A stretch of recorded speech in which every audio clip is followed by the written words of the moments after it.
superpowers get neutralized. I can only watch in silence. The famous actor we once knew is looking paranoid and now spiraling.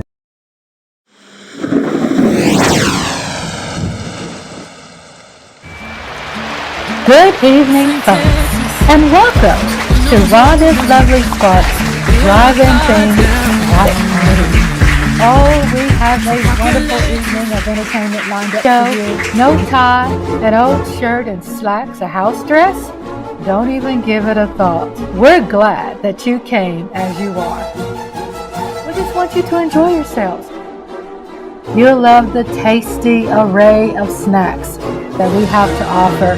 So will the youngsters. Everything is quality and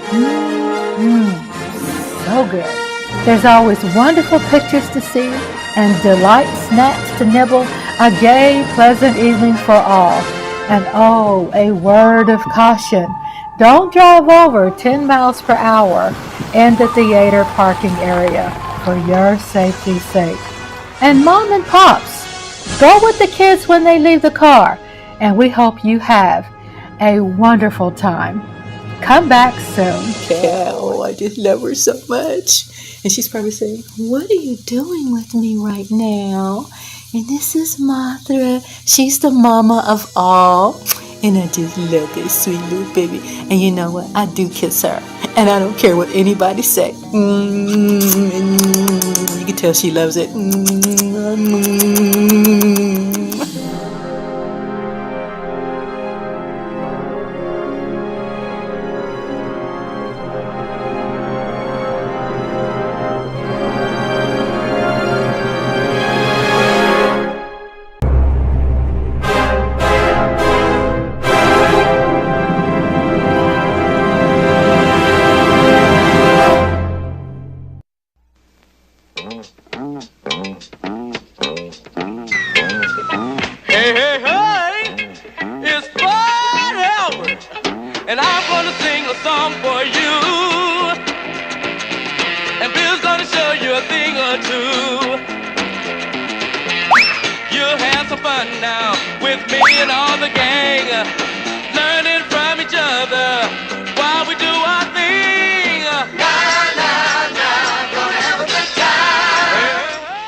Cosby coming at you with music and fun, and if you're not careful, you may learn something before it's done.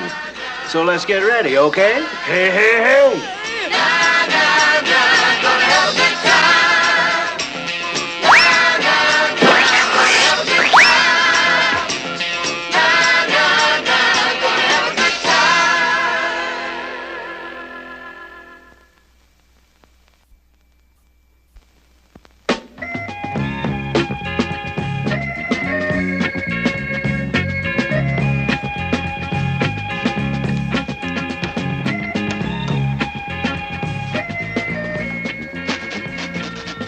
Okay, now, I just want to talk to you kids a minute.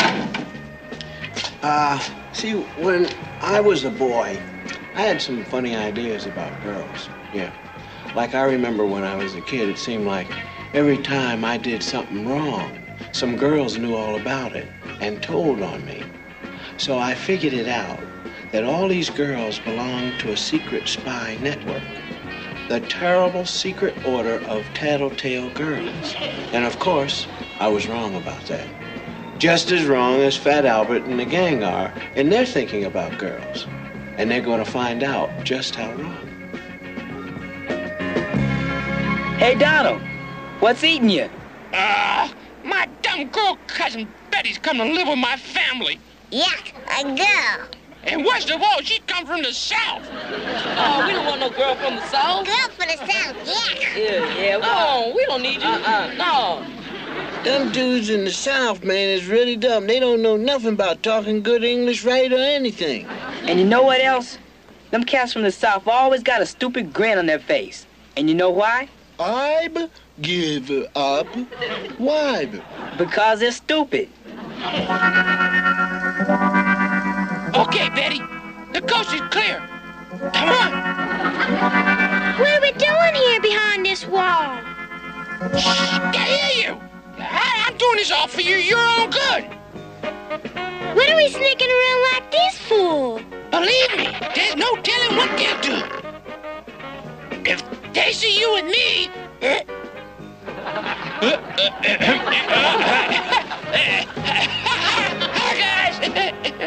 Hiya, squirt.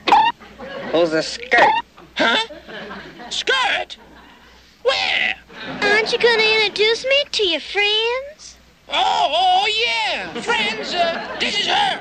I'm Donald's cousin Betty, and he's told me so much about all of you. Now let me see. Adventuresome, dashing, darling, you must be Rudy. Intellectual, aloof, distinguished. You're Weird Harold, right? And the devoted brothers, Big Brave Bill and Rockin' Sockin' Russell. That noble brow, Bucky. And that rakish, debonair, tilt-to-your stocking cap, you have to be Mushmouth. Ah, who have we here? Mighty, powerful, magnificent, a monument of a man. That Albert? Oh, time for class. Bye-bye, boys.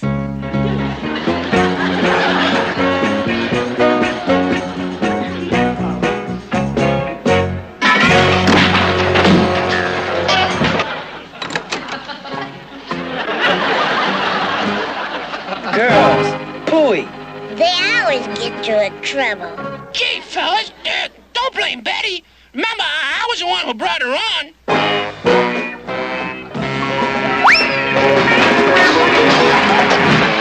Donald's in hot water and Betty's getting the cold treatment from the gang.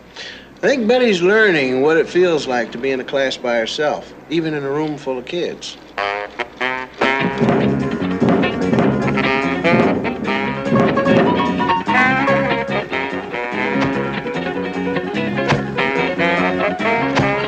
You miss me. Hey, nobody ever misses you, ever. Okay, I'm gonna play Puss in the Corner with you cats. Puss in the Corner? Yeah, you stand in the corner and I'll smack you in the puss.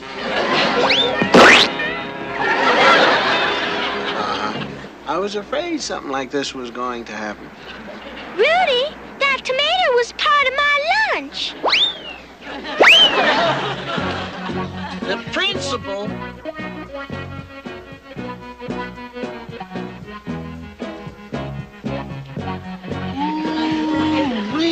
Is somebody going to get it? Young lady, come with me. Just wait and see. She'll tell her like nobody's business. You can say that again. Before she's through squealing on us dudes, we'll have to stay after school for 100 years, man. Now tell me, who threw the tomato? I'm sorry, Mr. Breyfogle. I just can't tell you that. Well, Miss Berry, I guess we have no choice. Betty has to pay the penalty.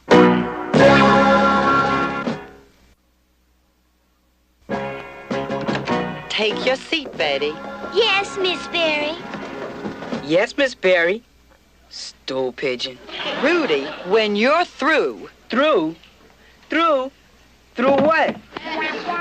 I know. You mean the tomato, don't you? Sure. You want me to say I threw it, don't you? Okay, I did it. I did it. Sure, sure. Well, I got news for you. I'm not taking this rap alone. He was in on it, and him, and him. They were all in on it. Rudy, that will do. You boys are all staying after school. And Betty, I want to see you too.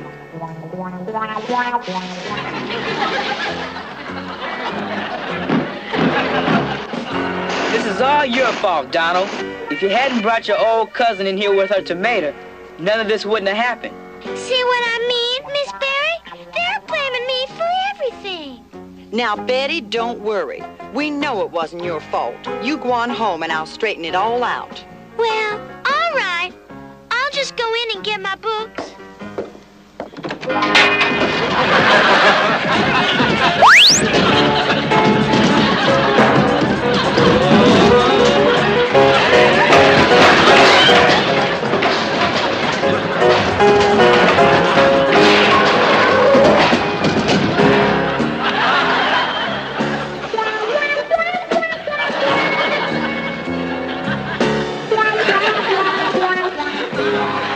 Well, here's another fine fine mess they've gotten themselves into.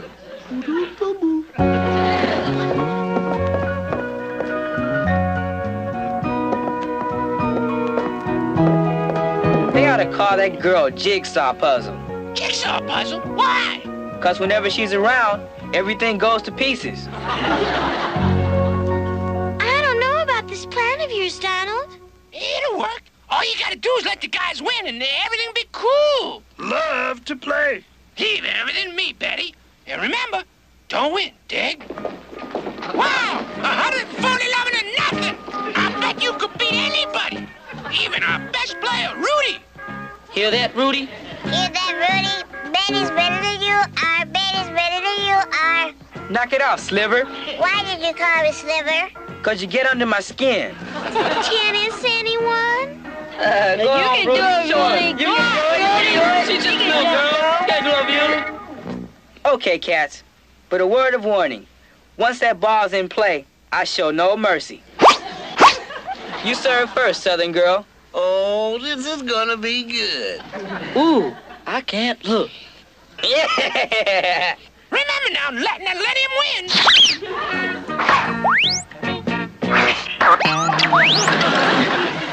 Rudy's just getting warmed up. I'm just getting warmed up.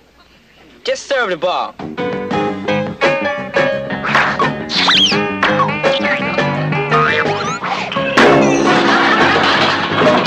Rudy, are you all right? He's okay. You can't hurt Rudy. He's Iron okay. Man. Yeah.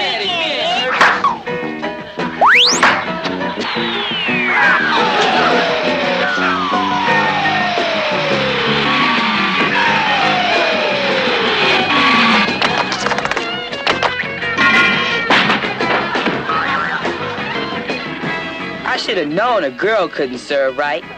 I'm gonna serve.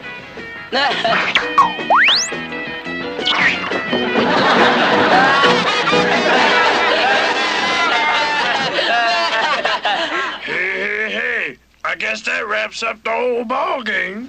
Rudy, how clever of you. Huh? Imagine a great player like you pretending to lose a game to me. What? Huh? Pretending? Oh, yeah, sure. Pretending. Of course. Had you going there, didn't I, fellas? Let that be a lesson to you, kid. Stay in your own league.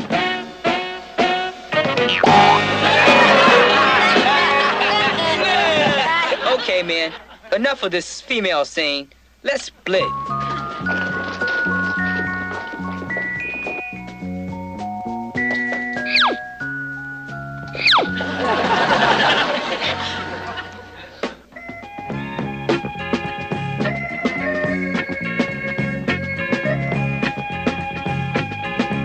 Well, for a while there, it looked like Betty was in the wrong racket.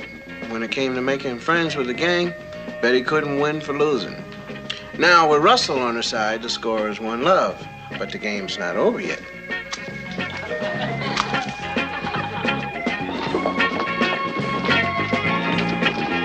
This old raggedy essay we gotta write on King Arthur, man. Phooey.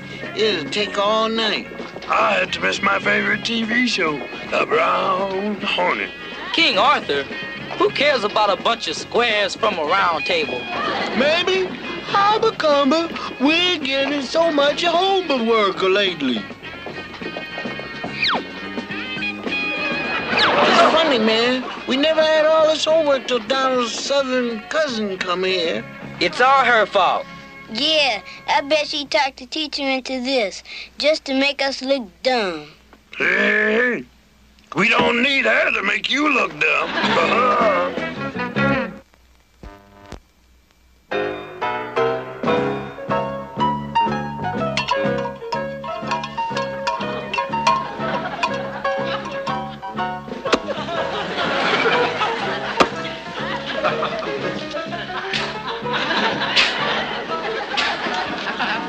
Oh, Donald! Donald! Time to come home! Oh, no! Donald! Why, Donald, where did you ever find a genuine Arthurian Johnston helmet?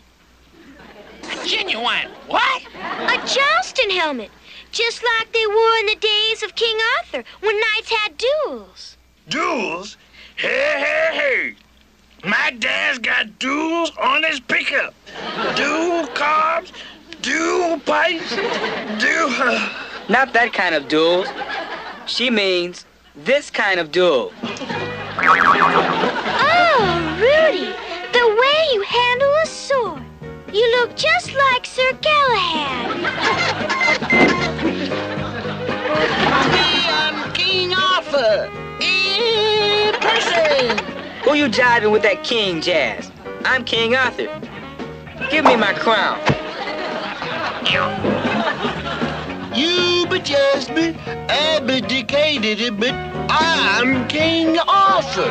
No, me. Give me that crown. I'm King Arthur. No, you ain't King Arthur. I'm Noble Knights. Noble Knights. King Arthur. Hey, stupid. I want to Give me that. Cool it. Do you remember how Arthur proved himself to be the real king? Excalibur! What? Excalibur, the sword! Young Arthur proved his right to the throne by being the only man strong enough to pull the sword from the stone. Hey. Swords away.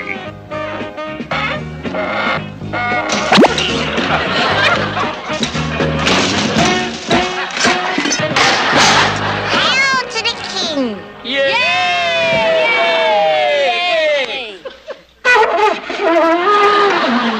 On your knees, dudes. It's knights dubbing time. Hey. You're all knights today.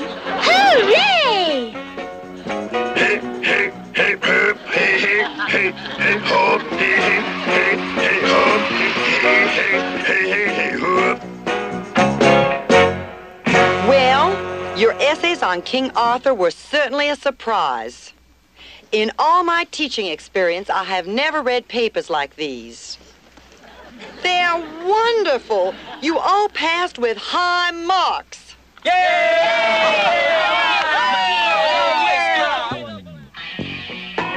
Hey, man, let's get the game going.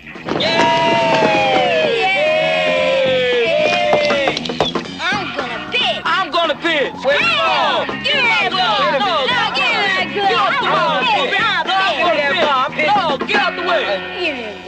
Hey, Betty, ain't you coming? Yeah, you gotta be umpire. Can't but play but a game but without an umpire, but maybe. Gee, gang, this is gonna be fun. Where's Rudy? Hey, you can't win them all. Let's No chicken club. No chicken club. Use your Yeah, back. let's use I'm playing left field. No chicken club. I got shortstop and pitcher. Oh, well, it looks like Betty finally changed the gang's mind about her. She just hung in there until she made it. Of course, there's still old Rudy. He might come around in time, but then again, he just might not. But that's the way the ball bounces.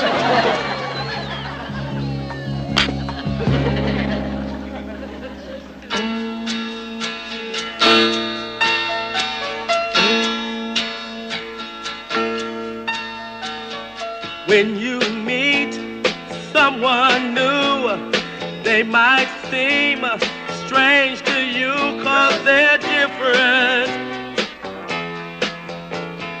But that's something you can't condemn, 'cause you're just as strange to them, just as different. Think of all your friends. They were strangers too when you first met them. 'Cause everybody's different in their own way. That's a fact of life, that's understood, yeah. Everybody's different and that's okay.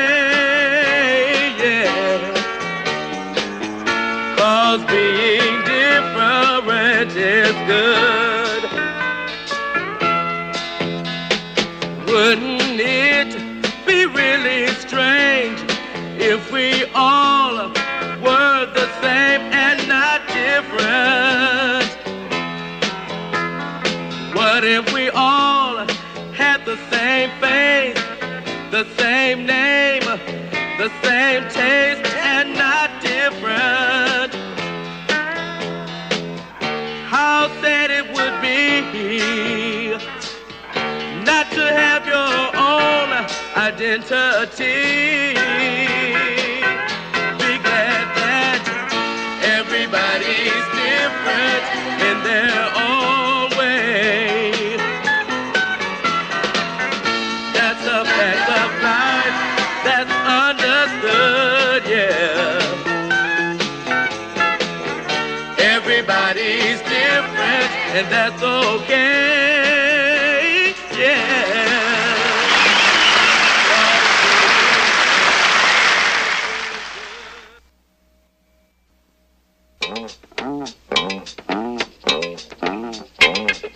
Hey, hey, hey!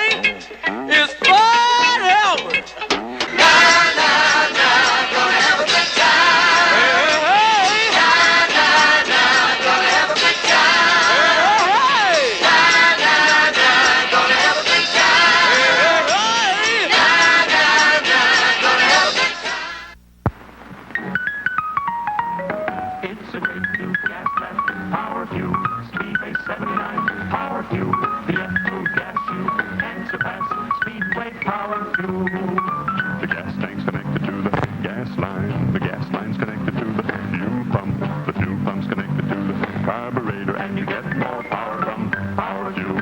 Carburetor connected to the intake valves, valves are connected to the cylinder head connected to the cylinder, and you get more mileage from power fuel. The cylinder's connected to the piston's connected to the spark plug's connected with the gasoline, and you run much smoother on power fuel. Speedway 79, power fuel, higher octane, power fuel. Everybody's raving about power fuel, Speedway 79. So get yourself connected with Speedway 79.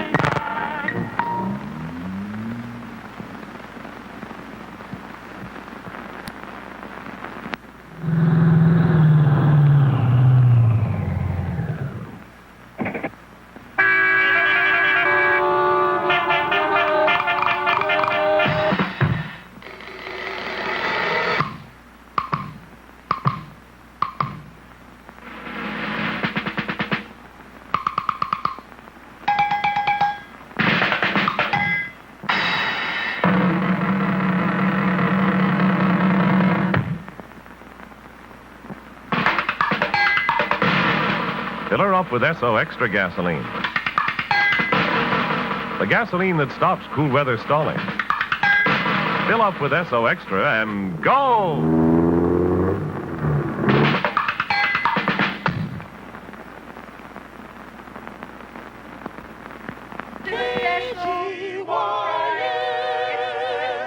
The station that brings you soul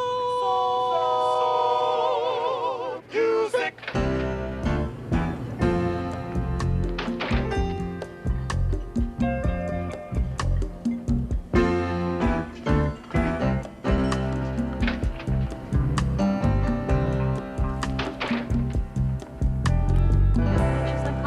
Sitting here in this chair. Anybody want more coffee? Oh, baby, to see things my way. But not a word do you say. You don't even look my way.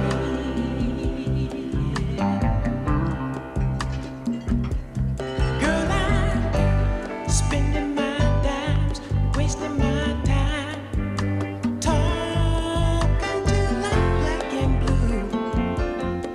Oh, can't you see? I wanna get next to you.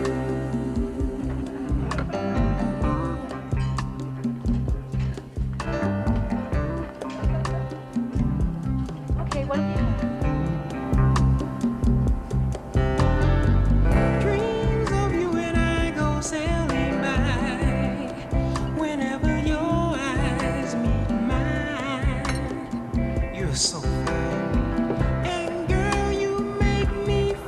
Therefore, you better stay away from that hooker. Hey, Goody, watch.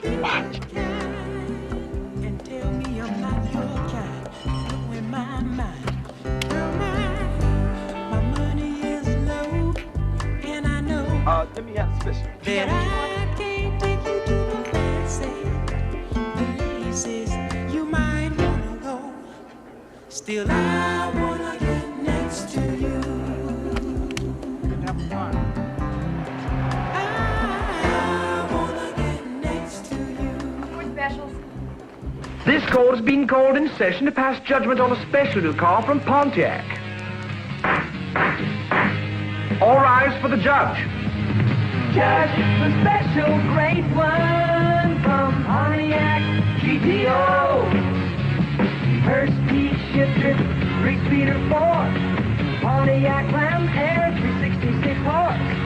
Mag-type wheel, 60-inch spoiler airfoil. The judge will rule. Judge, the special great one from Pontiac GTO. Pontiac Ram Air 400 cubes for action. Wide track, mag-type, polyglass shoes for traction. The judge will rule. Has the jury reached a verdict? Breakaway, wide track in Pontiac.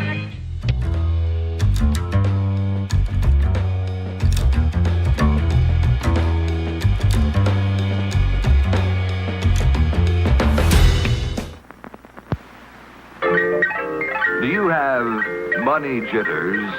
Ask the obliging Bank of America for a jar of soothing instant money, M-O-N-E-Y, in the form of a convenient personal loan. Available now at Bank of America.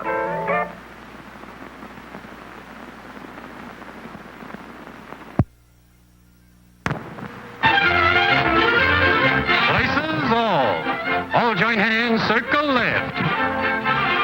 Now circle right and listen to me. LS, MFT. Alimentary corners like swinging on a gauge. A right to you, honey, with a right and left date. Grand right and left around you go. Lucky strike means fine tobacco. Meet your honey and give her a whirl. All swing around with the little girl. Smoke 'em, then you'll see. LS, MFT. Promenade and don't you fall. Promenade around the hall. Lucky strike is first again with tobacco men. Promenade straight down the pike. It's time right now for a lucky strike.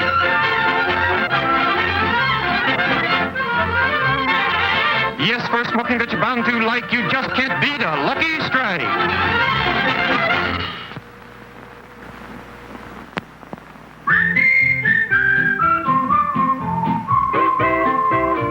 Winston tastes good like a cigarette should. Winston tastes good like a cigarette should. Winston gives you real flavorful, rich tobacco flavor. Winston's easy drawing too. The filter lets the flavor through. Winston tastes good like a cigarette should.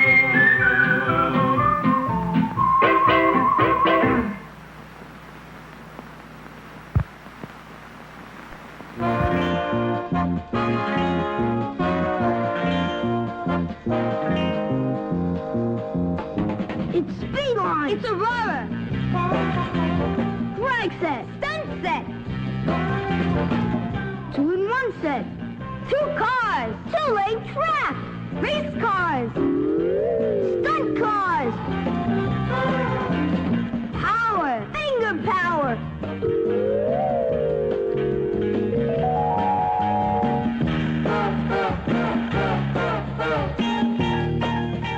Speedline cars. Speedline track. Speedline Super Looper. Look at the box.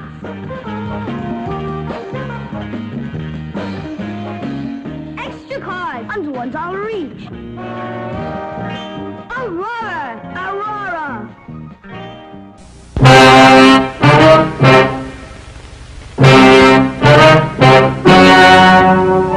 Ladies and gentlemen, the story you are about to see is true. The names have been changed to protect the innocent.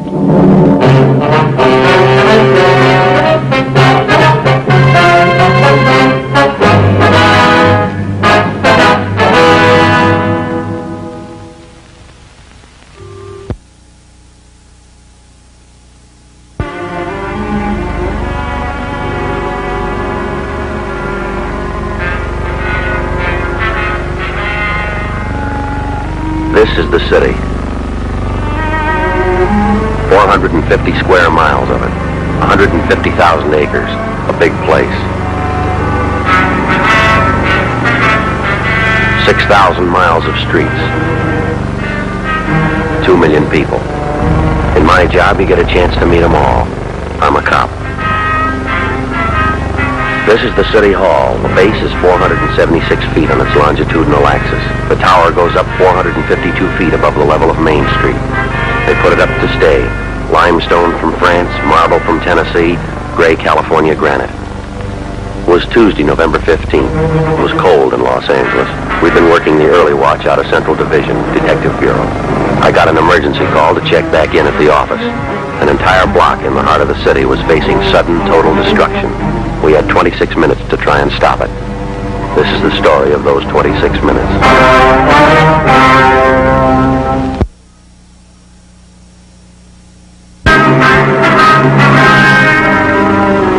We'd been working the early watch out of Central Homicide. That's the all-night duty, 11 to 7.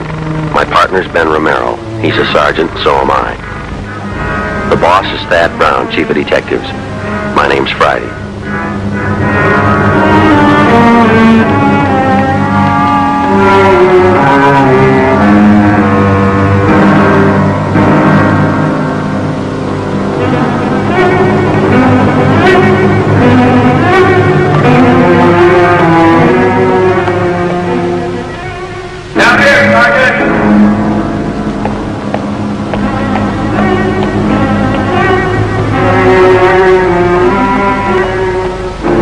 You're Sergeant Friday? Yeah, that's right. You have to take this car. It's the only one in service.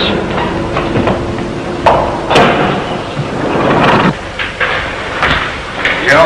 Ben? You made good time. I came as soon as I got the call. Come on down here. What is it, Skipper? Why all the hush? Come on.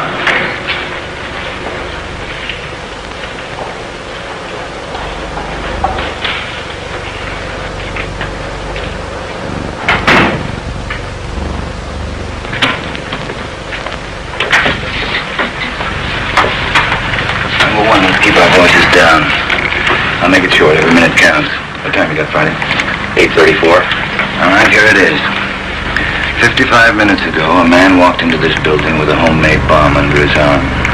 He says if we don't release his brother from the county jail by 9 o'clock this morning, you're going to set off the bomb and blow up the building. He's kidding, is he? Well, who is the guy? Name's Vernon Carney. Here's his make. Dark cards.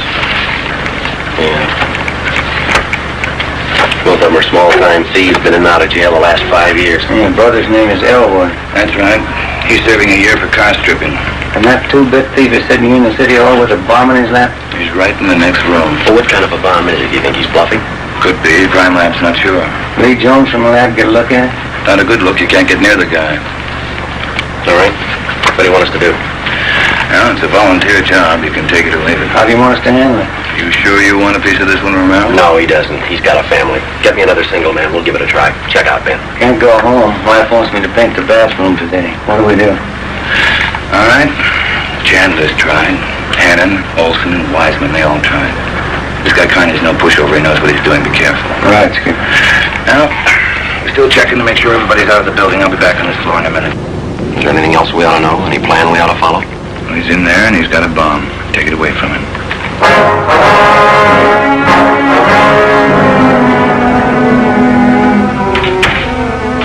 We had two big questions, and we needed the answers fast. Was Vernon Carney holding a real bomb, or was it only a harmless gadget? Was Carney ready to make good his promise to blow up the building by 9 o'clock? If it was true, we had 24 minutes to talk him out of it. I looked at my watch. It was 8:36.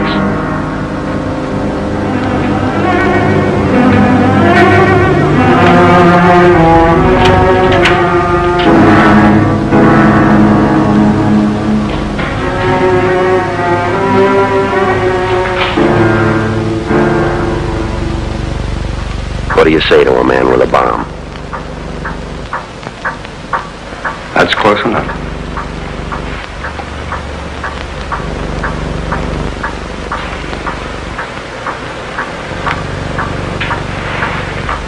Smoke, Connie? No. What are you trying to prove? You know what I want. We're not going to let your brother out of jail. You got till 9 o'clock to change your mind. You got 22 minutes. We go, you're going with us, Connie. Don't take much of a brain to figure that. What makes you think you can get away with it? I want my brother out of jail. He's only got a couple of months to go. He'll get out when he serves his time. Yeah, that's where you're wrong, cop. He gets out at 9 o'clock this morning. All right. Come on, Connie. Get your hand out of that box. Put the box on the table. You think I'm bluffing, don't you? I'm going to let you get within 5 feet before I make a liar out of you. Okay, Connie, I guess you mean it.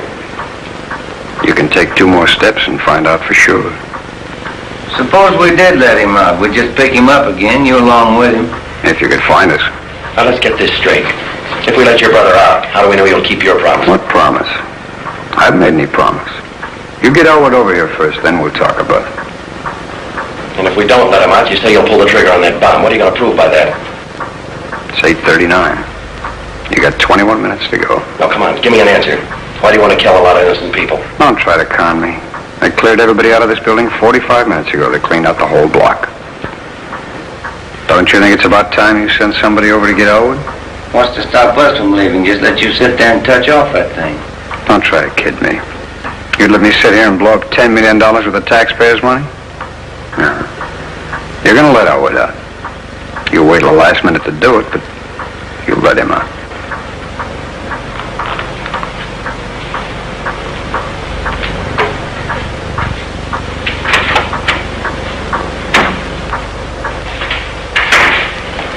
In here.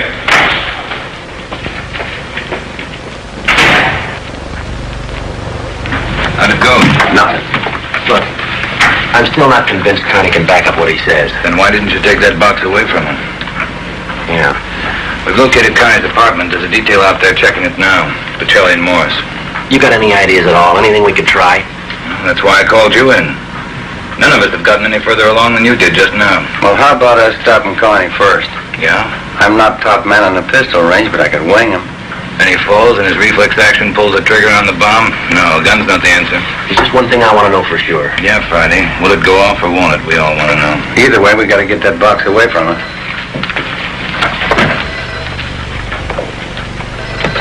Brown Piggy? Yeah. You did? Yeah. No, stay there. I'll call you. That was Pacelli. What'd he say? They found 28 sticks of dynamite in Connie's apartment.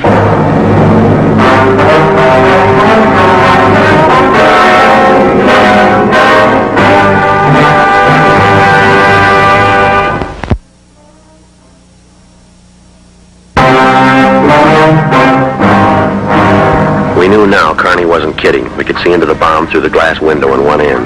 There was dynamite inside. There was dynamite in Connie's room. We didn't know if he had the nerve to pull the trigger. We couldn't be sure if it'd go off when he did. But with only minutes remaining, nobody wanted to take the chance.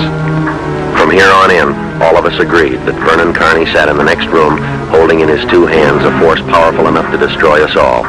I looked at my watch. It was 16 and a half minutes to 9. How do we get it away from him? Well, I got an idea. It might work. Let's have it. Well, Carney's sitting in the next office between 2 windows. Both of them are open. If we could get a man in through one of those windows, we might get Carney from behind. How are you going to get him? Well, whoever gets to the window could slug him. What do you do then? Well, somebody grabs the box. Crime Lab can tell us what to do with it. How do you get a man through the window? We're on the 11th floor. Well, there's some kind of a ledge runs around each story, isn't there? Wide enough for a man to walk on? I don't know. Let's have a look.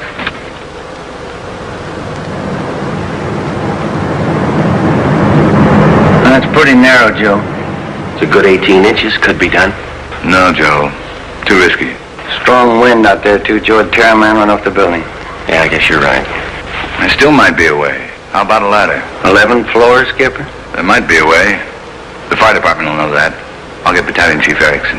Is Lee Jones still in the building? No, he's over at the crime lab. I'll get him up here, too. I don't know, Friday. Maybe it'll work. It's got to. All right, now look. It's going to take a couple minutes to set this up. We've got to know what Connie's doing every second. Well, how about the dictograph in there? Adjoining offices should be connected with this one. Good. See if you can get it on without him seeing you. Get the receiver off the hook and leave it off. Right. You know, if it isn't off the hook, we won't be able to hear a thing in here. Right. Come on, then.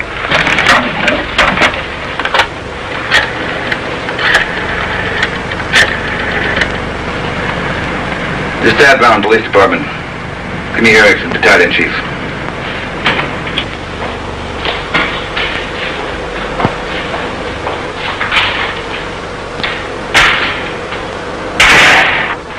Where's my brother? Still in his cell. Get with it, cop. You're long on talk and short on time. Get Elwood over here. Your brother doesn't want any part of this. We get him on the phone, I'll tell you the same thing. I promised El. I told him I'd get him out. He didn't think I could do it, but I'm doing it. I'll make you a bet, Carney. We'll get your brother on the phone. He won't walk out of here with you. All right. Get him on the phone. Where you going?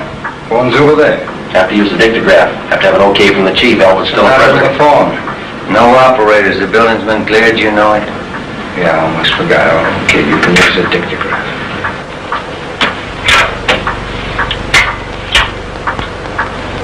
This Friday, Chief. Carney wants to talk to his brother. Yeah, I know you'll have to send somebody over.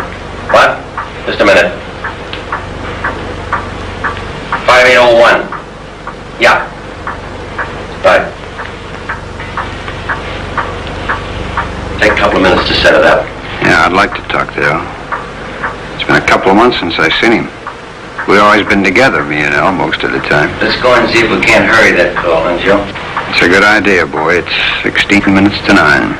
Hey, cop. Yeah? Forgot to hang up the dictograph, didn't you?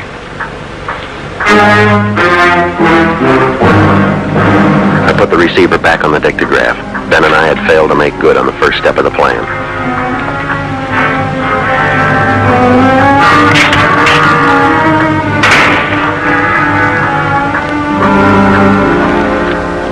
We went back into the office next door. Chief Sam Erickson of the fire department and Lieutenant Lee Jones from the crime lab were already there. We can't run a ladder up from the street. Too high, Chief? Best we've got's a 100-foot aerial. You figure 12 foot to this story, that'll take you up 96 feet, 8 floors, and we've got the latest equipment. What's that idea you had, Lee? Sam, can you get hold of a Ponthier in a hurry? Sure, we got a lot of scaling ladders, but you got nothing up there to hook them on. You figure on dropping down from the floor above, is that right? That's right. I figure a Ponthier would do it. Sure, we could make it fast with the windowsill up there, but you got a 1.5 foot ledge in the way. Now, what you want is a lifeline. Lower a man down on a rope, is that it? Lifeline, yeah. It's quick and it's quiet. Can you rig it so one of my men can do it? Sure. What's the risk? None if you work it right. We'll strap on a life belt. 2 of my men will drop him down. What do you think, Lee? That's it. What do we do with that bomb when we get it, Lee? I figure that box Connie is holding is about a foot square. Now, here's what I'll do. I'll get you a bucket with a 1.5 foot mouth. It'll be full of water. I'll have it right outside the door to that office. When you get that box, place it in the water, and we'll get the bucket out of the building as fast as we can. Once we get the thing underwater, we're in the clear, huh? I can't promise you that, but it's the safest way to handle it under circumstances. All right, that's it. Sam, you want to take care of your end? Yeah, right away. Lee? I got a detail to give me a hand down the street. When we get the bomb, we'll take it to a safe area and decommission it. All right, work as fast as you can. No choice. Friday. Yep. Can you handle that bomb? I can try. I'll take the rope. All right, that's the routine. And carry this with you, Romero. When you come down on that rope, you got one chance to make good. Slug him and make it count. There's no second try. Right. And Joe, when you grab that box, you got to get it away from Carney before you can squeeze the trigger, and then get it right down to the street. The elevator. Can you operate it? It's pretty simple. I can double check it. Do it now. Right. You better get Connie's brother for him on the phone. He seemed anxious. I'll call him. Get going. Right.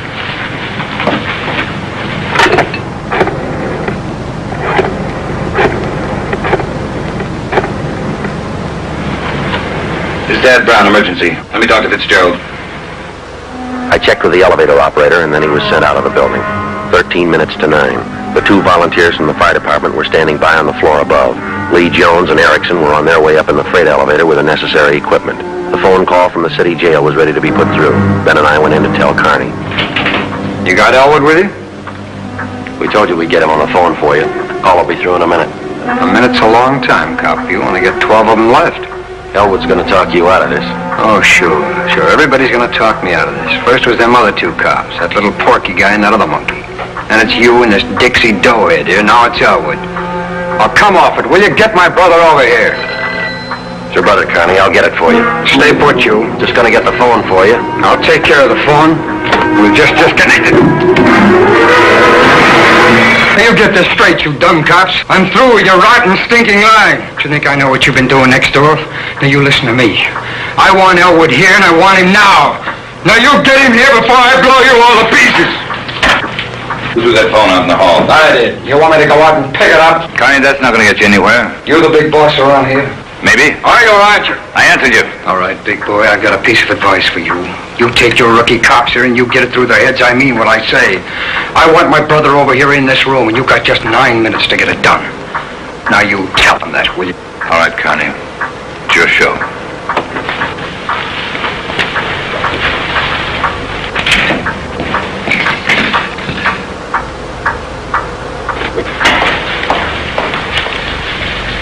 All right, we got to work fast now. Jones, everything set with you? All set. The car's waiting down in the street. Erickson, your men ready? Upstairs, waiting. And we all know what to do. I'll need somebody to give me a hand with Carney when he falls. I'll be in there with you Friday.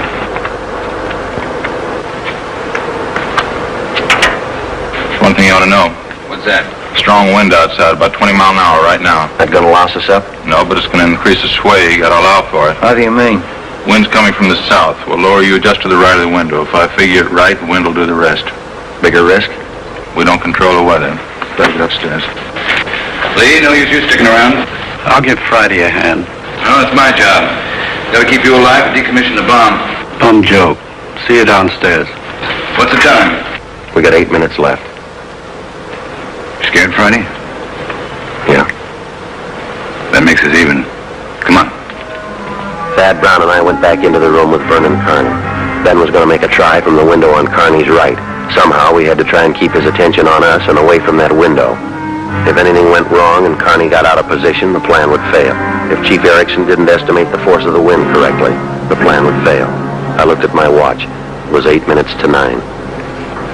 Anything we can say to make you change your mind, Connie? I've asked you 100 times, now I'm ordering you. You're gonna get to a phone and have somebody send Elwood over here right now. I'm through waiting, now move. You ripped out the phone, Carney. Well, then find another one. I told you I'm sick of your 2-bit stalling. We have until 9 o'clock to make up our mind about this. You had until 9, but you didn't do what I told you. Now I'm cutting you short. You got just 1 minute to get a phone in this room where I can hear you call the jail and have them send Elwood over here. You're set 9, Carney. All right, Joe. We'll give him what he wants. Bring in the phone from the next room. Your brother's a prisoner. He's in custody. We can't place his life in jeopardy. You leave that up to Al. We'll have to take it over here. Court won't reach.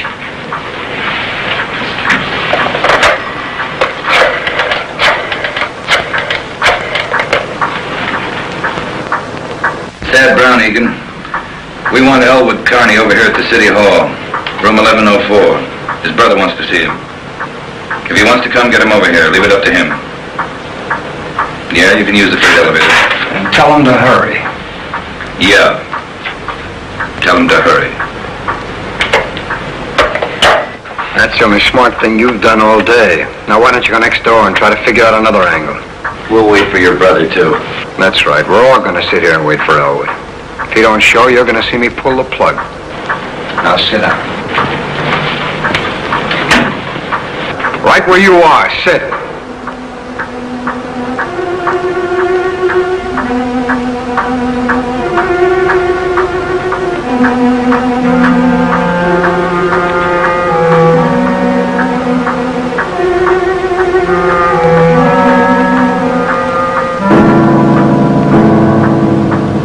Sure odd clock, eh?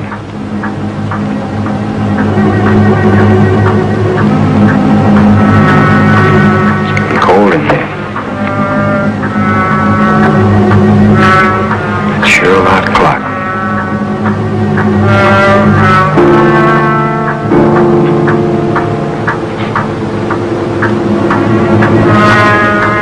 Maybe I ought to shut the windows. I don't want to catch me a cold. I can turn up the heat. Stay put, you.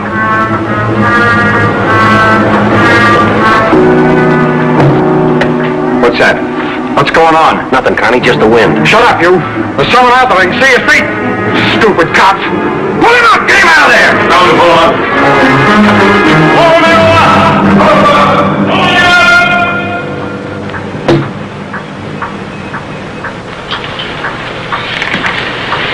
All right, Connie, you win. You bet I win.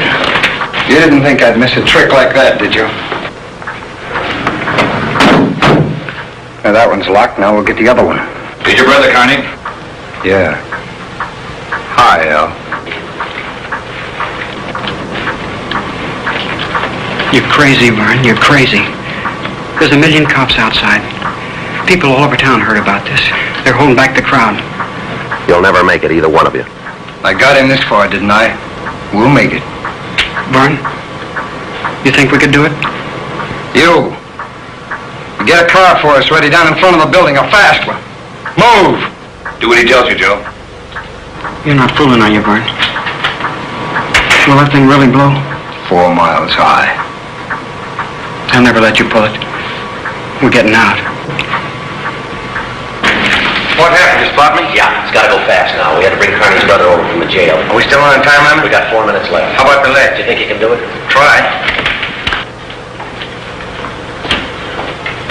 Here's your gun. Oh, yeah. And the sap. Yeah, got it.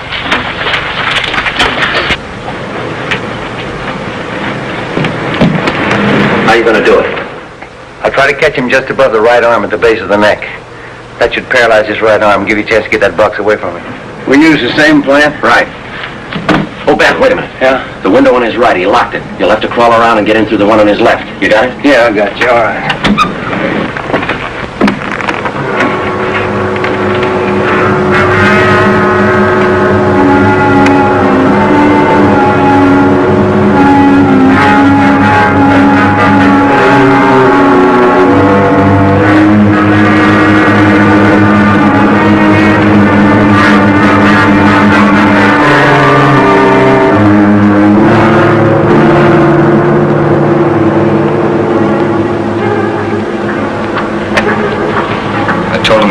Pin at 9, Ellis. I didn't let you out. I'll be ready in 2 minutes out front. Fine. Al and me will just wait. Vern, I feel better with a gun. You don't need a gun. We got the bomb. We'll need a gun when we get out of here, when we get on the road. All right, Al. Take the big guy's gun. He's got one. It's about time for that car, ain't it?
Didn't go off, Friday. Yeah. Well, I gave it a good chance, Lee. It was all there. This is why it didn't go off. It was rigged for a hard trigger pull. Taking a good yank to set this one off. You all right, Joe? Yeah, sure, I'm all right. Clumsy.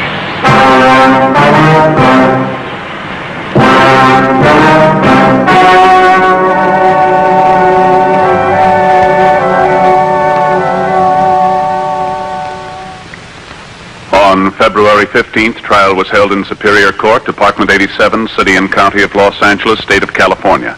In a moment, the results of that trial.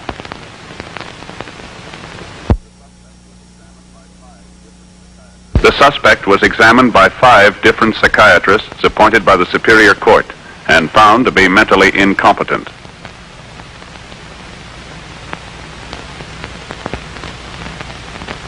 Elwood Carney served the balance of his sentence with no time off for good behavior.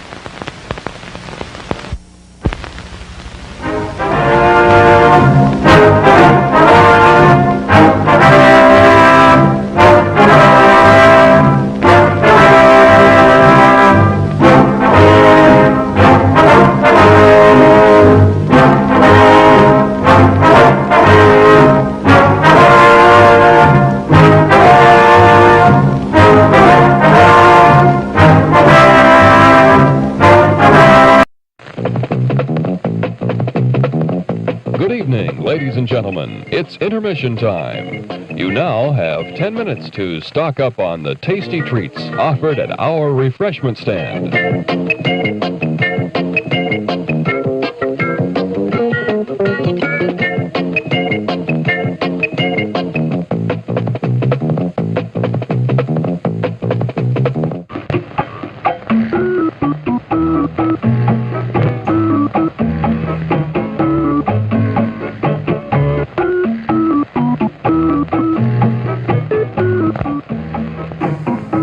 Thanks for coming to our show tonight. We appreciate the opportunity to serve you. We think it's great to be able to enjoy fine entertainment in the comfort and privacy of your own car. The come-as-you-are atmosphere is a pleasant way to relax in the evening. Don't you agree?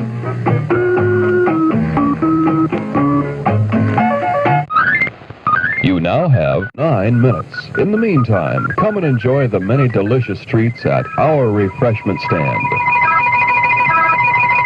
We've brought back those good old-time flavors, and today they're better than ever. All these delicious treats are waiting for you at the refreshment stand. Delicious fresh popcorn, ice-cold cola, and candy you know and love. They're all ready for you now, so you won't have to miss any of the feature. Come and get them.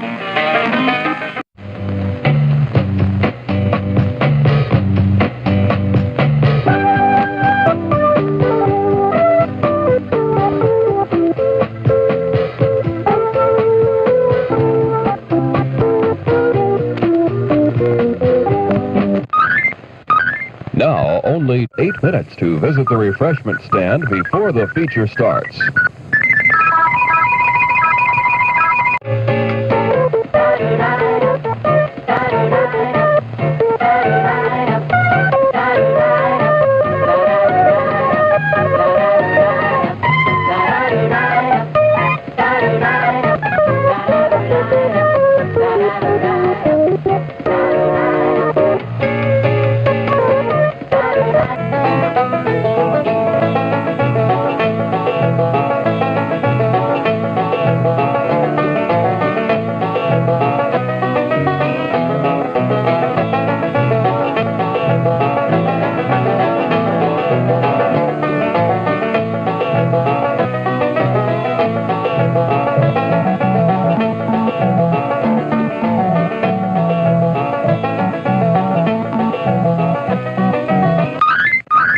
You now have 7 minutes to visit the refreshment stand.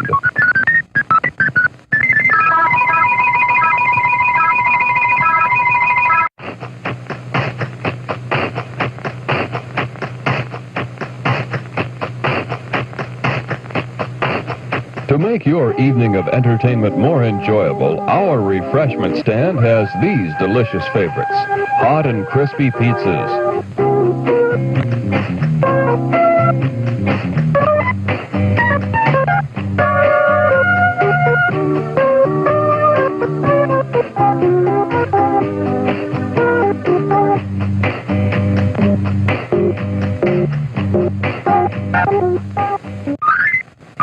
The feature will start in 6 minutes.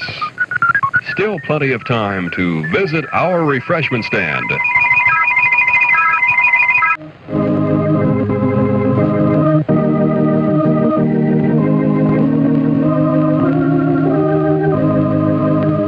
Observe the laws of your city, state, and nation. They exist to protect the rights and freedoms of everyone.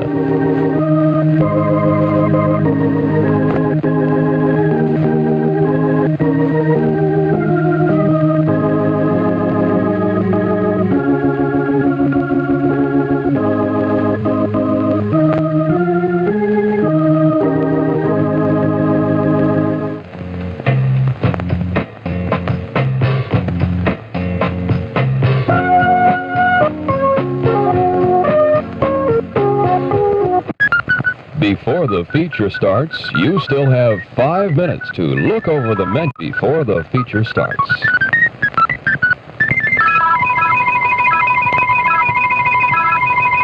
After the show, please replace the speaker on its stand.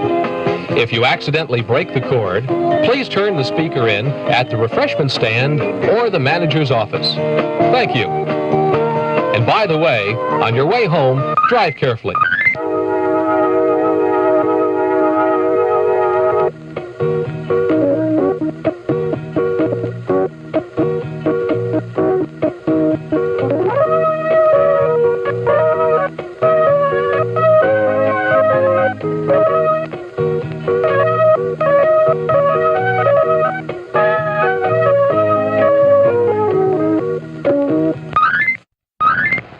You now have 4 minutes before the feature starts.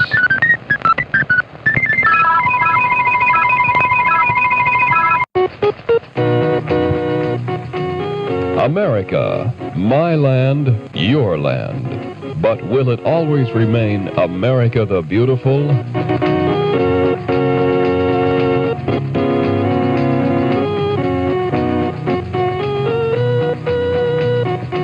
Pollution, a threat to life and health, not to mention one of our greatest natural resources, the scenic beauty of our land.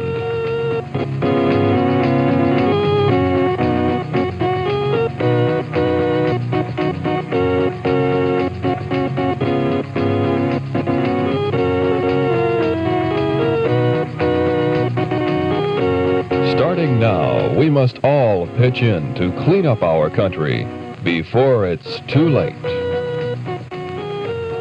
America the Beautiful depends on you.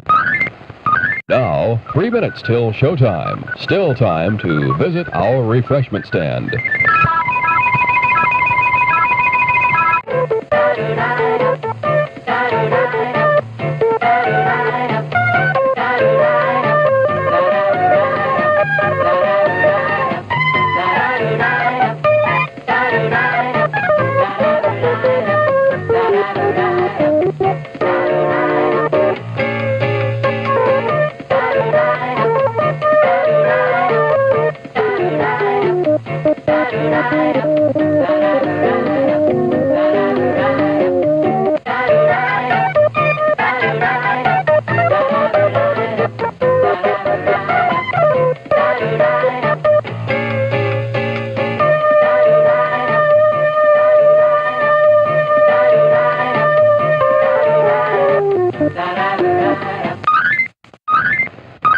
Now, only 2 minutes till showtime.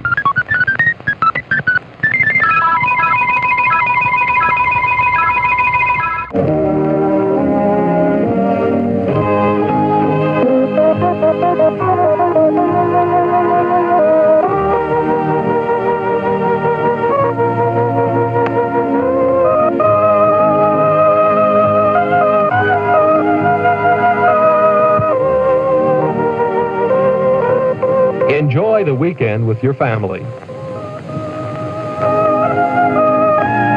And worship at the church of your choice this weekend.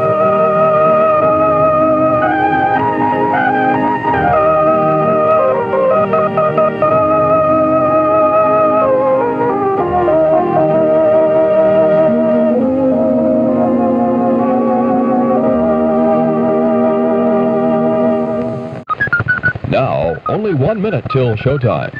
For your convenience, the refreshment stand will remain open during the show.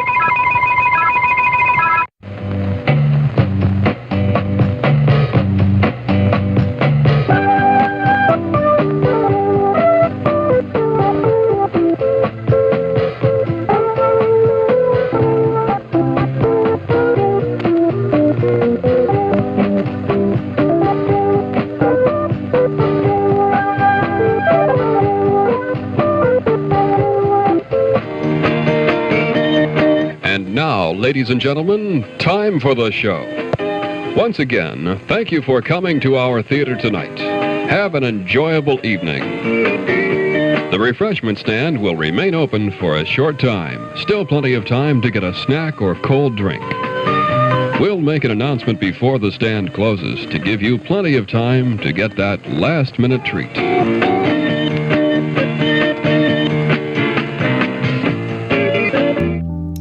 Hello, everyone. It's great to see you all. I hope you all are enjoying my new format, which will consist of what you saw earlier, more of me being a part of my the things that I'm doing, my live and my videos and my movie watch parties, and also incorporating also something educational, and me putting my my twist on it. And that's what's so important about the content is making me in the position where I'm actually taking ownership. The movies that I do are public domain, and I'm adding my commentary. So guess what, everybody? Movie night, let's scream! Slumber party over there. We're gonna party. Come on, baby, get on it. Live chat. I post trivia, polls, fun facts about the movie, about the actors and actresses, and found out there's just some whole lot of juicy stuff going on. But also, everybody, go ahead and subscribe to this channel. And I also post, probably during or after every movie, I post vintage car trivia. So the cars, if that information is accessible, then I will post vintage car trivia. I'm excited. Aren't y'all excited about movie night? Oh my gosh. I just love it.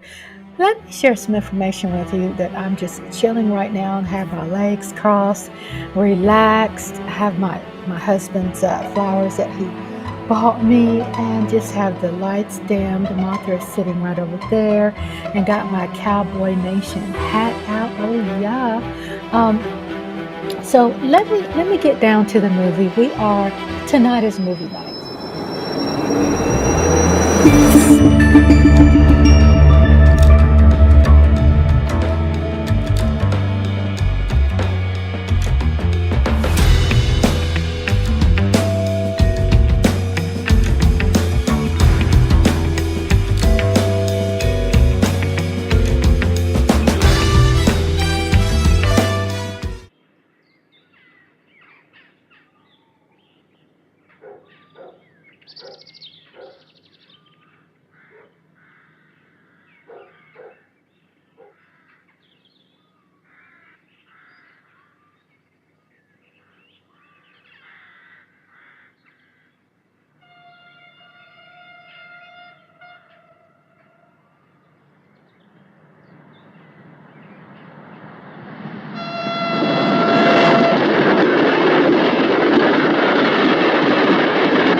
Hola.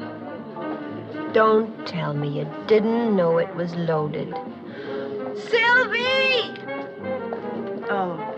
Can't he do something constructive like start an avalanche or something? Va jouer, mon chéri. When you start to eat like this, something is the matter. Sylvie, I'm getting a divorce. What? From Charles? He's the only husband I have. I've tried to make it work, really, I have, but... But what? Oh, I can't explain. It's just that I'm too miserable to go on any longer like this. It is infuriating that your unhappiness does not turn to fat. But I don't understand. Why do you want a divorce? Because I don't love him, and he obviously doesn't love me. That's no reason to get a divorce. With a rich husband and this year's clothes, you won't find it difficult to make some new friends. Look, I admit I came to Paris to escape American provincial, but that doesn't mean I'm ready for French traditional. I loathe the whole idea of divorce, Sylvie. But if only Charles had been honest with me, that's all I ask of anybody, the simple truth. But with Charles, everything is secrecy and lies. He's hiding something from me, Sylvie. Something terrible. And it frightens me. Does he belong to you? It's hers. Where'd you find him? Robbing a bank? He was throwing snowballs at Baron Rothschild. Oh, thank you. Do we know each other? Why do you think we're going to? I don't know. How would I know? Because I already know an awful lot of people, and until one of them dies, I couldn't possibly meet anyone else. Well, if anyone goes on the critical list, let me know. Quitter. You give up awfully easily, don't you? Viens, Jean-Louis, let us make a walk. I've never seen a Rothschild before.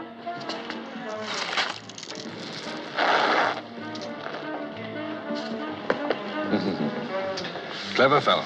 Almost missed me. Thank you. You're blocking my view. Which view would you prefer? The one you're blocking. See, it's my last chance. I'm flying back to Paris this afternoon. What's your name? Peter Joshua. Oh, mine's Regina Lampert. Is there a Mr. Lambert? Yes. Good for you. No, it isn't. I'm getting a divorce. Please, not on my account. Oh, no, you see, I don't really love him. Well, at least you're honest. Is there a Mrs. Joshua? Yes, but we're divorced. Oh, that wasn't a proposal. I'm just curious. Is your husband with you? Oh, no, Charles is never with me. What do people call you? Pete? Mr. Joshua. I've enjoyed talking with you. Oh, now you're angry. No, I'm not angry. I just have a lot of packing to do. I'm going back to Paris, too. Well, wasn't it Shakespeare who said when strangers do meet in far-off lands, they should ere long see each other again? Shakespeare never said that. How do you know? It's terrible. You just made it up. Oh, well, it sounds right. You going to call me? Are you in the book? Well, Charles is. Is there only one Charles Lambert? Lord, I hope so.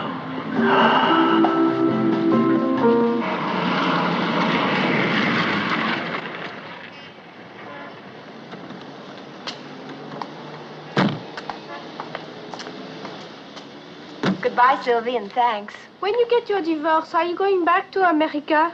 Well, don't you want me to stay? Yes, of course, but if you went back and wrote me a letter... You could have the stamps. I'll get you some here, okay? Okay. Goodbye.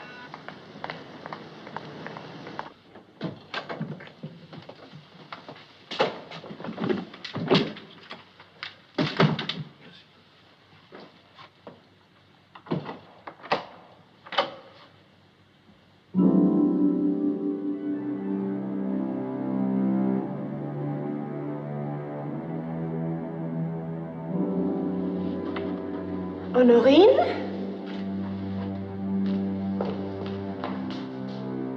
Honorine!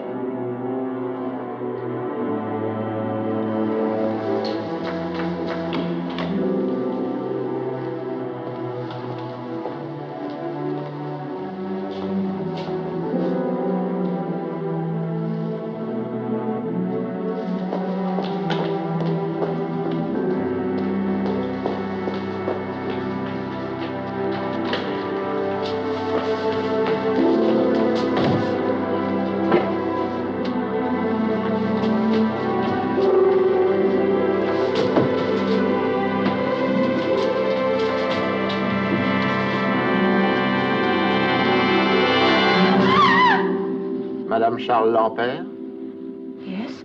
I'm Inspector Edouard Grandpierre of the Police Judiciaire. Would you be so kind as to come with me, please?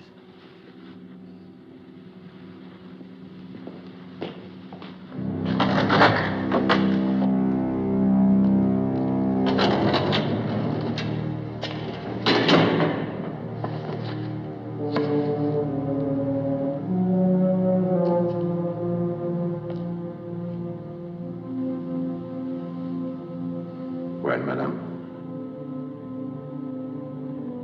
You're positive? You loved him? I'm very cold.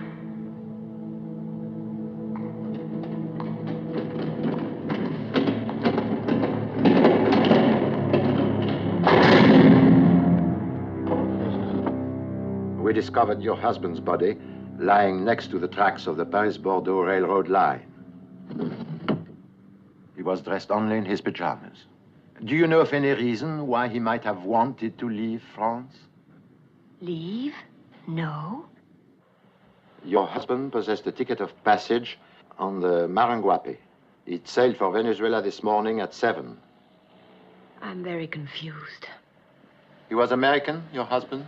Swiss. Swiss. His profession? He didn't have one. He was a wealthy man? I suppose so. I don't know. About how wealthy, would you say? I don't know. Where did he keep his money? I don't know. Beside yourself, who is his nearest relative? I don't know. That's absurd, madame. Totalement absurde. I know. I'm sorry. It is all right? I wish you wouldn't.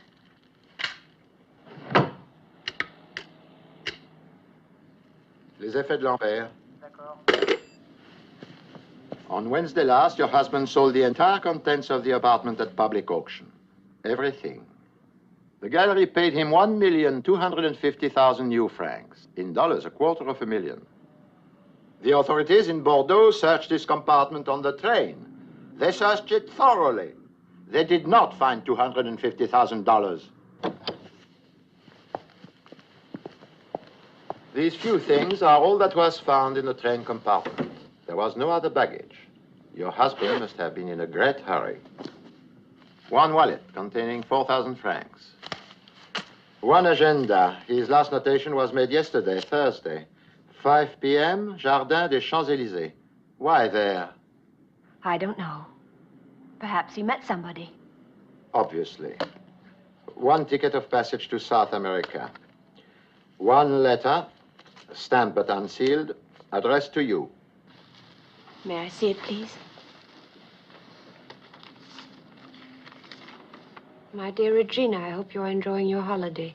Megève can be so lovely at this time of year. The days pass very slowly, and I hope to see you soon, as always, Charles. P.S. Your dentist called yesterday. Your appointment has been changed. Not much, is it? We took the liberty of calling a dentist. We thought perhaps we would learn something. Did you? Yes.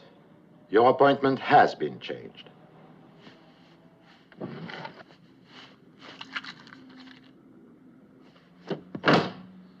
One key to your apartment. One comb. One fountain pen. One toothbrush. One tin of tooth powder. That is all. If you will sign this list, you may take the things with you. Is that all? May I leave now? One more question. Is this your husband's passport? Yes. And this? I don't understand. And this?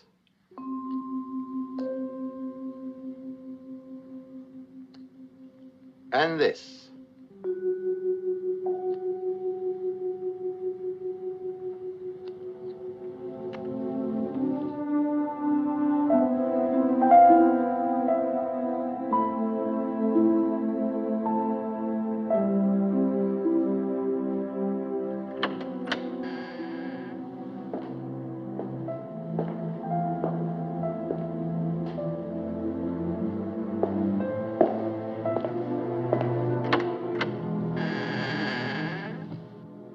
my telephone, but nobody answered. Hello. Hello. I wanted to tell you how sorry I am. And see if there's anything I can do. How did you find out? It's in the afternoon papers. I'm very sorry. Thank you. I pressed the bell, but it isn't ringing, I guess. I know there's no electricity. Well, where did everything go? Charles sold it all at auction. This is all I have left. I love this room, but Charles never really saw it. Only the things in it. I think I prefer it this way. What are you going to do? Try and get my old job back at ESSO, I suppose. Doing what?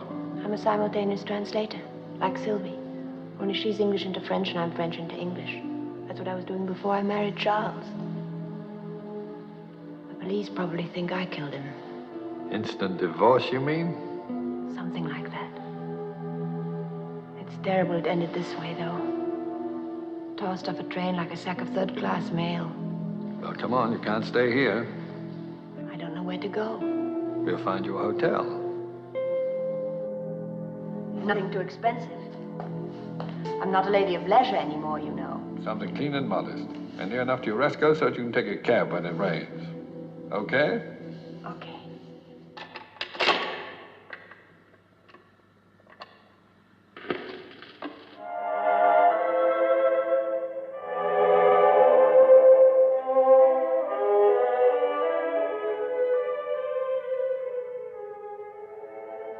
Not a very large turnout, is it?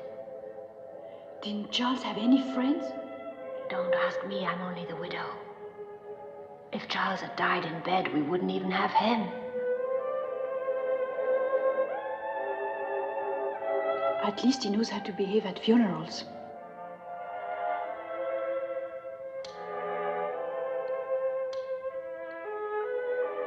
Have you no idea who could have done it? Until 2 days ago, the only thing I really knew about Charles was his name. Now it seems I didn't even know that.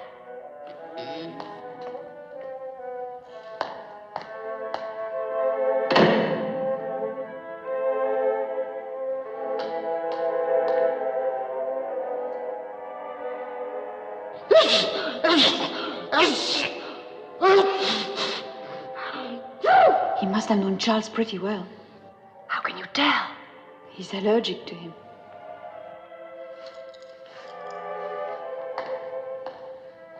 Bless you. Do you know him? Never seen him before.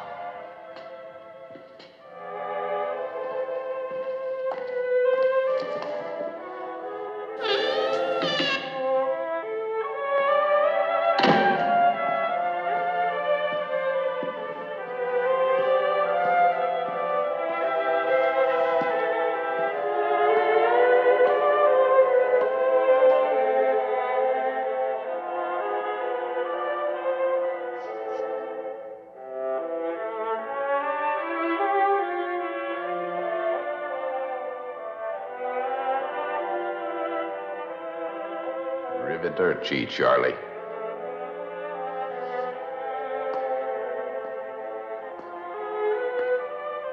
Miss Lampert, ma'am? Miss Lampert, ma'am. Charlie had no call of doing it that way. No sirree.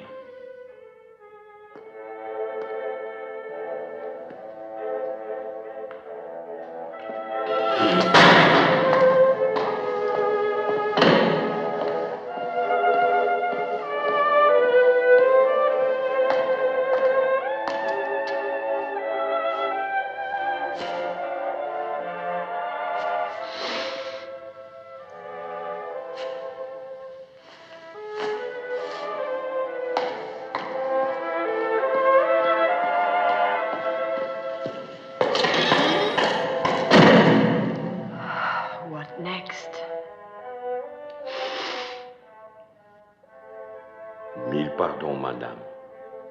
Merci. Pardon. Pardon. Pardon.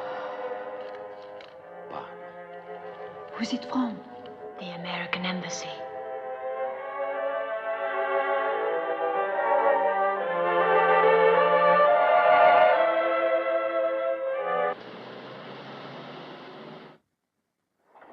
I bluffed the old man out of the last pot with a pair of deuces. What's so depressing about that? Well, I mean, if I can do it, what are the Russians doing to him?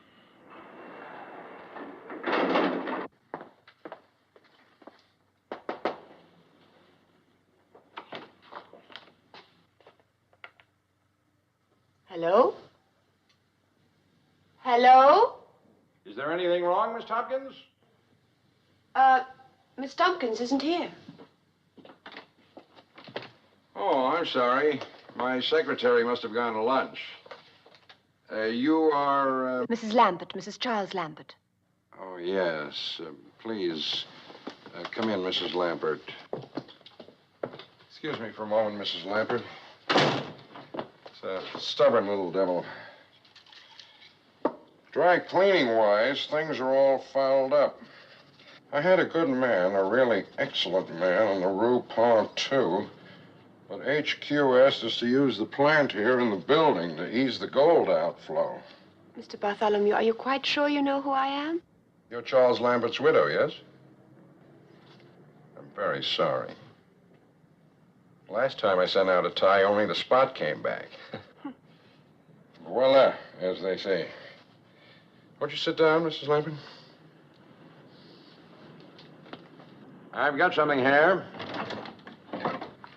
I've got liverwurst, chicken, and liverwurst. No, thank you. Mrs. Lambert, do you know what CIA is? I don't suppose it's an airline, is it? Central Intelligence Agency, CIA. You mean spies and all of that? Only we call them agents. We? You mean you? Someone has to do it, Mrs. Lambert. It's just that I didn't think people like you were supposed to admit. Oh, I'm not an agent. I'm an administrator, a desk jockey, trying to run a bureau of overworked men with under-allocated funds. Congress seems to think that all a spy needs... Agent. Yes. That all he needs is a code book, a cyanide pill, and he's in business. What's all this got to do with me, Mr. Bartholomew? Your husband was wanted by the United States government. May I have a sandwich, please? Chicken or liverwurst? Chicken. To be more specific, Mrs. Lambert, your husband was wanted by this agency. So that was it. Yes. We, of course, knew him by his real name. Voss. Charles Voss. All right, Mrs. Voss. Now, I'd like you to look at this photograph here for a moment, please. Tell us if you recognize... Oh. By the way, have you seen this one? Scott, Kathy, and Ham Jr. Very sweet. Aren't they? All right, Mrs. Voss. Please stop calling me that. Lambert's the name on the marriage license. Oh, I'm terribly sorry. Mrs. Lambert, would you look at that photograph and tell me if you recognize anyone, please? Now, just a moment. Have a good look. It's Charles. Very good. He looked so young when was this taken? 1944. Next, please. The man who was at the funeral yesterday. A tall man in a corduroy suit. Does the name Tex Penthollow mean anything to you? No. You like some wine? Oh, thank you. Next, please.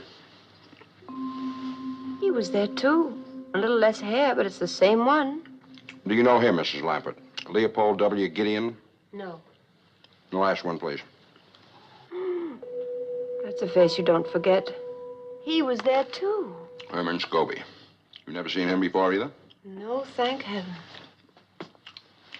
Mrs. Lambert, I'm very much afraid that you are in a great deal of danger. Why should I be in any danger? You're Charles Voss's wife. Now that he's dead, you're their only lead. Mr. Bartholomew, if you're trying to frighten me, you're doing a first-rate job. Please do what we ask, Mrs. Lambert. It's your only chance. Gladly, but I don't know what you want. You haven't told me. Oh? I haven't? Well, it's the money, Mrs. Lambert. The money. $250,000 Charles Voss received from the auction. Those three men wanted too. They want it very badly. But that's Charles's money, not theirs. Oh, Mrs. Lambert, I'd love to see you try and convince them of that. Oh, boy. But Then whose is it? His or theirs? Ours. Oh. Charles Voss stole $250,000 from the United States government. I'm afraid we want it back. But I don't have it. That's impossible, Mrs. Lampert. You're the only one who could have it. Mr. Bartholomew, if I had $250,000, believe me, I'd know it. Nevertheless, Mrs. Lampert, you've got it. You mean he's just lying around somewhere? All that cash? Or a certified check, a safe deposit key, baggage claim. You look for it, Mrs. Lambert. I'm quite sure you'll find it. Look for it. Look just as hard and as fast as you can. You may not have a great deal of time. Those three men know you've got the money just as surely as we do. You won't be safe until the money is in our hands. Is that clear? Now, here's where you ought to call me, day or night. It's a direct line to both my office and my apartment. And please don't tell anyone about coming to see us today. It could prove fatal for them as well as yourself. As I said, Mrs. Lambert, I'm afraid you're in a great deal of danger.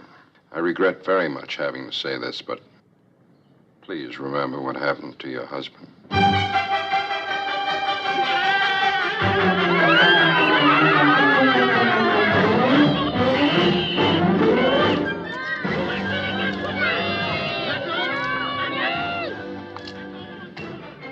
Hello. Hello, Peter.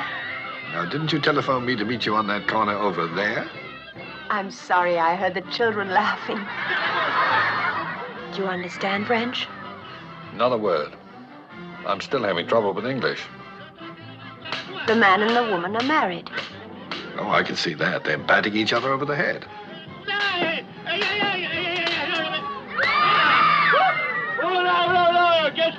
Who's that with the hat?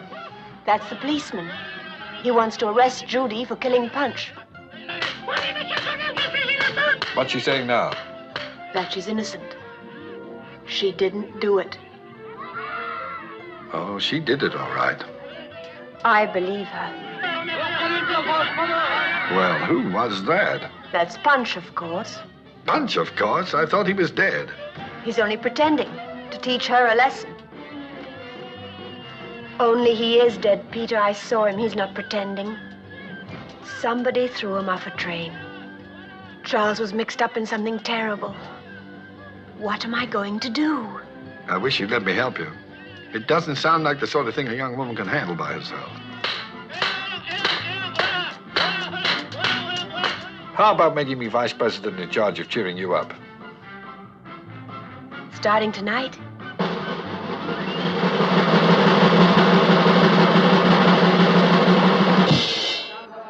Bonsoir, messieurs, dames. Good evening, ladies and gentlemen. Buonasera, signori, signori. Ce soir, comme tous les autres soirs d'ailleurs, vous savez très bien qu'ici au Black Sheep Club, l'attraction, c'est vous. Alors, approchez-vous, messieurs, dames. Venez-y. Step right up, ladies and gentlemen. What's going on? Fun and games. Evidently, we're the floor show. Come on. What, you and me? Everyone. Avanti, avanti, signori, signori. Écoutez-moi bien, messieurs, dames, les règles du jeu sont très simples. Alors, écoutez-moi. Alors, il y a deux équipes. There are two teams. Et pour chaque équipe, il y a une orange. For every team, there is one orange. Una naranja. Un appelsinet. Vous mettez l'orange sur le moto comme ça. You put the orange on the chin like so. Vous passez cette orange à la personne derrière vous. You pass the orange to the person behind you. Mais sans vous servir les mains. Without the use of your hands. Are you ready? 1, 2, 3.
Lambert.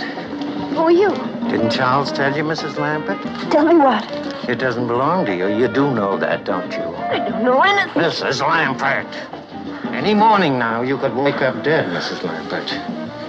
Leave me alone. Dead, Mrs. Lambert, like last week's news. Like Charles, Mrs. Lambert. Stop it! What's the trouble? He stepped on my foot. Forgive me. Wait here, I won't be long. It was quite unintentional, I'm sure.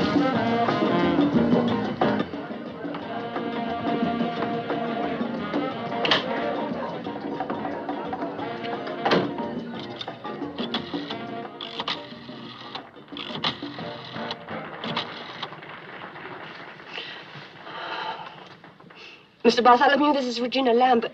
Mr. Bartholomew, I just saw one of those men. Mr. Bartholomew, can you hear me? Mr. Bartholomew, this is Regina Lambert. I just...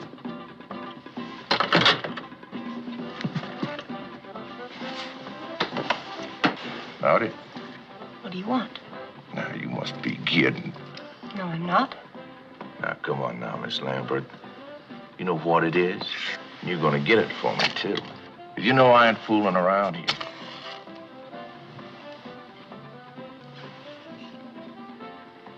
No, sirree, Bob. No, that's please. Now, don't make too much noise, Miss Lambert. Oh. It could get a whole lot worse, you know. Now, it belongs to me, Miss Lambert. And you're gonna get it for me. Or your life ain't gonna be worth the paper it's printed on. Do you say what I'm saying to you? Stop! Stop! Please stop! Now, you go home and think it over real careful You're right now. insane. You're absolutely insane.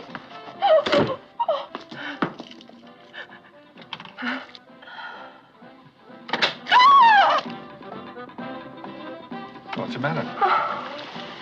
What are you doing in here? I'm having a nervous breakdown.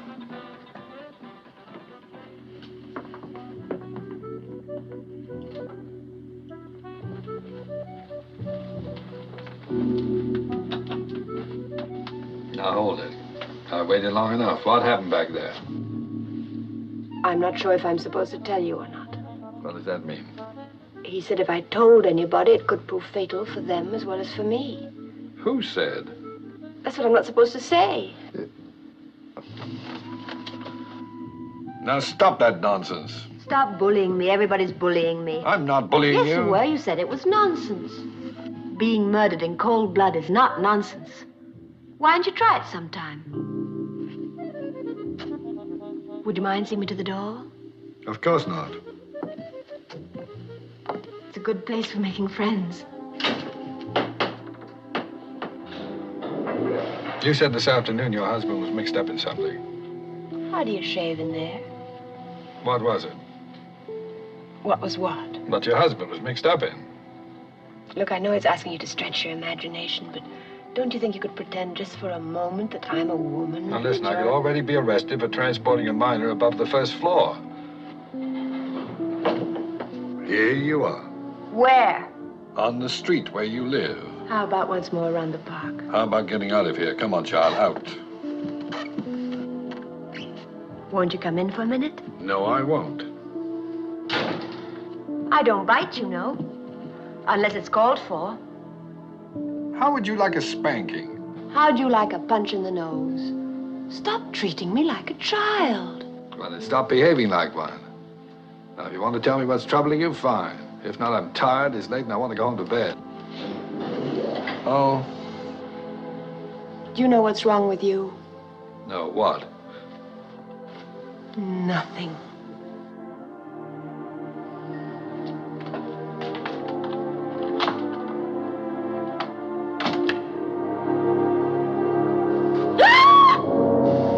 Where is it, lady? I don't know.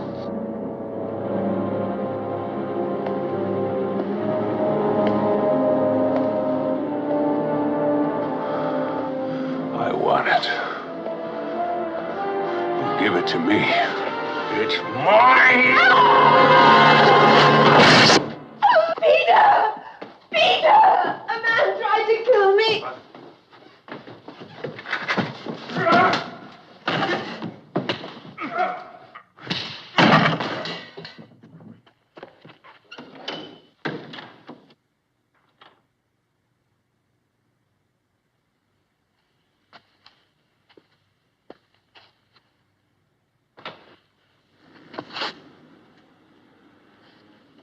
Peter?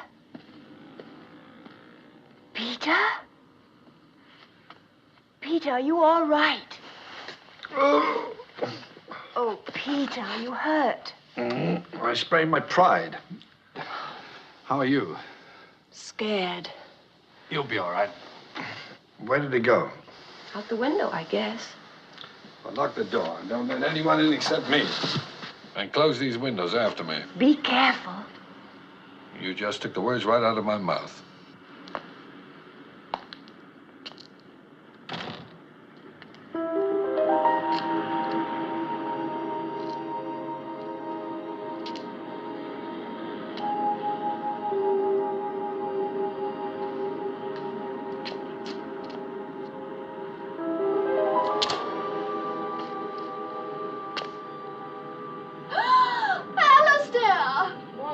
Now, Pamela. It happened again. Another strange man peered in the window at me and then went away. Bad luck, Pamela.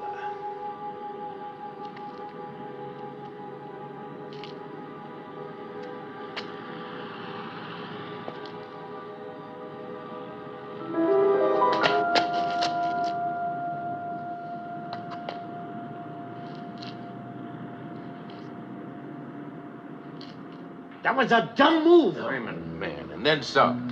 If you'd only let us know you was going up to a room, we could have done something to keep him busy. But sneaking off up there that way by yourself. Man, what did you expect him to do? Walk up and shake you by that hand of yours? A dumb move, Herman, a dumb move. Yes, it was a dumb move, Herman. What is the matter with you? You want some more? Never mind that. Did you get the money? How could I with the 3 Marx Brothers breathing down my neck? I thought we had an agreement. Now, the girl trusts me. If she's got the money, I'll find out about it. But you just leave me alone. We took all the chances. The money belongs to us, not to him. Now, don't be piggy, Herman. A third of nothing is nothing. Just think about that. But make up your mind. She's waiting for me. I don't see how another 24 hours could hurt anything. Shoot, no, not after all these years. Then he gets it out of your share, not mine. Not mine. Either one of you got the room next to her? Yeah, I have. Why? Give me the key. Get yourself another room. I want to use it.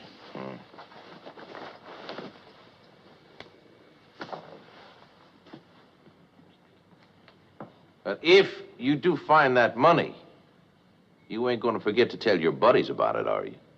Don't worry. Oh, no, I ain't worrying. You see this little fella here? Oh, he worries.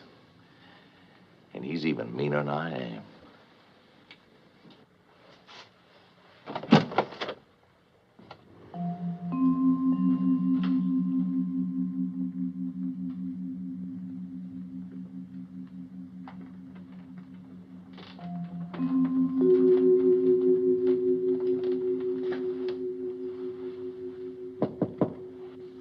Who is it? It's me, Peter.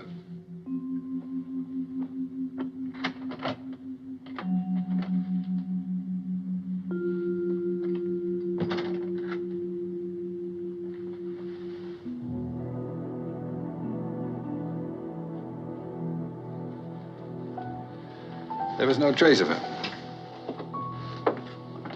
Why don't you confide in me and tell me what this is all about? There are 3 men. He's one of them.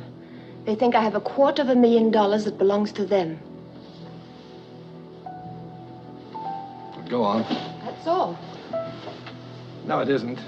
Where's the money? I don't know. They killed Charles to get it, but he must not have had it with him on the train. So they think he left it with you? But he didn't. I've looked everywhere, and if I don't find it, they're going to kill me. No, they won't. I won't let them. Peter, help me. You're the only one I can trust. I'll help you. I told you I would. Come on. Oh, I'm so hungry I could faint. And I've gotten your suit all wet. That's all right. It's a drip dry. Wipe your eyes. Promise me you'll never lie to me the way Charles did. Why do people have to tell lies? Usually it's because they want something. They're afraid the truth won't get it for them. You tell lies?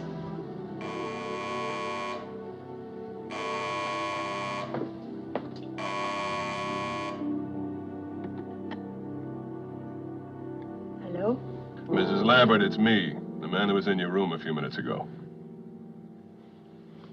What do you want? Who is it? It's the man you had the fight with. Is Dial with you? Who? The man I had the fight with, lady. Dial. That's his name. What's wrong? Is he still there?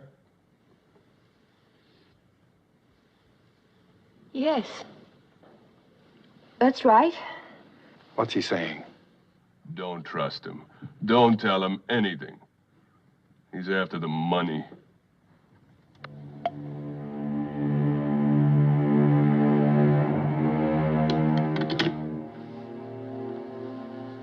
What was all that about? He said if I don't give him the money, he'll kill me. Oh, don't take it seriously. He's just trying to frighten you. I believe what he said. No, it's just a lot of words. Words can hurt. I know. Try to get some sleep. You'll feel better. Don't worry. I've arranged to take the room next door to you. So you'll be all right. If you want anything, just bang on the wall. Better lock the door after me. Good night.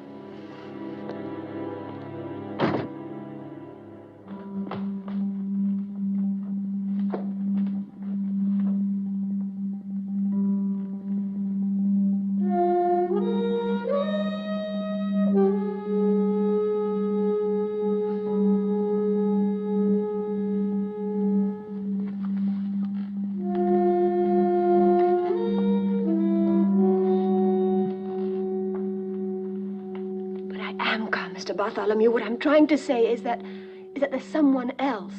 What? Someone who wasn't in that photograph you showed me today. He says his name is Peter Joshua, but it isn't. It's Dial. Are you still there, Mr. Bartholomew? Yes, Mrs. Lambert. I don't know who this Mr. Dial is, but it's just possible we were wrong about who killed your husband. You mean he might have? Mr. Bartholomew, I'm catching the next plane out of here. I'm not going to sit around for somebody to make chopped liver out of me. Now, take it easy, Mrs. Lambert. Take it easy. Where are you now? Can you meet me at the market? At Leal? Yes, opposite San Eustache. I'll meet you there in 15 minutes. All right, I'll be there in 15 minutes.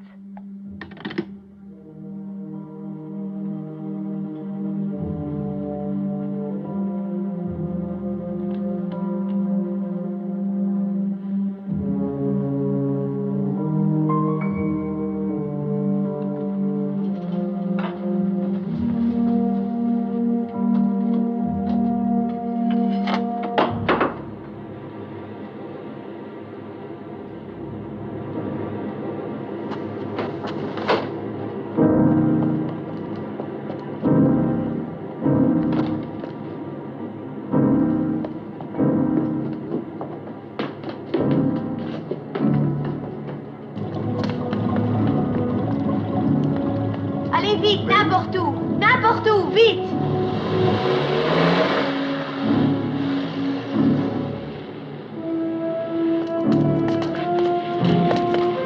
Sweet base a taxi.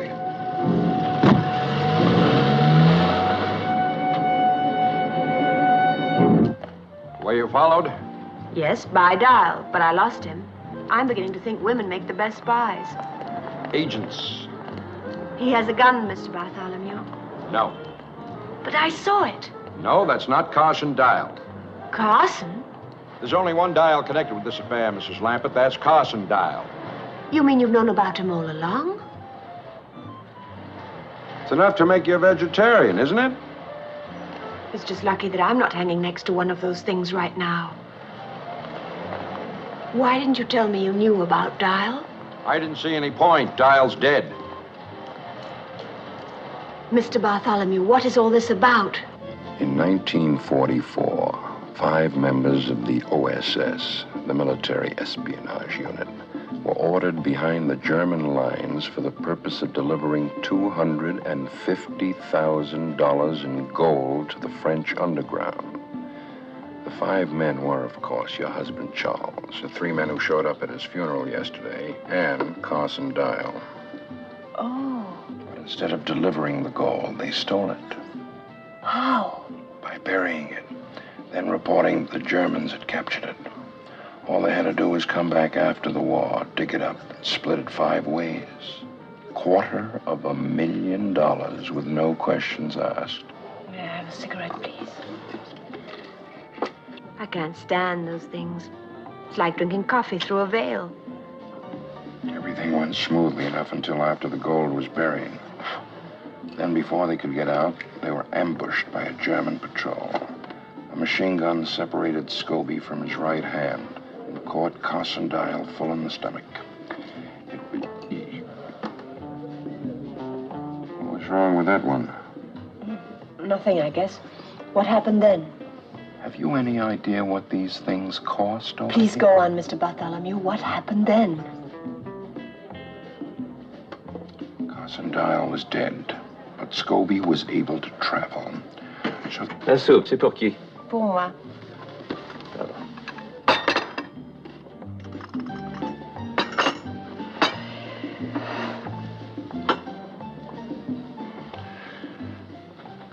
Where was I? Carson Dial was dead. Yes, Carson Dial was dead. The others finally got back to the base and waited for the war to end. Only Charles couldn't wait quite as long as the others. He beat them back to the gold, took everything for himself, and disappeared. It's taken Gideon, Tex, and Scobie all this time to catch up with him again. But if they stole all that money, why can't you arrest them?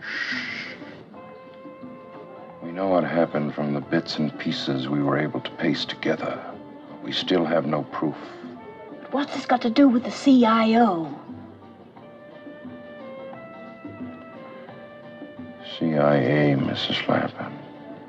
It's an extension of the wartime OSS. It's our money and we want it back. I'm sorry, Mr. Bartholomew, but nothing you've said has changed my mind. I'm leaving Paris tonight. Wouldn't advise that, Mrs. Lappin. Better consider what happened to your husband when he tried to leave. Those men won't be very far away no matter where you go. In fact, I don't even see any point in your changing hotels. Now, please help us, Mrs. Lappin. Your government is counting on you. I suppose if I'm going to die, I might as well do it for my country. That's the spirit. Here's what I want you to do. We're anxious to know who this man is, the one calling himself Dial. I want you to find out. Why me? You're in an ideal position. He trusts you. Besides, you yourself said women make the best spies. Agents.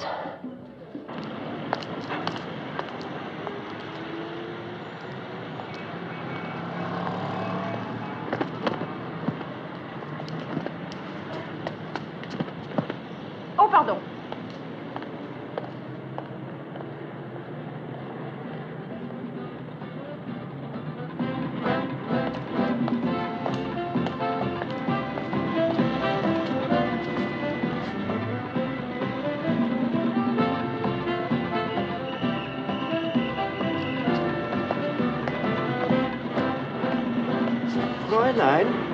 Fräulein! What are you doing following me? It's going to look like a parade. Stop it!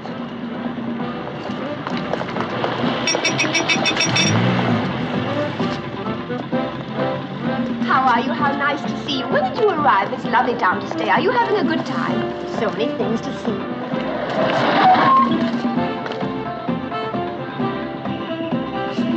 Fräulein! Fräulein! If you don't stop following me, I'll call the police. Taxi!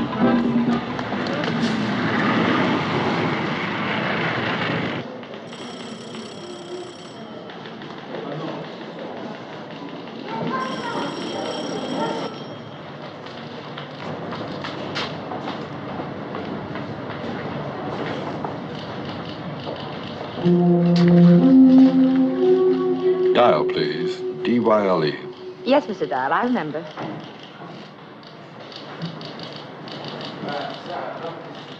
No, I'm sorry, Mr. Dial. Nothing today. Thank you. Mr. Dial, please. You're wanted on the telephone. Mr. Dial, cabin 4. Mr. Dial, cabin 4, please.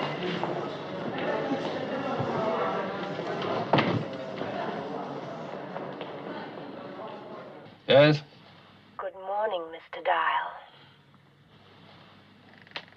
Reggie? It's the only name I've got. How about you? I know cat and mouse. You've got me. What do you want to know? Why you lied to me? I had to. For all I knew, you were in on the whole thing. I'm trying to find out who you are. But you know my name. It's Dial. Carson Dial is dead. Yes, he is. He was my brother. Your brother? The Army thinks he was killed in action by the Germans. But I think they did it. Tex, Gideon Scobie, and your husband. Because my brother wouldn't go along with their scheme to steal the gold.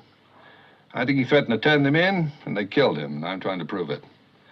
They think I'm working with them, but I'm not, Reggie. I'm on your side.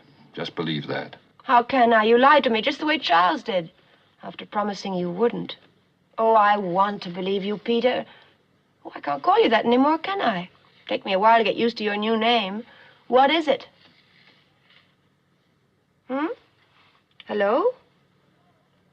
Hello?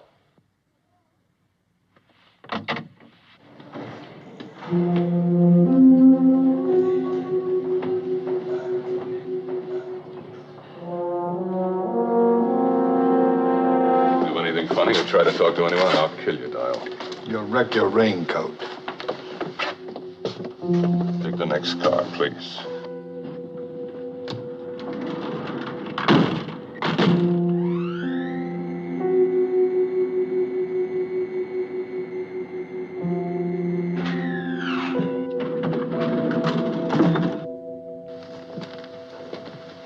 Look out. Didn't want you to bump your head. Get in there.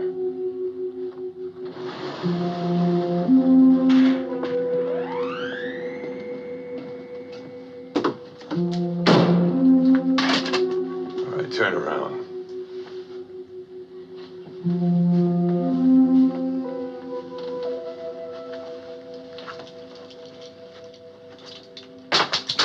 Now sit down.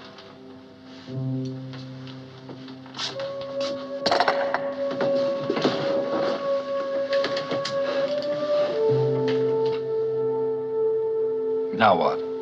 We wait, with our mouth shut.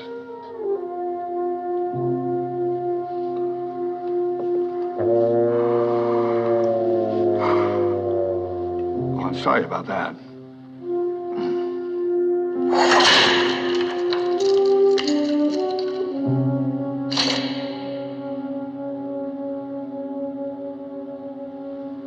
Okay, up there.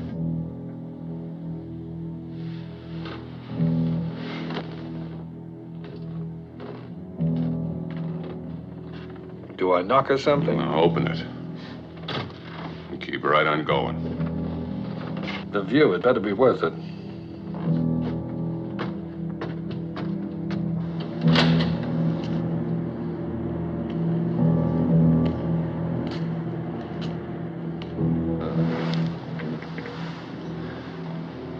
Very pretty. Now what? I was afraid of that.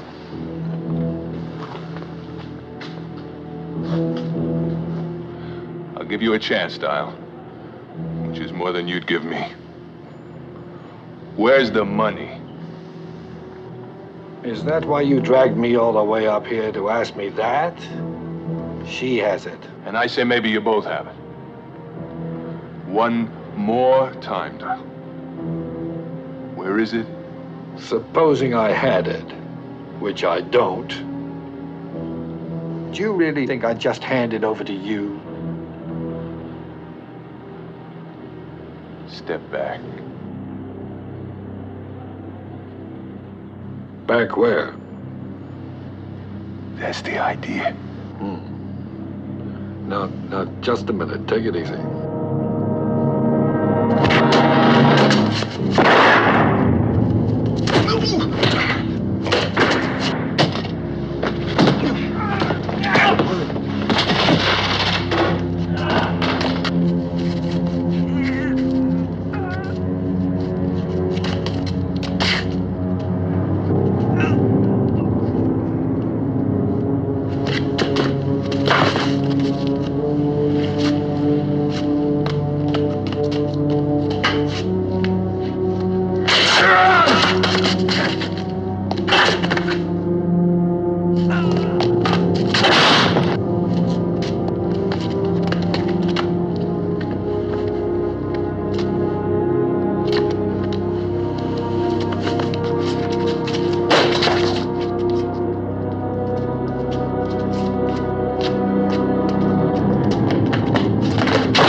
How you doing? How do you think? If you get bored, try writing Love Thy Neighbor 100 times on the side of the building.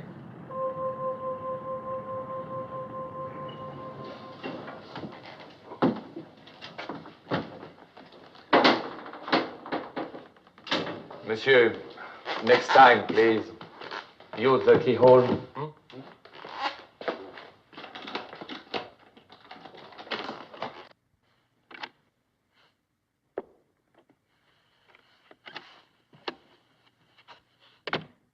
Is that you? Yeah, You gonna open up? sure, wait a minute. Don't you know it's impolite to leave someone holding the phone? What happened? Oh, I met a man with sharp nails. Scobie? Mm-hmm. I left him hanging around the American Express. Come in. I've got something that stings like crazy. Now, you're the kind of girl that'd have something like that. Sit down. Hey, wait a minute. What is that stuff? Marvelous stuff. It's gonna hurt you much more than it's gonna hurt me. Oh, Bill. Oh. Did you hear something rip? No? Oh, that's odd. Listen, I only came in for an estimate. Sit still. It's not too bad. Oh. You won't be able to lie on your back for a few days. Then you can lie from any position, can't you? Oh. Does it hurt? What? Does it hurt? Oh, are you kidding? Have you got a bullet I could bite like they do in the movies? Are you really Carson Dials, brother? No, would you like to see my passport? Passport? What kind of a proof is that? No. Would you like to see where I was tattooed? Yes. All right, we'll drive around that way. Could at least tell me what your first name is these days. Alexander. Okay, Alexander. You're done. Good. You're a new man. I'm sorry the old one couldn't tell you the truth. But I had to find out your part in all this. Is there a Mrs. Dial? Yes. But we're divorced. I thought that was Peter Joshua. I'm just as difficult to live with as he was. Alex, how can you tell if anyone's lying or not? You can't. There must be some way. No, there's no riddle about two tribes of Indians. The white feet always tell the truth and the black feet always lie. So one day you meet an Indian. You say, hey, Indian, what are you, a truthful Whitefoot or a lying Blackfoot? He says, I'm a truthful Whitefoot. But which is he? Well, why couldn't you just look at his feet? Because he's wearing moccasins. Well, then he's a truthful Whitefoot, of course. But why not a lying Blackfoot? Which one are you? A truthful Whitefoot. Come in. Sit down. Right, you want to look at my feet? Yes. Oh. Hey, knock it off. Now, come on, Reggie, listen to me. Oh, here it comes, the fatherly talk. You forget I'm already a widow. So was Juliet at 15. But I'm not 15. Well, that's the trouble. You're too old for me. Can't you be serious? Oh, you just said an honorable word. What did I say? Serious. When a man gets to be my age, that's the last word he ever wants to hear. I don't want to be serious. And I especially don't want you to be. Okay, we'll just sit around all day long being frivolous. How about that? Reggie, cut it out. Okay. Well, now what are you doing? Cutting it out. Who told you to do that? You did. Oh, I'm not through complaining yet. Oh. Now, cut it out. Alex, I think I love you.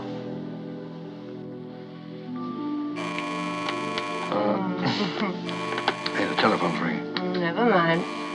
Whoever it is won't give up. Yeah. And neither will I. Just a minute here. Come on, take it. Hello. I'm sorry, I was just, nibbling on something. Say, I'd appreciate it mighty highly if you'd wiggle on over to room 46 and chew the fat for a spell. Could you give me one good reason why I should? Yeah. A little one, about 6 or 7. Keeps calling for Aunt Reggie. Ain't that cute? They've got Jean-Louis. I'll be right there. Tex, do something with this kid, will you? My whole leg's going to sleep. Sit easy. Are you a real cowboy? Yeah, sure am, kid. So where's your gun? Will you put that thing away? Louis. Got it, Miss Lampert. Oh, who invited him? Well, Herman, see you had a happy landing. I must call Sylvie right away. I'm afraid they'll have to wait, Mrs. Lampert. It's his mother. She won't be anybody's mother unless you answer some questions. This ain't no game, Miss Lampert. I want that money now. Why don't you keep quiet and stop threatening the child? He hasn't got the money, and neither has Mrs. Lampert. Then who does? I don't know, Herman. Maybe you do. Me. Or you. Oh. Or him. Why, that's the most ridiculous thing I... Listen to this man. Man, going loco. Now, hold it. Suppose one of you found Charles here in Paris. Even bumped into him by accident. Followed him when he tried to run out again. Cornered him on the train. Threw him out the window, and without bothering to tell the other two, took all the money for yourself. If one of us did that, he wouldn't hang around here waiting for the other two to figure it out. But he'd have to, don't you see? If he left, he'd be admitting his guilt. Whoever it is has to wait here, pretending to look for the money, waiting for the rest of us to give up and go home. He's just trying to throw us off. They got it, I tell you. Why don't we search their rooms? That's all right with us. Well, then what are we wasting time for? Let's go.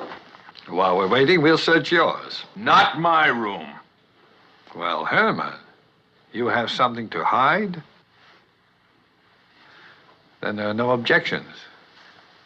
All right, here's my key. I'll take that. My room's open. Wait a minute. Now, you two just make yourselves to home here. Well, let's get busy. Come on, Jean-Louis. Come on. Oh, that's fine. Who gets your vote? Scobie, he's the one who objected. All right. I'll take Tex's room and Gideon's. You take Jean-Louis with you and bolt the door from inside. Come on, Jean-Louis, we'll have a treasure hunt, okay? Come on. Tex? Man, it's Charlie stuff. Looks like it. Think we ought to call Herman? What for? If it's not here, why bother him? And if it is? Why bother him?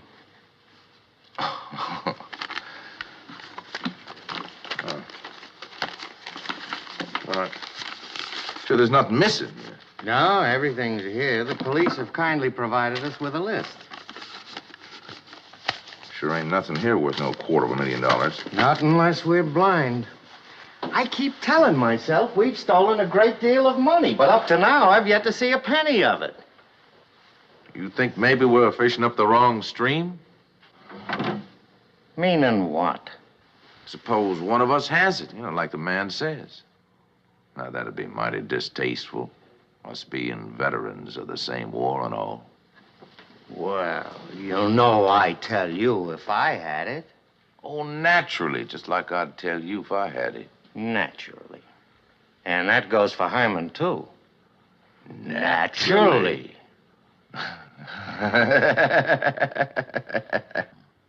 He's all right, Sylvie, honestly. Just hurry over as soon as you can. Okay, goodbye. Now, if you had a treasure, where would you hide it? I would bury it in the garden. Well, swell, but this man doesn't have a garden. Oh, neither do I. You don't? Well, if you had to hide it in this room, where would you put it? Up there. On top of that cupboard? You know something? You may be right. Oh, I hope I don't find any hairy little things living up here. Hey, there is something. It's heavy. I found it, I found it, I found it, I found it. If you think you're getting credit for this, you're crazy. We won, we won, we won, we won, we won, we won. We won, we won. We found it, we found it. Did you find it? No. What do you mean, no? Yeah, the kid was yelling there. Up there, it's up there. Believe me, there's nothing up there.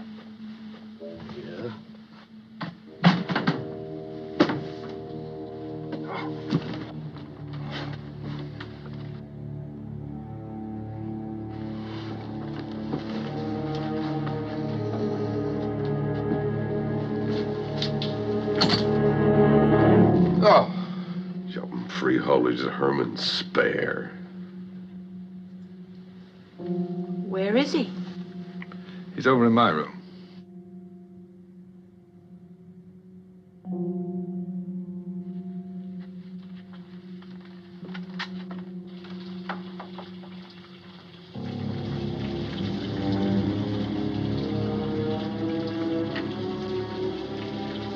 You'd better take the boy out in the hall.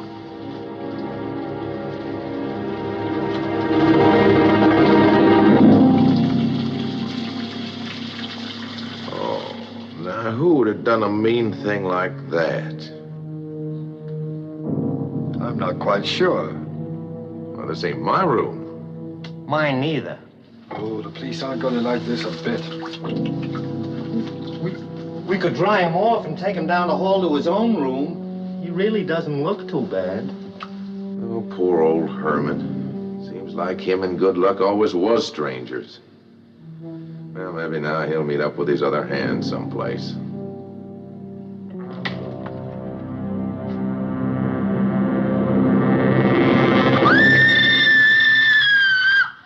A man drowned in his bed? Impossible. And in his pajamas. The second one in his pajamas. C'est trop stupid. Stop lying to me. This nose tells me when you are lying. It is never mistaken, not in 23 years. This nose will make me commissaire of police. Mr. Dial or Mr. Joshua, which is it? Dial. And yet you registered in Megève as Mr. Joshua. Didn't you know it was against the law to register under an assumed name? No, I didn't. It's done in America all the time. None of you will be permitted to leave Paris until this matter is cleared up. Only I warn you, I will be watching. We use the guillotine in this country. I have always suspected that the blade coming down causes no more than a slight tickling sensation on the back of the neck. It is only a guess, of course. I hope none of you ever finds out for certain.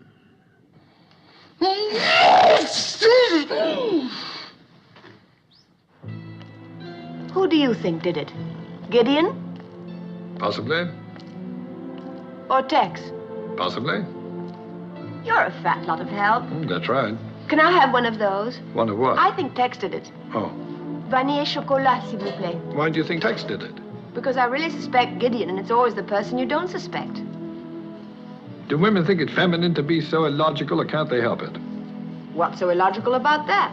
Well, you just said that it's always the one you don't suspect. And you suspect Gideon, so therefore it must be Tex. But on the other hand, if you suspect Tex, it must be the other fella, Gideon. I guess I just can't help it. Who? Women. Oh. You know, I can't help feeling rather sorry for Scobie. Wouldn't it be nice if we were like that? What, like Scobie? No, Gene Kelly. You remember when he danced down here by the river in America and in Paris without a care in the world? You know, this is good. Want some? No, thanks. And I guess you don't, do you? Maybe a minute. I'm sorry. Alex, I'm scared. Yes, I know. I can't think of any reason why he was killed. Well, perhaps someone thought the 4 shares were too many. What makes you think that this someone is going to be satisfied with 3? He wants it all, Alex. That means we're in his way, too. That's right. We've got to do something. I mean, any minute now, we could be assassinated. Would you do anything like that? What, assassinate someone? No, swing down from there on a rope to save the woman you love. Like the hunchback of Notre Dame. Huh? Oh, who put that there? Hurry up and change. I'm starved. Let me know what you want to eat so that I can pick out a suit that matches. Ha ha ha ha.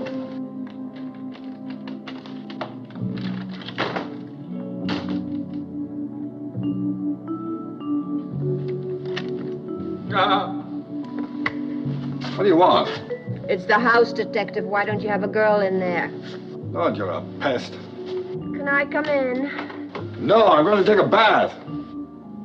Oh, wouldn't it be better if you did it in here? What for? Well, I wouldn't want to use that tub. And anyway, I don't want to be alone. I'm afraid. You're only next door. If anything happens, holler.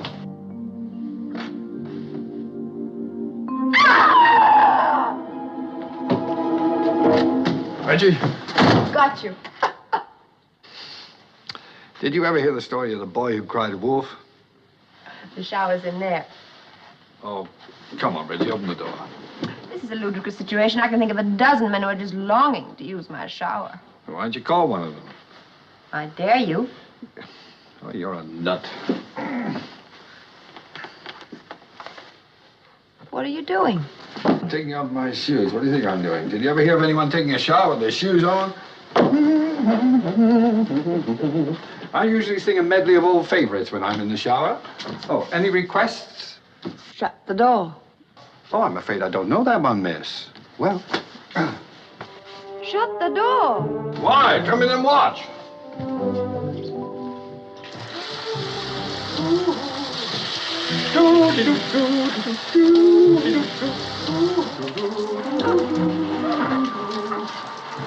Drip dry.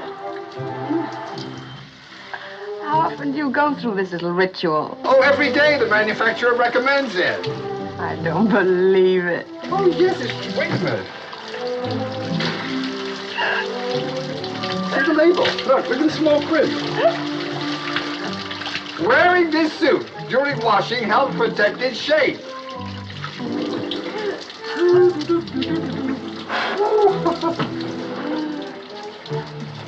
Waterproof?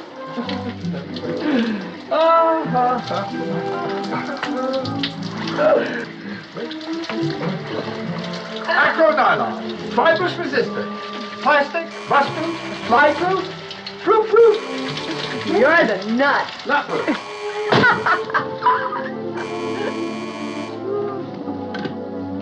Yes. Miss Slappett, Bartholomew. I spoke to Washington, Miss Slappett.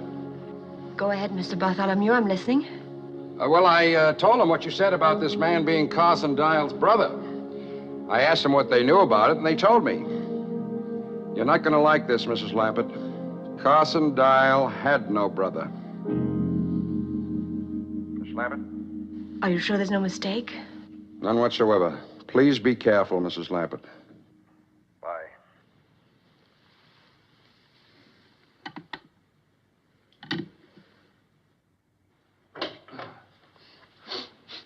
I left all my drip dry dripping. Is that all right? What's the matter? Something wrong? Oh, you're probably weak from hunger. You've only eaten 5 times today. I'll get someone to fix up my suit quickly and take you out to dinner. Let's go somewhere crowded. I feel like a lot of people.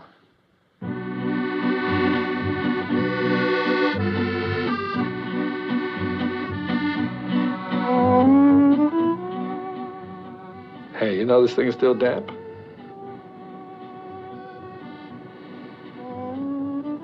You haven't spoken a word for 20 minutes. I was thinking about Charles and Scobie and who's going to be next. Me?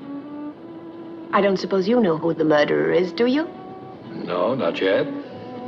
Whoever's left alive at the end will pretty much have sewn up the nomination, don't you think? What are you trying to say? That I might have killed Charles and Scobie? What I have to do to satisfy you? Become the next victim? It's a start, anyway. Oh. I can't understand you at all. One minute you're chasing me around the shower room, and the next minute you're accusing me of murder.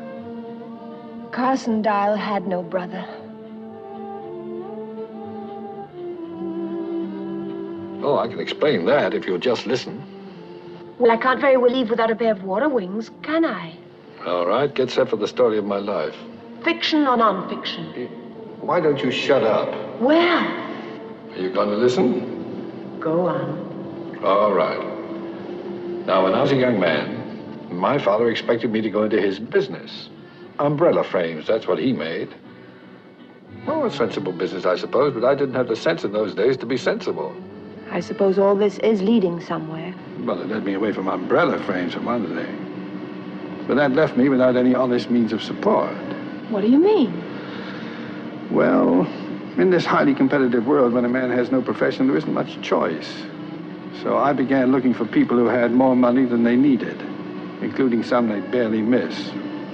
You mean you're a thief? Well, that's It's not exactly the term I'd have chosen, but it sort of captures the spirit of the thing. I don't believe it. I can't really blame you now. But I do believe it. That's what I don't believe. So it's goodbye, Alexander Dial, and welcome home, Peter Joshua. Sorry, the name's Adam Camfield. Adam Canfield? Wonderful. Do you realize you've had 3 names in the past 2 days? I don't even know who I'm talking to anymore. No, the man's the same, even if the name isn't. No, he isn't the same. Adam Canfield is a crook, and I want to know why. Well, it's simple. I like what I do. I enjoy my work. There aren't many men in the world who love their work as much as I do. Now, you look around sometime. Is there a Mrs. Canfield? Yes, but we're divorced. That's right. Now go and eat your dinner. Oh, I could eat a horse. I think that's what you ordered. Don't you dare be civil with me after leading me on like this. How did I lead you on? Oh, that marvelous rejection. You knew I couldn't resist it, and now it turns out all you're interested in is the money. That's right. Oh. Well, what would you like me to say? That a pretty girl with an outrageous manner means more to an old pro like me than $250,000? I don't suppose so. Well, it's a toss-up, I can tell you that. What? Hasn't it occurred to you that I'm having a tough time keeping my hands off you? Oh, you should see your face. What's the matter with it? It's lovely. Now what's the trouble? I'm not hungry anymore. Isn't it glorious?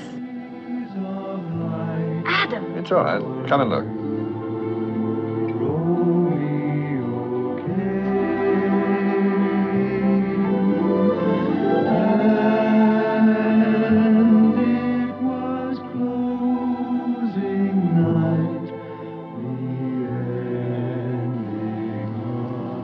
Hey, you don't look so bad in this light. Well, why do you think I brought you here? I thought maybe you wanted me to see the kind of work the competition was turning out. Pretty good, huh? I taught them everything they do. Oh, did they do that kind of thing way back in your day? Sure. How do you think I got here?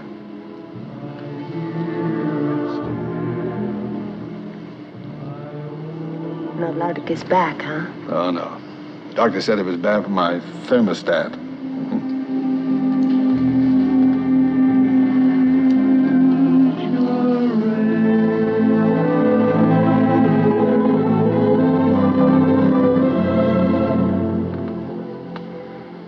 Well, when you come on, don't you? Well, come on.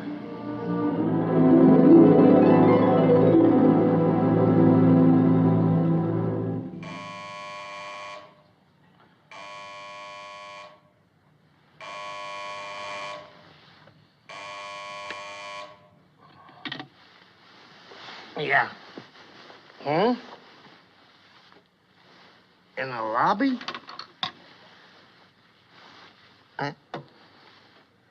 Are you out of your mind or something? It's 3:30 in the morning.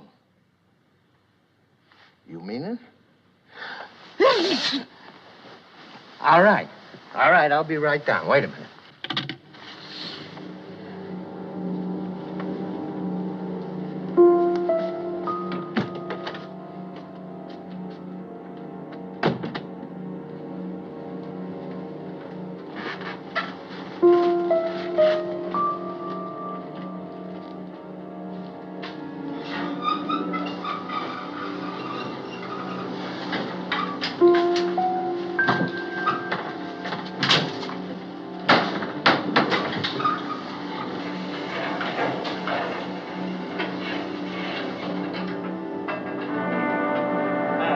Hey, turn on the lights!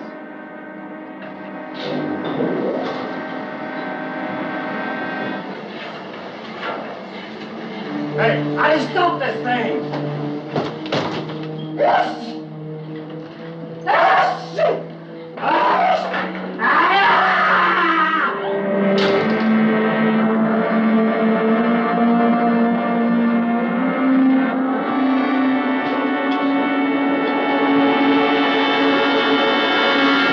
Three of them, all in their pajamas? C'est ridicule. What is it, some new American fad?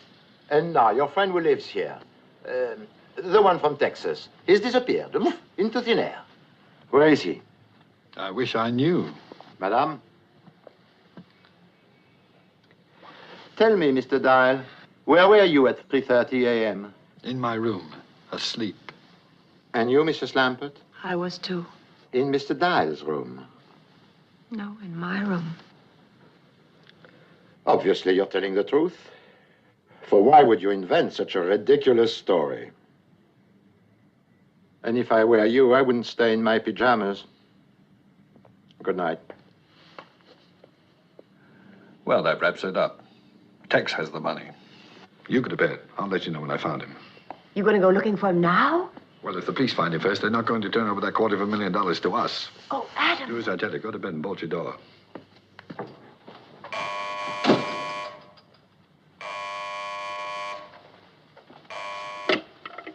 Yeah? Now, you listen to me, Dial. Look, I know who's got that money, man, and I want my share. Seems to be growing and growing every day. Well, I ain't disappearing until I get it. Where are you, Tex? Come on, man. Look, my mama didn't raise no stupid children. Look, I'll tell you what. You want to find me? Well, you just look over your shoulder, because from now on, I'm going to be right behind you.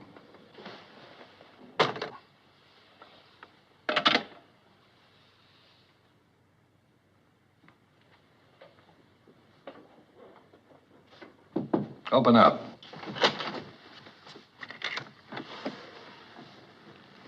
I think I was wrong about Tex having the money. Why? I just heard from him. He's still hungry. That means killing Gideon didn't get it for him. So he's narrowed it down to us. You've got it. But I've looked everywhere. You know I There's have. the airline's bag. In the wardrobe? Get it. Lord, you're obstinate. Charles must have had it with him on the train when Tex killed him. Thanks. Everybody and his Aunt Lillian's been through that bag, including me. Okay, we do it again. I've been into it at least once a day. Somebody would have seen it. It's there, Reggie. We're looking at it right now. Something on that bed is worth $250,000. But what? I don't know. 4 passports. Steamship ticket. Anything in there? Nothing. Wallet. Oh? A fountain pen.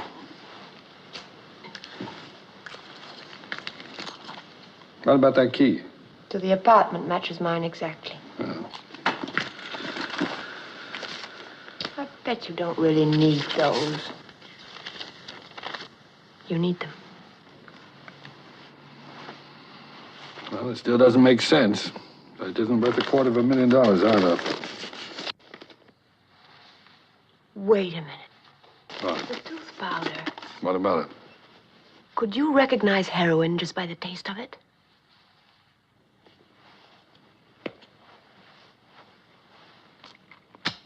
Heroin. Peppermint-flavored heroin. Well, I guess that's it. Dead end. Well, go to bed. You've got to get up and go to work in the morning. There's nothing more we can do tonight. I love you, Adam. Yes, you told me. No. The last time I said I love you, Alex. Oh. Che io ho l'onore di rappresentare disturberebbe l'esportazione dei derrati farinosi italiani in queste parti del mondo. Signori delegati, vi ringrazio della vostra attenzione. Hold it. They're recognizing Great Britain. What a fuss. Mr. Chairman, fellow delegates, my distinguished colleague from Italy. Her Majesty's delegation has listened with great patience to the Southern European... Oh, are you on? No, it's all right. What's wrong, Adam? Nothing's wrong. I think I found something. I was snooping around Tex's room and came across this in the wastebasket. I stuck it together again. Well, that's the receipt Grand-Pierre gave me for Charles's things. I don't see how that's going to... No, you're not looking. Last night when we went through the airline's bag, something was missing. An agenda. That's an appointment book, isn't it? It wasn't there. That's right. I remember Grand-Pierre looking through it, but there was nothing in it, at least nothing the police thought was very important. Can you remember anything in it at all? He did say something about Charles's last appointment. With whom? Where? I think it only said where. No, come on, Reggie. Think. This may be what we're looking for. Adam, that money doesn't belong to us. If we keep it, we'll be breaking the law. Nonsense. We didn't steal it. There's no law against stealing stolen money. Of course there is. There is? Yes. When did they pass such a silly law? Now think, Reggie. What was in that appointment book? Oh, it was a place or a street corner or something. Watch it, I'm on. Messieurs les délégués, mon distingué collègue de la Grande-Bretagne. Le problème qui se présente influence d'une manière vitale la proposition la plus importante de la conférence de l'hémisphère occidental. Of the Western Hemisphere Conference. Of the Western Hemisphere Conference held on March 22nd. No, wait! It was last Thursday, 5 o'clock, Jardin des Champs-Élysées. That's it, Adam, the garden. Well, it's Thursday today, and it's almost 5 o'clock, so come on. Oh, it's all right, gentlemen. Carry on. Now what? 5 o'clock, Thursday, the gardens. Must be something around here. Charles's appointment was last week. Yes, I know, but this is all we've got left. You're not kidding. 10 minutes ago, I had a job. But now you've got another job, so stop grumbling and start looking. I'll take that side. You poke around over here.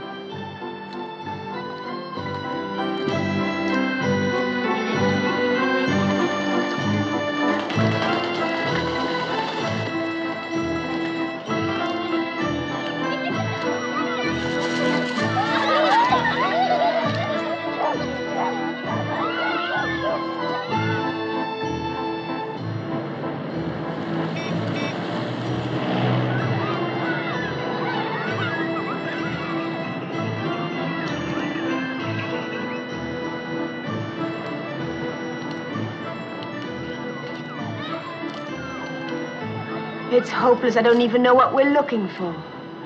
I don't think Tex does either. Tex, is he here? Look.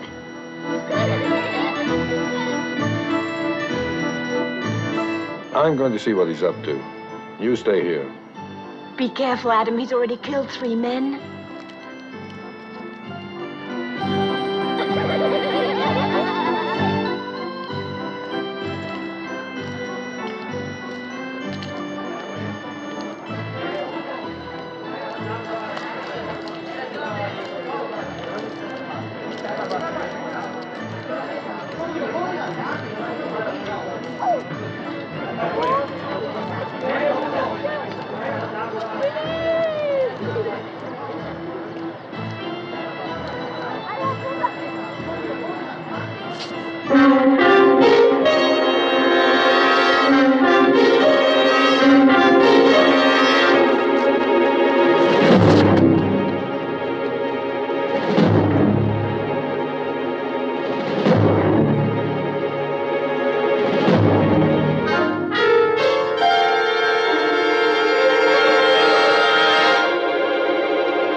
All right, where's the letter?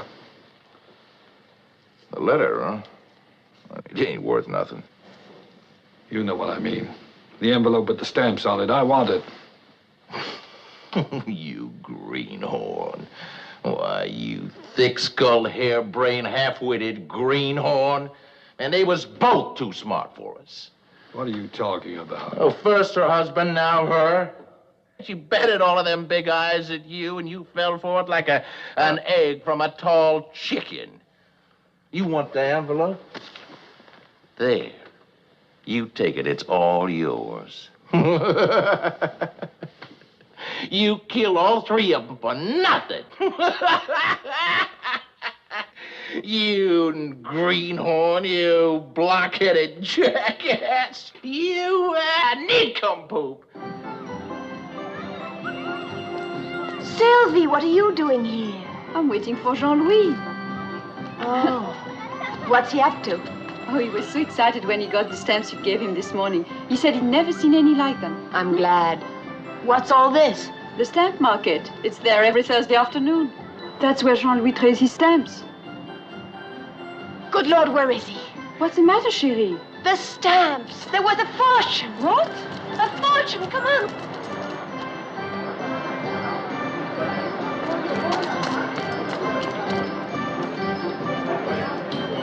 Oh, I don't see him anywhere. We'll separate. You look over there.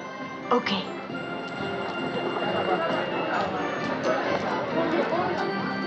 Jean-Louis! Jean-Louis! Jean-Louis!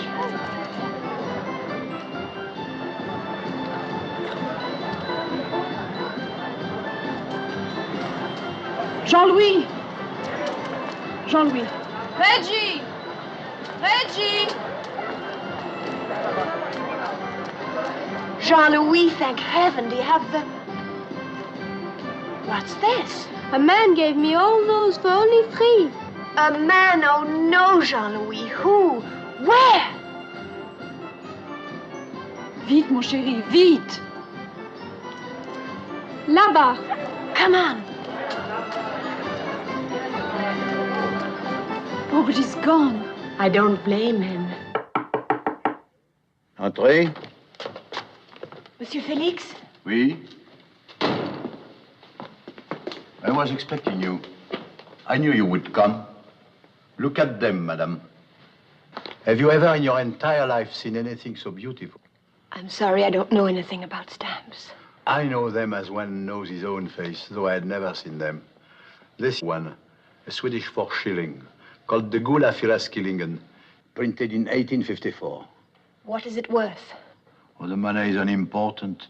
I'm afraid it's very important. But in your money, perhaps $85,000. May I sit down? Yeah. And the blue one? Oh, it's called the Hawaiian Blue. In 1894, the owner was murdered by a rival collector who was obsessed to own it.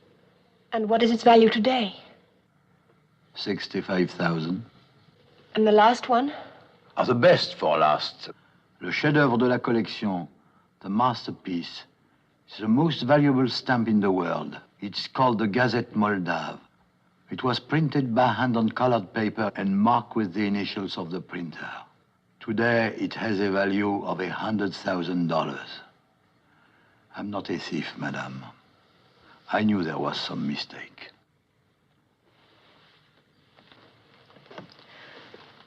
You gave the boy a great many stamps in return. Are they for sale now? Oh, let me see.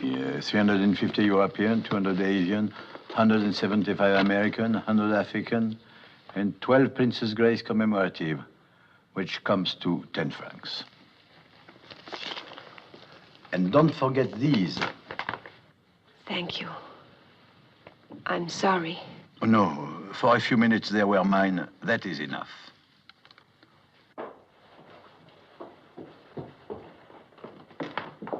Adam? Adam?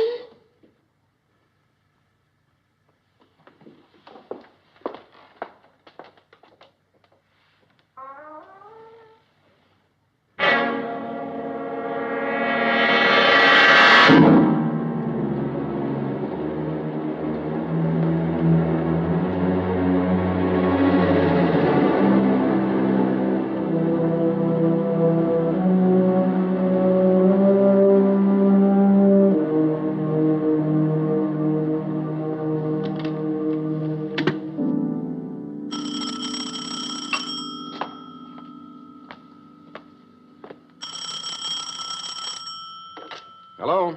Mr. Bartholomew? Yes? Tex is dead. Smothered.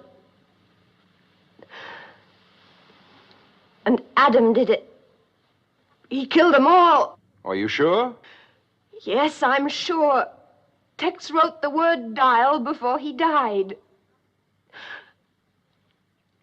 He's the murderer, I tell you. Now, wait a minute. Just a minute, Mrs. Lampert. You better give that to me again. It was the stamps on the letter Charles had with him on the train. They were there in plain view all the time, but No one bothered to look at the envelope. Now, Mrs. Lambert, listen to me. You're not safe as long as you have these stamps. Let's see. Do you know the Center Garden at the Palais Royal? Yes, the colonnade. Yes, by the colonnade. As fast as you can get there. Hurry, Mrs. Lambert. I'm leaving right away. Goodbye.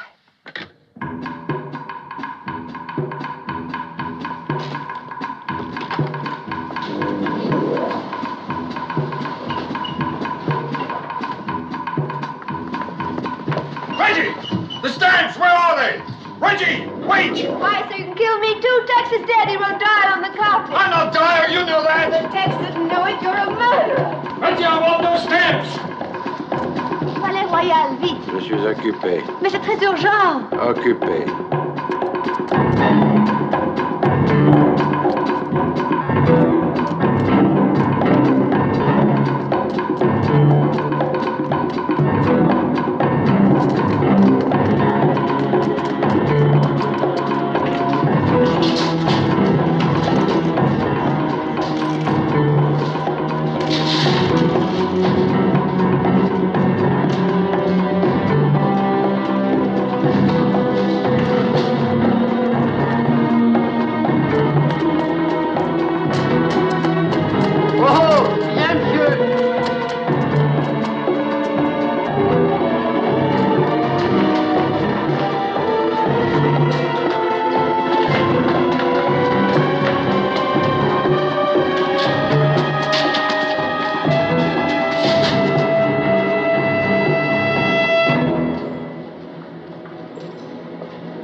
American Embassy. American Embassy?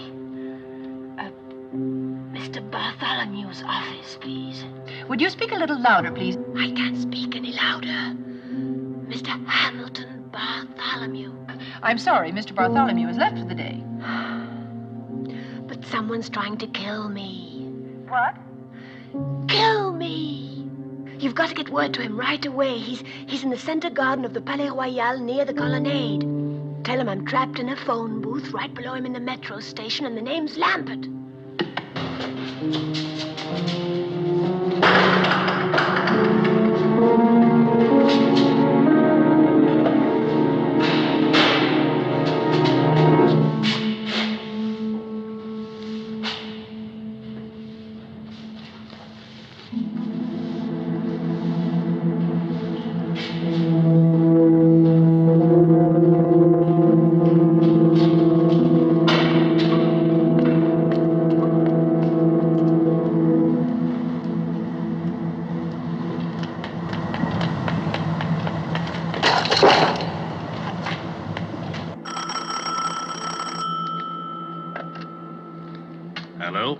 Hello, Mr. Bartholomew? Yes?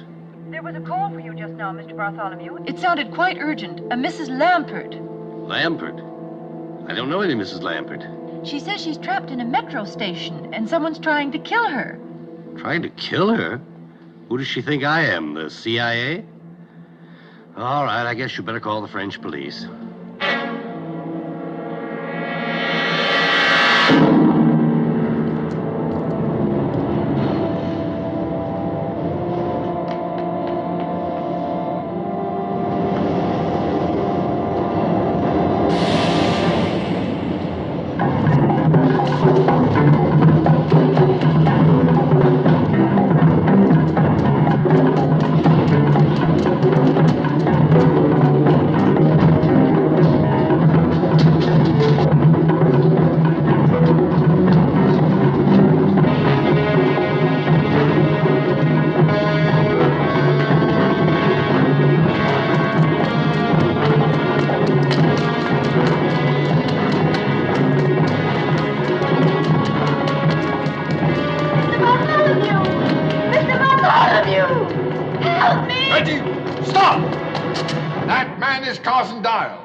I tell you, he's Carson Dyer. Now, you're not going to believe him. Just bring those stamps over here. He's trying to trick you again. Tex recognized him.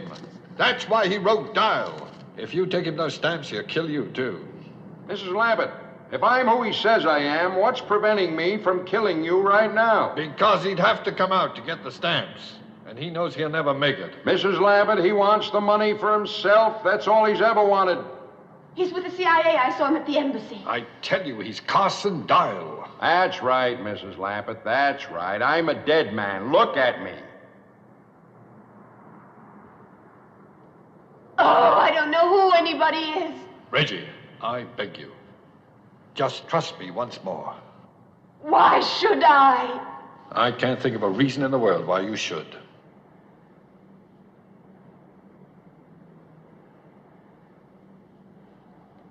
Stop right now, Mrs. Lambert, or I'll kill you.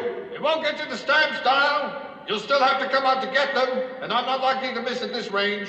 Maybe not, but it takes a lot of bullets to kill me. They left me there with 5 of them in my legs and my stomach.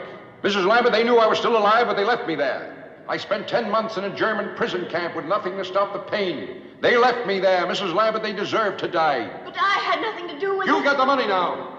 It belongs to me. Mrs. Lambert, they knew I was still alive, but they left me there. That's why I had to kill them, all 4 of them. Please believe me, Mrs. Lambert, I'll kill you too. It won't make any difference. It's no use. You're running out of time. I've come too far to turn back. I swear I'll kill you. Make up your mind, Mrs. Lambert, now.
I know you're in there, Mrs. Lappet.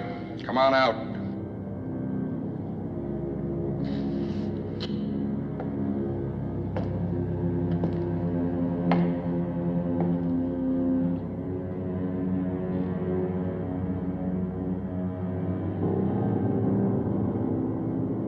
Do you hear me? Come on out.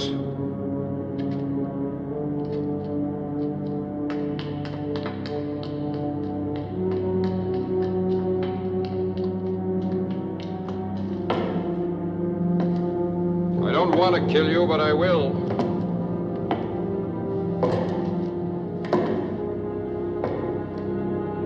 Come on out.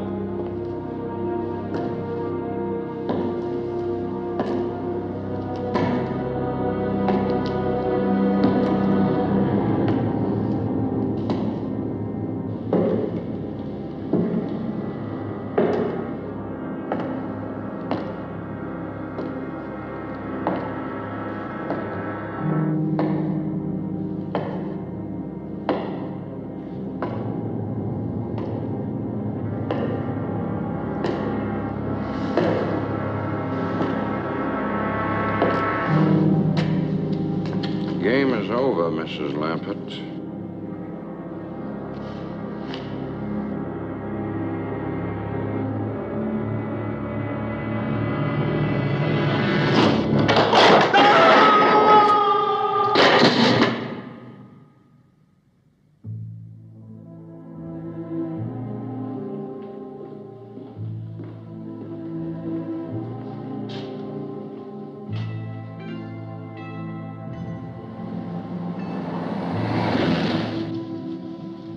You didn't have to chase me so hard.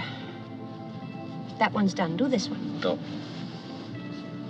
I'm sorry I thought you were the murderer. But how was I to know he was as big a liar as you are? Is that all the gratitude I get for saving your hide? You rub your own blinking foot. The truth now, was it my hide or those stamps? Well, what a terrible thing to say. How could you think that? Then prove it to me. Tell me to go to the embassy first thing in the morning and turn in those stamps.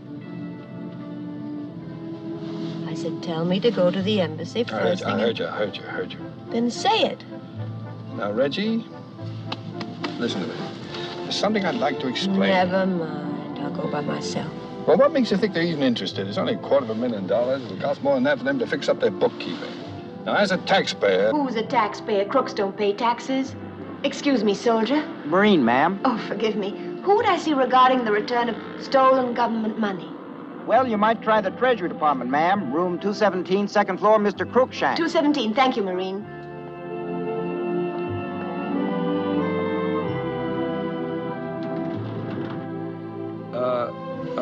Do you mind if I don't go in with you? The sight of all that money being given away might make me break out. Mr. Crookshank, please. My name is Lambert. Yes. Mr. Crookshank? Miss Lambert. Mrs. Lambert to see you. Yes, sir. Go right in. Thank you.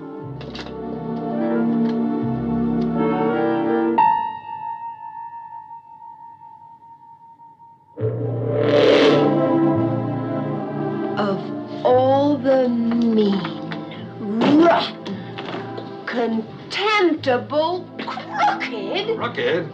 I should think you'd be glad to find out I'm not crooked. You can't even be honest about being dishonest. Why didn't you say something? We're not allowed to tell. Now, come on, give me the stamps. Wait a minute. How did Carson Dial get an office in this building anyway? Well, when did you meet him?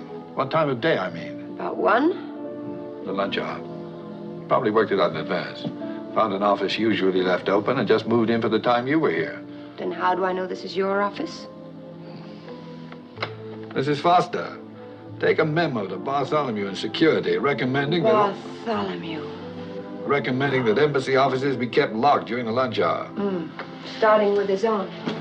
I'll give you the stamps. Come on. And what's your first name today? Brian. Brian Crookshank. Serves me right if I get stuck with that one. Well, who asked you to get stuck with any of them? Come on. Is there a Mrs. Crookshank? Yes? But we're divorced. No.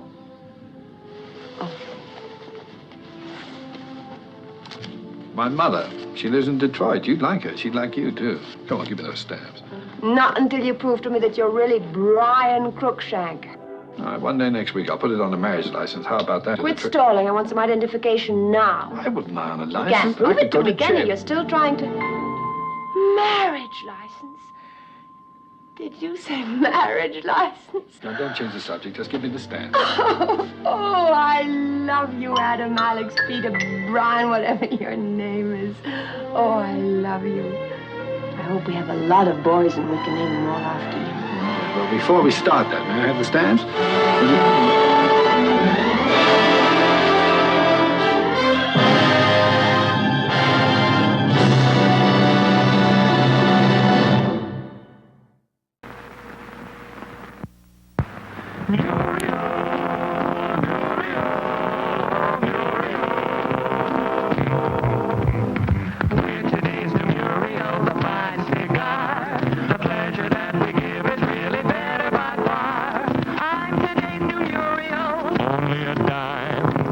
Why don't you pick me up and smoke me sometime?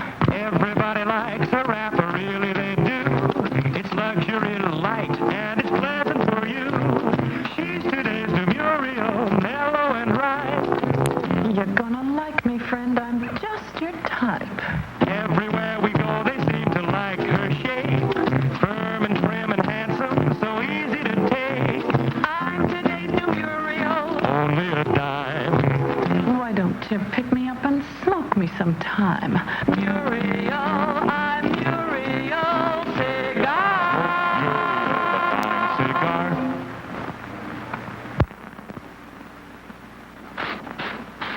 Switch from Hearts to Snow Fresh Filter. Cool. Cool, Snow Fresh, cool, taste so clean, so refreshing, smoke cool. As cool and as clean as a breath of fresh air. That's Snow Fresh Filter Cool. Your mouth feels clean, your throat refreshed. The finest leaf tobacco, mild, refreshing menthol, and the world's most thoroughly tested filter. That's Snow Fresh Filter Cool.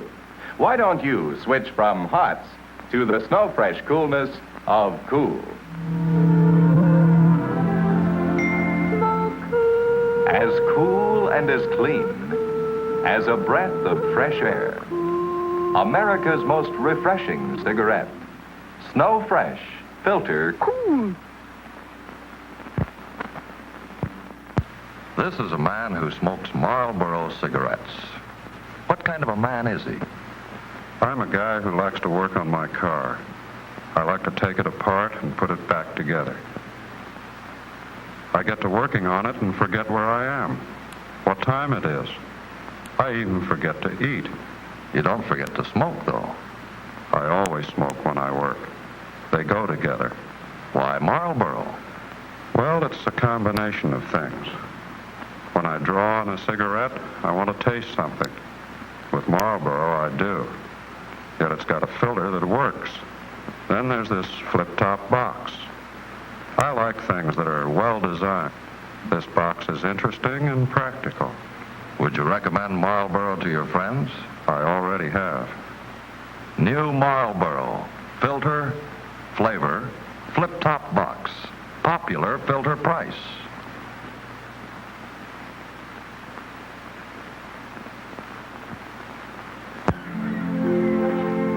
I remember an uncle of mine whom I loved very much. He lived by the sea, and I often spent all day on the beach with him just walking along. He liked to smoke cigars, and each time he took one out, he asked me the same question. Do you like music? Yes, I'd say. Well then, here's a band for you. He'd put the Robert Burns band on my finger, and we'd go on walking in the sun. Years later, that memory made me start smoking Robert Burns.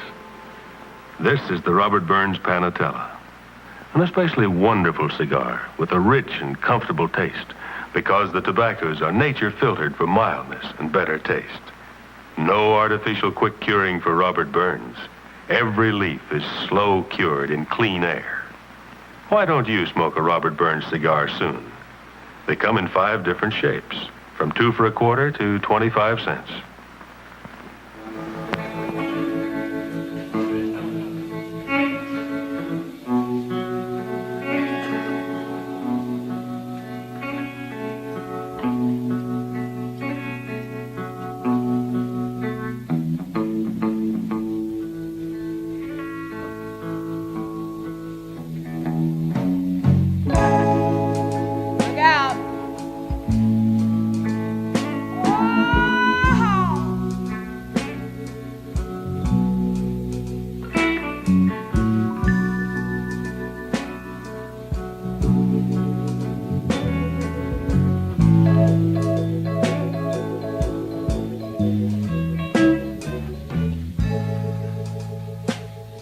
Something told me it was over, babe.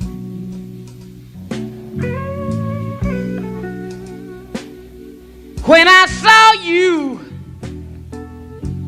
and that girl talking, babe,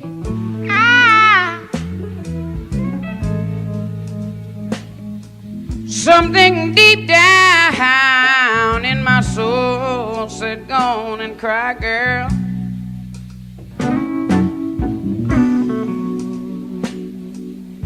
When I saw you and that same girl walking by,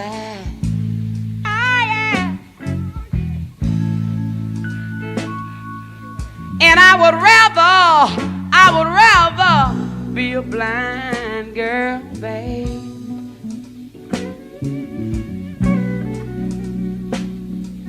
than to see you walk away from me, baby.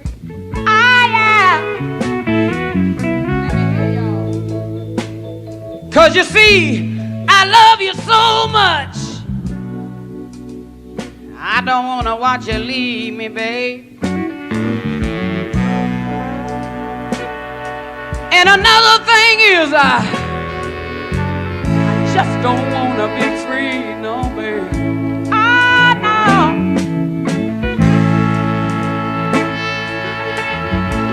Now listen, I was just sitting here thinking, yeah, about your sweet kiss, whoa, and your warm embrace, baby. Oh, yeah. When the reflection in the glass that I held to my lips, babe, yeah, yeah, yeah, revealed the tears that was on my face, yeah, babe. Oh, yeah. Baby, baby, baby, baby, baby, baby, baby, I'd rather be a blind girl.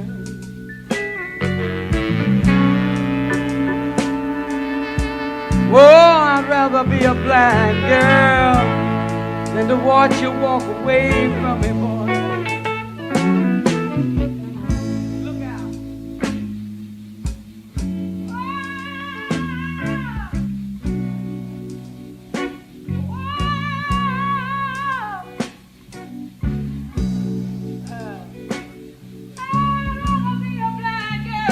Watch you walk away from me, baby, don't leave. Oh, now listen, I'm gonna tell y'all one more time. I was just sitting here a minute ago thinking, baby, I was thinking about your sweet kiss and your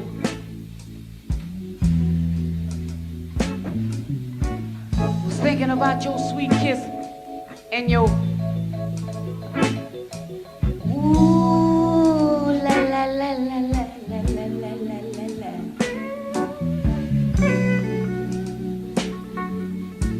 When I looked down in the glass that I held to my lips, I was looking in the glass and I saw the reflection of the tears rolling down my face.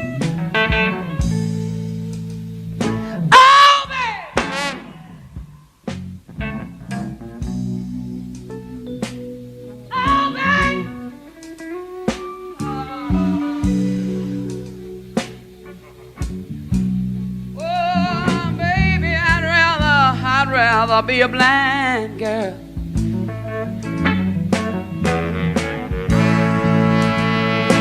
Oh Lord, baby, baby, baby, don't leave me, boy.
I'd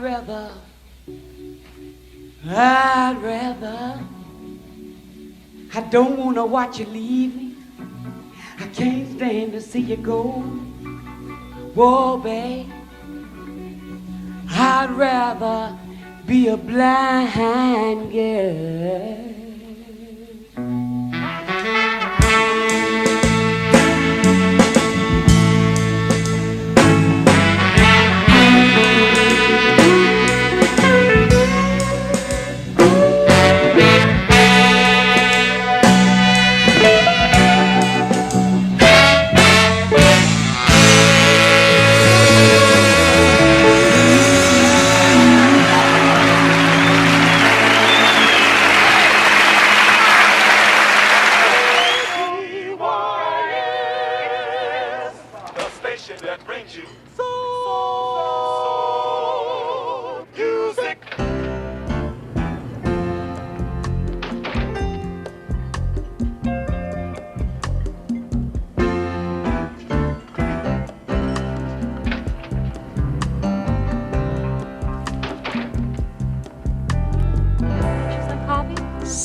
Still, I wanna get next to you. I wanna get next to you. More specials.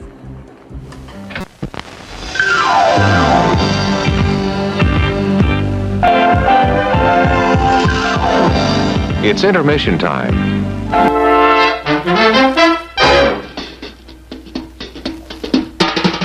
Oh, the time is now, the time is here. Now's the time for a bite of cheer. A tasty delight where the price is right. Well, look at here, you'll dig this sight.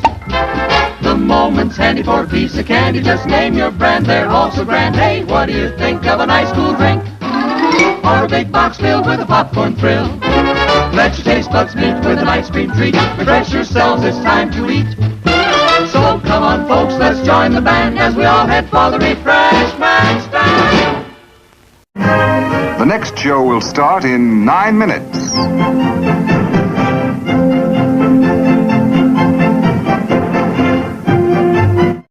Wait till you see what I get from the refreshment counter. Oh boy, popcorn and candy bars and ice cream and oh boy, sparkling ice cold Coca-Cola. Oh boy, that tastes good. Have you been to the refreshment counter?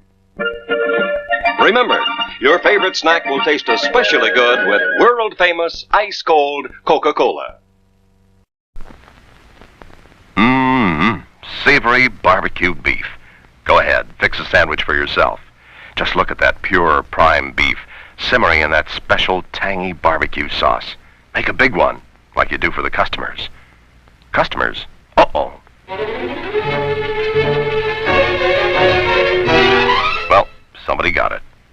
fix yourself another. Savory barbecued beef. There's still plenty for you at the Refreshment Center.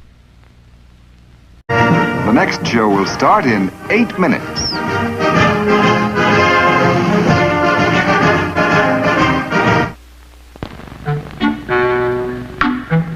I'm sorry, sir. This is a private mountain. But I only wanted This mountain is reserved for patrons of drive-in theaters. But it's a supply depot for all sorts of good things, which people can get at the snack bar, like soft drinks, hot dogs, good hot coffee, candy bars of all kinds, delicious popcorn, and refreshing ice cream treats.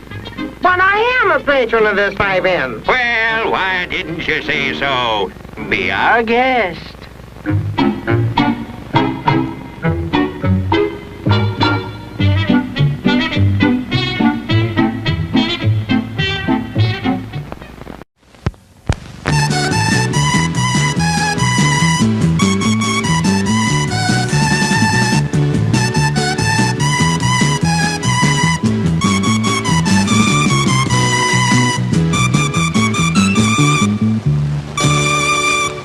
The next show will start in 7 minutes.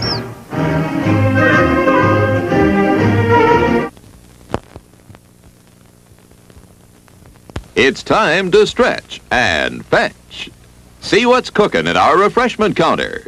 You'll find your favorite foods and beverages, plus many new goodies to tempt your appetite and add to your evening's pleasure.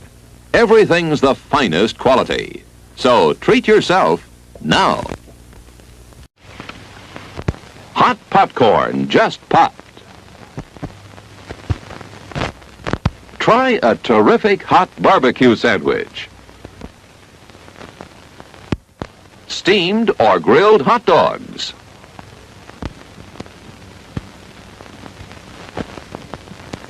Sparkling soft drinks.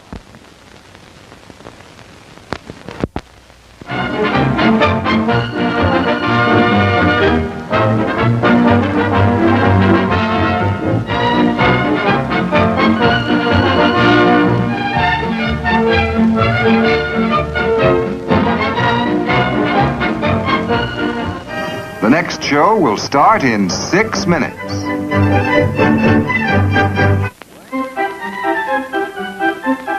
Hurry, hurry, step right this way, folks, for the most extravagant array of refreshment goodies ever assembled under one roof. Enjoy breathtaking, taste-tempting candies of finest quality. Enjoy popcorn, exploded into tender, delicious, crispy bites of crunchy goodness. Enjoy the tops in cool, refreshing soft drinks. If you want to enjoy some refreshments, this is your opportunity. There will now be a short intermission. One of the best treatments we know is a frosty, fresh, bubbling, cold drink, such as you can find at this theater's refreshment center. And we have all of your family's favorite flavors. So for the dry, parched area in the back of your throat, visit your refreshment center for an ice-cold drink. At the sound of the tone, it will be just 5 minutes to showtime.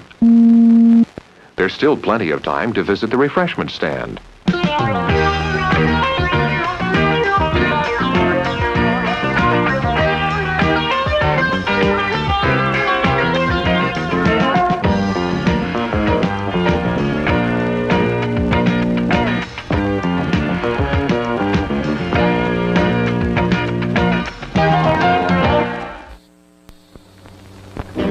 No, that's not big enough. No, that's not big enough either. That's more like it. We're delighted to have you with us. To add to your enjoyment, we're all wound up to bowl you over at intermission time with live wire service at our snack bar, where you'll find a tempting variety of favorite foods and beverages.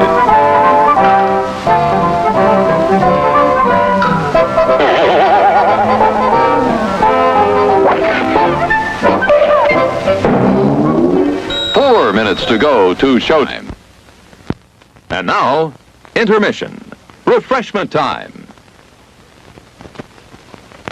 The potato chips are extra good. Have some. Steaming hot coffee.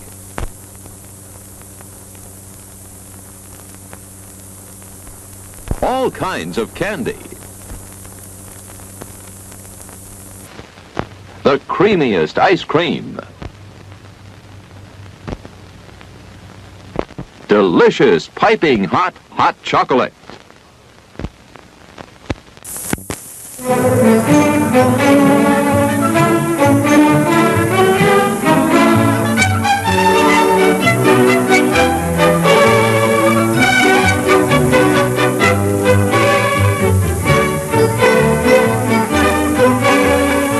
When you hear the tone, it will be just 3 minutes to showtime. Still time to visit the refreshment stand before the next feature starts.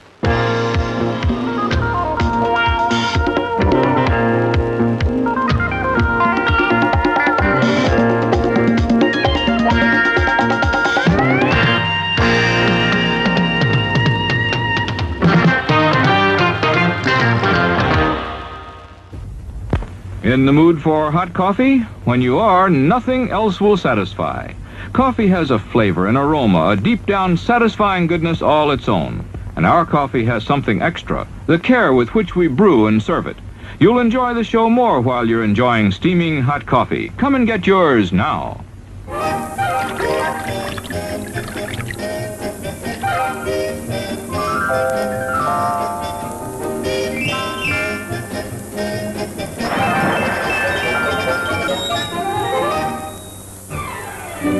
2 minutes to go to the snack bar for a quick refreshment.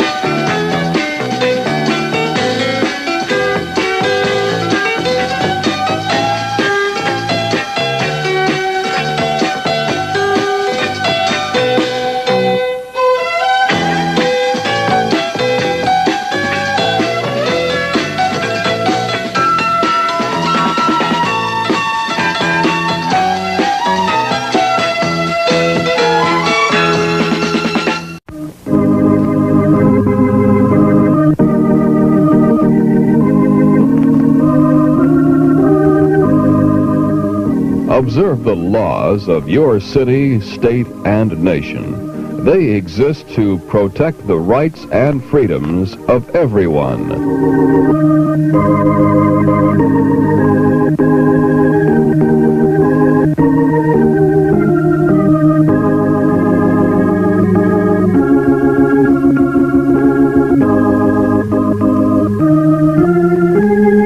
There's just 1 minute to showtime.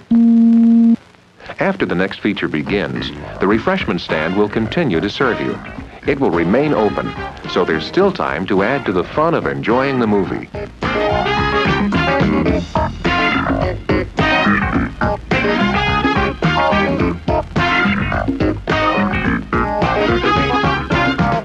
When the show is over, please remember to place the speaker back on its stand. If the speaker is accidentally broken, please let someone at the refreshment stand know about it. We appreciate your coming out to the drive-in tonight. When you leave, please drive carefully. We hope you'll come back again soon.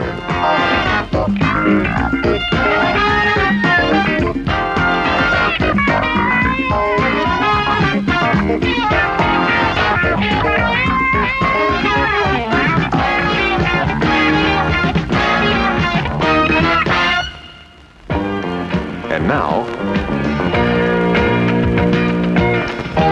showtime.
warriors are far from the reservation.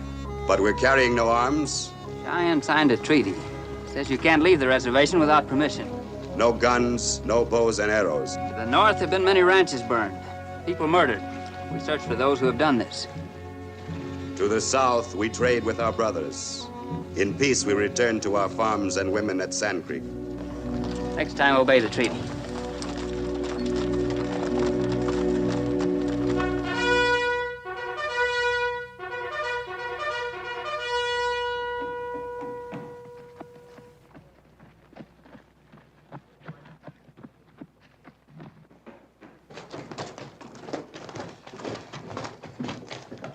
Old Shivington's sure going to be disappointed not to have somebody to shoot at.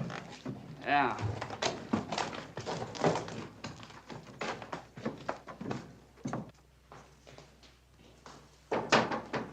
Come in. Lieutenant Hewitt is here, sir. Oh, send him right in. Yes, sir. Lieutenant. Welcome back, Hewitt. Thank you, Captain. What'd you find? Sir, we ran across a band of Cheyennes off the reservation. Yes? But not the renegades we're looking for. How do you know? They came from the south. They were unarmed. Not a rifle in the whole outfit. You mean you saw no rifles, but they were illegally off the reservation? They were returning to Sand Creek. Said they'd been on a trading mission. They said. Have the bugler sound assembly. Yes, sir. What are you gonna do? Teach them a lesson they won't forget.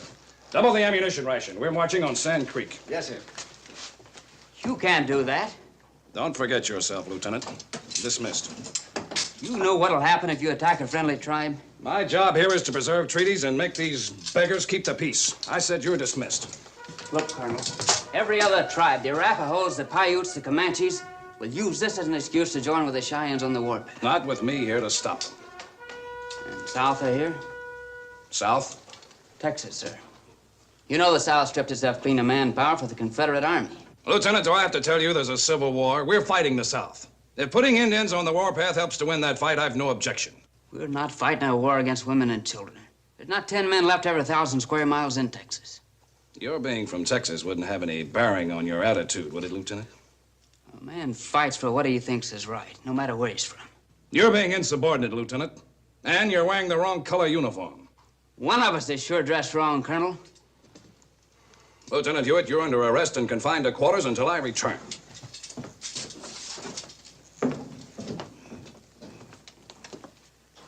Hey, you certainly fixed yourself up good, didn't you? Did you hear what he said? Yeah, I got ears. Well, remember it.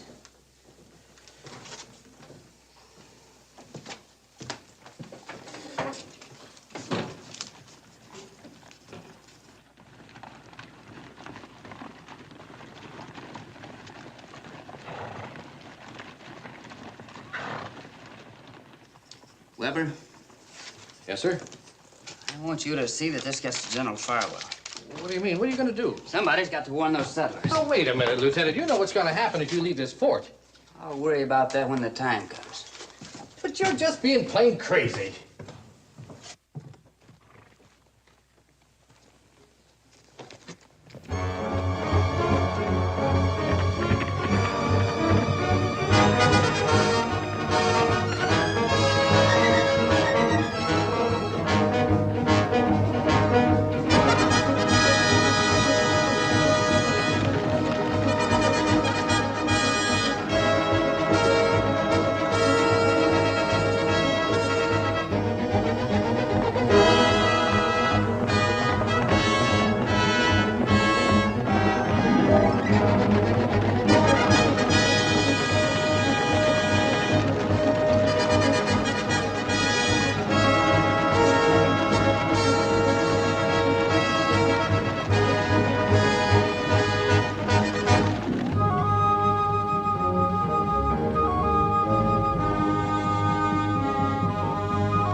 Hey, mister. Ain't you misread your compass needle south for north? This is the Texas border. I know where I am. Have you had any Indian trouble around here? This far south?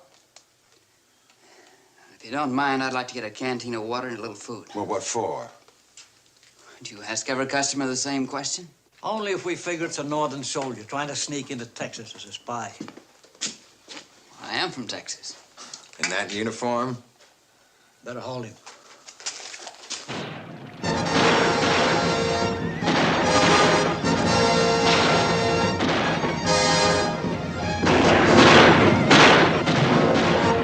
Here, you see.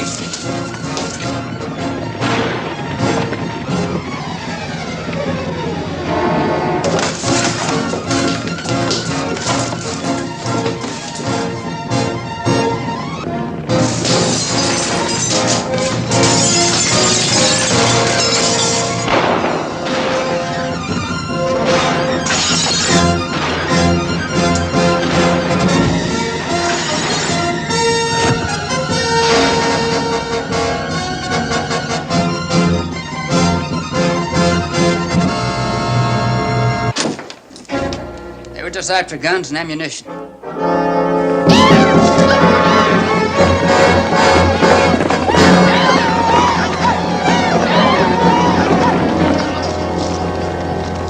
Don't go to sleep, because they'll be back. Here.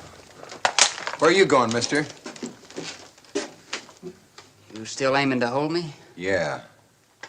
Till you get them things you were after. Thanks. It's all clear, Sarah. Better get the doctor for Harry.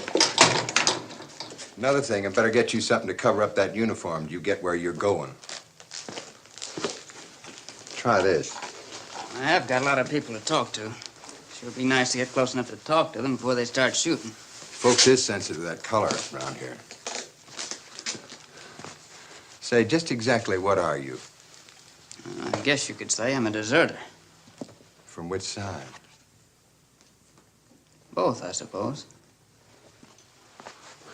I'll get you that food and water.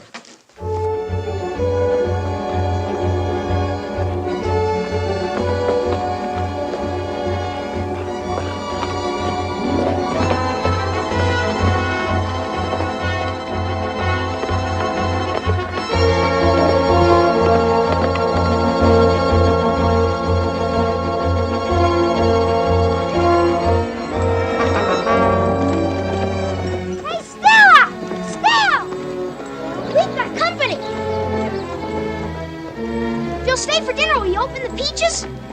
Maybe.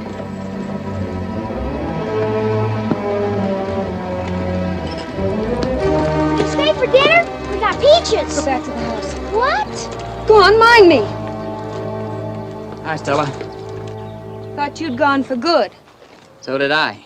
But you couldn't stay away. No, Stella, I couldn't. In fact, I deserted to get here.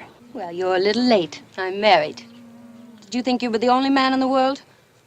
Now, wait a minute. Wait? Was I supposed to wait forever, Mr. Hewitt?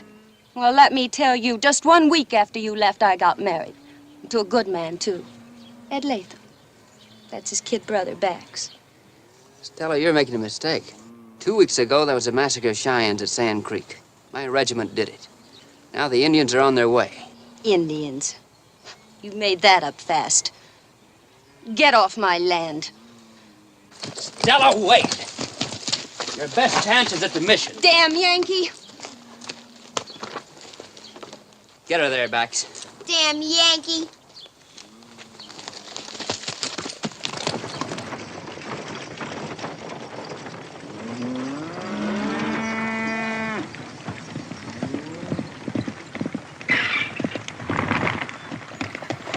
Hello, Miss Hannah. Don't you recognize me, Miss Hannah? I'm Frank Hewitt. I don't recognize no traitors. Look, the Comanches are on their way here. I came to you because I figure you're the strongest woman of them all.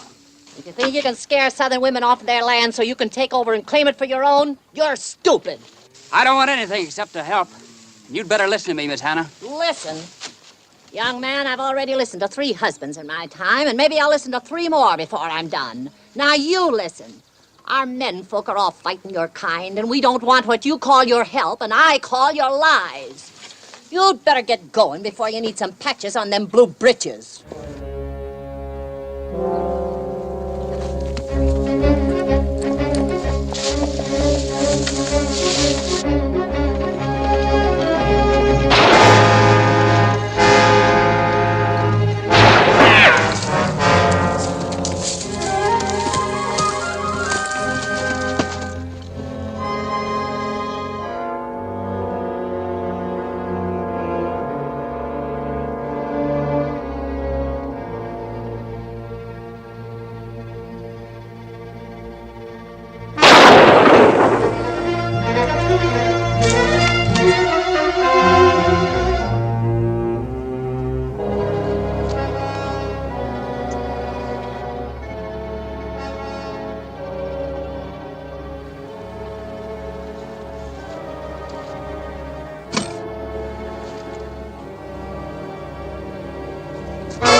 Don't you dare, you dirty renegade!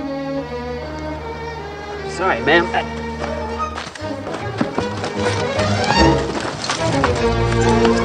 No more trouble out of you now. Who are you? What's your name? Ann Martin. You Jeff Martin's girl? Where's your pa? He's dead. At Shiloh, and you'd be dead too if he taught me how to shoot good. Look, I'm not here to do you any harm. The Indians are on the warpath. I want you to get your things and get to the mission as fast as you can. Do you understand? I'm sorry about your pa.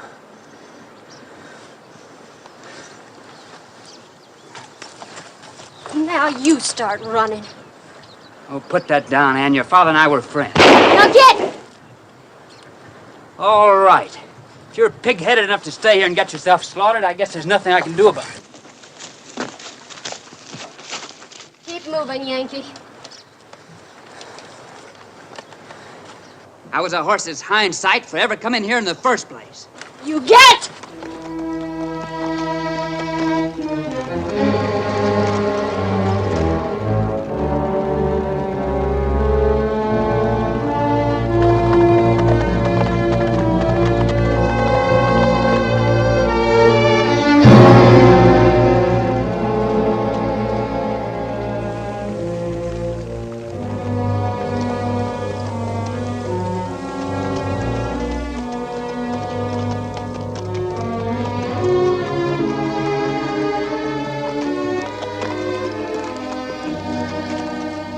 Turncoat, I guess I didn't talk very clear the last time. Nor did I. So maybe this will help.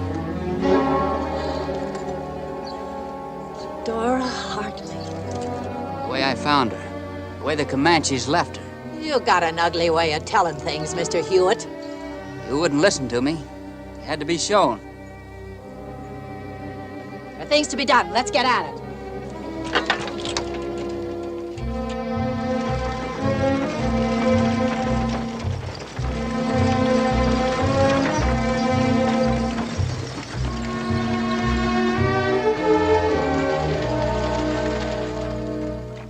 Merciful Father, who has been pleased to take unto thyself the soul of this thy servant Dora Hartley, grant unto us who are still in our pilgrimage, who walk as yet by faith, who have served thee with constancy of faith, that we may join thy blessed saints hereafter in glory everlasting.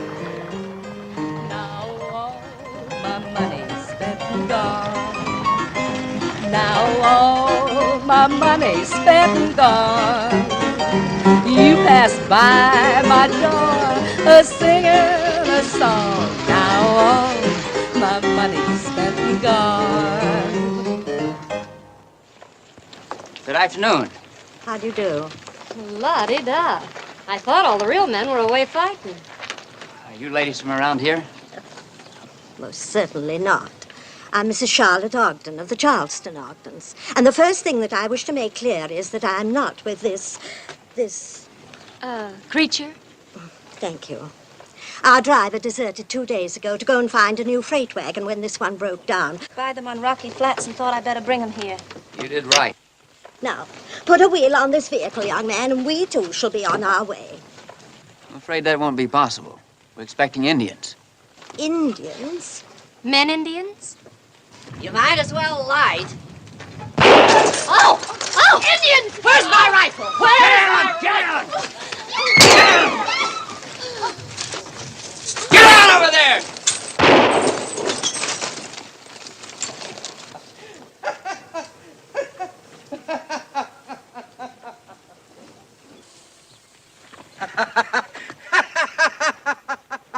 You should have seen yourself.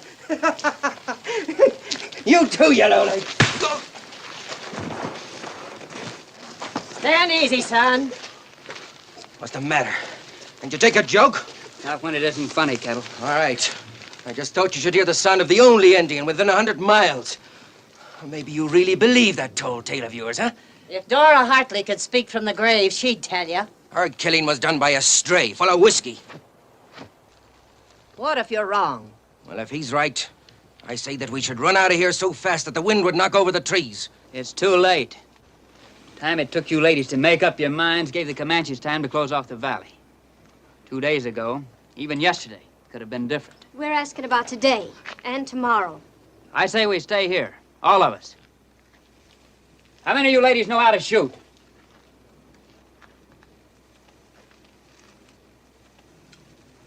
You can put your hand up. I can shoot good, damn Yankee. Mr. Hewitt, only the good book tells me what is right to do. I don't believe in shooting and killing. Miss Cora, the Comanches won't be reading the good book through their rifle sights. Miss Hannah, I appoint you sergeant and second in command. Pick yourself a couple of corporals. I'll take Ann Martin and Stella Latham. Good. Now get those horses unhitched and put them in the corral. Get your belongings inside the mission. Well, now, I sure wish you troopers a lot of luck, because you're sure gonna need it. Going somewhere, Kettle?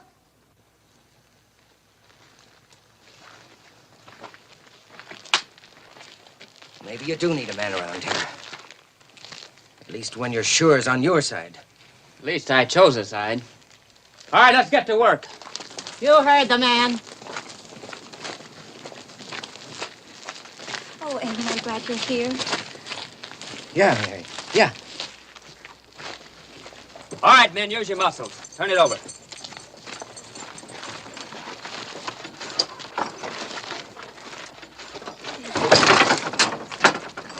In there. Push. Push. All right, Lieutenant. All right. Ready, men? 1, 2, 3, heave! Any 3 men, Lieutenant. Any 3 men. Yeah, well, target practice. Good. Hold it, hold it.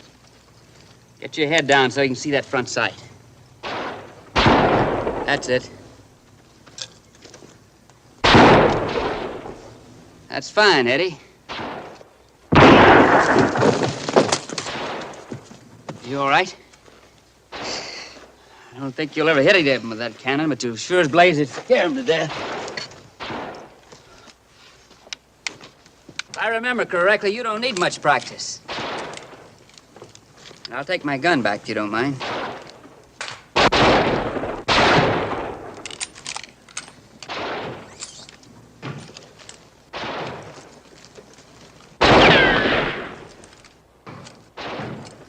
Better than any 3 men, Lieutenant. Any 3 men.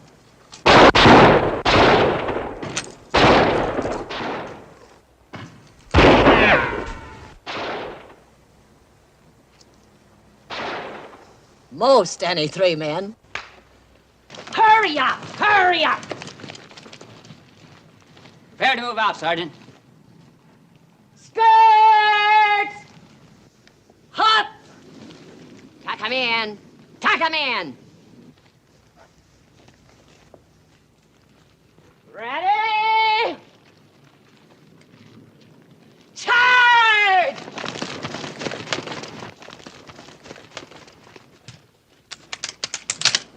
supposed to be doing a skirmish, not dancing a polka. Echoes, get down. You're just asking for a bullet in the back of your lap, and that's a hard place to tie a bandage. Do it again. And this time I want you to hit that ground so hard it splits wide open. Oh. Say, General, this ain't the kind of work I'm accustomed to. You sure you can't think of some more pleasing arrangement for the both of us? Fall in! On the double!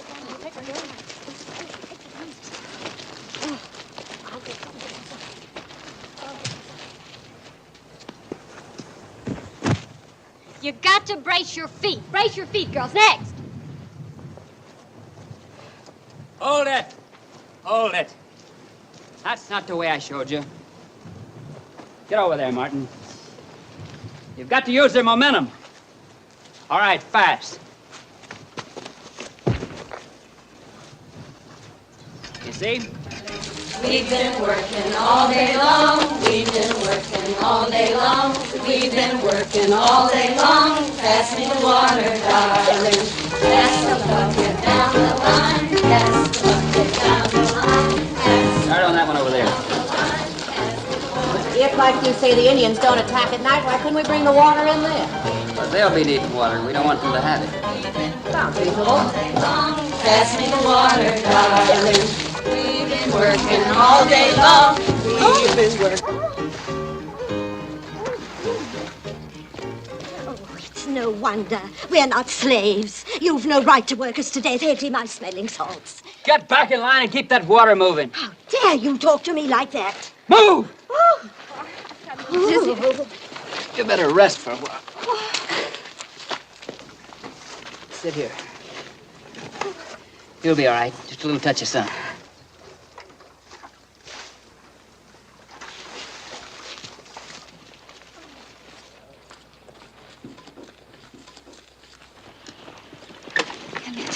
Emmett, you've got to help me. Look, let's not stir out that again, huh? I can't stand it any longer. Sometimes I think I'm losing my mind. Haven't told the others yet, have you? No, but do you think it'll take them long to guess? Oh, Emmett, please marry me. Look, I told you I'm not ready for marriage yet. Better get inside or back behind the wall. Behind the wall, men! Behind the wall! Come on, get down. Get down.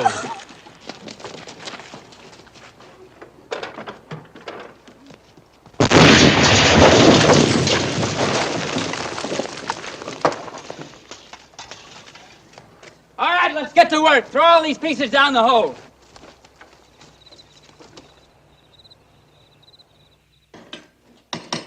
It's about ready.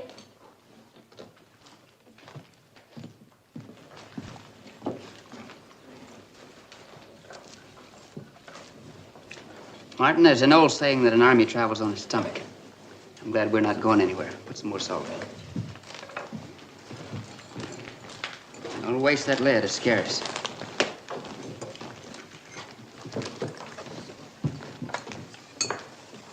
Don't reload any of these with the rough edges.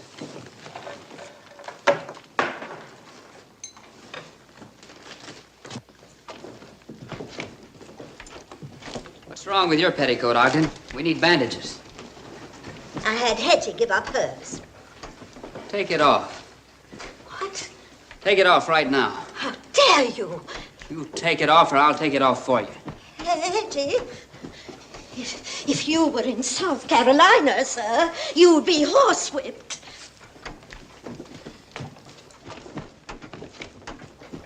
Let me introduce a lady. La-di-da, la-di-da. A lady with a very pompous air. La-di-da. She can't see you pass her by, 'cause her nose is in the sky. Her boots are fancy leather and her bonnet there. We needed the petticoat. La-di-da. Hi, Estelle. Can I talk to you? Sure. What do you really think our chances are? Indians is hard to tell. I know what this can be. Frank, I told you I got married a week after you went away. Ask me why.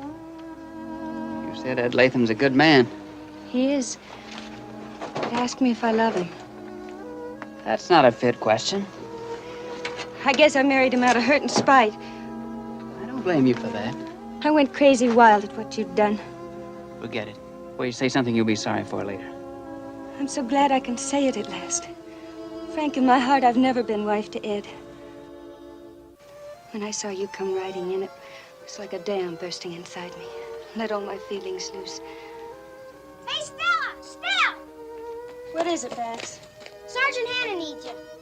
I'll be there in a minute. She wants you right away.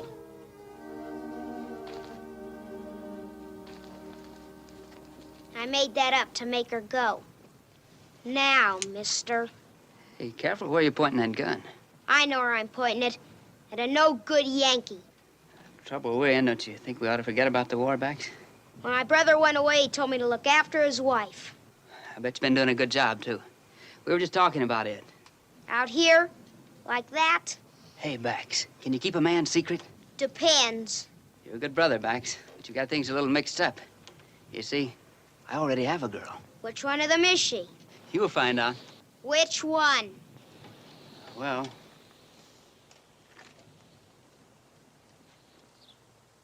there she is now. Bax, come back here. Hello. Hello, Bax. And Martin. That's right. She's nice. Yeah. Now, you remember, it's a secret. Sure. It's time you got to bed. Good night. Put that gun away.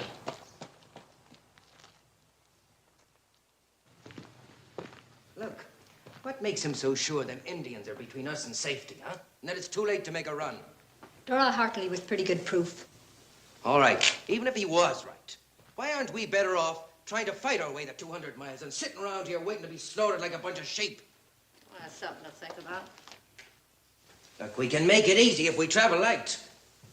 Load everyone in a couple of wagons, hitch the extra horses on behind, then when the first teams give out, we change over. Simple?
Deserter. No. And what are you, huh? Look, what I did was an account of Hewitt. He drove off all the horses. Did you? Yes. Why? Why? I'll tell you why. Because he was afraid some of us would slip away and tell where he was hiding. I don't believe it. It's partly true. Last night I heard Kettle trying to talk you into running away. Sounded like he might decide to do it. So you made up our minds for us. Somebody had to. Even if it might wipe us all out without giving us the right to decide for ourselves. Right, Danny, right. But you notice, he kept one horse here for his own getaway. That was for scouting, nothing else. Oh, sure. A likely story. Fine thing when you gotta believe a no-good turncoat. Just a minute. Right or wrong about the horses, Frank put himself in the same boat with the rest of us. What do we do with that varmint? Well, I came up till the fighting starts. All right. Get going.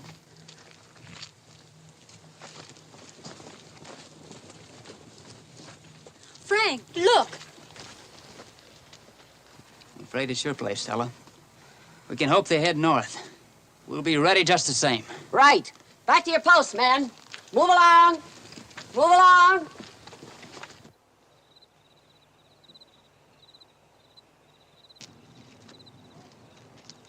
Sentry, All clear, Lieutenant. keep your eyes open. What you're trying to do for us now is one thing, but it doesn't make up for the bad you did before. What bad was that? You ran out on Texas in the South. How could you do that? I don't have to live with people, but I do have to live with my conscience. And your conscience tells you to turn traitor against your friends and neighbors, I suppose. You think your way and I'll think mine. Got all the guns clean, Lieutenant. Fine, Bax. Say, I'm sure glad you two didn't bust up. Bax? Bust up? Oh, don't worry. I've kept the secret about you being this girl. Bax, you better go see if the horse is all right. You told him I was your girl? Yeah, I had to. Why? Oh, he saw me talking to Stella and he jumped to a conclusion. Stella Latham. I'm glad I found out about that, too. Oh, Ann. Here's your water and candle. Oh, wait, Mary, wait, please. Whatever happens, Mary, I wanted you to know that I was wrong. So wrong. No, I was wrong. Right. I guess maybe you were to have anything to do with a person like me. I should never Oh, believe listen you. to me, please, Mary, listen. Do you remember before the war, the monthly square dances? The men were so thick around you, a fella couldn't get closer than 10 feet without having his toes crushed. But then the war came along, and all the men in the valley left except me. And I guess I forgot how lucky I am. What suddenly makes you remember? We being here, waiting to die. We deserve to die. I do, Mary, I do, but not you and the...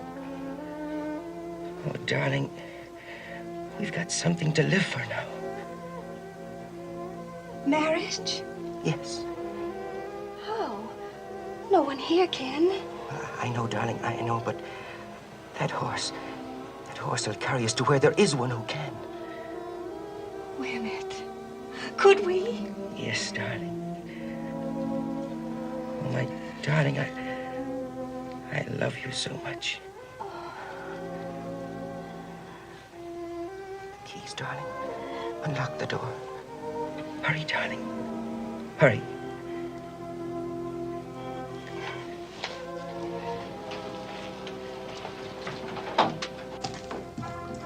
Conover and Gibbons, time for guard duty. Your daughter ought to be in bed. Come on, honey. I wonder what it's like to have a kid of your own. Way to find out. Married and settled down. Me? Your country, your life, why not? Why not? I knew a shoemaker once who became a violinist.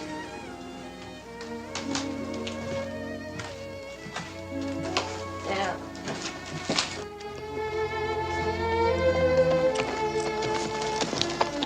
That's a good girl. Emmett! Emmett! Don't leave me! Come back! Come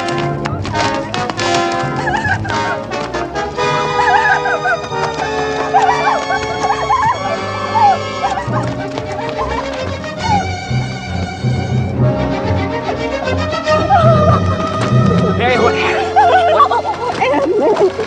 Kettle escaped. She tried to stop him, but she couldn't. We'll take her. Oh, no! Help me, Cora.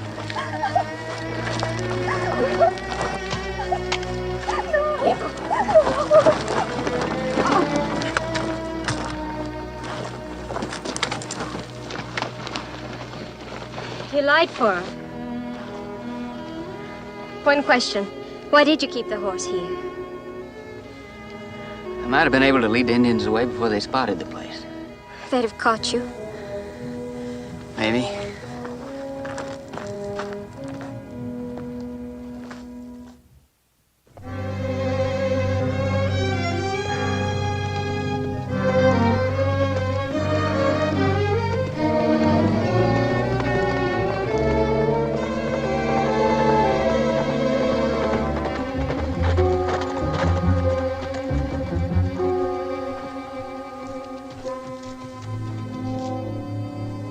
Hello?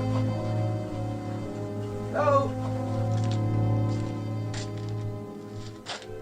Anyone here?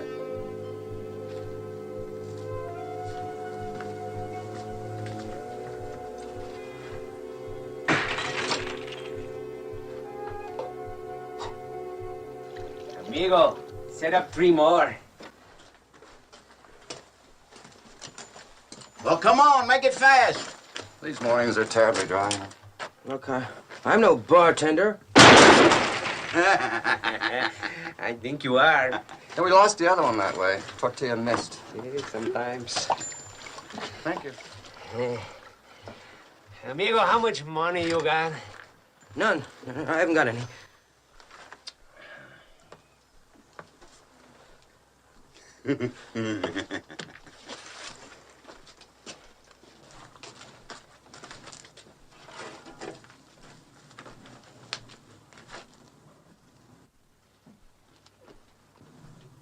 It's pretty low.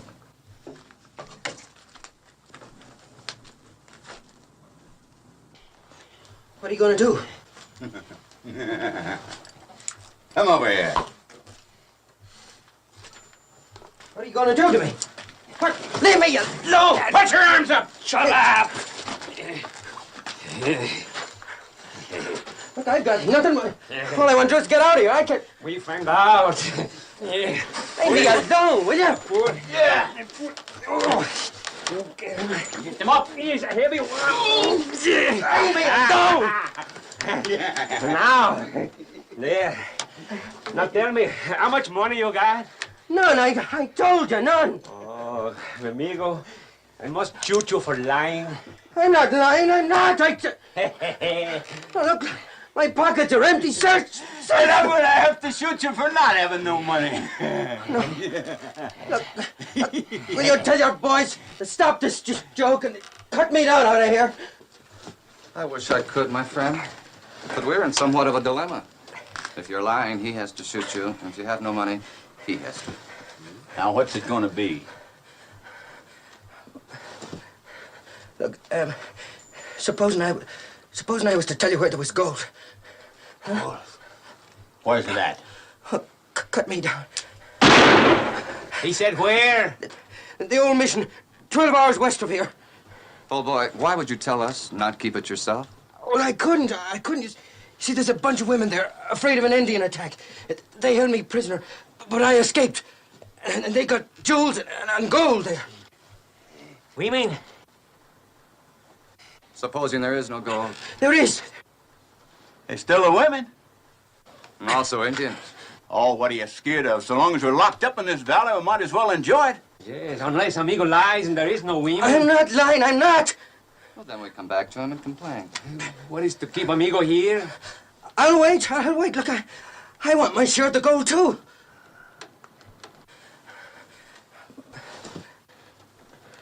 That's fair enough. Huh? You sure you're not lying? No. About the gold? No. Or the women, huh? No. Well, then, I'm afraid I really must, old boy. Oh, no. No, please! Well, after all, it's not good to have too many people know about a hoard of gold. Or women.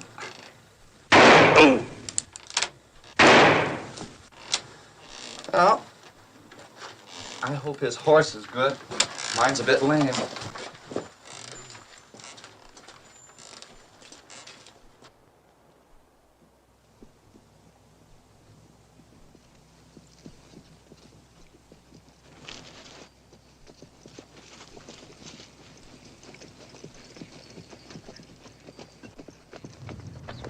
Sergeant Hannah! Sergeant Hannah!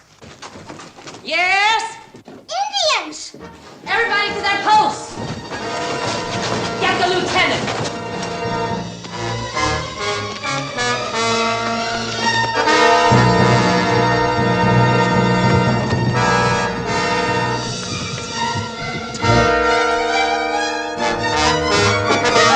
Indians!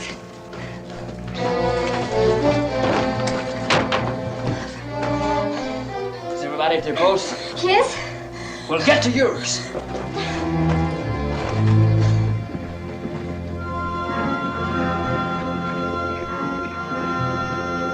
You're not Indians.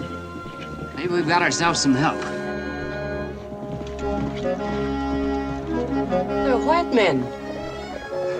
Well, open the door.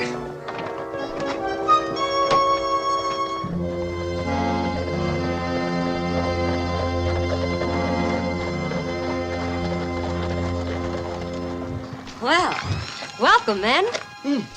You heard what the lady said, boys. Looks like we come to the right place at the right time. Correct. You're just in time for a little Indian attack. Indians? That's a nasty word, lady. Oh, Josh. It's no joke, gentlemen. Glad you're here. We can sure use 3 more guns. Hey, where'd you get that horse? Where's Kettle? Oh, he sent us in his place. That's right, amigo. He said that you need help here pretty bad. Well, 3 for 1, that's not such a... Friend, we only interested in 2 things. One of them's gold. Now, where's it at? What are you talking about?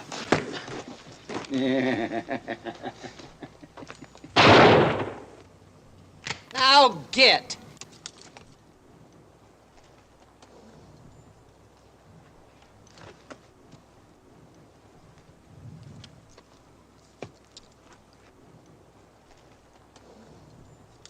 These are women.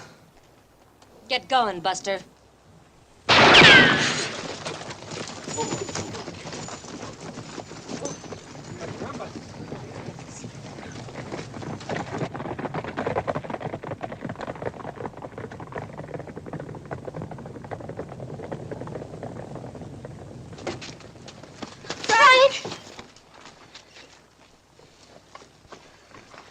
You better take him inside. All right, everybody, back to your posts.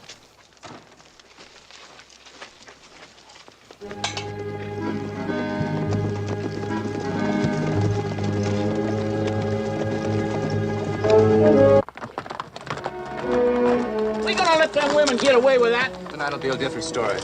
Look!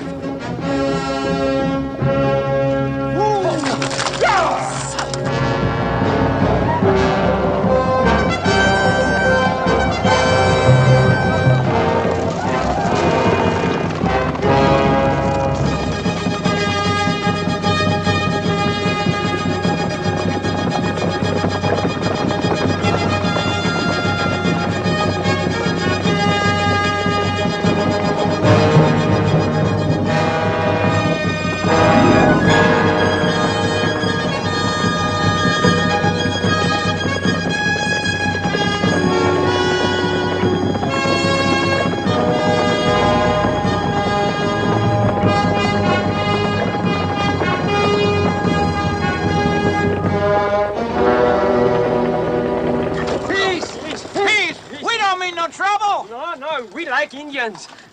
One of you talk English? Me.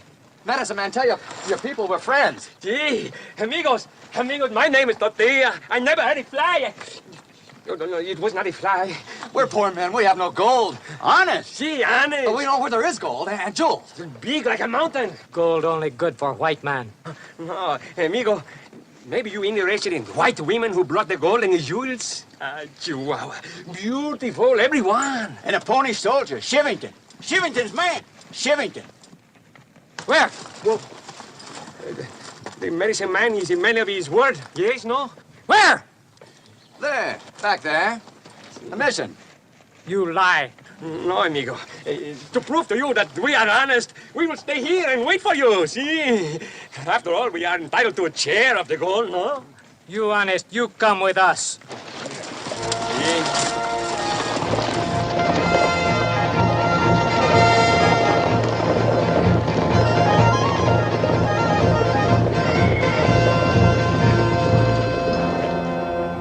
You're headed toward us, all right. Back to your posts. No, wait. Gonna take a gamble. Get everybody on the roof. Roof? What do you mean? Come on, move. Hurry up.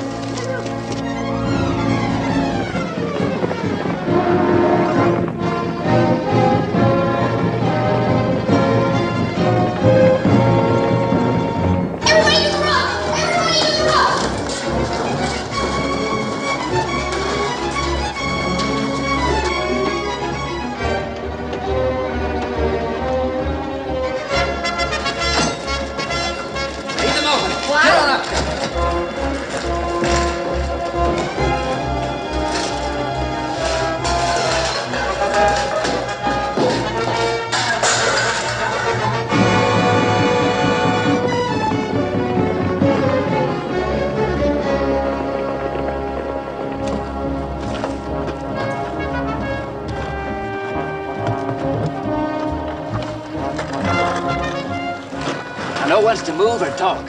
One call can make the difference as to whether we stay alive or not.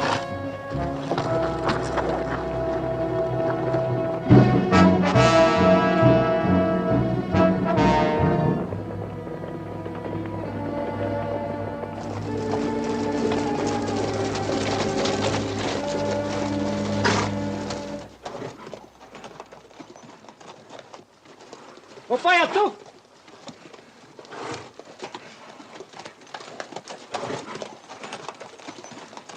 We're people. Well, they gotta be there.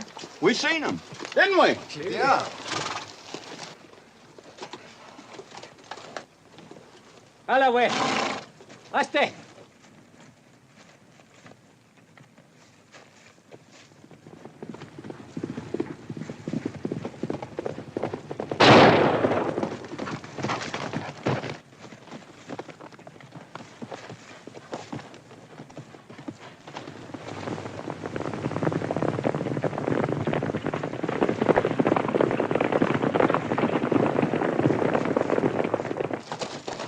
Imangku kapem pakuta.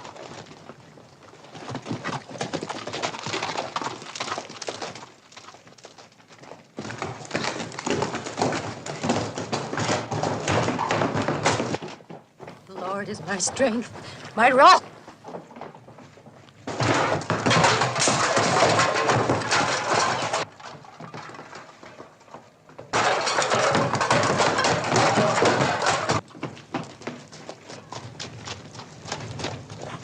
No women, no water. But they got to be. They were all around. We were talking to them right here. That's right, Chief. They couldn't have just flew away. No. Inani washte, lila kapoy. Se pala nim, et we see. Chief, I know it.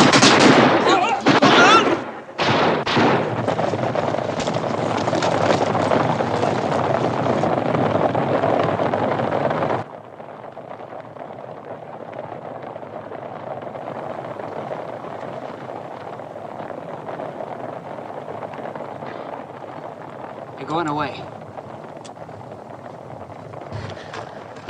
We're safe. I knew if I prayed there would be no killing. Didn't do those three any good. All right, let's get below. We sure fooled him, didn't we? Frank, what have I done? Could have happened to anyone, Bax. Get to your post. Bax, look after the children.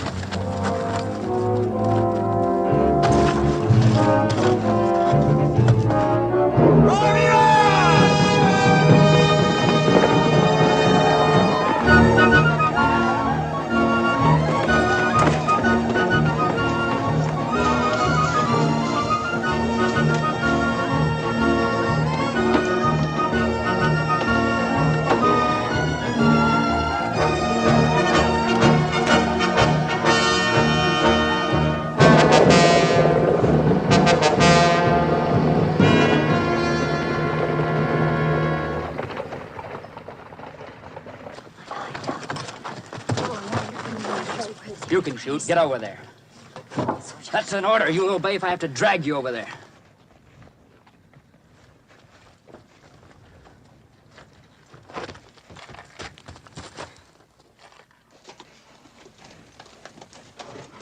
Oro kitawa.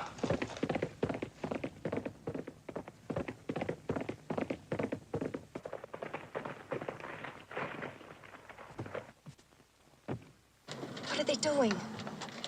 They're waiting for the medicine man to tell them the signs are in their favor.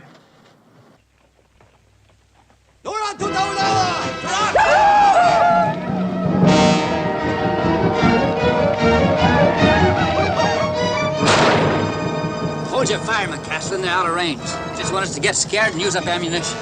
Mother of Moses, you can't get any scareder than I am right now.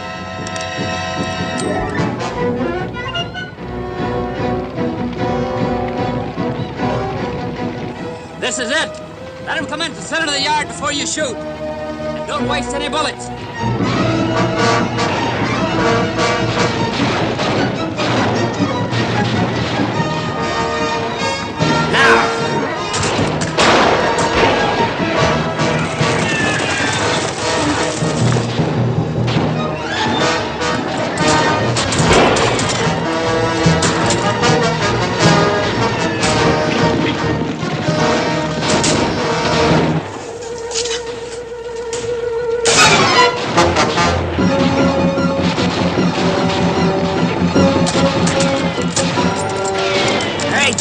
It doesn't matter. It does matter.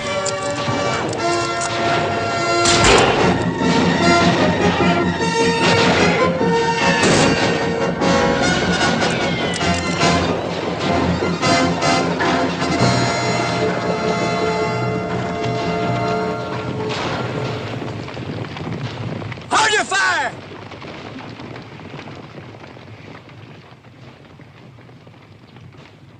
Martin, get those outposts in.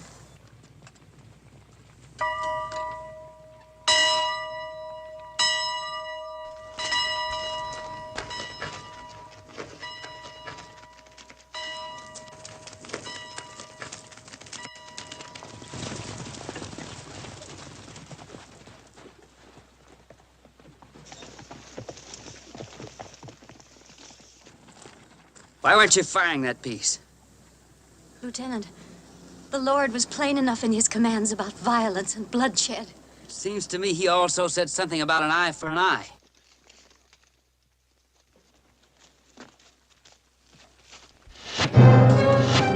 Get over to the other side!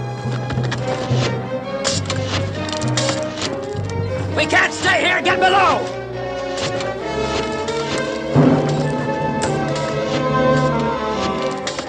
Mike, Lacey, see if you can get some fire in there.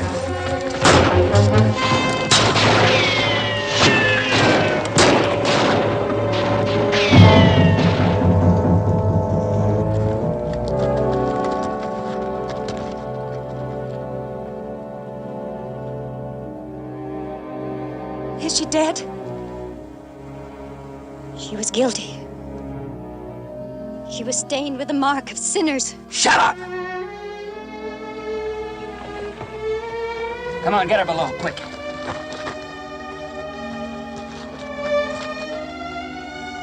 Mary.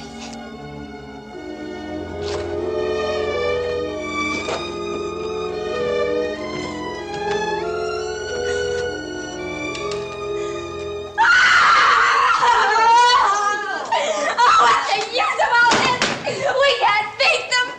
Let's not just wait here to die.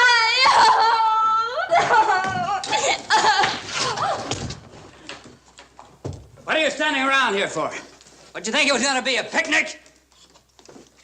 Sergeant, take care of her. What's it look like out there, Gibbons?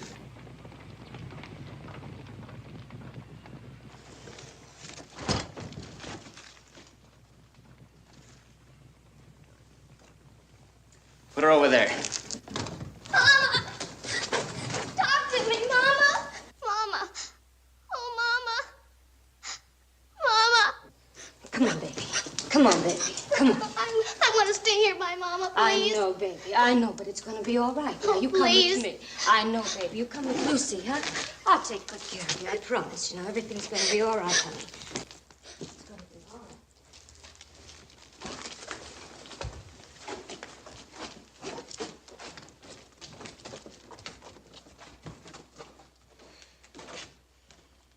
Some things the Army doesn't teach, aren't there?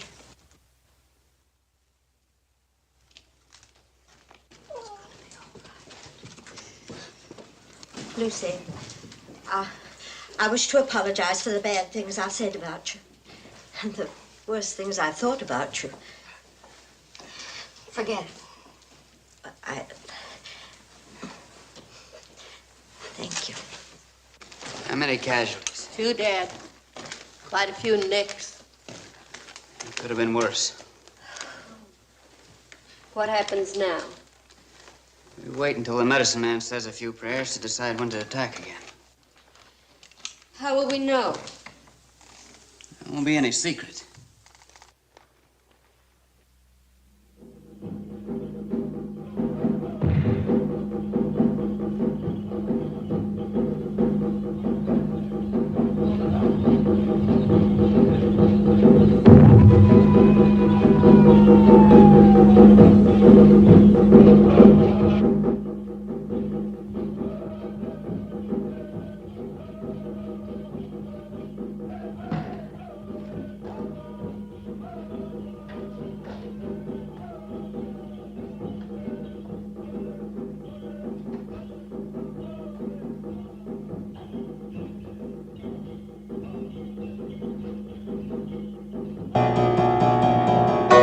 Them golden slippers, oh, them golden slippers I'm gonna wear, because they look so neat. Conover, quit it. We need all the rest we can get. Those drums are driving me crazy. Frank! Frank, they're sneaking up on us!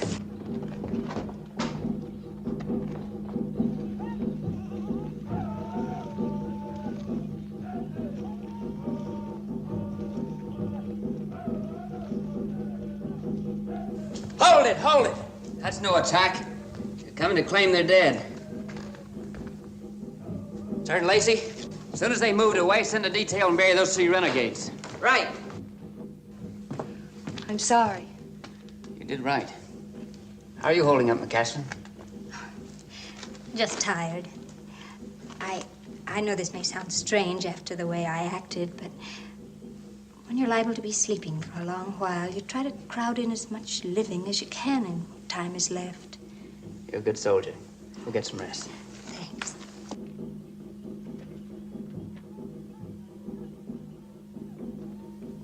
Frank, I want you to know whatever happens, I've learned one thing out of it. Life is meant for only one thing. Every minute of it. To love and to be loved. That's all that counts. Stella, listen. Please. And if we live through this, I'm going to tell my husband that what never really started between him and me is never going to start. And then I'm going home to Joplin and wait.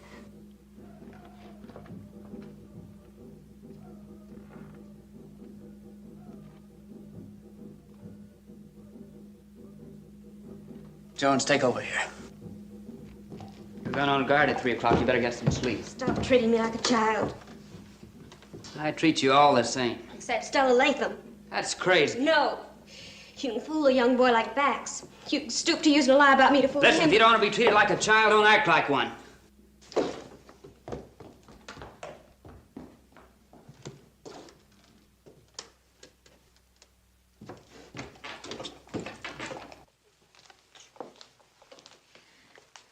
Scared, Anne? We all are, you know. It's not that. Oh?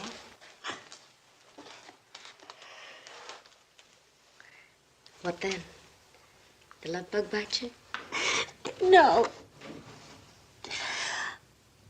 I don't know. I just don't know. Oh, to be young and not know the source of your troubles. He's a Yankee. Yes, and he's a liar, too. Here now. If you love him, you help him. He's got nothing but troubles.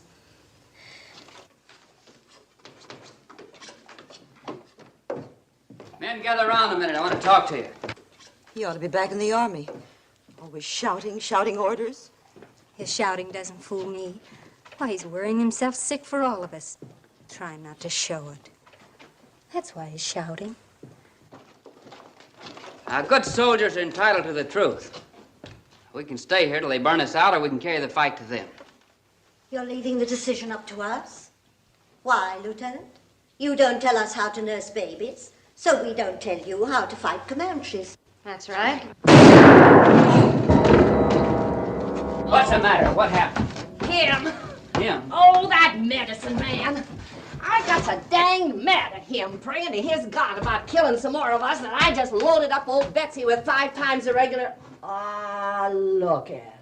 5 times? Hannah, he's more than a mile away. He is? His guns are only good for 300 yards at best. They always keep their medicine men well out of range. Ah, guess I figured I'd prove my God was more powerful than his. Guess I was just hoping for a miracle. Miracle, huh? Let's go outside and see if we can fix up one. Yeah, I should. Huh? Oh.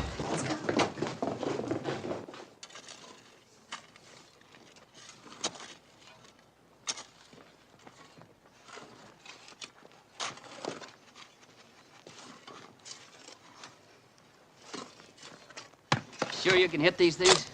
We'll hit them. Don't forget the rest of what I told you. Because from now on, it's up to you. I'm staying here. You trying to get yourself killed? Obey orders. All right, men. Back to the fort. That's enough.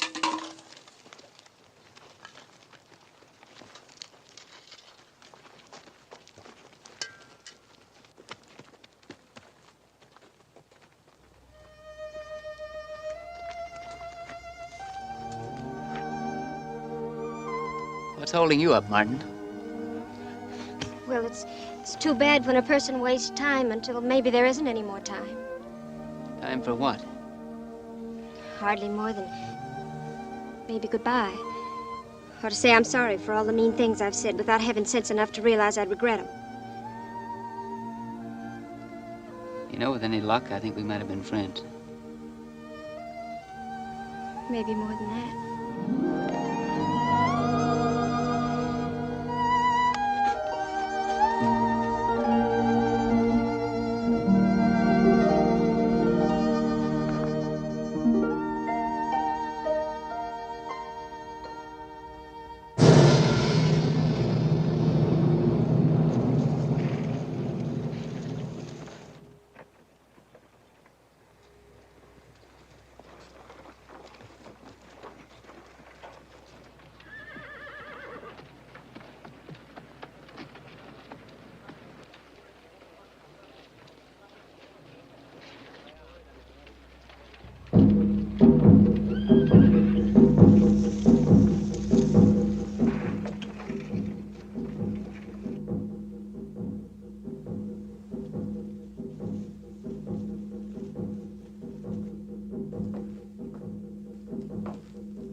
How does it look, Sergeant? Looks like they're right upset about something. Good luck.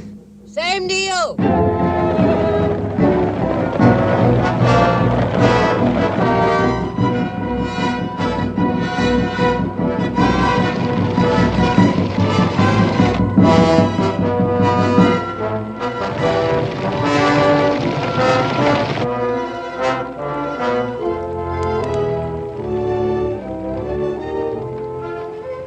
Put your sights on them bombs and squeeze gently.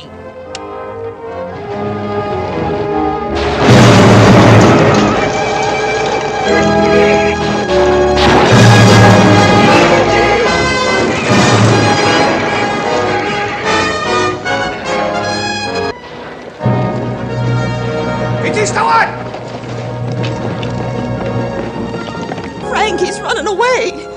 He's running away to do that miracle I tried with that old musket last night. He's gone to get the medicine man.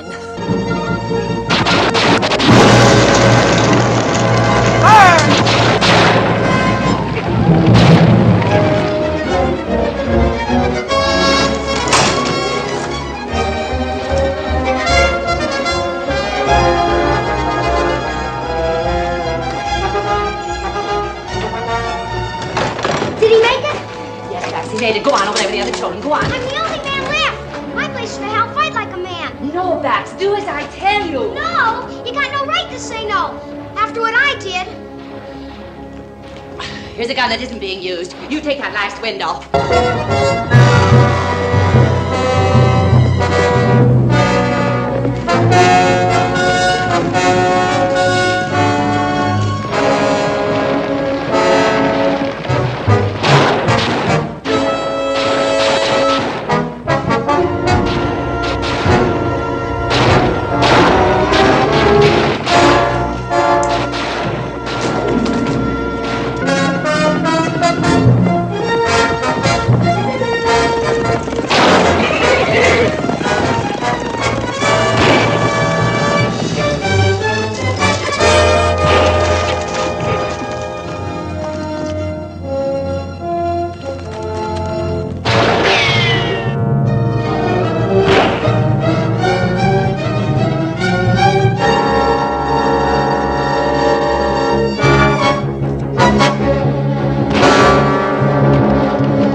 Some more ammunition. Yes, ma'am.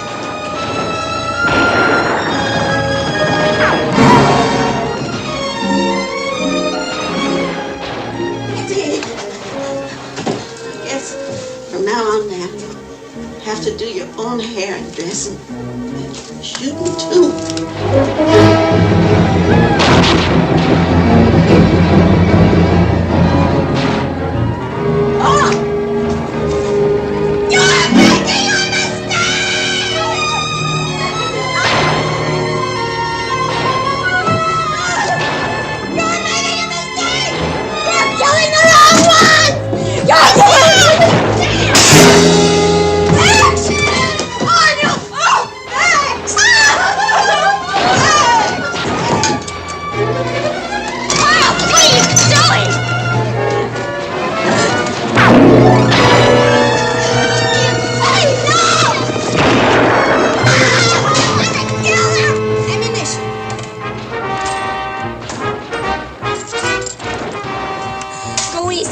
We've only a little left.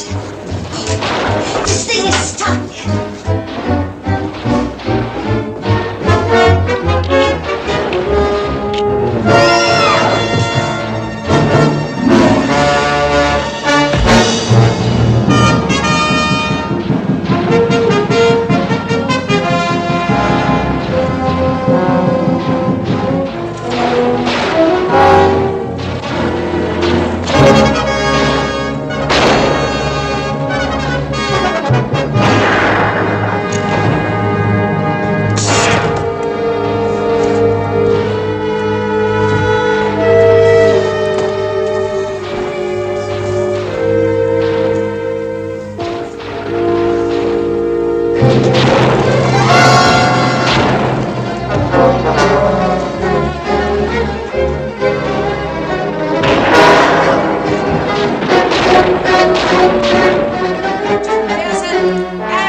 Lieutenant, I got an apology. You're a better man than I am.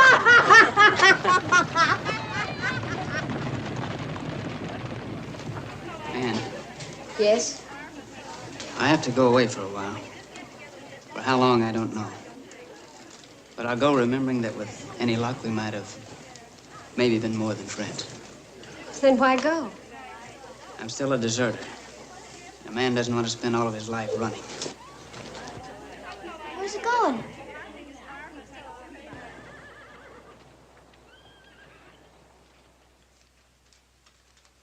The defendant will step forward and face the court.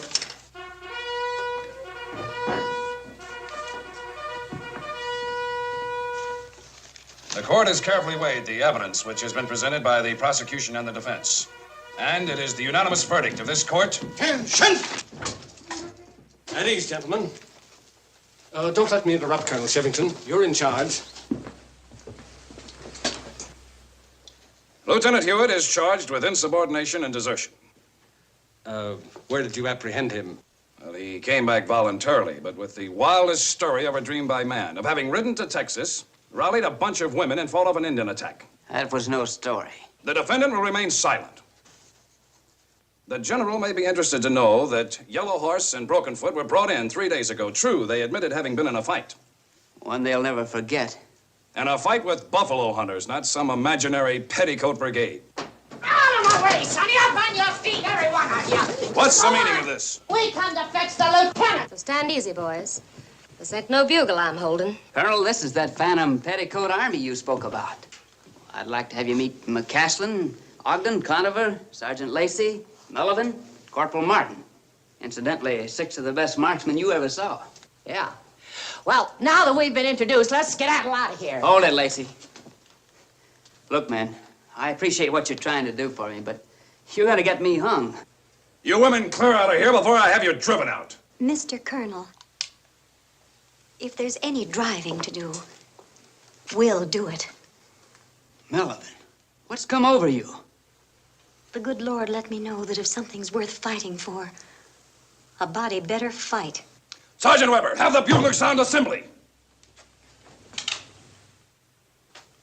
May we have a truce? That depends. Just long enough to admit that the South has counterattacked in force and we've lost this engagement. What? Also, the numerous reports I've received prove that the wrong man has been on trial here. The evidence is overwhelming. And I might add, some of it downright attractive. Thank you. Lieutenant, your testimony will be required at the trial of Colonel Shivington in the matter of the Sand Creek massacre. Colonel, return to your quarters. Stella wanted me to tell you that she took your advice and stayed behind to wait for her husband. Lieutenant, thank you. And God bless you.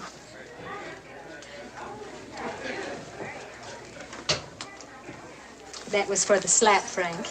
I made a good trade, McCaslin. Thanks again. Congratulations, Lieutenant. Thank you. No, I don't think I'll ever get used to you without gun smoke on your face. You better try, renegade. Congratulations, Lieutenant. Thank you, Nancy. Ogden and I are going to raise Nancy to be a real lady. You think that'll kind of square things? I think that'll square a lot of things. Good luck. And good luck to you, too.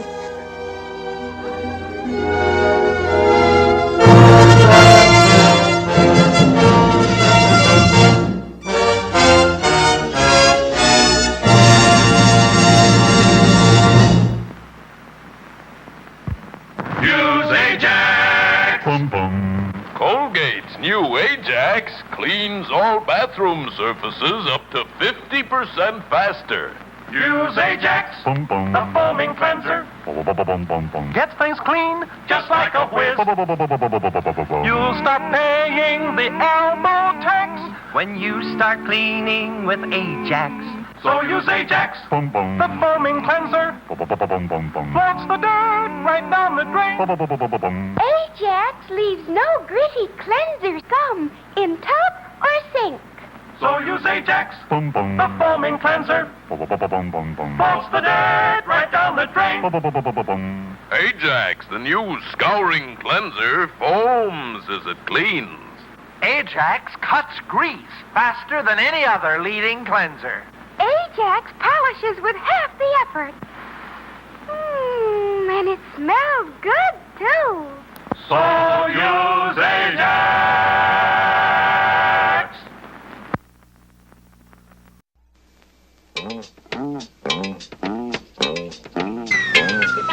Hey, hey, hey, it's Bud Albert, and I'm gonna sing a song for you. And Bill's gonna show you a thing or two. You'll have some fun now with me and all the gang, learning from each other while we do our thing. Gonna have a good time. It's Bill Cosby coming at you with music and fun, and if you're not careful, you may learn something before it's done. So let's get ready, okay? Hey, hey, hey!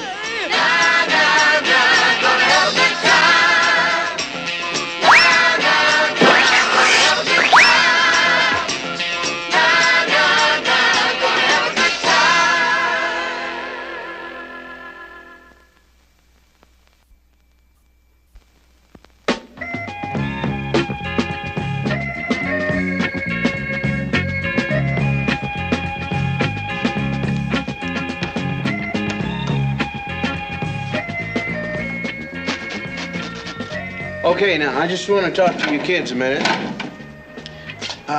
See, when I was a boy, I had some funny ideas about girls. Yeah. Like, I remember when I was a kid, it seemed like every time I did something wrong, some girls knew all about it and told on me.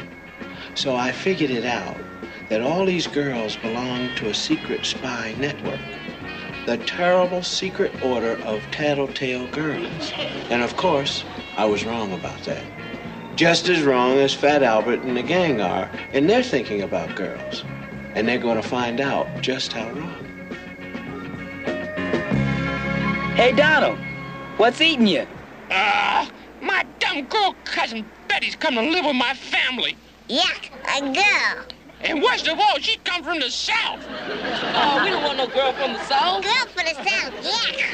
Yeah, we don't need you. No.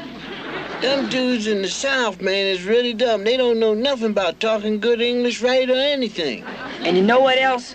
Them cats from the South always got a stupid grin on their face. And you know why? I'd give up. Why? Because they're stupid. Okay, Betty, the coast is clear. Come on. What are we doing here behind this wall? Shh, can't hear you. I'm doing this all for you. Your own good. What are we sneaking around like this for? Believe me, there's no telling what they'll do. If they see you with me...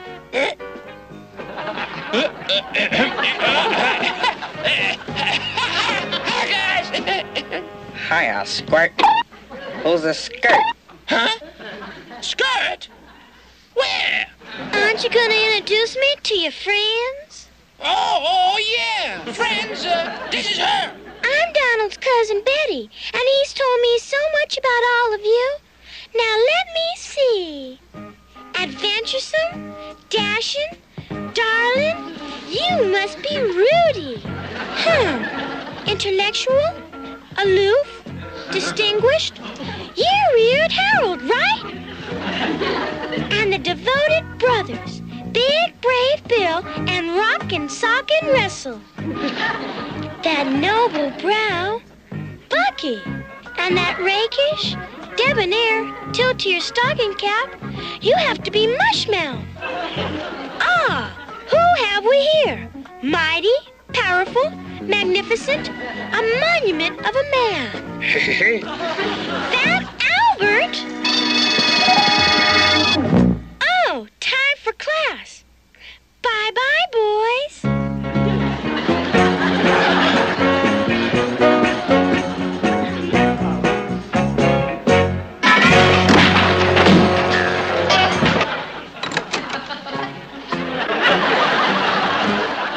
Girls, pooey. They always get you in trouble. Gee, fellas, don't blame Betty. Remember, I was the one who brought her on.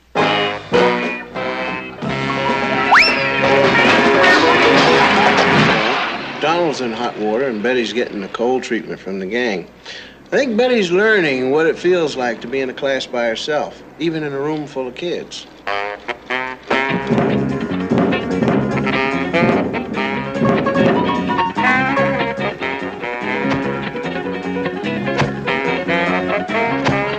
You miss me. Hey. Nobody ever misses you, ever. Okay, I'm gonna play Puss in the Corner with you cats. Puss in the Corner? Yeah, you stand in the corner and I'll smack you in the puss.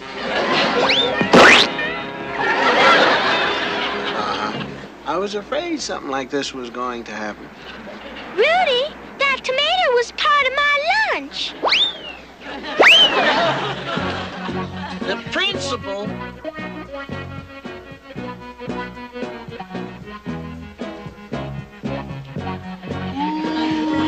Is somebody going to get it? Young lady, come with me. Just wait and see. She'll tell her like nobody's business. You can say that again. Before she's through squealing on us dudes, we'll have to stay after school for 100 years, man. Now tell me, who threw the tomato? I'm sorry, Mr. Breyfogle. I just can't tell you that. Well, Miss Berry, I guess we have no choice. Betty has to pay the penalty.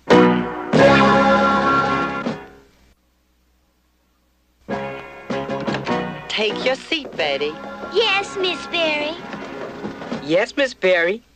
Stool pigeon. Rudy, when you're through. Through? Through? Through what? I know. You mean the tomato, don't you? Sure.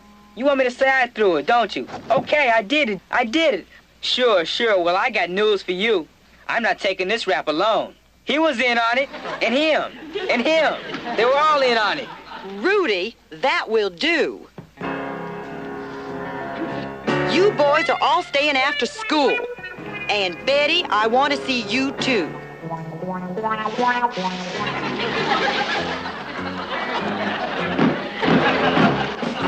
This is all your fault, Donald. If you hadn't brought your old cousin in here with her tomato, none of this wouldn't have happened. See what I mean, Miss Berry? They're blaming me for everything. Now, Betty, don't worry. We know it wasn't your fault. You go on home and I'll straighten it all out.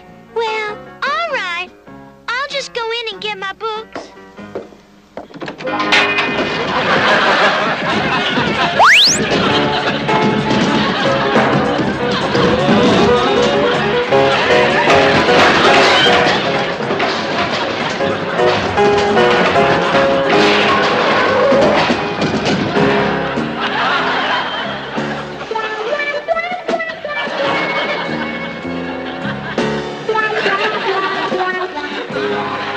Well, here's another fine mess they've gotten themselves into.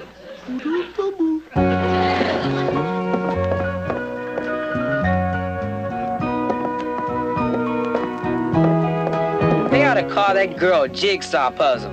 Jigsaw puzzle? Why? Because whenever she's around, everything goes to pieces. I don't know about this plan of yours, Donald. It'll work. All you gotta do is let the guys win and everything'll be cool. Love to play. Leave everything to me, Betty. And remember, don't win, dig? Wow, 140-11 to nothing. I bet you could beat anybody. Even our best player, Rudy. Hear that, Rudy? Hear that, Rudy? Betty's better than you are. Betty's better than you are. Knock it off, Sliver. Why did you call me Sliver? Because you get under my skin. Tennis, anyone? Go on, can do it, Rudy. You can do it. She's just a little girl. Can't love you. Okay, cats. But a word of warning. Once that ball's in play, I show no mercy. You serve first, Southern girl. Oh, this is gonna be good. Ooh, I can't look. Yeah. Remember now, let him win.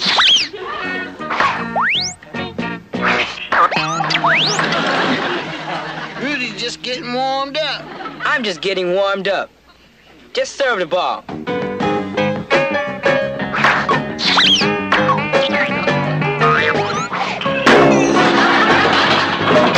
Rudy, are you all right? He's okay. You can't hurt Rudy. He's He's an Iron Man. Yeah.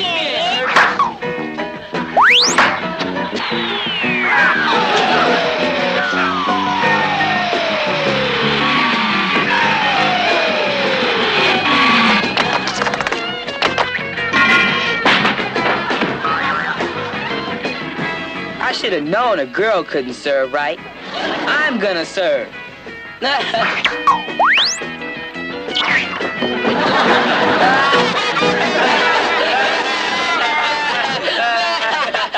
Hey, I guess that wraps up the whole ball game. Rudy, how clever of you. Huh? Imagine a great player like you pretending to lose a game to me. What? Huh? Pretending? Oh, yeah, sure. Pretending. Of course. Had you going there, didn't I, fellas? Let that be a lesson to you, kid. Stay in your own league.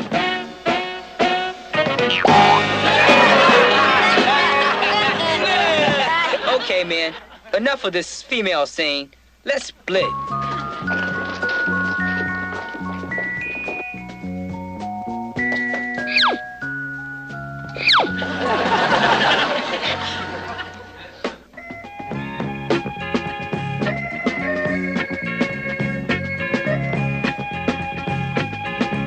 Well, for a while there, it looked like Betty was in the wrong racket. When it came to making friends with the gang, Betty couldn't win for losing. Now, with Russell on her side, the score is 1-love, but the game's not over yet.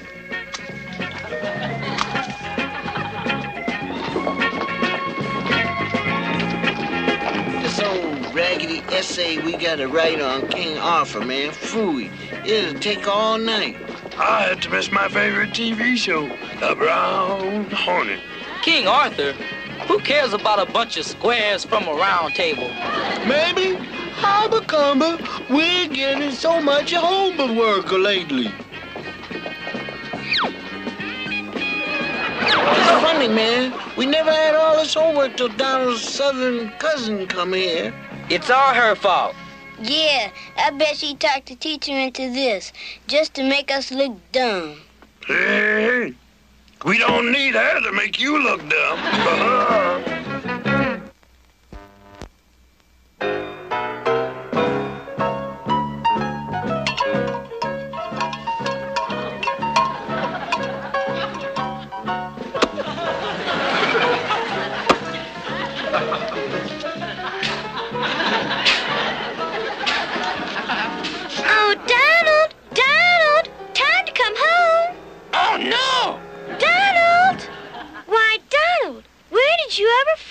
Genuine Arthurian jousting helmet. A genuine what? A jousting helmet, just like they wore in the days of King Arthur when knights had duels. Duels? Hey. My dad's got duels on his pickup. Dual carbs, dual pipes, dual... Not that kind of duels. She means this kind of duel. Oh, Rudy, the way you handle a sword. You look just like Sir Galahad. I'm King Arthur, in person. Who you jiving with that king jazz? I'm King Arthur. Give me my crown. You but just me, abdicated it, but I'm King Arthur. No, me. Give me that crown. I'm King Arthur. No, you ain't King Arthur. Noble knights. Noble knights. Give it. Cool it. Do you remember how Arthur proved himself to be the real king? Excalibur! What? Excalibur, the sword! Young Arthur proved his right to the throne by being the only man strong enough to pull the sword from the stone. Hey. Swords away.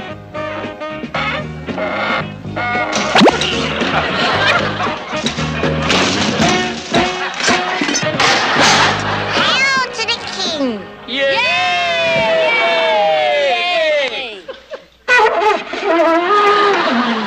On your knees, dudes. It's knights dubbing time. Hey. You're all knights today. Hooray! Hey, hop, hey, hop, hey, hop. Well, your essays on King Arthur were certainly a surprise. In all my teaching experience, I have never read papers like these. They're wonderful. You all passed with high marks.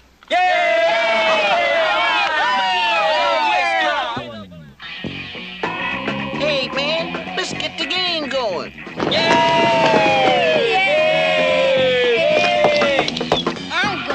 I'm gonna pitch. Wait, Give me that ball. No, give me that ball. Get out the way. Hey, Betty, ain't you coming? Yeah, you gotta be umpire. Cambridge played a game but without an umpire, but maybe. Gee, gang, this is gonna be fun. Where's Rudy? Hey, you can't win them all. Let's Now, Chicken Club!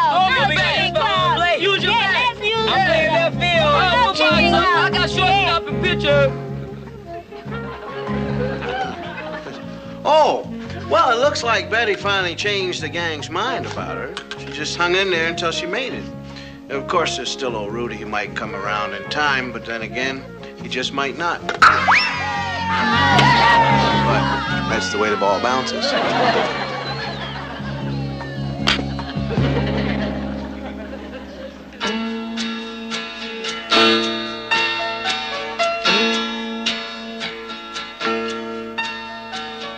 When you meet someone new, they might seem strange to you 'cause they're different. But that's something you can't condemn, 'cause you're just as strange to them, just as different. Think of all your friends. They were strangers too when you first met them. 'Cause everybody's different in their own way. That's a fact of life, that's understood, yeah. Everybody's different and that's okay.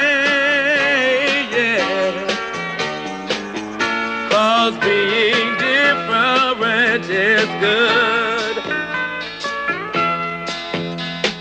Wouldn't it be really strange if we all were the same and not different?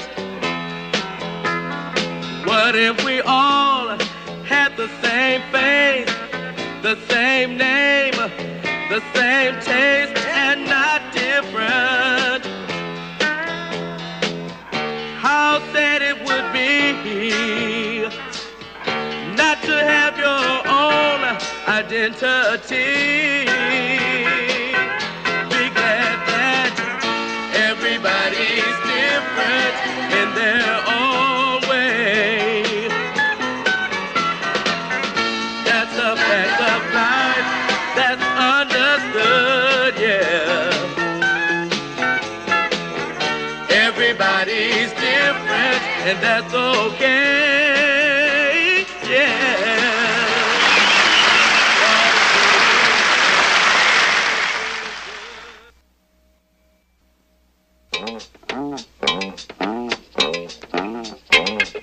Hey, hey, hey! It's Fred Hepburn! Na, na, na, gonna have a good time! Hey, hey, hey! Na, na, na, gonna have a good time! Hey, hey, hey! Na, na, na, gonna have a good time! Hey, hey, hey! Na, na, na, gonna have a good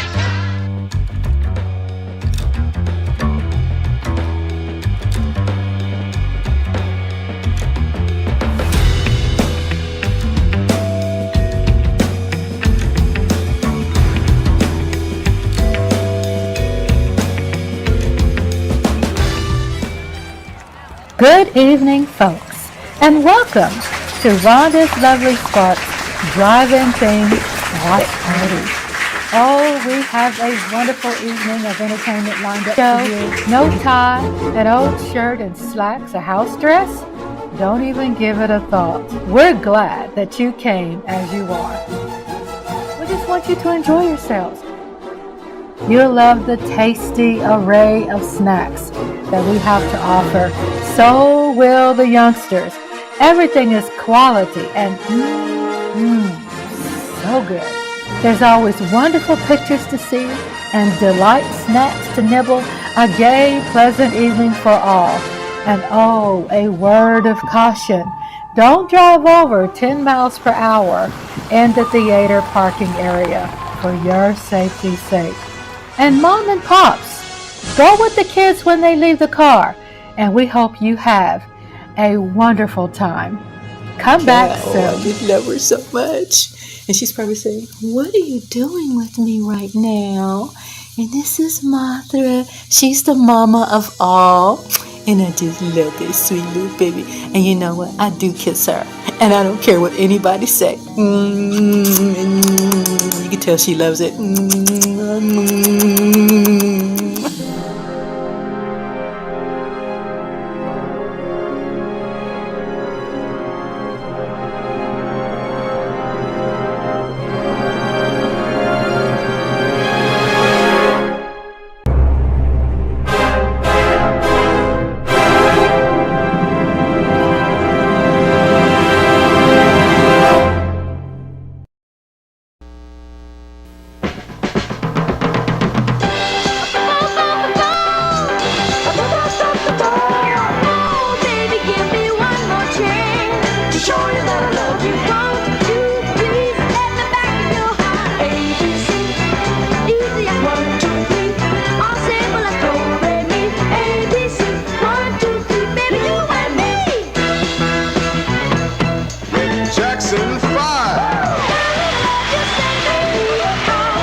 Would you believe it all started because of a snake?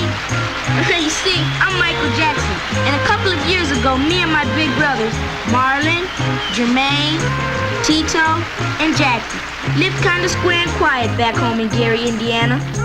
And one day, Miss Diana Ross herself came to town to sing a concert. Help! Help! Somebody, there's a pink snake in my dressing room. No snakes in this arena, Miss Ross. Especially no pink snake. Well, you just take a look. Egad! Call the exterminators! Call the zoo! Call somebody! So far, the snake has resisted all attempts to capture it.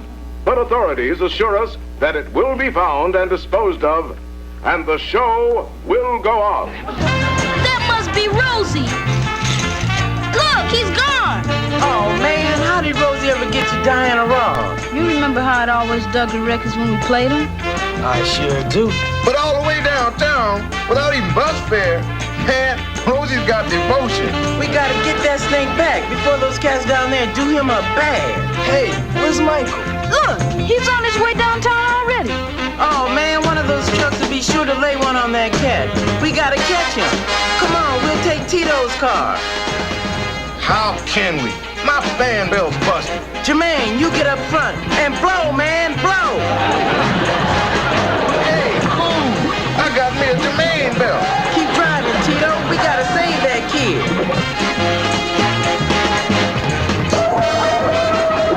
What the? Oh, hell, man, I gotta save Rosie. Wait! Nobody gets through here unless they buy a ticket. That's $5. Hey, man, what do you charge for bikes? Bikes? Well, I guess there's no charge for bikes. You mean bikes can get in free? Well, I guess so. Dig the show, bike. Hey, where are you going?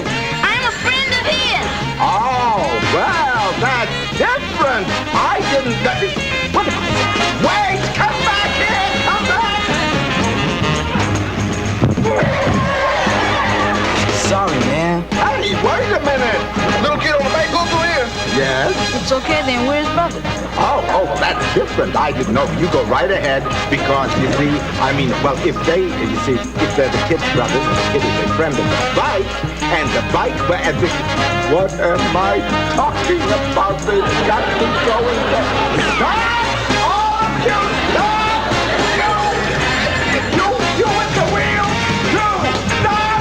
All right, that's it. Get out of here. Stop! Come back!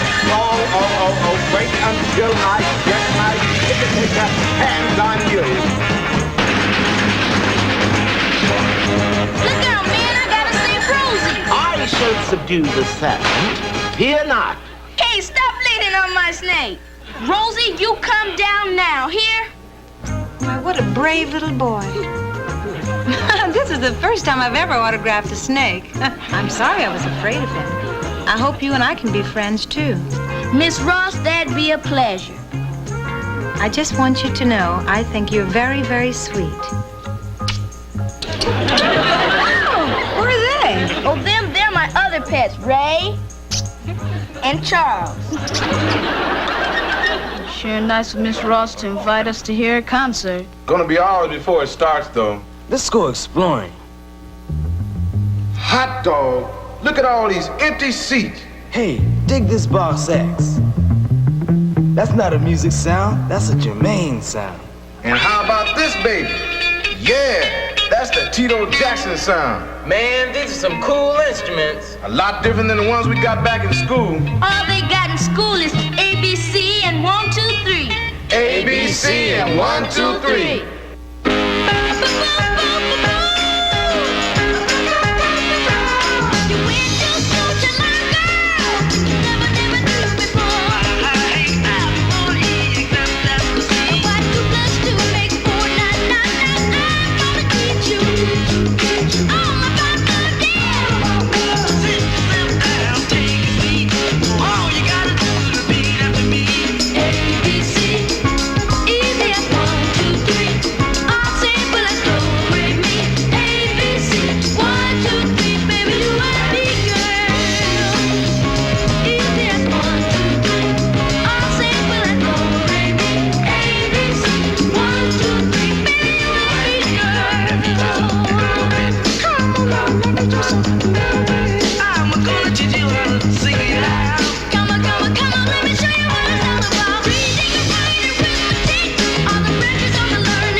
fellas. After these messages.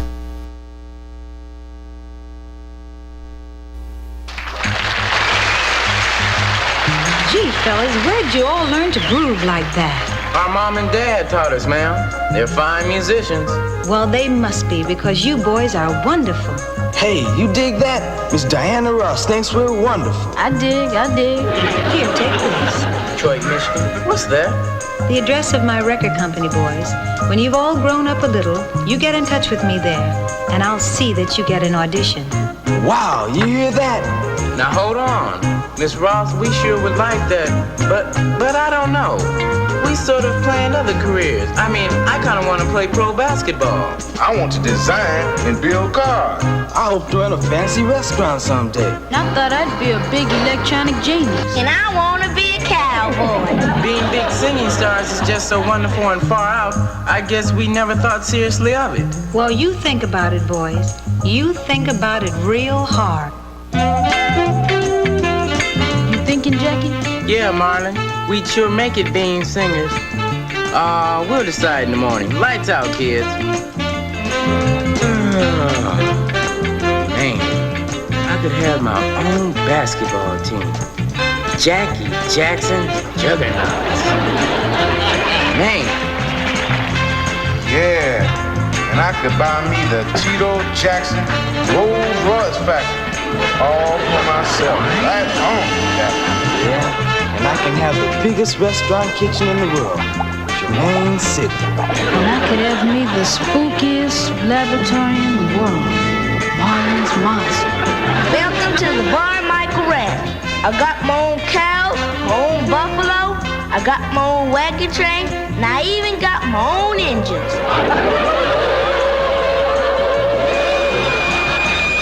Hey, Jackie, Miss Ross said when we grew up a little to come see her in Detroit, right? And you know something, Tito?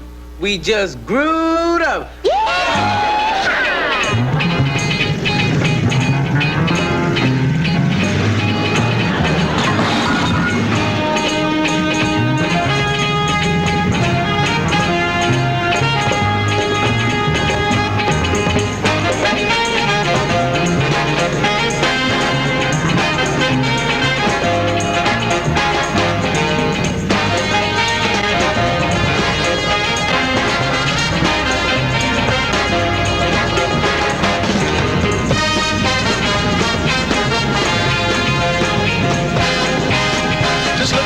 Showbiz jazz.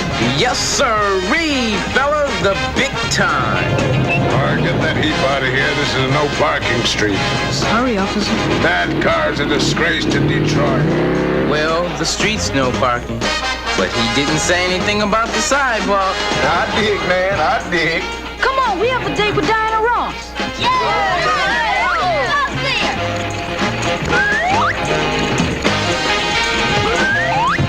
Crazy doors here in Detroit.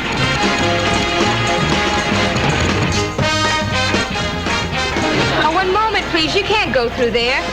It's okay. I'm a friend of him. No admittance. Can't you read the sign? Out. Wait a minute. Where do you think you're going? Building's on fire. Flame smoke. We come to save the day. Women and children first. Out. Ray, Charles, bad idea. Who is this groovy chick? Hello to you, mama. Hello to you. Ooh, baby, you and me ain't got to be. Whatever do you mean by that? Take you out for a little dancing tonight? Then for a little spin in my sporty old sports car? You asking me for a date?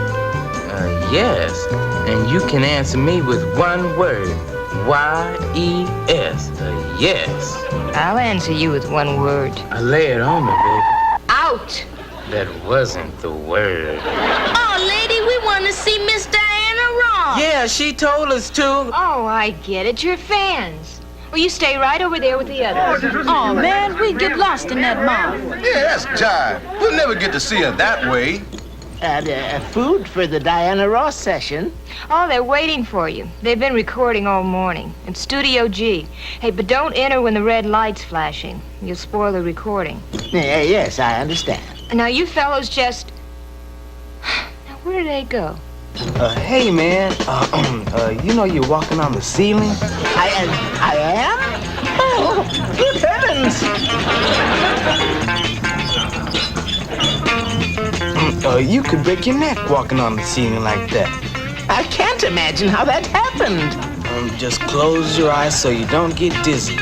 And make your way down here to the floor.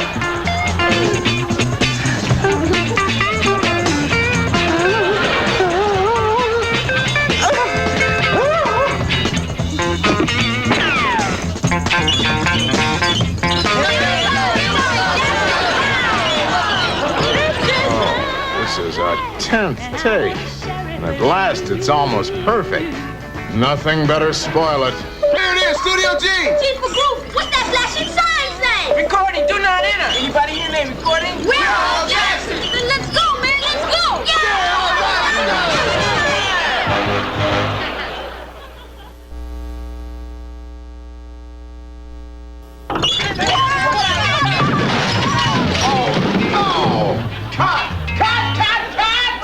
Who are those clowns? Throw them out! Throw them out! Sure, I was boiling mad, but I'm cooled down now. Those kids didn't realize what they were doing, and I didn't realize who they were. As the most important record producer in the business, you owe it to yourself to hear them. They're great. Diana, I don't care if they're the Beatles all rolled up into 5. I never want to see them again. Oh, what a shame. Hey, can you let us out? Up here in the air conditioning. It's kind of chilly. What? It was the only way we could get back in. Well, I must say, you cats are persistent. Oh, we didn't come back to audition. Yeah, we kind of blew that deal. Like, we came back to apologize. Did? Oh, well, you didn't have to do that. Now, I guess it's like the song says for us. We're going back to Indiana. Hey, could you sing that song now? Yeah, but why? Never mind, boys. When I tell you, you sing. Just a minute, boys. Okay, hit it, fellas! I'm going back to Indiana, back to where I started from. Going back to Indiana, Indiana, here I come. I spent my wings for greener pastures. I still ain't found what I was after. I got the blues and that is why I sing. I just wanna do my thing, yeah. I'm going back to Indiana, Indiana, here I come, yeah, yeah, yeah. I'm going back to Indiana, that's where my baby's from, yeah. Okay, Tito, you got it.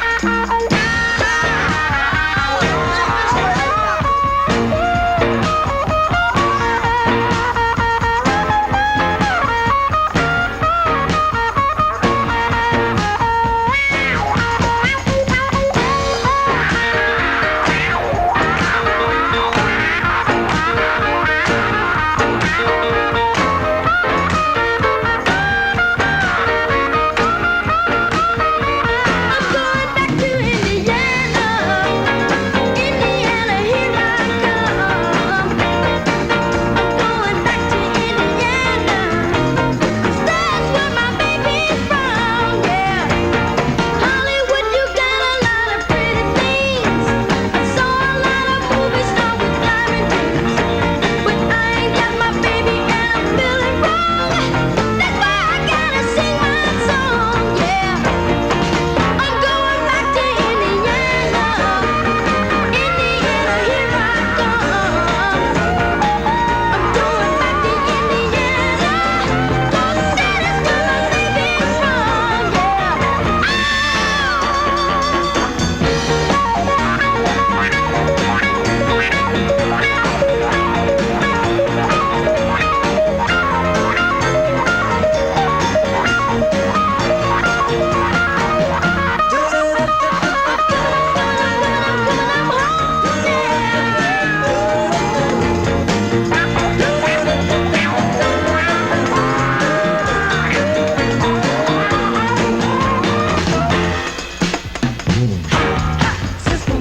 One more time for Roosevelt House, CHARADE, text the window too. What cheat up you found to the boogaloo? Every soul that passes by, This song's for you from the Jackson 5. coming home is plain to see. I still got Indiana soul in me.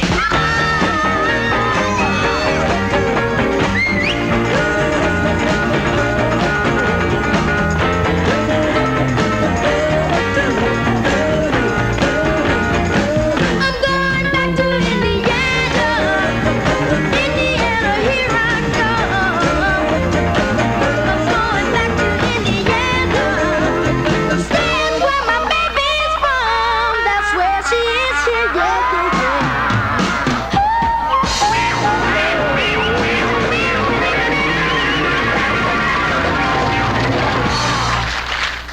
Come on, let's move on. No sense playing to nobody. Wait! Wait! Boys, I want to sign you up! Yeah? Yeah!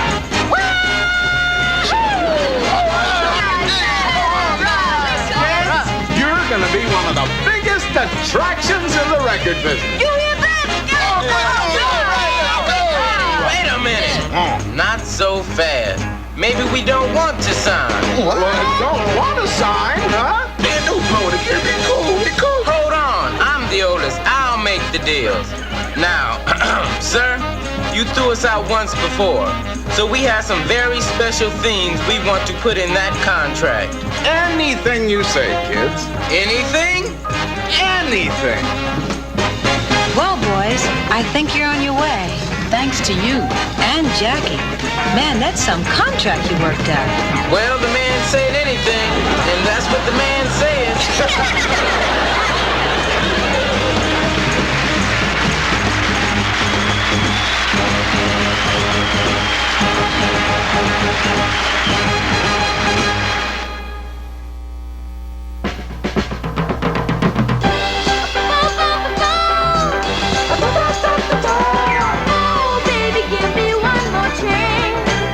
Don't go too far.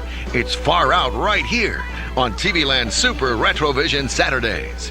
Lancelot Link's Secret Chimp is coming up next. 1, 2, 3, baby, you and me.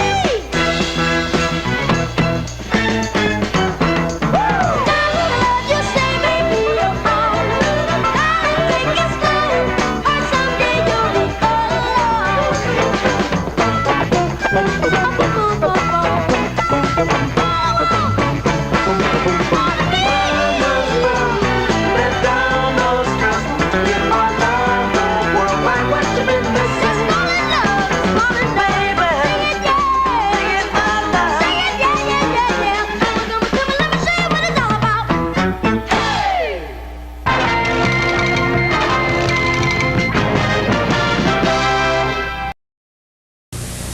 Sure, he's into Afro Sheen, but I like doing my own thing.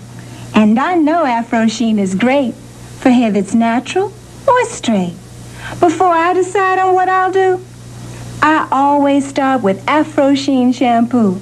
I don't worry about my hair looking dry with conditioner and hairdress standing by. And when there's a problem with itching and flakes, the medicated has got what it takes.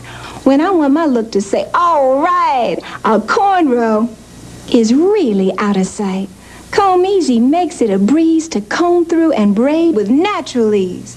And Spray for Sheen adds that extra touch for the glow in my hair he loves so much.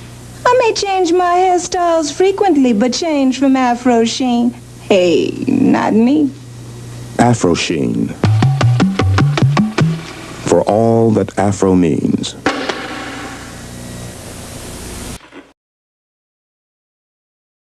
Well, everybody's heard about the bird. Bird, bird, bird. The bird's a winner. Well, a bird, bird, bird. Bird is a winner. Well, a bird, bird, bird. Well, a bird is a winner. Well, a bird, bird, bird. The bird's a winner. Well, a bird, bird, bird. Well, a bird is a winner. Well, a bird, bird. The bird's a winner. Well, a bird, bird, bird.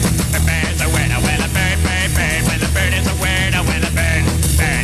The bird's a winner. Well, don't you know about the bird? Well, everybody knows that the bird is a winner. Well, a bird. The bird's a winner with it. Well, everybody's heard about the bird.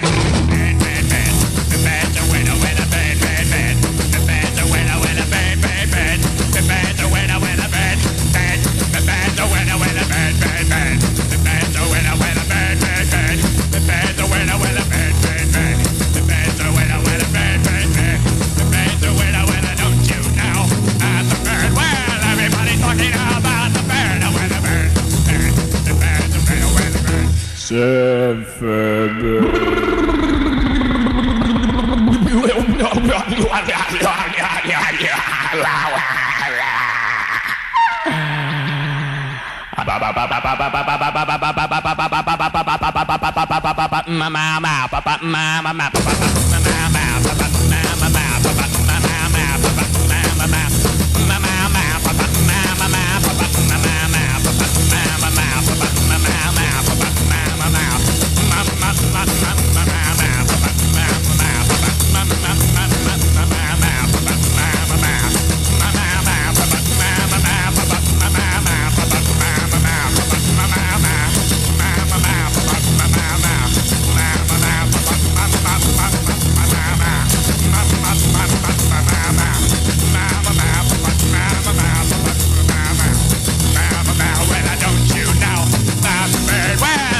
Lurch, the music has stopped.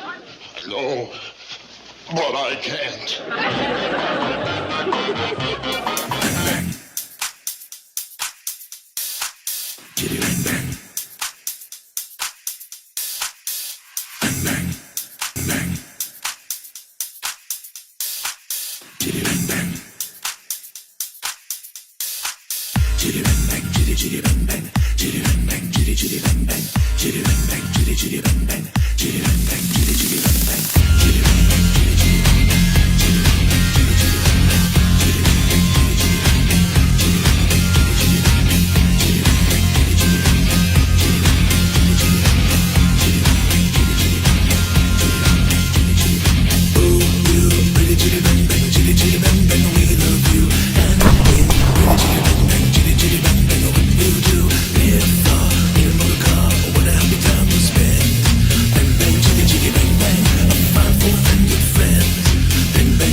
Meet the 64 Dodge Dart.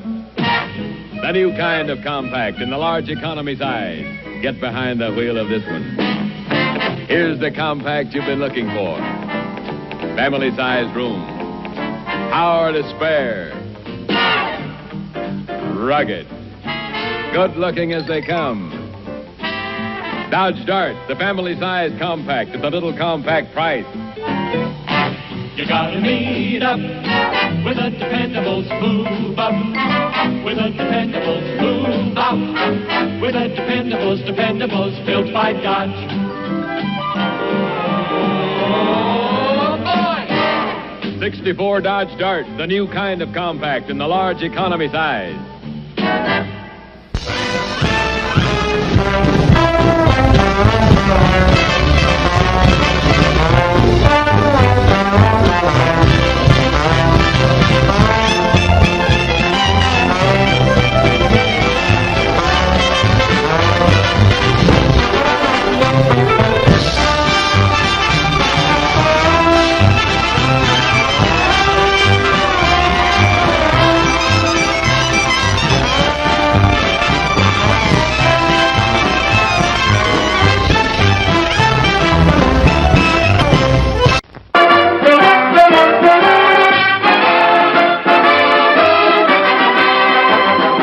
Show starts in 8 minutes. Yum, yum. It's time for a tasty and refreshing snack.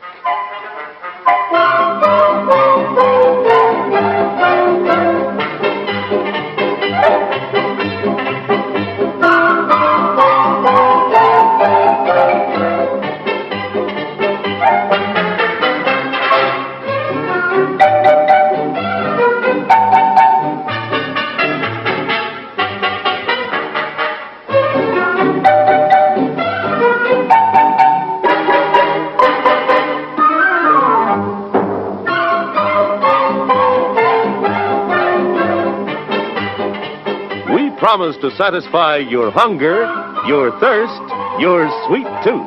So visit our refreshment center now. Let's go! Show starts in 7 minutes.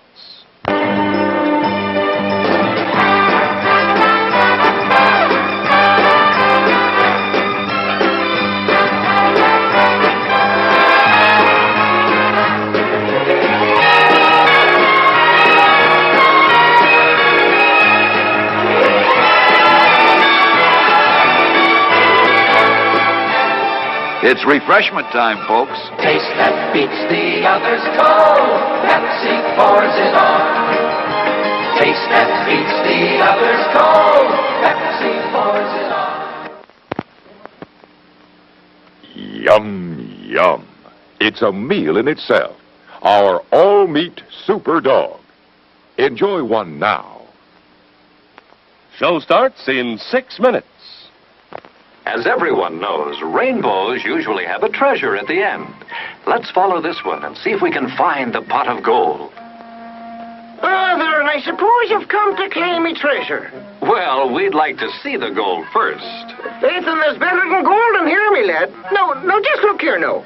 Candy, refreshing soft drinks, popcorn, ice cream. Well, that's some treasure, but anyone can buy luscious treats like these at the snack bar. You don't tell me. Do you suppose you could get me a job as a snack bar attendant?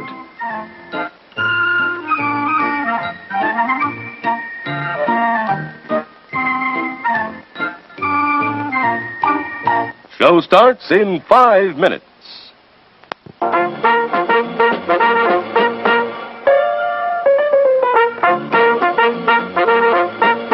We're happy to have you with us this evening and want you to enjoy every minute of your stay here.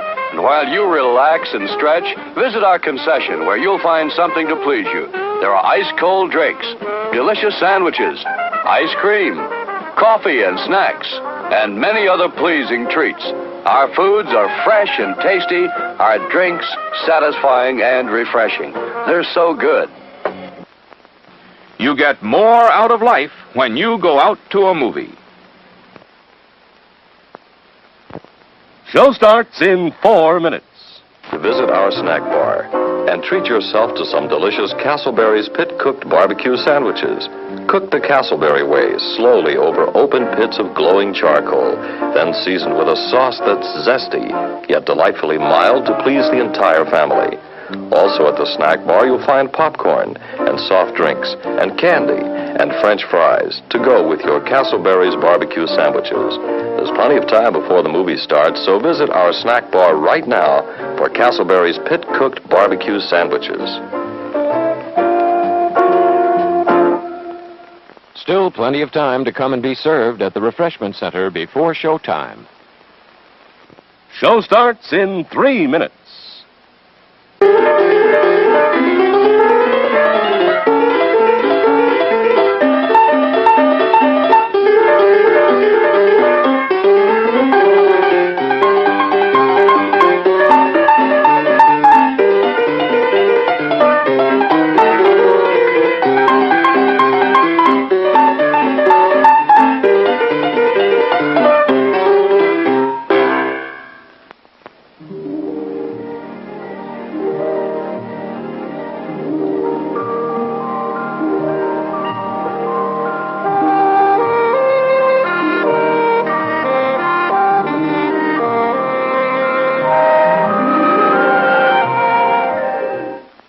Show starts in 2 minutes.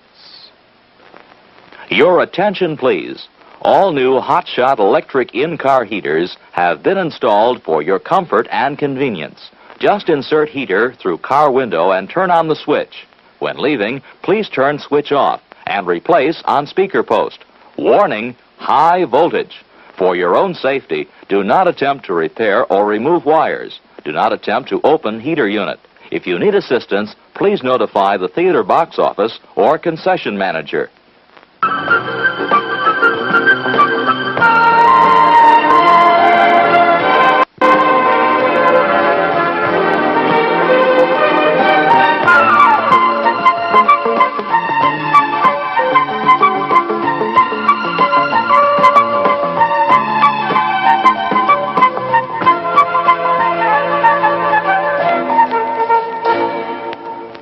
Show starts in 1 minute.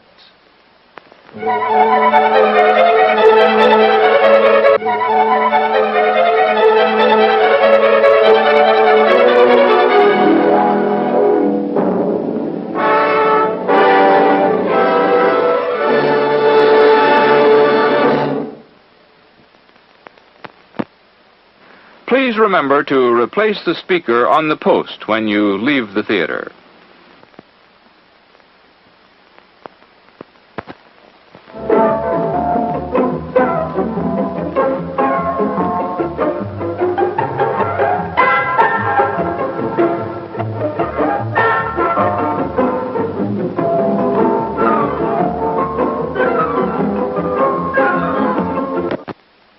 And now, on with the show.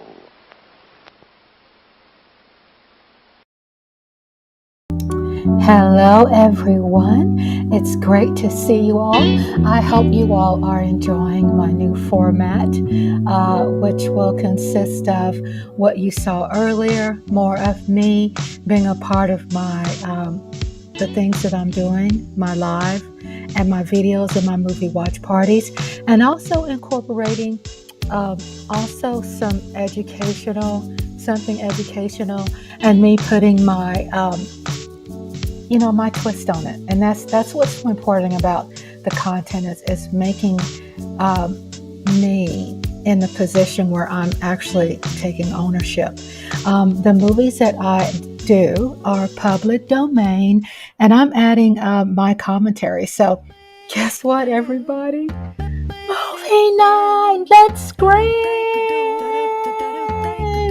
Slumber party over there. We're gonna party. Come on, baby, get on it. Live chat. I post trivia, polls, fun facts about the movie, about the actors and actresses, and found out there's just some whole lot of juicy stuff going on. But also, everybody, go ahead and subscribe to this channel. And I also post, probably during or after every movie, I post vintage car trivia. So the cars, if that information is accessible, then I will post vintage car trivia.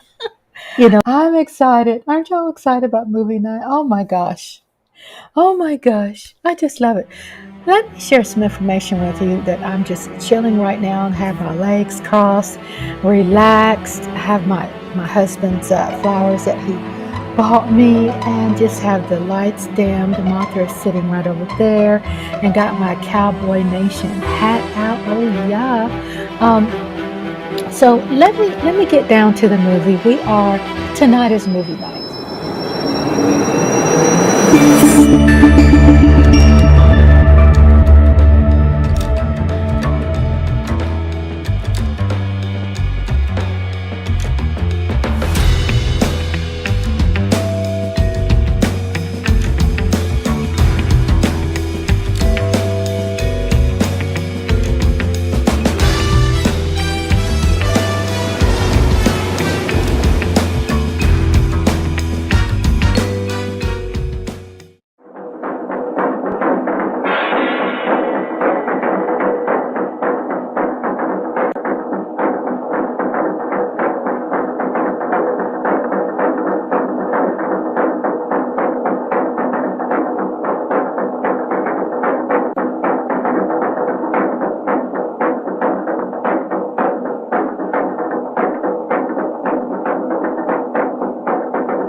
I can't imagine a big, strong, healthy, red-blooded American meeting his sweetheart at the train and not taking her out to dinner afterwards, can you? Well, now, Jenny, if you were talking about Rodney here, I reckon he just plumb forgot to invite Martha out for dinner. Maybe he was so busy thinking about the war and about the army until he just didn't think about asking her.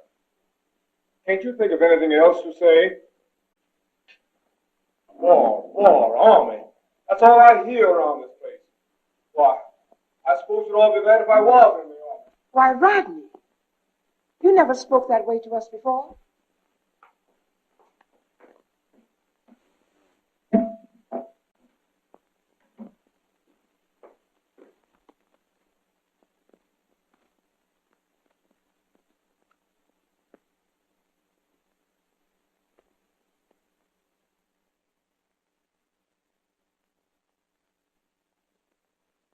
Why, bless your heart.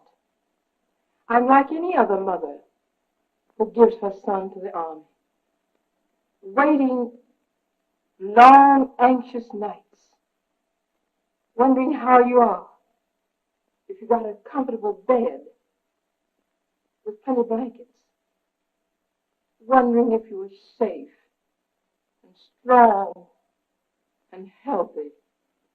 Well, I'm sorry, Mom. I guess I'm a little jittery this afternoon.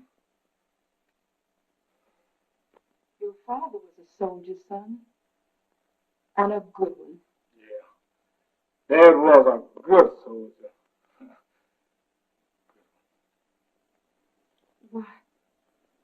Why, Rodney. Well, I'm going out, Mom. This walk will do me good.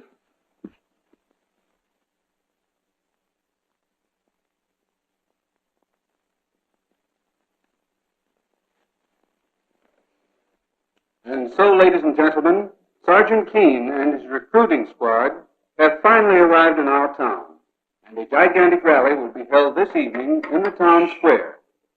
In addition, Martha Adams, a local girl who has been touring with the recruiting squad, will be on hand to lend her thrilling voice to the proceedings. And now, more music. Ain't necessarily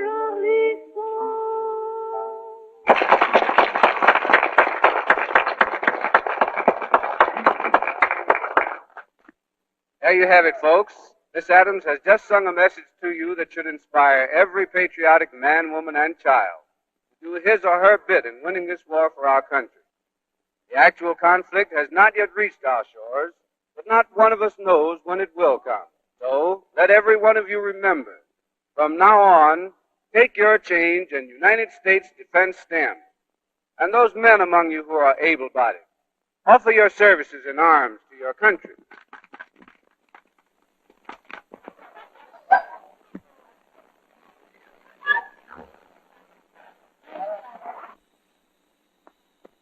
So it's Mr. Tucker now.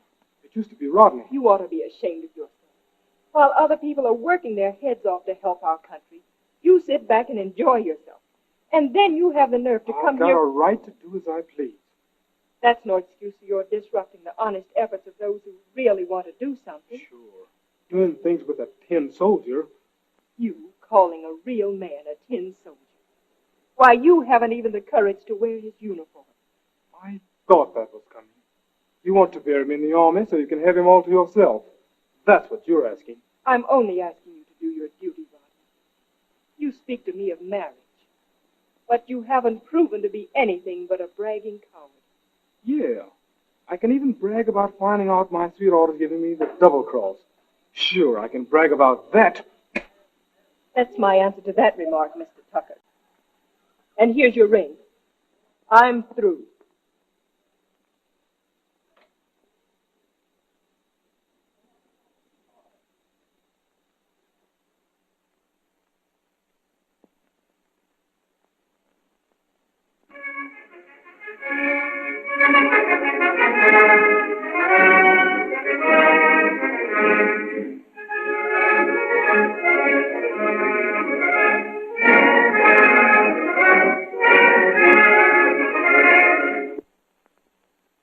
Got a match, buddy?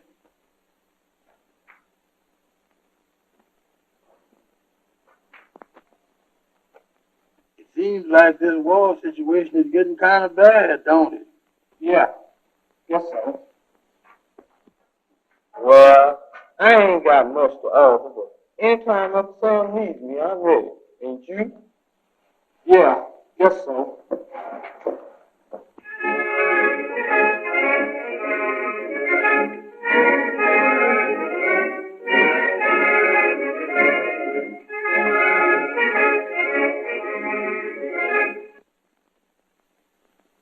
And it says here, by fall, the United States expects to add another 1 million soldiers to its fast-growing army. Archie, do you think they'll take Rodney? Well, maybe. We've all got to do our bit. You are junior air raid warden, and I'm sewing for the Red Cross. And besides, I think Rodney would want to go now anyway. What do you mean by that, Auntie? Well, I might say because of Martha Adams. Rodney hasn't been out of this house not once since the day she left. He's got it bad, and that ain't good. But Rodney would never do in the army, Auntie. He's always had his own way about things, you know. There are many boys in the army like Rodney. The army brings out the real manhood in them. Hold your point. Hold your point. Now, that was after Theodore and Teddy Roosevelt went to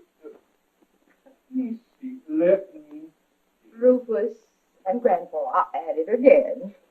They've been at war with each other since I was big enough to remember. But thank God it has never reached the shooting stage.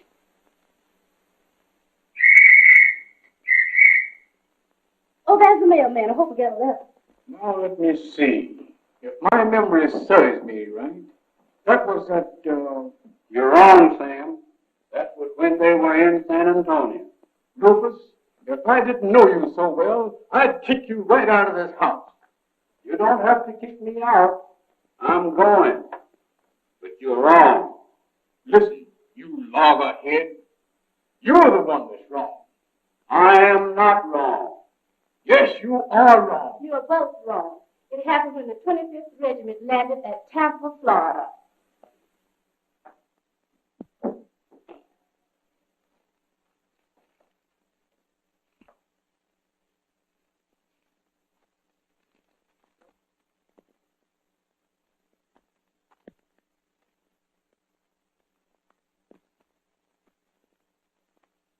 You don't have to open that other envelope, big boy.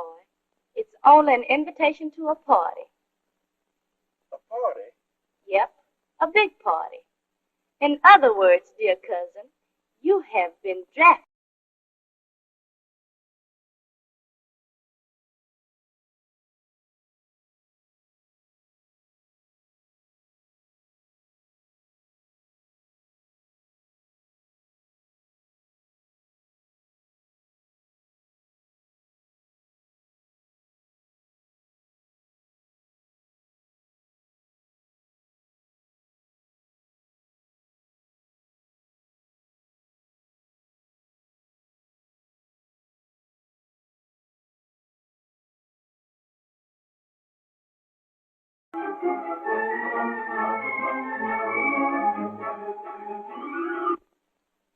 Well, that's about all.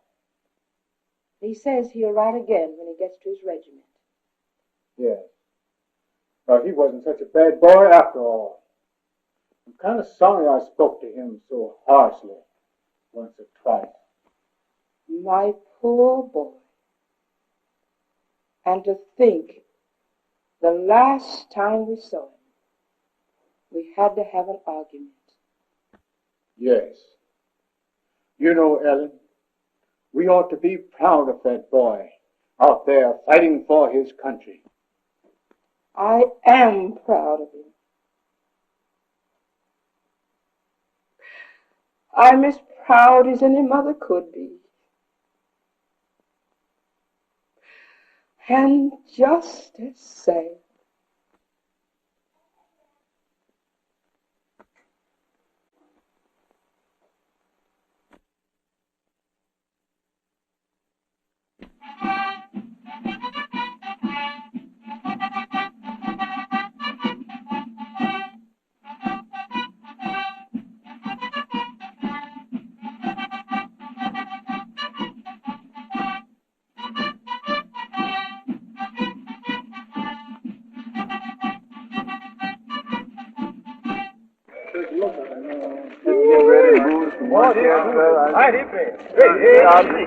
Man, look how mean that sergeant look over there.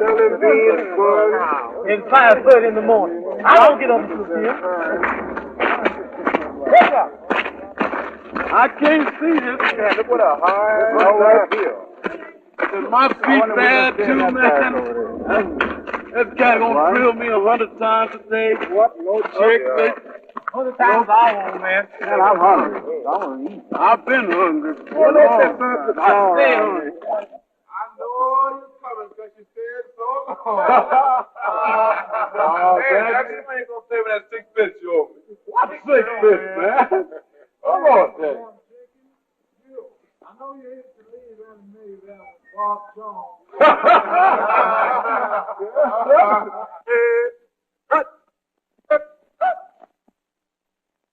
All right, men. Until you're assigned to your respective companies, this is it. The non-commissioned officer in charge of quarters will assign each of you to a bed and explain your immediate duties. And remember this, from now until you're discharged, you're in the Army. All out.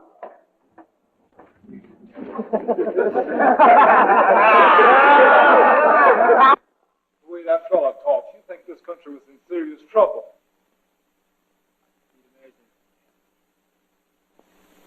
Well, young fella, I've been here a long, long time. This country's been worse a fix now than it's ever been. Oh, that's a lot of hooey. You're old-fashioned. Listen, I'll tell you, nothing can happen to this country. Well, buddy, you may know what you're talking about, but experience have taught me that anything can happen to anybody, any place, and any time. And if we don't all put our shoulder to the wheel and push, something's going to happen to us. Now put that in your pipe and smoke it.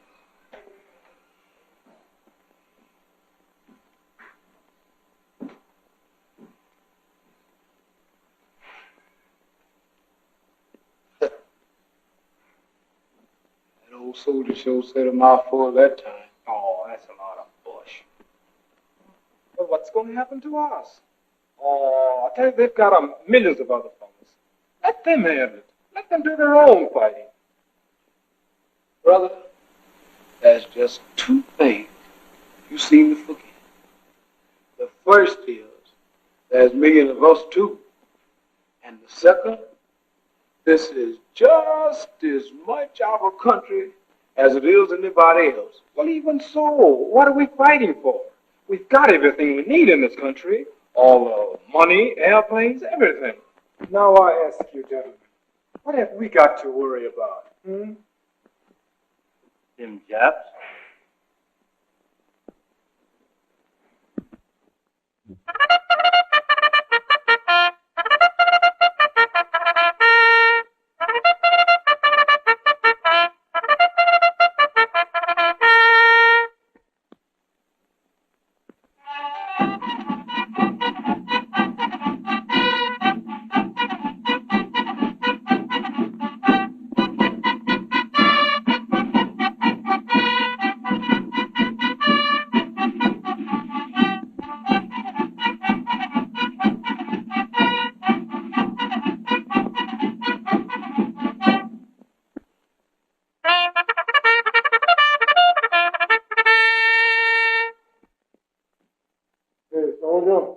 Hey, soldier.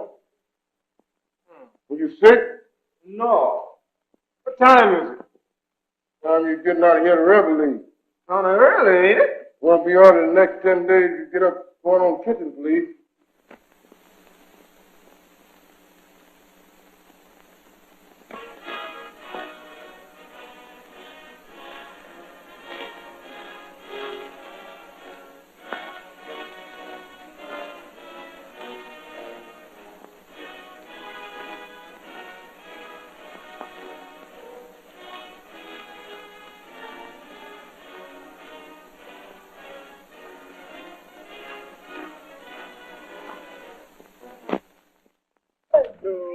Right. Hey. Right. Hey. Hey. Hey.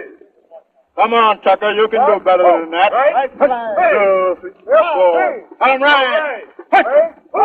Two, four. Come on, Tucker. Come on, Tucker. Two, four. Two,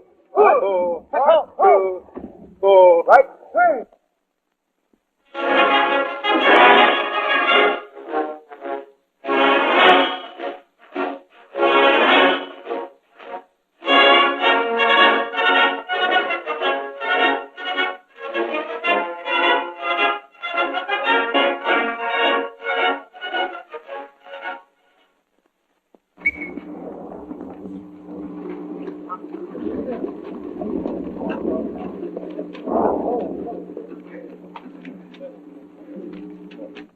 Tucker, I bet you should be good at this. What is it? Just what trying to do? Okay, buddy, by me. Turn and turn. Right. Hey. Hang on. All right. Huh.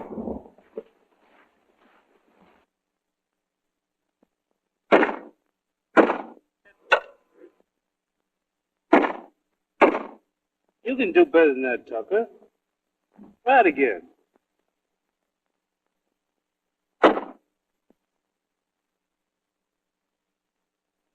Well,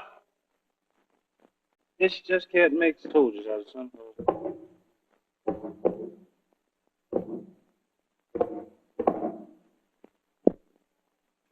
I want you men to look closely and see that how this is going through. All right. Up. Up. Up. Up. Okay.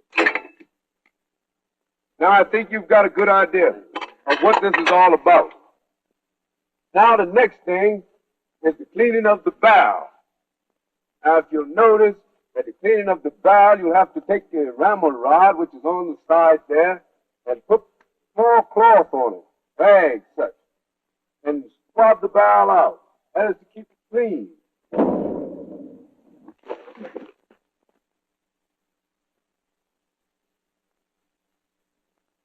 Have it, Tucker? You're not playing with a toy cannon here. This is a real 37 yard. And keep your hands off it unless I tell you to do it. These men's lives can't be in danger because you don't understand.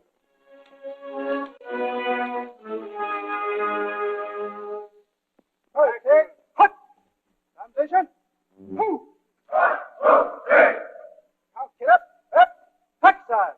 1, 2, 3, 4. 1, 2, 3, 4. 1, 2, 3, 4. 1, 2, 3, 4. 1, 2, 3, 4. 1, 2, 3, 4. 1, 2, 3, 4. 1. Sarah, that fella Tucker could be a great soldier if he wanted to. I think so too, Sergeant. Maybe we can bring it out of him.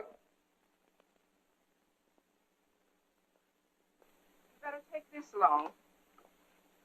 You may need it out on that desert. You know, Arizona isn't just across the street from Texas. Where shall we put it? I think the best place to put it is in that radiator. There won't be room enough for him to get in there after you push that suitcase in there. Now, both of you just hold your horses. I'll find the room for everything. I don't see why you're taking all that junk away out there anyway. Now, see here, young lady. I'll have you know that my souvenirs ain't no junk. Do you understand that? Now, Papa, I didn't mean it that way. You're darn tootin' you didn't mean it that way. Why, those things in that car is worth more than $1 million to me. Why, I've got a polo in there that old Ike Donaldo himself used in Mindanao, and a saddle blanket that Teddy Roosevelt had when we were in Cuba. And when I get to Fort Huachuca, I'm going to put them things on display so them youngsters will have something to guide on. Don't forget to take good care of them 2 coconut heads of mine. I don't want to lose them. Don't worry. I'll take good care of that handful of stuff I've got there that belongs to you. Jenny? When I get out there, I'm going to pin one of my medals right on Rodney's bosom. Yep, I'm going to give him this one right here. That's the one that I got for capturing them 17 moros at Iloilo that time. Tucker, you'll find if you put a little more muslin on that mop, you'll get through with that job for retreat. Officer Summers, Company Commander wants to see you in the order room right away. Okay. I'll be back as soon as I see the Company Commander, Tucker. I want that job finished. Officer Summers is a fine soldier. I hear they'll make a sergeant out of him soon. Yeah? I hope they make him a general. Say, you're not letting this man Army get you down, please. What else is a guy going to do when they treat him like this? Didn't I win the wrestling match? Don't I have to win all the other games around here? Why, I even show them up on the tracks. And what do I get? Slinging a mop. Oh, I was a sucker for even trying.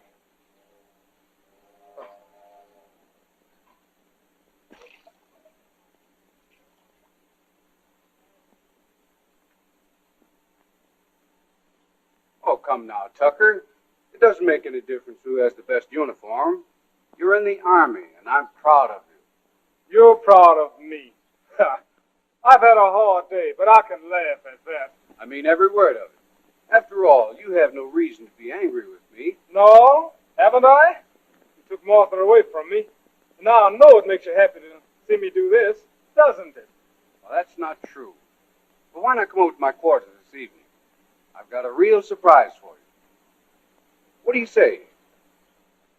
All right. I'll come. Fine.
And now for the treat you've all been waiting for.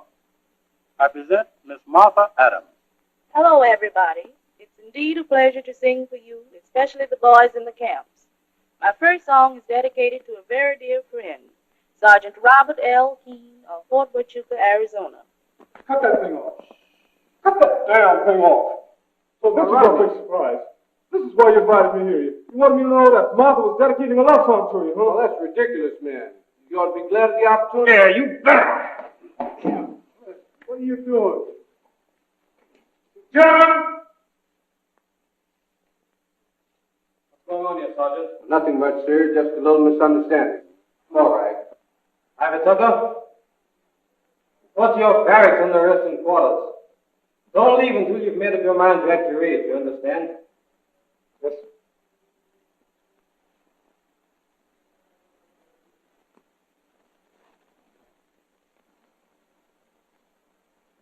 I guess you good and so at the Army now, ain't you? Oh, who wouldn't be? Keeping a guy cooped up in a place like this. Well, I'd just as soon be in jail. But you just wait until they need me. I'll show them. I know somebody needs you right now. She stopped us when we were in town this morning. She sure did. She wants to see you bad, too. She's a radio singer. And man, is she good looking. Mm-hmm. My. Say, fellas, do you mean... Yeah. She's staying at the Alameda Hotel. Room 20. Too bad you can't go to town. But, maybe she'll be coming out tomorrow, like she said she would. Sergeant Keene is going to bring her out tomorrow, show her around the folks. Tucker, did you fellas tell her that I was on the resting quarters? We had 2 ears and 1 mouth apiece, and we hears twice as much as we talks. This is all Sergeant Keene's idea. He deliberately planned that fight to have me here when Martha arrived. Did we do anything wrong? No, fellas. You ain't done nothing wrong. You've done me a favor. Yeah. And I'm not going to be in here when Martha arrives tomorrow either.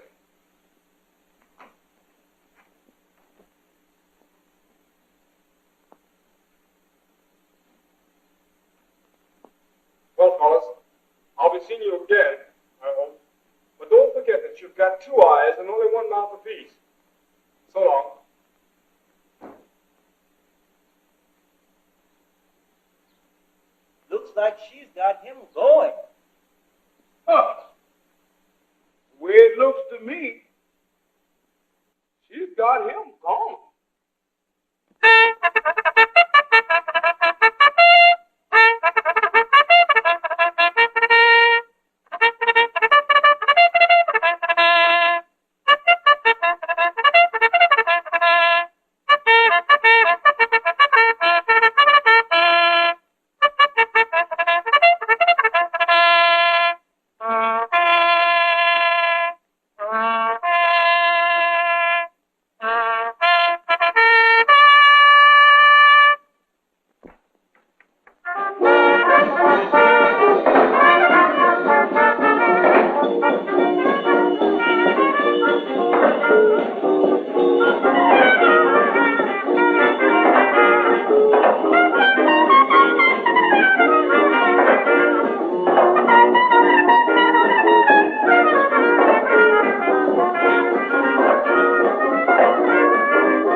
but no, this is the 1 pen.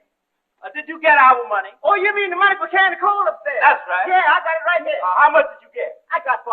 How much do I get? You get 20. How much do you get? I get 20. Well, give me mine. You get it. Divide your money. Got it right here. Give me my You part. have to get excited Come about. on, give me my money. Okay, there's 10 for you. Yeah. And here's 10 for me. Uh-huh. There's 10 more for you. Uh-huh. And here's 10 more for me. Now, how much I got? You got 20. How much you got? I got 22. Ain't you so you got more money than I got? No, I ain't got Man, no- divide the money. Now, take it easy. Get the money straight. You don't understand. Understanding have nothing to do with just to get the money I straight. divide it over Come again. on, get the money straight. You get yours. Oh, give me my money. There's 10 for you. Yeah. Here's 10 for me. Uh-huh. There's 10 more for you. Uh-huh. And here's 10 more for me. Uh-huh. Now, how much I got? You got 20. How much you got? I got 22. Oh, man, save my money. The money- I'm gonna save my money. Listen to that. Save my money. Every time you know what we have to say about That's right. I'm getting tired of it. Yeah. I'll put my fist in your big mouth. Remember, your mouth ain't no butthole. Come on. Come on. Come on. Gentlemen, what seemed to be the trouble here? No, he can't understand nothing. Every time he and I work, we have to say What's the matter? What's the matter? No startle disturbance here. We did a job for a lady. Lady paid us $40. She told me to give him 20. I take 20. He says I got more money than he's got. Oh, I see. Well, I'll tell you what I'll do. I'll straighten all of that out. Give me the money here. I'll tell you what. Here's 10 for you, and here's 10 for you. Here's 10 more for you, and here's 10 more for you. How much I got? You have 20. How much he got? He has 20. Oh, you with him, ain't you? Come on now. Oh, yeah, yeah. Oh, yeah. Oh, yeah. Straighten my money out. Straighten it out or go to the graveyard. Straighten my money out. Straighten my money out. Here's 10 for you. Yeah. And here's 10 for you. Yeah. Here's 10 more for you. Yeah. And here's 10 more for you. Yeah. Now, how much he got? He has 20. How much I got? You have 22. Well, that's right then.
Where am I? Soldier, I'd say you're somewhere in Arizona. In Arizona? Yeah. You've been in Arizona ever since you crawled in here last night and went to sleep. But there's nothing to be afraid of now. Oh, I figured you was on a furlough and was trying to save money on train fare.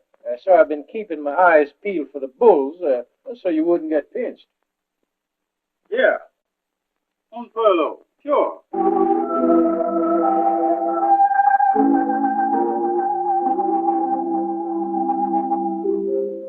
How far are you going?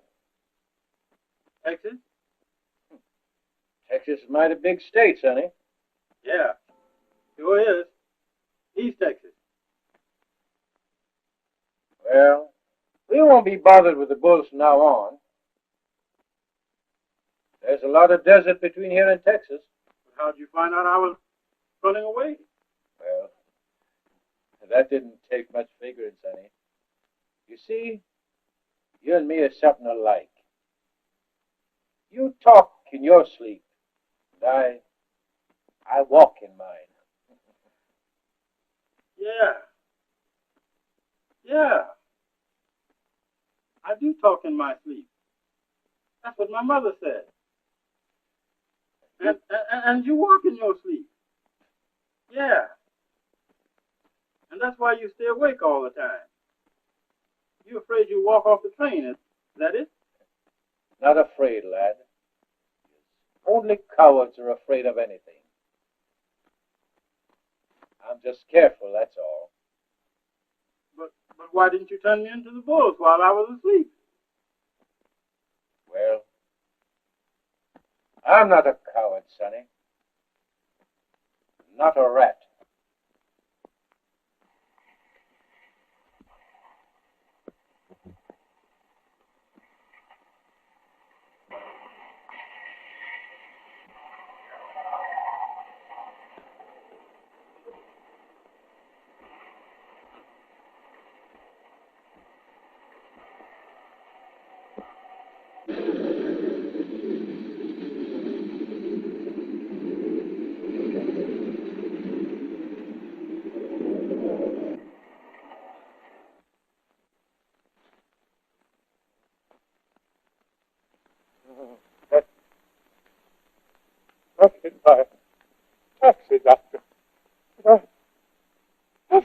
get out of here.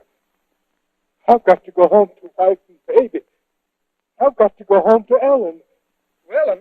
Well, who is Ellen?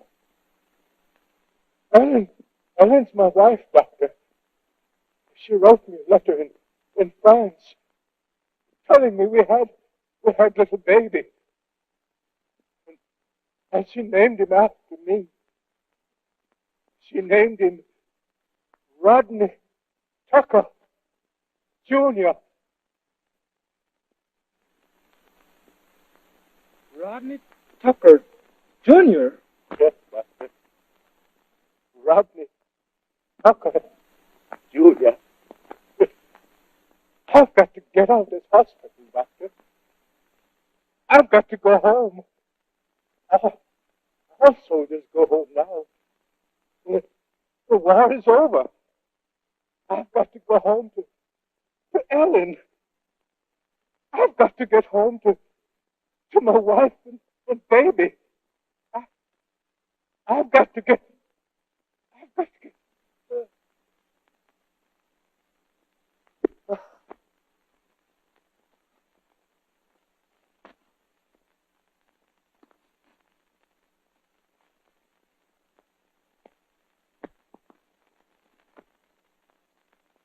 Mama T. So he was my father. And that's why he didn't come back home. He didn't know where to come to. He got hurt in a traffic accident and lost his memory when he left the hospital. And he thought that I was the doctor. And that's why I'm not going back to the army. No. I'm not going back.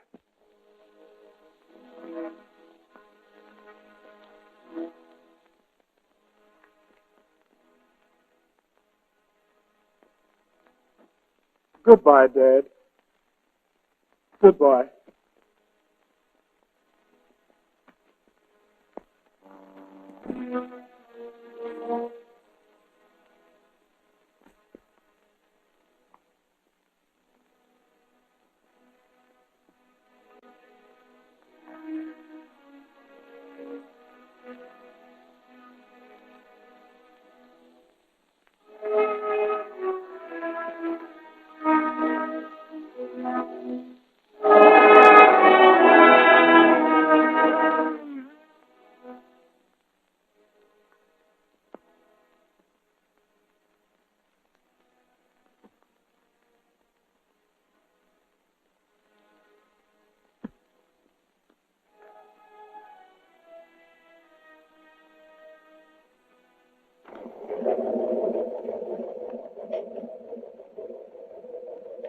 Say, Grandpa, you didn't see 2 or 3 Japs down along there, did you? Hey, mister, if I see a whole regiment of Japs anywhere, there's going to be some shooting done. And I ain't going to be the one that gets shot neither. Where you headed for? Fort Huachuca, Arizona. Okay, boy, let her rip.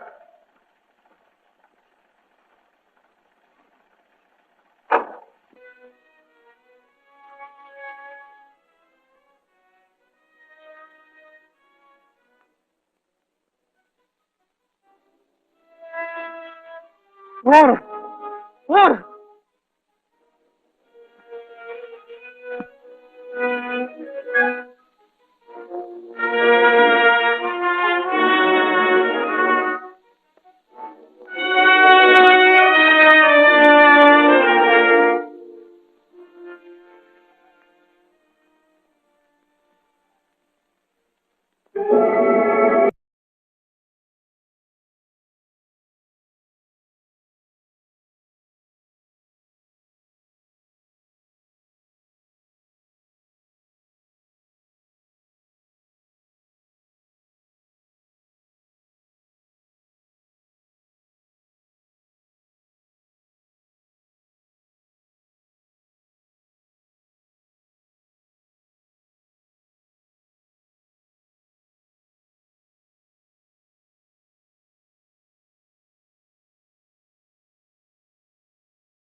me, son.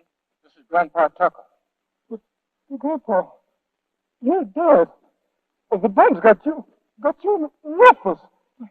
I don't know anything about Rufus, but ain't no bum's gonna mess with me.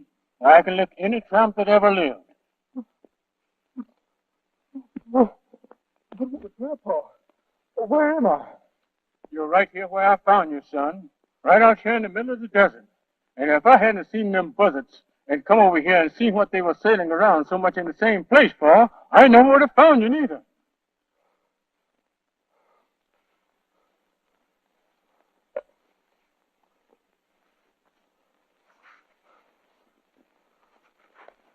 Come on, son. I did the best I could for him, Grandpa. I buried him out there in the desert. Thanks, son. Thanks. I never did believe that my son was killed in the war. I always thought that he would come back to us, back home again to Ellen, and you, and me, and the rest of us.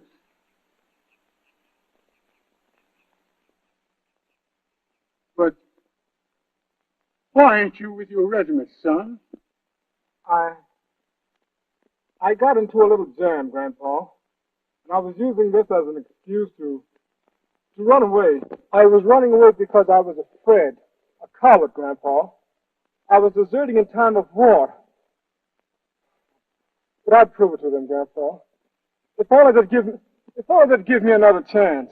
And I'd prove to them, Grandpa, that I'm a red-blooded American, too, just as my dad was, just as the other boys in my regiment, and the rest of the people in this country who are doing their part. I'd show him, Grandpa. I'd show him that I'd be just as good a soldier as you were. Honest I would, Grandpa. I know you would, son. I've been a fool, Grandpa. I thought I didn't have anything to fight for a while back. But now I know that I have everything to fight for. My family, my home, my freedom, democracy, everything. For God's sake, Grandpa, you'd only give me another chance. For God's sake, Grandpa, if only they'd give me another chance. Son, I've been thinking. Maybe they would give you another chance. If only for God's sake. Maybe if we prayed to him, he would give you another chance. I'm afraid he's the only one who can give you that chance now. Do you reckon he will, Grandpa? Sure he would, son. Let us pray to him. Let him hear our voices in the wilderness. Come on, son. Let us pray.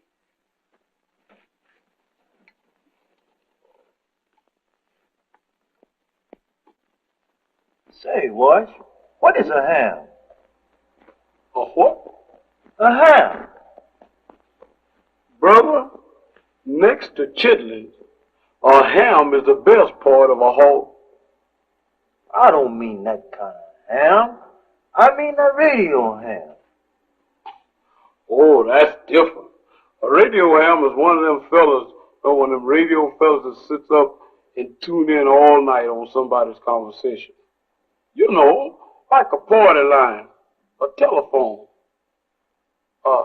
How come?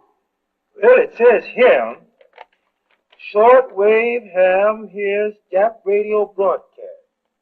Elmer Brown, SW Ham at Bisbee, Arizona, reported to police that he heard a Japanese language broadcast on his one tube set at 3:30 this morning. The fact that Brown heard the broadcast on a single tube set would indicate that the transmitter is located somewhere close by. You reckon there's a Japanese broadcasting station located somewhere in these hills close by? Could be.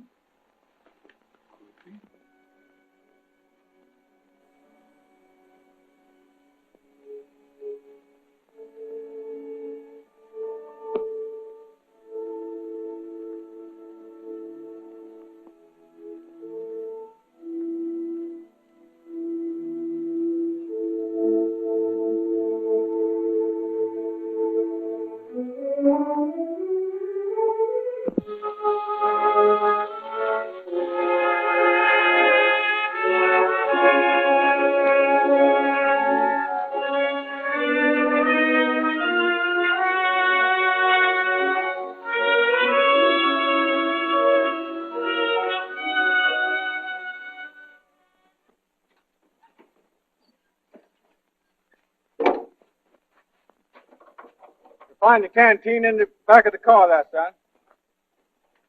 She's empty. Gramps, looks like we're out of luck. What? No, my boy. A good soldier's never out of luck. Not even when his last shot has been fired. Now, let me see. Yep, there she is. Well, there's what? You see that cliff right over there? Well, you mean off to the left of that big rock up there? Yep, that's her, my boy.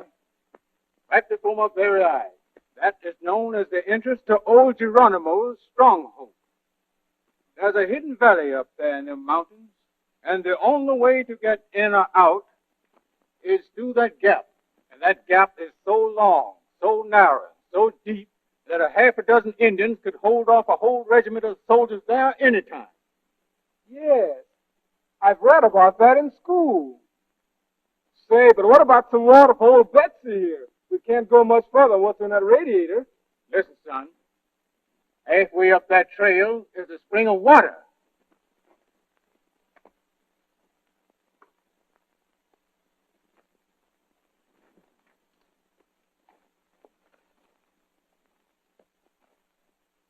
What's the matter, Gramps? Tired? Tired nothing. I'm just getting started. Okay, come on.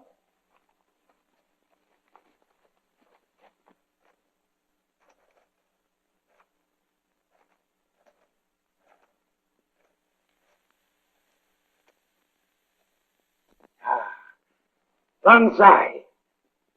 We are to notify number 17 to carry out instruction with regards to destruction of objective number 294. Good. We will notify him at 8:30 o'clock. Honorable President of the United States will make speech, and American people will listen. But number 17, he will listen to a message from the Mikado. Banzai. This wasn't here the last time I was up here.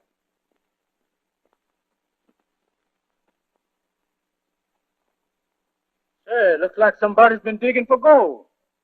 But there ain't no gold around here. Maybe not. But from the looks of this, they're still digging.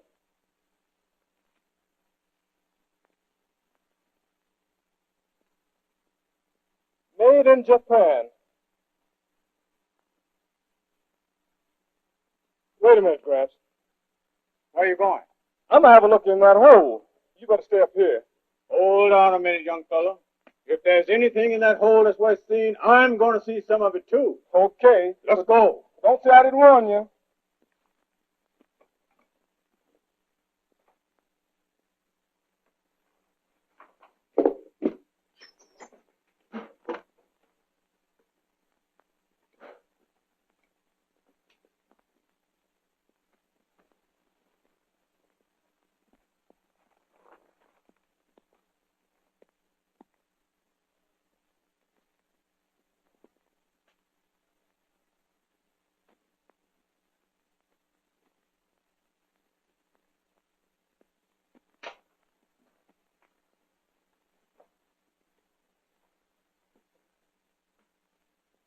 Why, it looks like a radio here, son.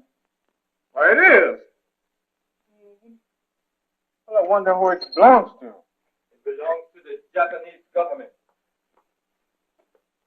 It is very unfortunate that you come here.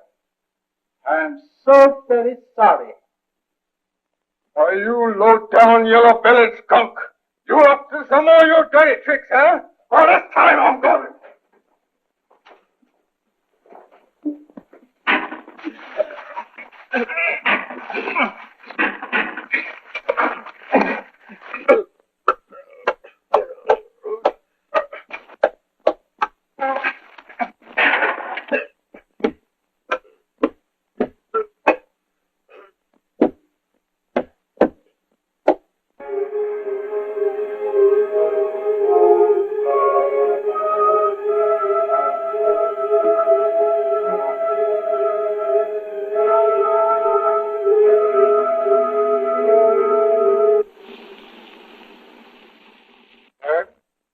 Is known as the entrance to old Geronimo's stronghold. Yes, Sergeant, I've heard about that. There seems to be a fight going on. One of them looks like a soldier, sir. Why, it is a soldier. Yeah, there's them Japs we looking.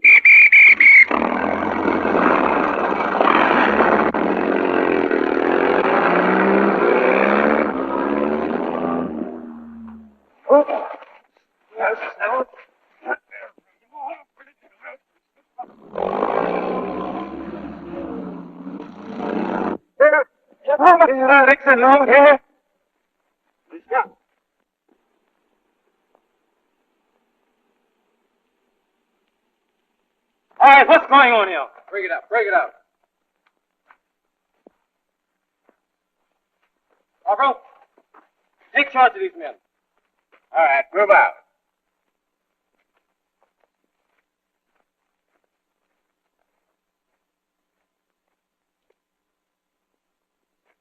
Tucker, what are you doing here?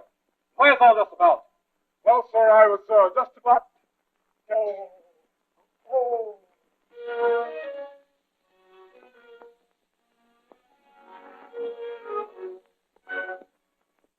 Gramps, you should never have gone in there. Why'd you do it? That's all right, son. It's just the way I wanted to die. The Lord has been good to me. He has been good to me. He let me have one more fight for my country. One last fight.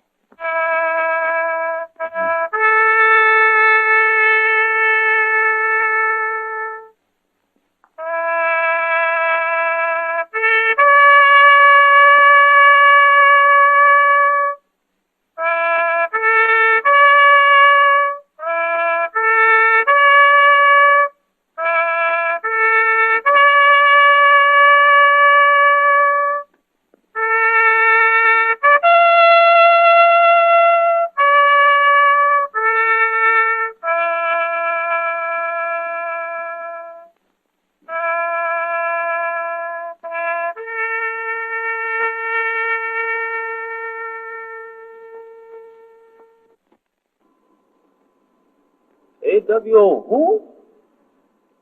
AWL. That's bad. Especially at the time of war. AWL. But say, when did he do all this? I thought he just went AWAY.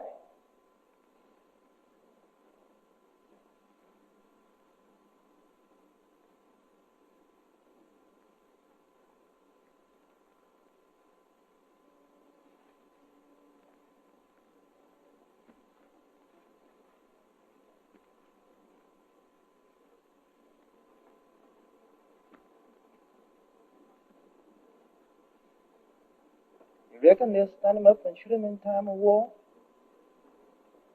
Don't know. They might.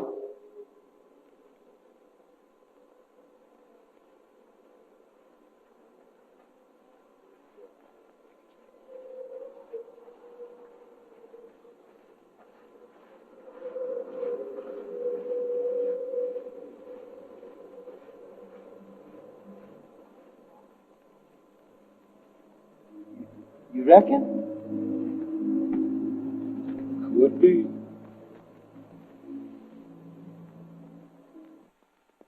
You know, Tucker's a pretty good fella after all. Yeah. But he sure messed them two Japs up something terrible. Sure did. When he got through with those two Japs, boy, they look like they've been in the ring with Joe Louis. Joe Louis? Now there's a real American for you. Why, look what he did at...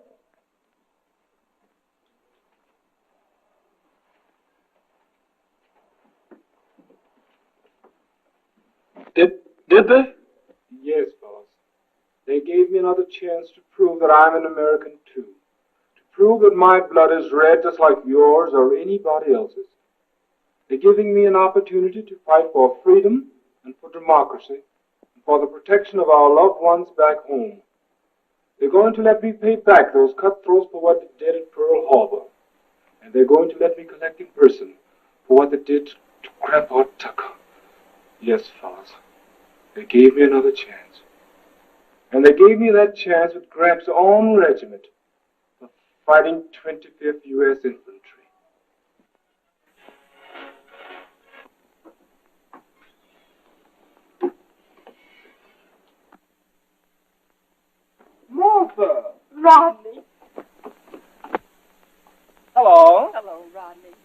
did you send for me? Yes, Rodney. I read about your heroic deeds in the paper, and I just had to come down and congratulate you personally. Sure. Did you come all the way up here just for that? Well, not exactly. You see, I've joined the Women's Army Auxiliary Corps, wax to you. And since we're both in the service, I wondered if you still have that ring. You mean the one you gave me back? I didn't really want to give it back to you, Ron. Sure. You still have the finger?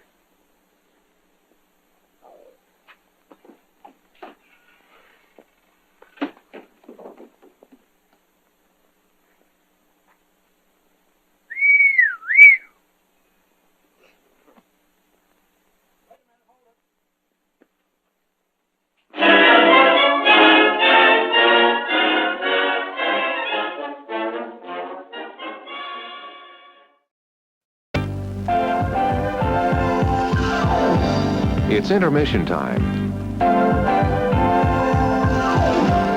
Time for refreshment. During the next 10 minutes, you're invited to visit the refreshment stand, where you'll be greeted with fast, friendly service. You'll find hot dogs, juicy hamburgers, and mouth-watering delicious pizza. There are refreshing hot and cold beverages, ice-cold cola, and orange drink.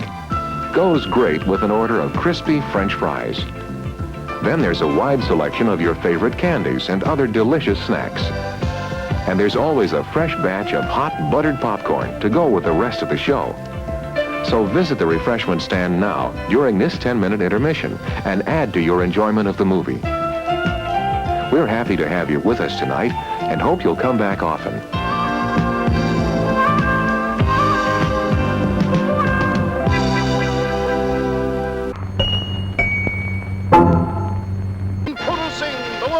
Most famous lion tamer, Clyde Lionheart. Popcorn, fresh popcorn at the snack bar. Now, Clyde Lionheart will have Leo jump through the flaming circle while he, blindfolded, drinks a Coca-Cola.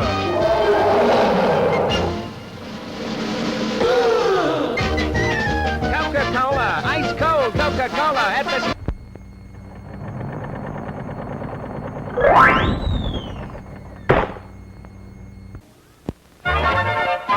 Popcorn, candy, ooh, hot dog, popsicle. Oh boy! Oh boy, Santa orange.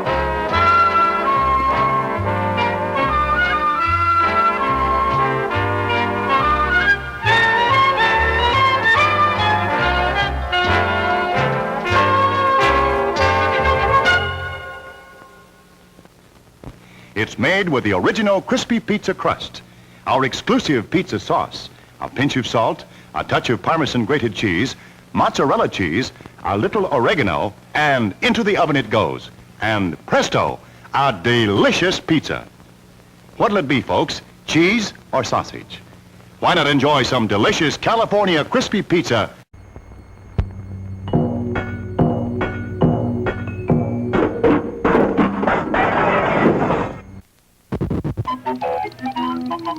Hiya, hiya, hiya. They're shrimply delicious. Hiya, hiya, hiya. You'll go for that mouth-watering, taste-tempting, meaty shrimp mixture all wrapped up in a crispy noodle jacket. It's a treat you can't beat. So come on, join the folks that are getting fresh, crispy, Flavo shrimp rolls now at the snack bar. They're shrimply delicious.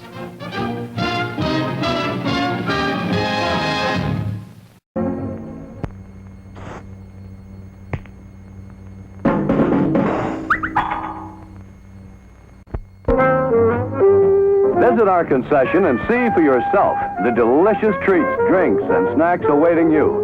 If you are thirsty, try ice-cold soft drinks or a cup of hot, flavorful coffee.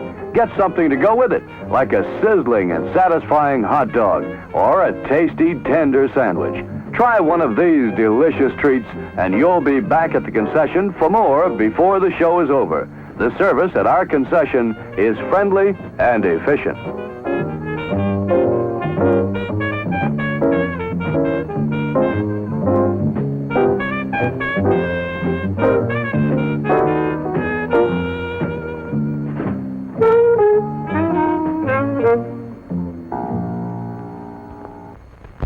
fresh brewed hot coffee, as you like it.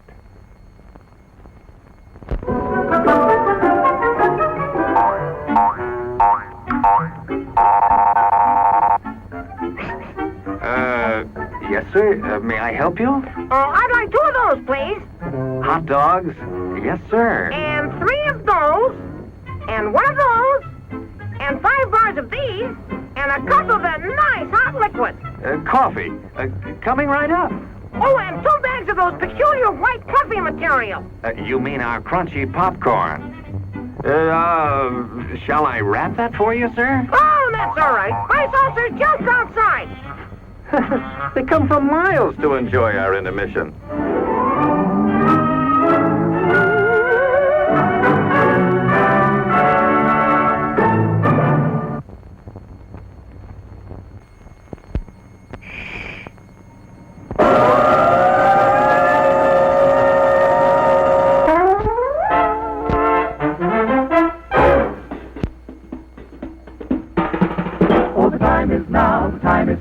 Now's the time for a bite of cheer. A tasty light where the price is right. Well, look at here, you'll dig this sight. The moment's handy for a piece of candy. Just name your brand, they're all so grand. Hey, what do you think of a nice cool drink? Or a big box filled with a popcorn thrill? Let's taste what's neat with an ice cream treat. Refresh yourself, it's time to eat. So come on, folks, let's join the band as we all head for the refreshment stand.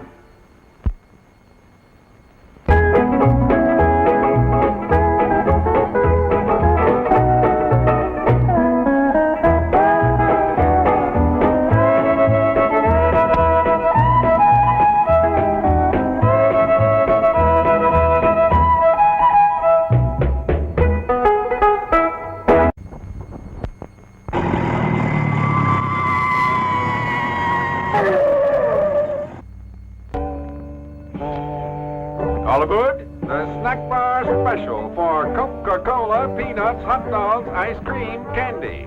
That's the snack bar special for Coca-Cola, peanuts, hot dogs.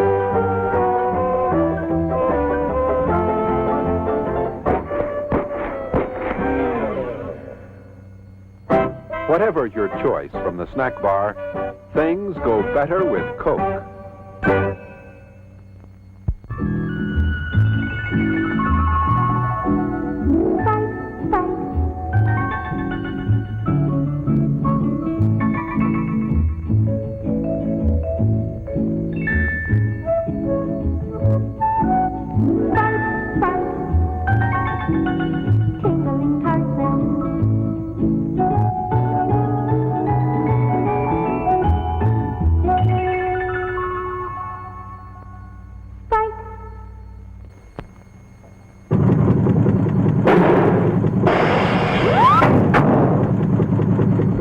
Ray Pierce Dry Cleaners, 117 North Columbus Street. Highest quality dry cleaning and finishing at cash and carry discount prices.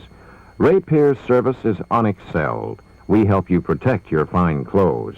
Highly trained professionals using the most modern methods and equipment clean and finish your garments with the utmost care. Small repairs plus full tailoring services is another feature at Ray Pierce. For the finest cleaning and finishing at cash and carry discount prices, it's Ray Pierce Dry Cleaners, 117 North Columbus Street.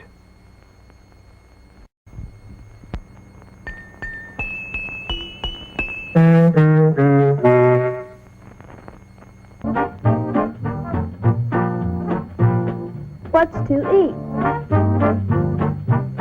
What's to drink? Good food galore. Quick as a wink. Ice cream bars. It's the handy way to enjoy smooth, rich, creamy ice cream. Get some.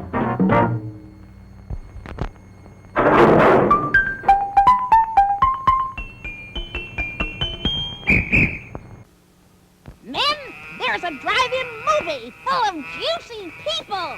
Wow! It's a trap! Help! It's Pick! We've had it, men. A pleasant aroma for you, but not for mosquitoes. Pick is easy to use. Light it and forget it. Pick's aroma keeps mosquitoes, gnats, and sandflies away.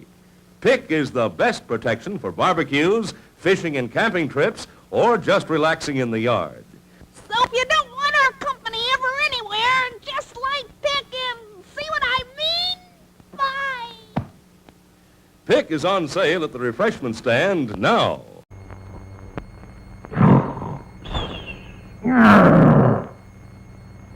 It's showtime.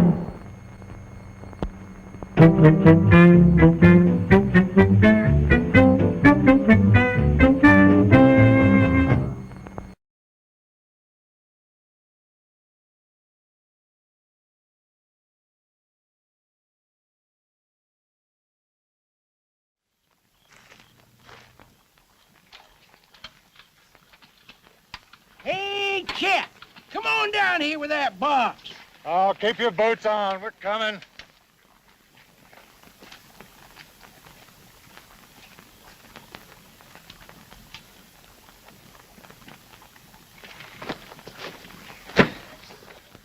Come on, open it.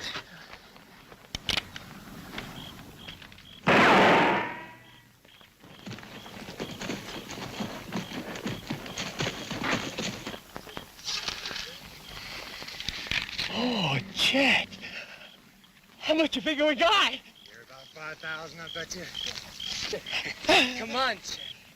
Give me mine. I ain't had that much money since we robbed the bank.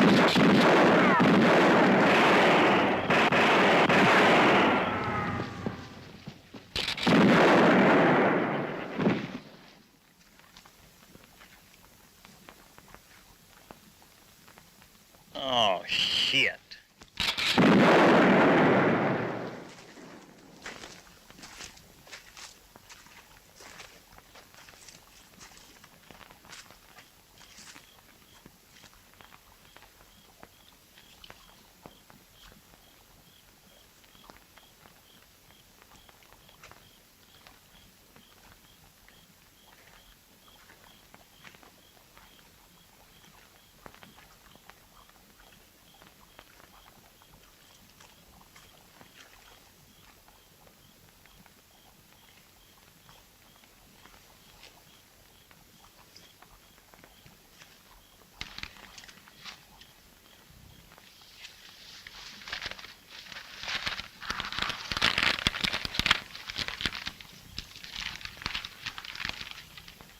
$500 reward for Frank Ward, dead or alive.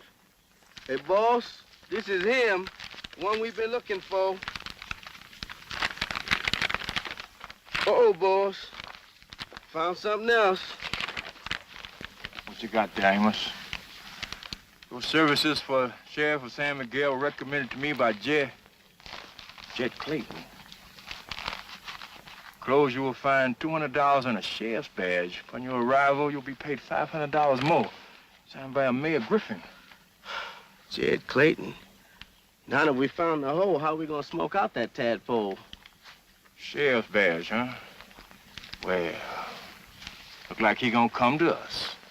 Is you crazy? You gonna get us all killed. And I'm hungry. It ain't right for folks to die hungry. Come on, Amos, let's mount up. I want to get to San Miguel before daybreak. Before daybreak?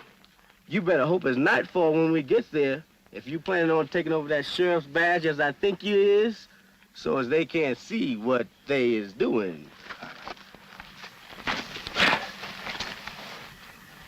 Well, come on, grab his feet.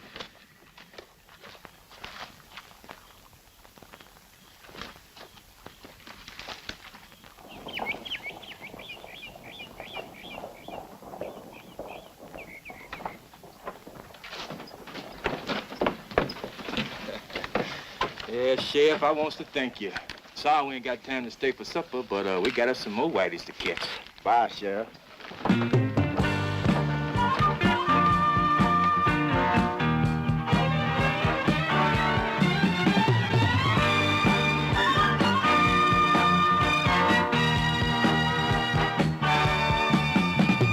Black man in a white man's town, he's got trouble. Get in his way, he's gonna cut you down, taking over.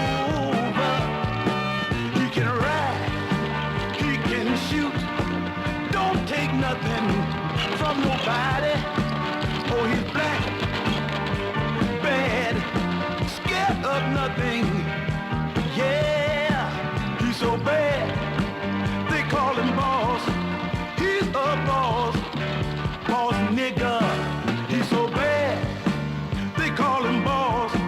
He's a boss. Boss nigga.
Nothing but junk.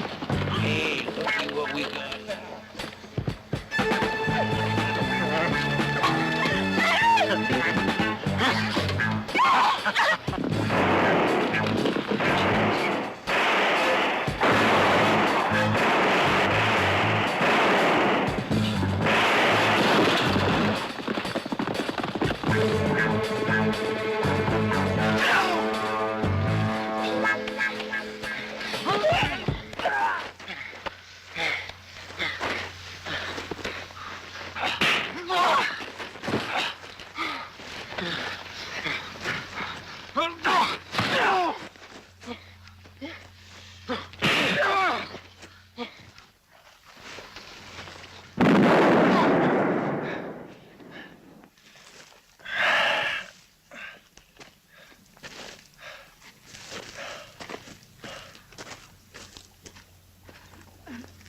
Oh, Lord. Another nigga. Come on. You all right, gal? Huh?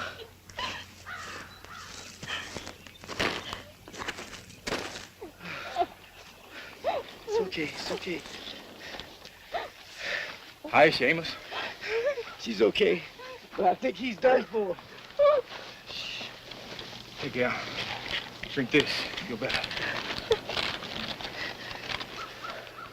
Oh, another nobody, just another po' whitey.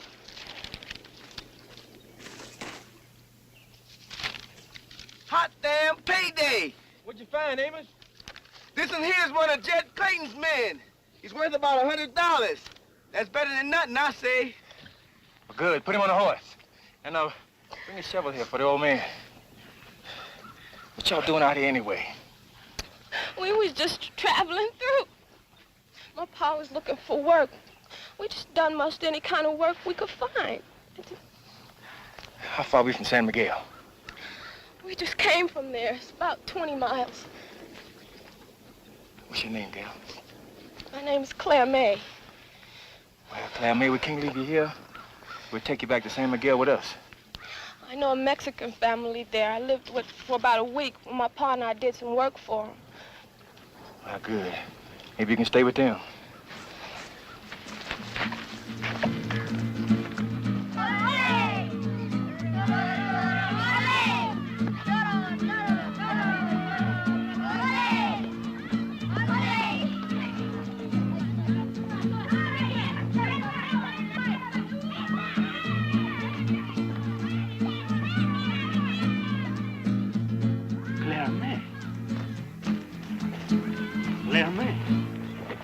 What are you doing here?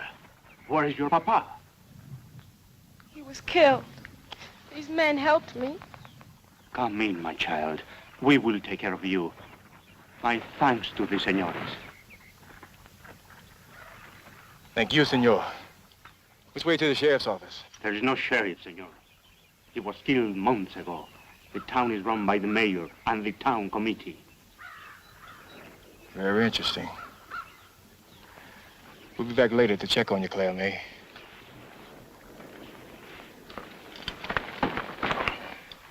Come with me.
Sure is funny how they think we is the devil. Folks always scared of things they don't know much about, Amos. I reckon the people in this town ain't never seen blacks before. Well, looky here. It's the little laundry lady. What you got? Hey, look at that. Hey. Now, why don't you all act like gentlemen and let that lady pass? Well, I'll be. Come over here and look at this. You know, I'd heard about these black devils before, but I sure ain't never seen one before. You know, this one even sasses, too. Yeah. I wonder if the black comes off. Now, I hope you're fast, because if you ain't, you is dead. Come on, get up. Go on. All I ask is for you all to act like gentlemen. Now apologize to the lady with the hats off. Oh, we're terribly sorry. We troubled you, ma'am. Now, I want you to just leave holding hands real nice like. Skip along. Go ahead.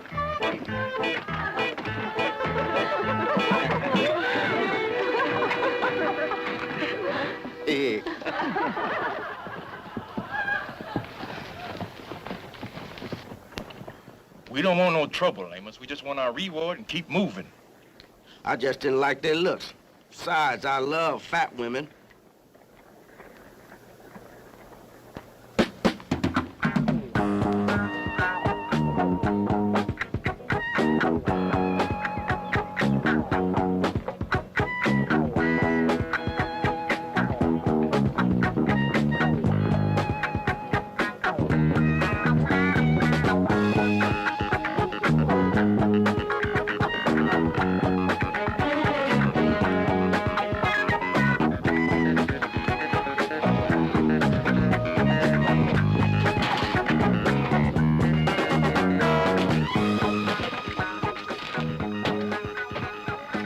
Like nobody been here for quite a spell.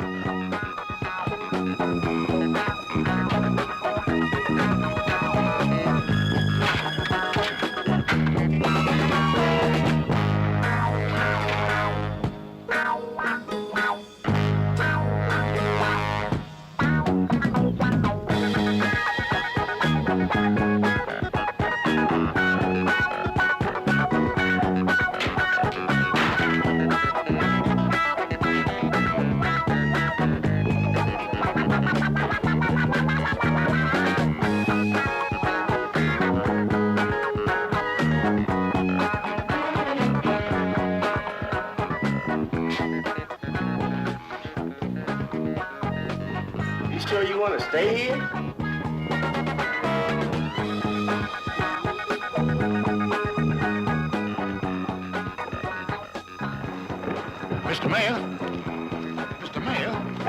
couple of niggas just busted into the sheriff's office.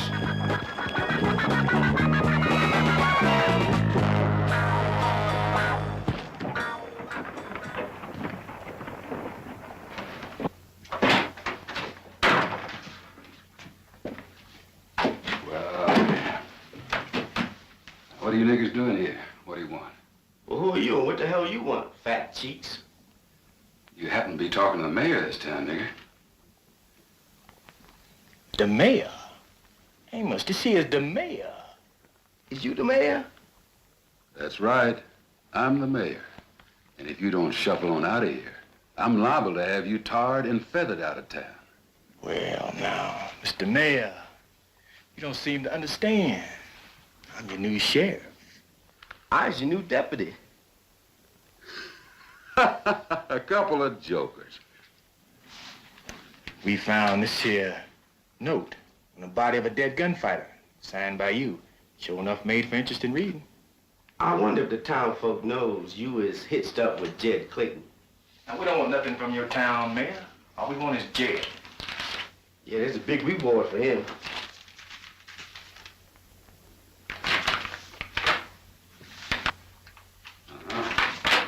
See, my goodness, you gotta be a couple of bounty hunters. Well, you all been hunting black folks for so long, we just want to see what it felt like to hunt white folks.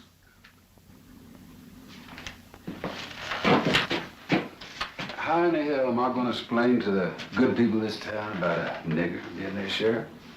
That's your problem. Mr. Mayor, can you sign this poster? We need your mark so as we can collect the reward for Jack Metcalf. Jack Metcalf? Who's he? That's the dead man that's outside. Mr. Mayor? Mr. Mayor? There's some of Jed's men over at the saloon. They want to talk to you. Jed Clayton? Now listen, we don't need no bounty hunters in town stirring up trouble with Jed. He comes in town twice a month, takes what he needs, and skedaddles on out of here. Now you rile him up. We're liable to have more problems than all of us put together could handle. Hank, get the undertaker and get that dead man on a horse out of here. Yeah. Well, now, Mr. Mayor, riled up Jed in your town, that's your problem. But your problem ain't our problem less than you pays us. And since you ain't paying us, we'll just stay around and collect that reward.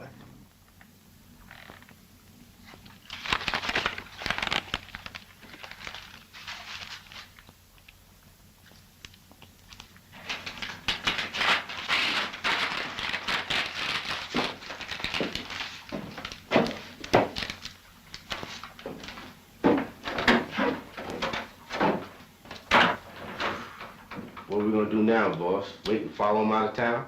Nope. Let's mosey over to the saloon. Might be interesting.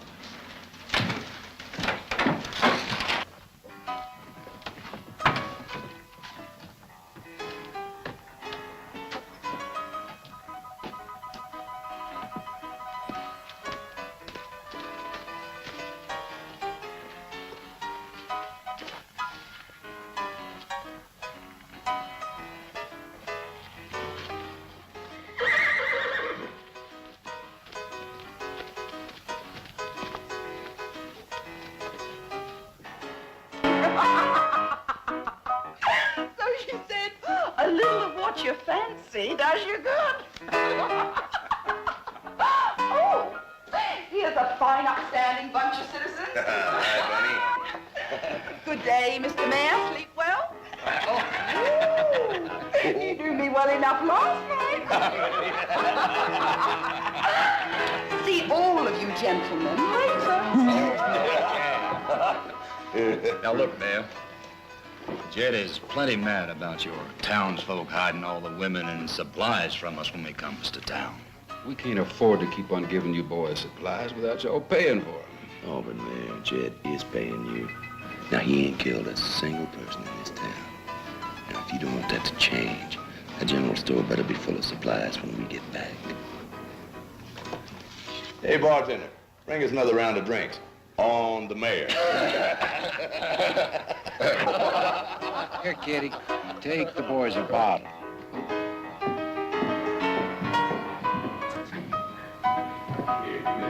Hey, darling, you moving too slow. Give me that. Give me another kiss. Hey, Mayor, ain't you gonna drink up?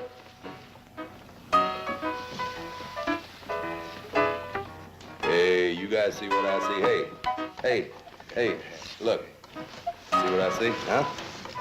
Hey, you don't have to move off so fast. You don't gotta be afraid of that black devil. Mayor, where you going? Ain't you gonna stick around for the party, huh? Hey, nigga. Come here and shine my boots.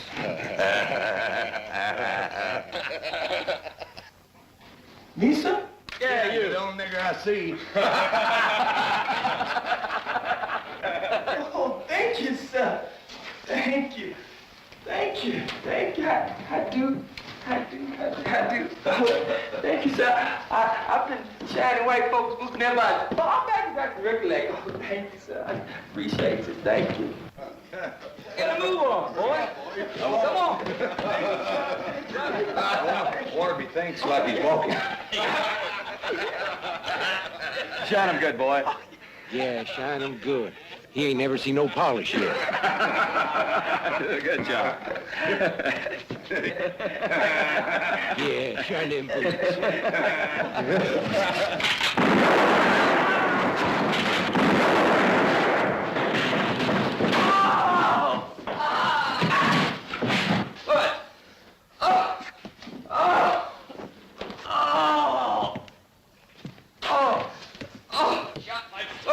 Yeah, I'm sorry about that. Get up. Oh, I can't walk. I got a hole in my foot. You got one good foot. All right, Amos. Bring it on. Hey,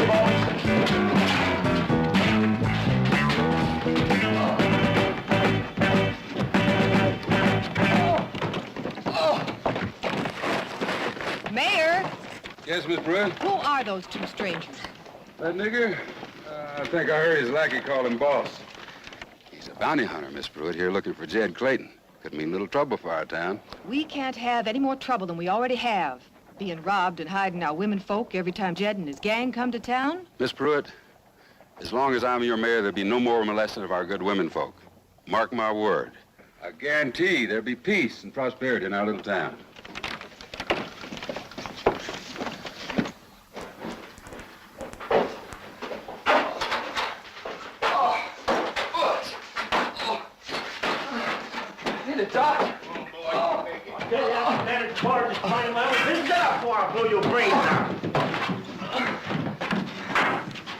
Sure was nice of that sheriff to leave this jail for us. Comes in mighty handy. I'll get the key.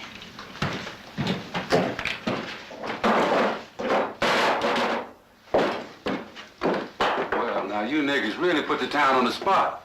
When Jed finds out you killed two of his boys, he'll be riding here and taking it out on the whole town. Like I done told you before, Mayor, you ain't paying me to listen to your trouble, so quit bothering me with them. I'll tell you what. If you leave town now, maybe Jed will follow you, and that way you'll have a chance to get him, maybe. And it'll be easier on the whole town. We ain't leaving this town till we get that reward. Right now I'm hungry. I'm going up to the hotel to get something to eat. Amos?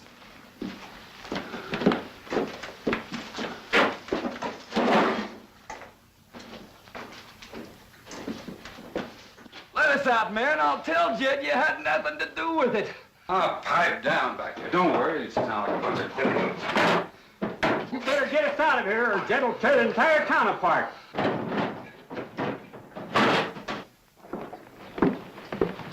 Good afternoon, gentlemen, and welcome to our town. My name is Miss Pruitt. I'm the school teacher here. But I recall living in Boston, and my family had black people working for us. They were good people. They used to sing and dance a lot. I used to love to watch them. Thank you for the welcome, ma'am. When you get back to Boston, you be sure and tell my people that you just met two niggas who don't know how to sing or dance. They're escaping! They're getting away!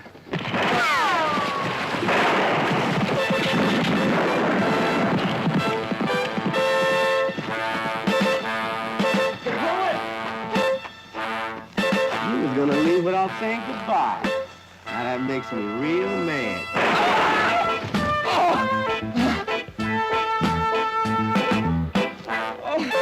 Oh, to keep you still for a while. Oh.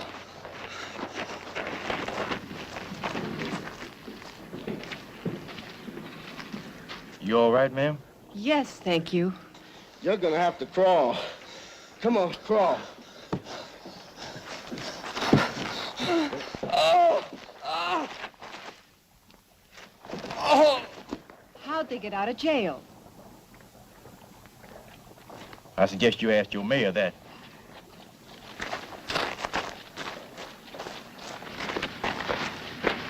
I got the key with me this time.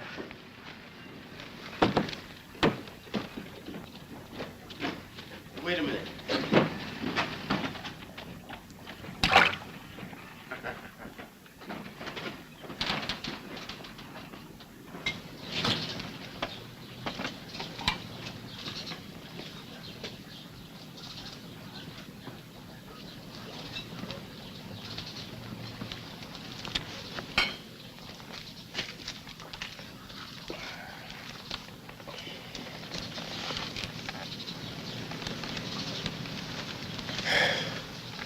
Look, he knows he's a nigger, I knows I's a nigger, so you don't have to tell us we is. But not even niggers got to eat. So go get me some food before I blow your damn head off. Yes, sir, Mr. Nigger. Oh, dear, I mean, yes, sir. Hold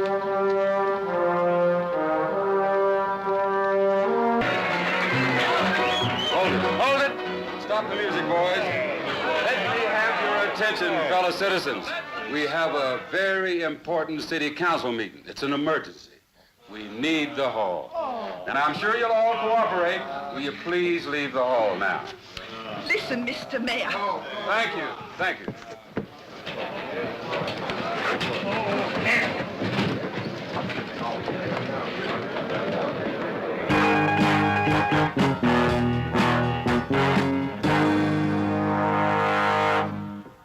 Really, Mr. Mayor, I don't interfere with your nighttime activities. How come you're interfering with mine? Now, Bubbles, I'll see that you're well taken care of. Be a sport. All right. Gentlemen, come in, please. Please.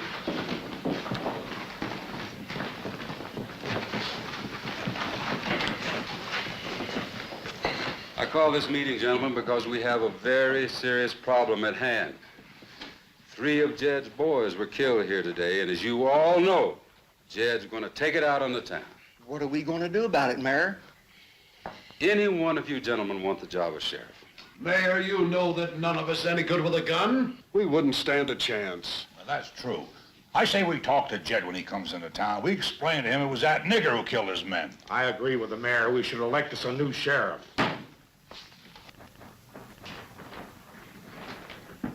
It won't be necessary, gentlemen.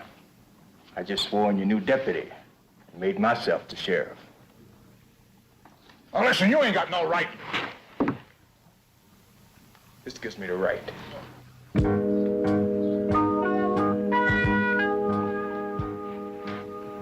Any more objections?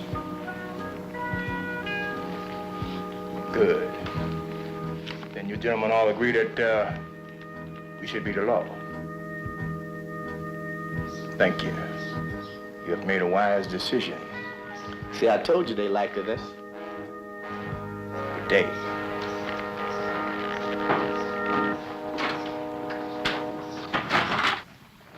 I don't like no niggers being the law in my town.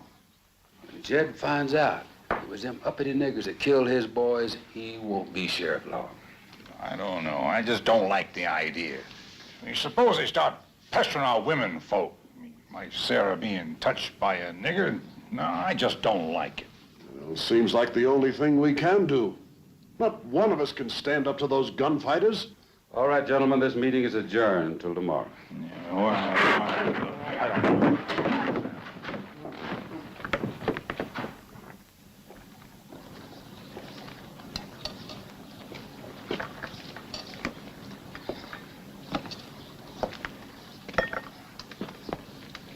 Good morning, gentlemen. It's my pleasure to tell you that... Sir, you are interrupting our breakfast. We never discuss business while we're eating. So if you would be so kind as to wait outside until we're finished, we would be happy to talk to you then. Huh? Yes, certainly.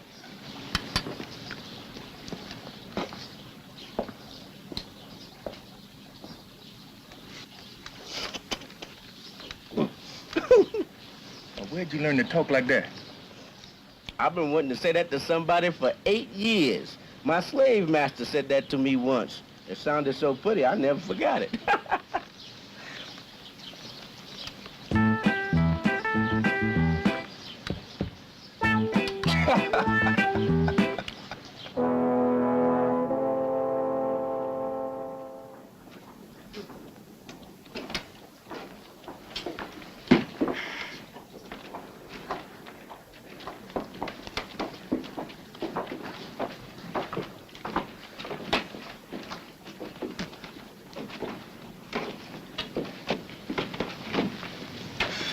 What's on your mind, Mayor?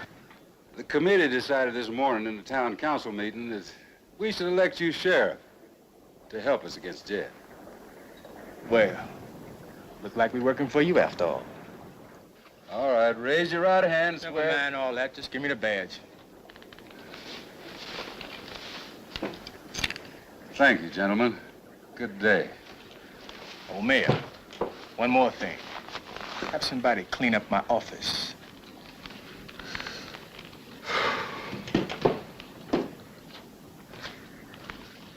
Here you are, Deputy. I'm going to check on Claire May, see how she's making out. Okay.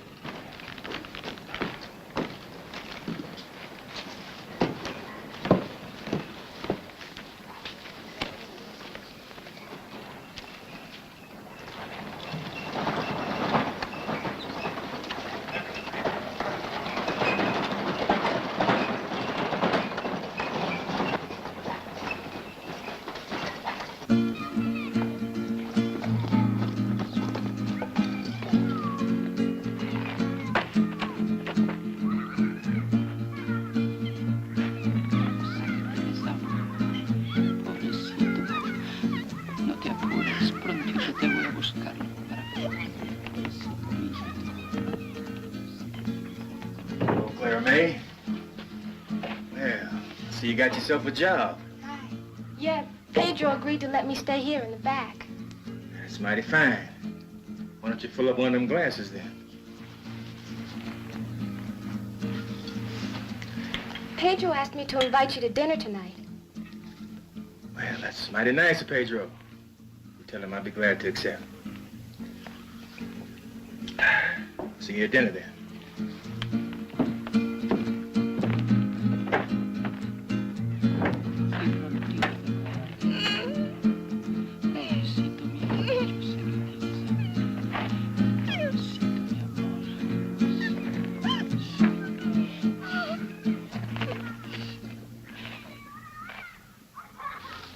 Why is the boy crying, ma'am? He's crying because he's hungry, senor.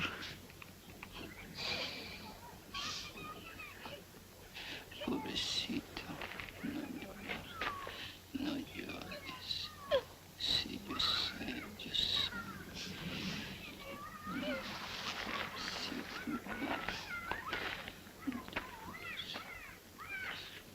No llores, no llores. Llores. Where do you take him, senor? Into town. Trust me.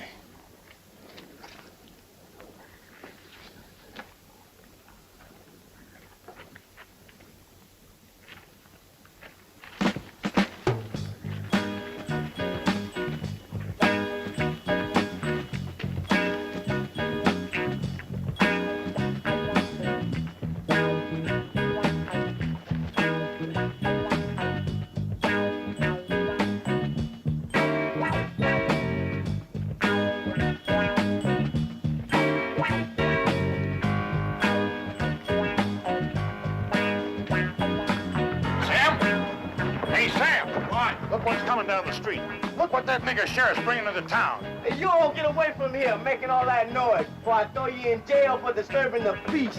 I'm trying to sleep.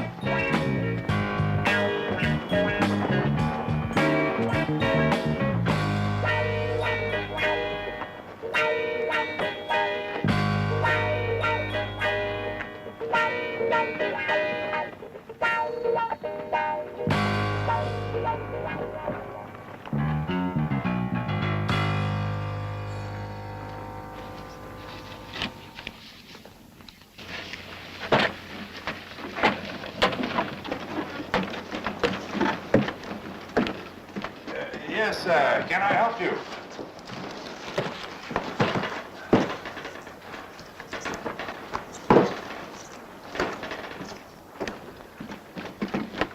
That's for you, Pancho. Gracias.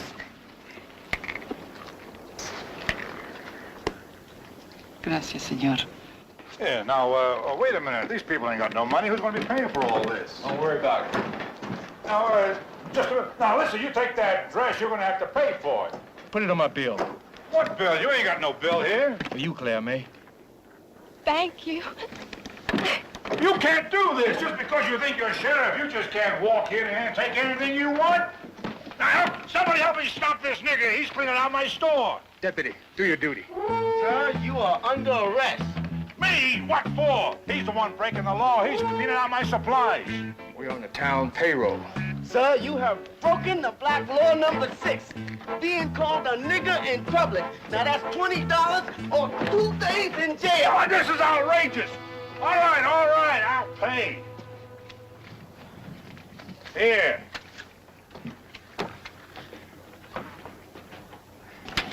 All right, Pancho. Don't go getting fat on me. Muchas gracias, señor.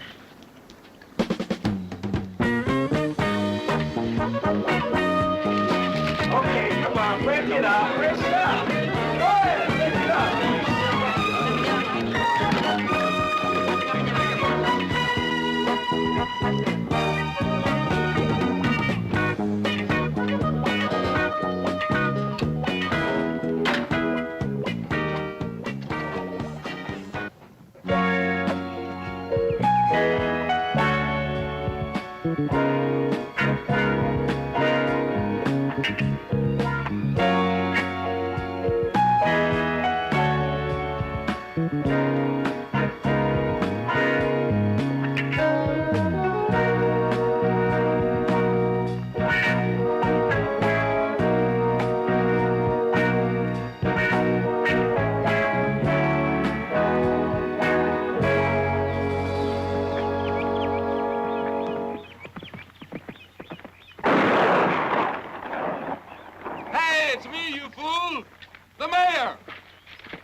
You better knock first.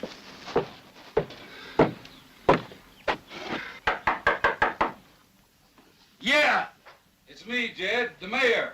I gotta talk to you. All right, wait just a minute. Come on in. Out, Mamacita.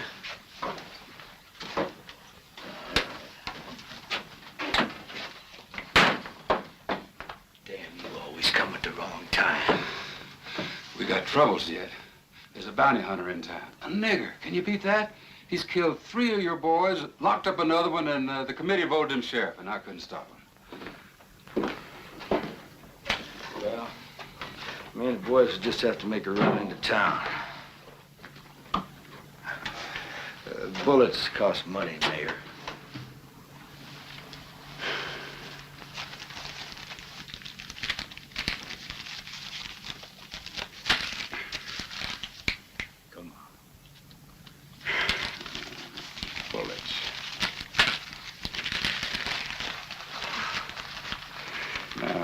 You got the money, what are you gonna do? Oh, Mayor, now you never question me, do you? I wasn't questioning you, Jed. I was just asking. Good. I'm gonna finish what I was doing when you come in here. And then me and the boys are gonna have ourselves some fun. You pick up that stinking cigar and get out of here.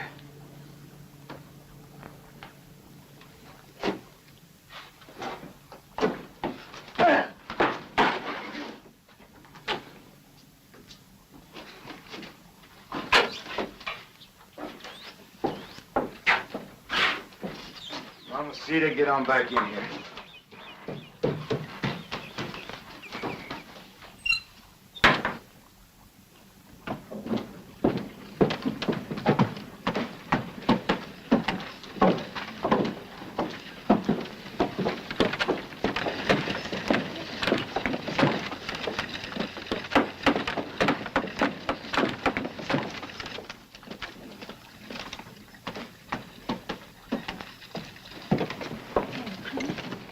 Good day, sir. Ma'am. I say good day, sir. What are you doing, Mario? Jethro, what are you doing? What are you doing? You stop it! Oh, Jethro! What are you doing, Black Boy? What are you doing? Jethro, let me do it to you! Now, ma'am, if you don't stop, I'll have to throw you in jail. What's the meaning of this insult? Ma'am, he has broken one of our laws, number 7, insulting an officer of the law. Now, that's $5 or 1 day in jail. That's ridiculous. He broke the law, not me. I is the law. I think I just let him set a spell. No, here, I'll pay the fine. Sir, I cannot take no money from no prisoners less than I officially charges you. Honey, pay the man. Jethro, what's happening to our town? I sure hope he's worth it. Go ahead, you free. Good day, sir. Good day, Deputy. That's good day, Deputy. Hey, you know, maybe you being sheriff ain't such a bad idea after all. Senor, ¿dónde? Ah, senor. Hey. La camisa. Hey, listen. Hey, what's wrong with you? Are you crazy? Hey. Hold up down there. I think you just want to wash your clothes, Amos, and my guess is for free. Hey. Tu ayuda. Listen, quit it. Crazy. Well, you look like you're gonna be busy, Amos. I'll make this round alone. Hey, boss! Hey, boss! Boss! Don't leave me here with this crazy late boss!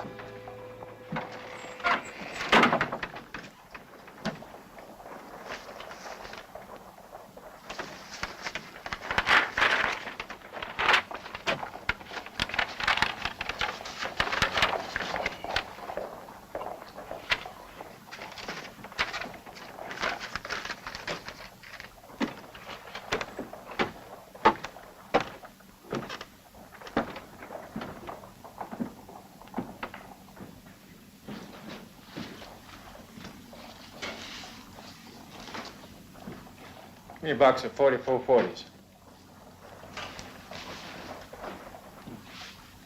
A couple of packs of that tobacco over there. Morning, Sheriff. My name's Pete. I'm the blacksmith here. That's my shop right across the street. Please drop by if you need anything. Thank you. I might do that. Good.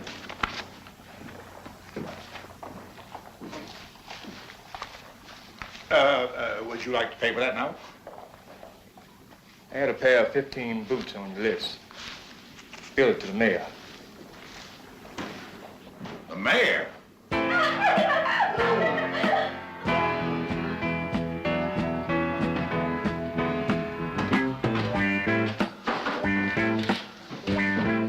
Oh, I was just taking a nap. Yeah, looks like you got your shirt washed too, Amos.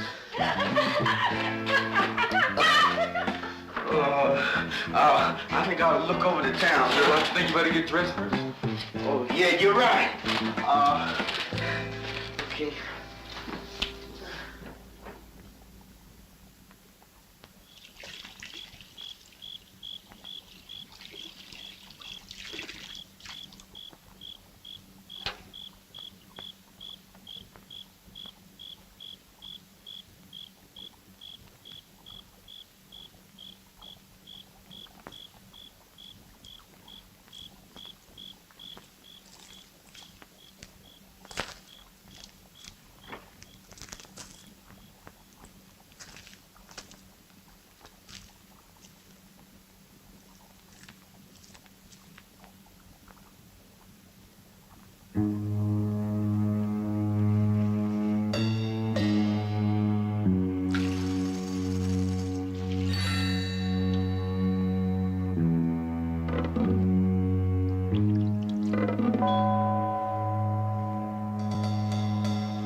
Don't move. I ain't gonna hurt you now. Now, you be nice to me. I'll be nice to you. Oh, your skin shines so soft, like velvet. I got lots of power around here. I can make it good for you around here. How about it?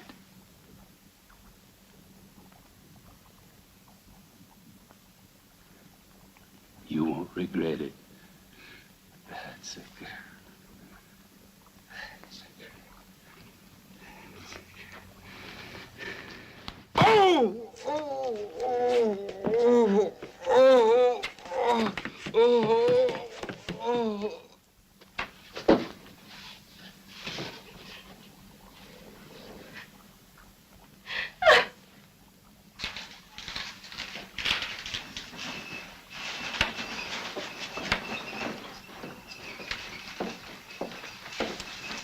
Good morning, gentlemen. Morning. I was just on my way to the hotel to have some breakfast, and I would enjoy your company. Oh, well, ma'am, I don't reckon the town folk would like that. Town folk are too worried about Jed and his gang to be concerned with what I do. Well, you must take care of the office. Be right back. Ma'am.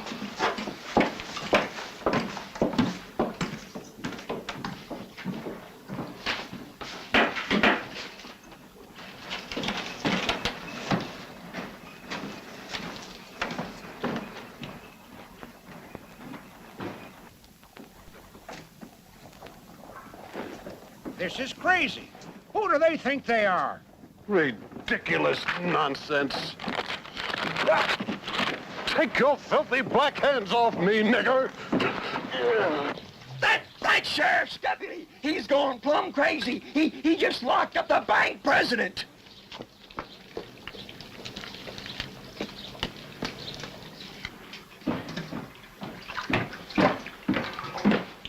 Hey, what gives, Amos? I tacked up one of our posters in front of his bank. He took it down. I ordered him to put it back, and he refused and called me a nigger. Now, he broke 2 laws. I told him that would be $30 or 4 days in jail. He wouldn't pay up, so there he is. A nigger, huh? Oh! Oh! So you call my deputy a nigger, huh? Well, now, he was just doing his duty. That's a $20 fine or 1 day in jail. I won't pay you a cent. When the mayor hears of this, he'll have your hide. Well, till then, we have yours. Hey, you. What's the meaning of this outrageous insult to our bank president? He broke 2 of our laws and refused to pay the fine. Well, I demand you release him right now. You don't demand nothing from us. Now, you and your yes man, just get out of my office. I'm not leaving here until you release him. Hey, you can't do this. I'm the mayor. It's a $5 fine or 1 day in jail for disturbing the peace. All right, Frank. Pay him and get me out of here. Ridiculous. Pay his fine. Thanks, gentlemen. Come again, won't you? Hey, how about getting me a doc to look at my feet? Hey, I nearly forgot all about him. I'll go see if I can find it out.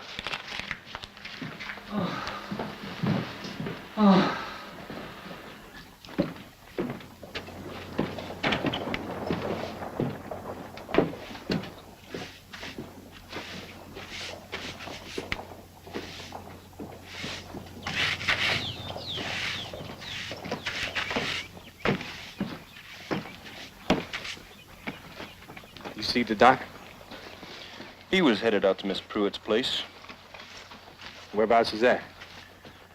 Go down the end of the road, turn left, and it's the first homestead around the bend.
Sorry to trouble you, Miss Pruitt. Was the doc here? Yes, he is. Come on in.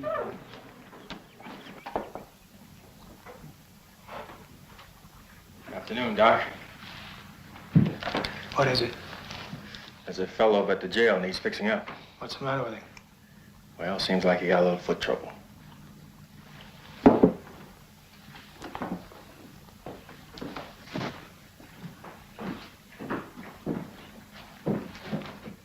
You gonna be all right, Miss Pruitt? Sure, Doc. Yeah, Doc, she's in good hands. I want to think so.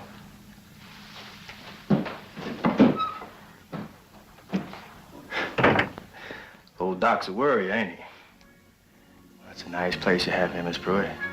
I guess I'd best be going. Why don't you stay a spell and have some coffee or apple pie? I make the best in town. Yes, I'm sure you do. Look, I want to apologize for yesterday.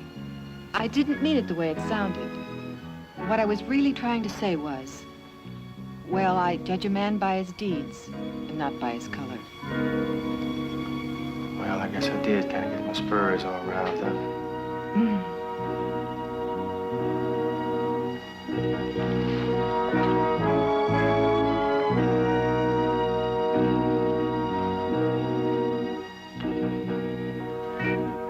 That's just to satisfy your curiosity.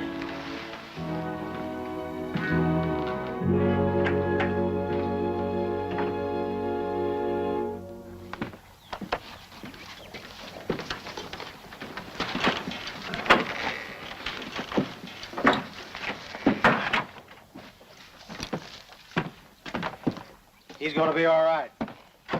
So is Miss Pruitt, Doc. I want to give you some advice, young fella. Miss Pruitt's a very fine young lady. She's the one pillar of courage in this gutless town, and she's like a daughter to me. So I want to tell you something. Just watch it. Uh-huh. And you don't want them made dirty by a nigger. Well, now let me give you some advice, Doc. You just tend to sewing them up. Because pretty soon you're going to be needed around here, and you can't do much of that without your bag. Forgot my bag again.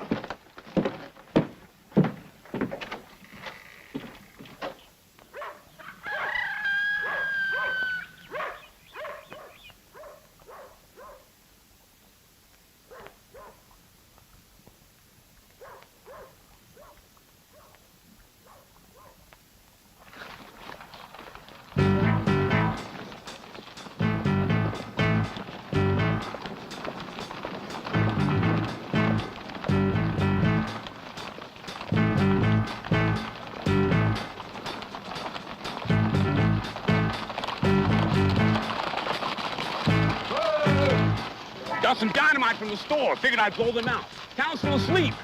Why don't you take Big Joe and go on behind the jail? We'll wait for that nigger out here in front. Go on, Joe.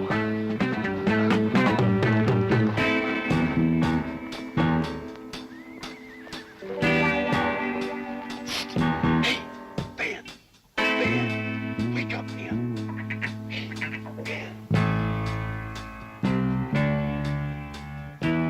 Stand away from this wall. I'm gonna set some dynamite to it.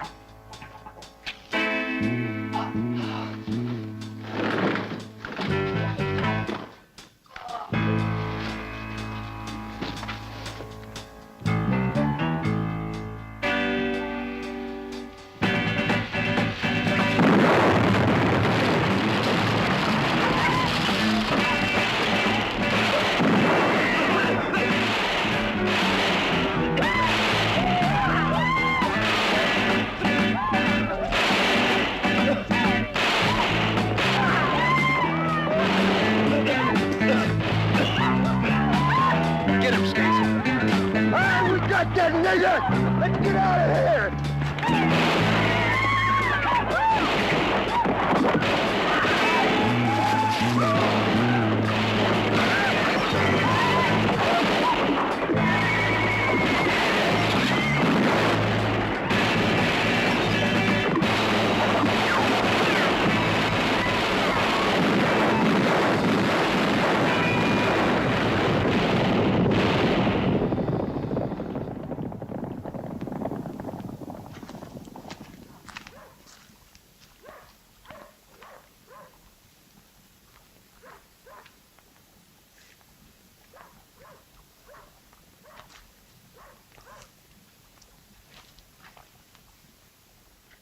There's only one of them niggers left now. Let's get him.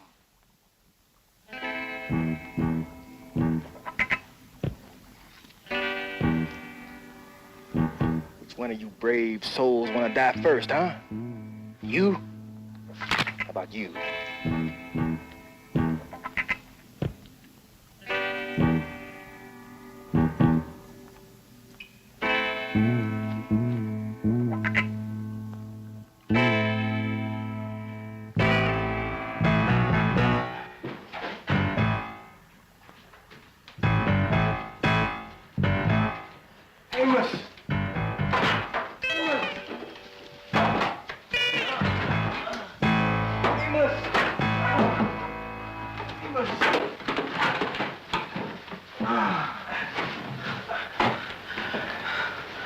My daddy always told me the bed would be the death of me. I didn't think he meant it this way. Come on, Amos. That was a hell of a party, wasn't it?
Ay, Dios mío, ¿qué has hecho con mi Pedro?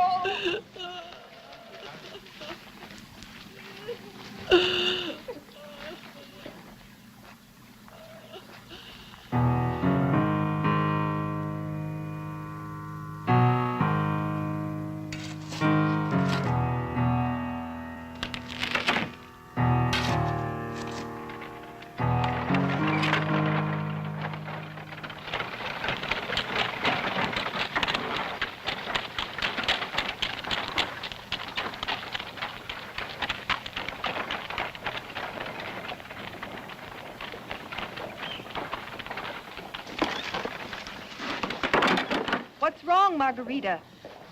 It was Jed. They came to my house. They took Clara May and they killed my Pancho. Pancho.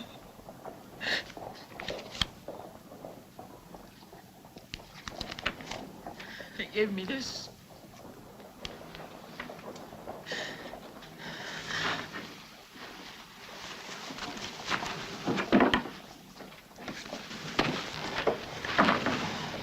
What is it? It's Jed. He kidnapped Clara May, and they killed Pancho. It's your fault that they killed my Pancho.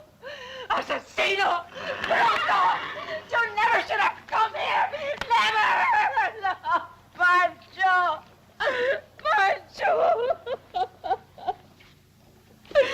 Pancho!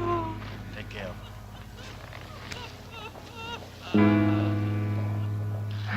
Here.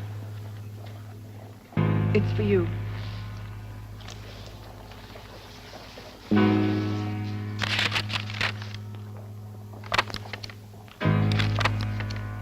It's from Jed. He wants me to meet him. You can't go, boss. He's sure to kill you. See that Pancho's mother's taken care of. They'll kill you for what you did to his men. Maybe. Maybe not. Does she mean that much to you? I don't want you to go. I don't want you to be killed. If I don't go, I'll be just like the other men in this town. Afraid of their own shadow.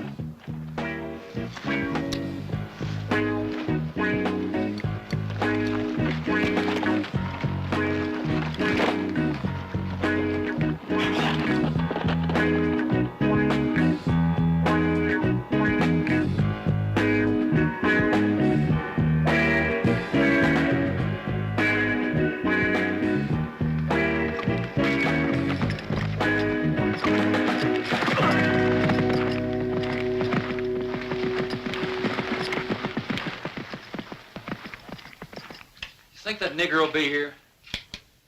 Yeah, he'll show up. He wants a little of that black stuff. Hey, Jed, Slim's back and he brought something back with him.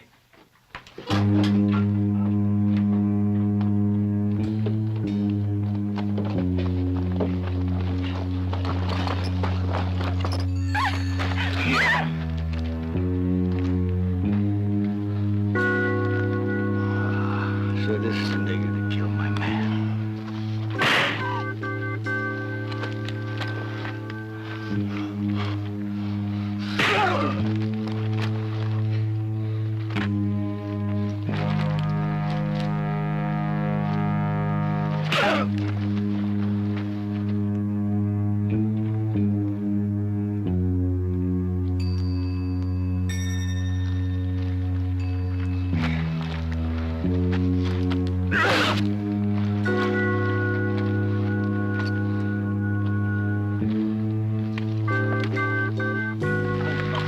Hold out his hand.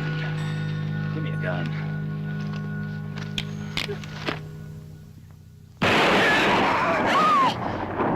Your death is gonna be slow and painful, nigger.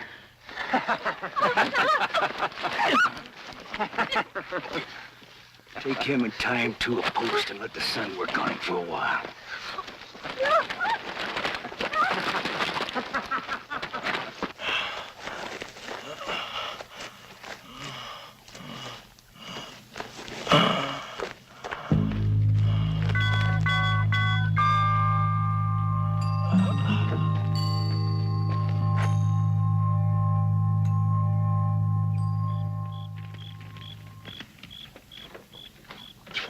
You hurry up with that water, nigger gal.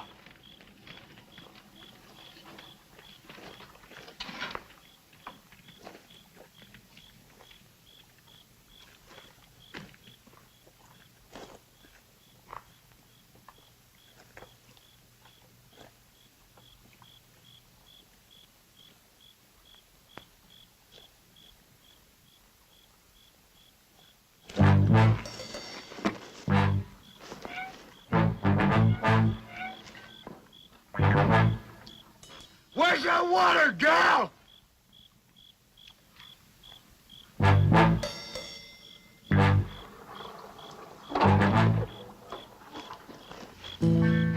Come on, honey. Be nice to me like yours to Jed, okay? Is boss still alive? Yes, he's tied to a post near the shed. How many men they got up there watching him? I could only see one. Get us the boss.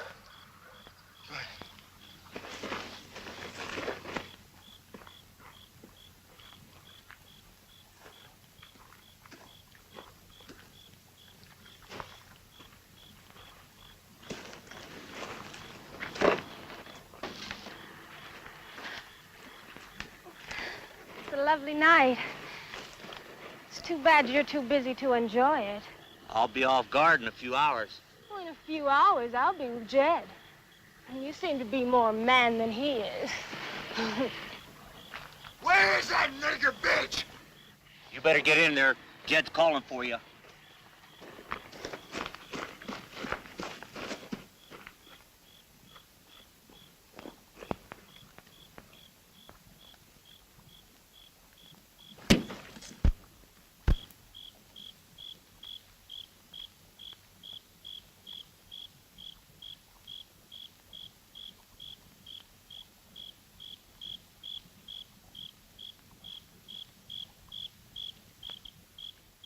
Perk? Yeah? Come in here and keep your eye on this gal. Got a few words to say with the mayor.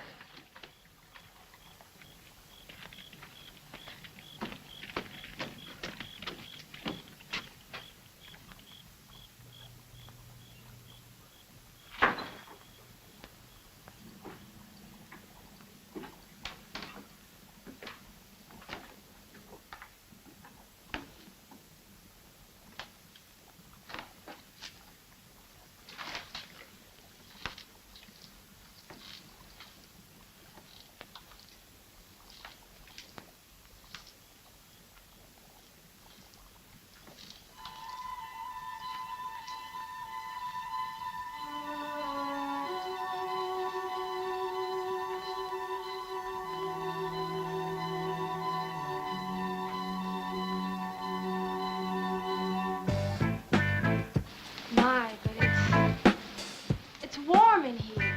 Yeah.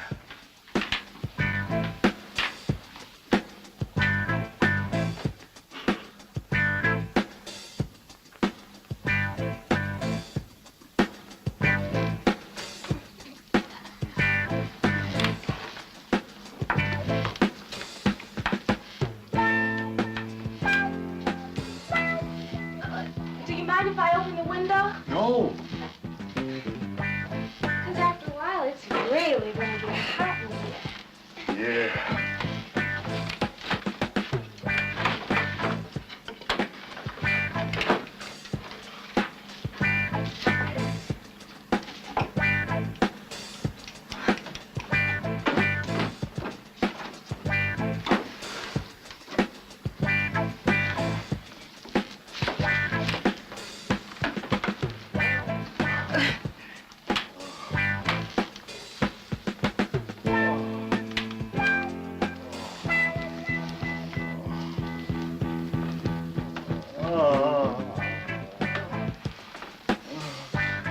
You sure is a handsome man. Real nice.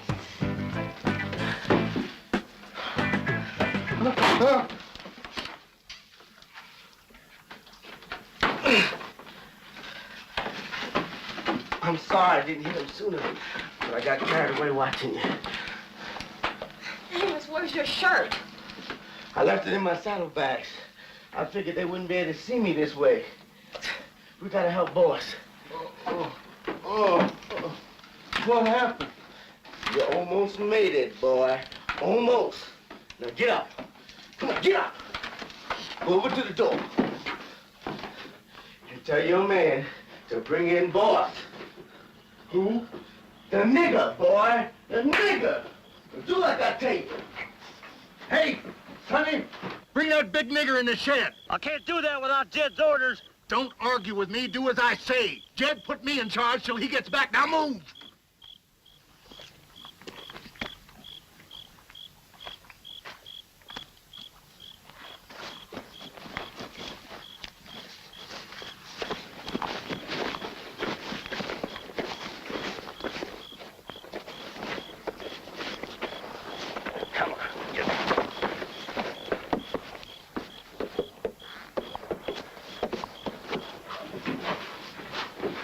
Come on, help him over here. Where's Jed, Amos? Jed's in town. We gotta get you to a doctor. All right. You got a strong back, boy. Come on, get down from that floor. On your knees. Go ahead. Where are we taking him? We can't take him to town. The mayor should have told Jed where he is. The only place I know is That school teacher's house. She kind of sweet on him anyhow. It's the only safe place. Go ahead.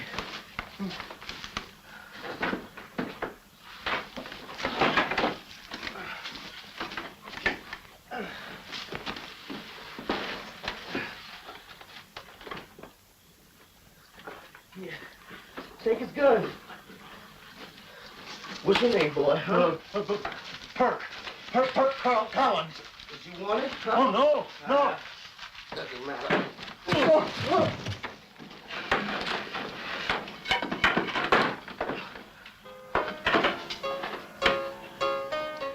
You know, Mayor, I believe you. I don't think you would make a nigger sheriff of this town. Like I told you, Jed, he just rode in here and took over. Said he was looking for you. Is that right? That's right. Well, I don't think you got to worry about him no more. No, he's sort of tied up right now. By the way, Mayor, we're going to be leaving these parts tomorrow. When I get back, I want that store full of supplies.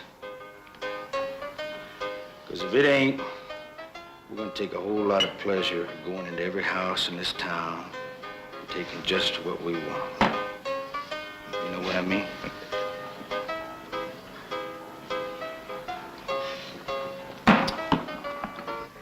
Mayor Griffin.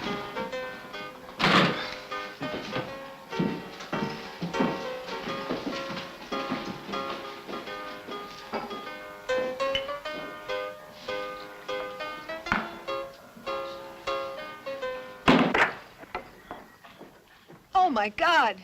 Bring him in and put him in my bed. Clara May, go get the doctor and bring him here.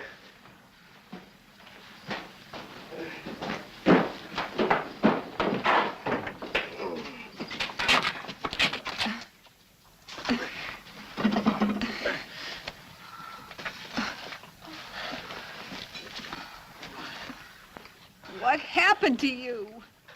If I know boss, it ain't half as bad as what's gonna happen to them. Amos, go get us some ammo. I'm gonna need it. Just be still. You aren't going anyplace. I'll get it for you, boss. Just do like Miss Pruitt tells you till the doc gets here. Amos. Just be still. Lay down.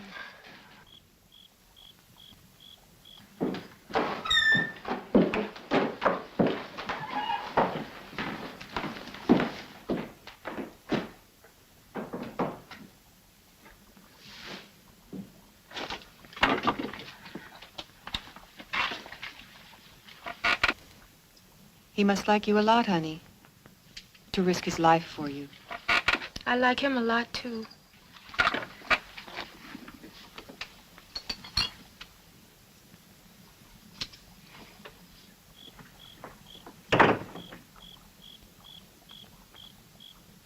He's gonna need a lot of rest and a lot of caring. Well, I guess I'll give him the rest, since she's all ready to do the caring.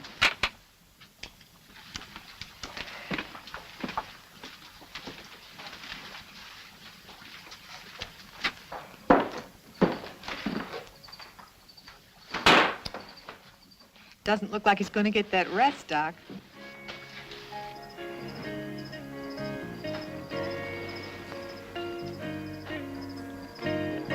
You're gonna leave town soon, aren't you, boss? I don't want to see you killed. I ain't leaving this town till I gets me Jed Clayton. When you go, will you take me with you? No. That kind of life just ain't for you, Clara May. You always kill for money. Not always. Sometimes I just can't help it. I'll go with you no matter what you do.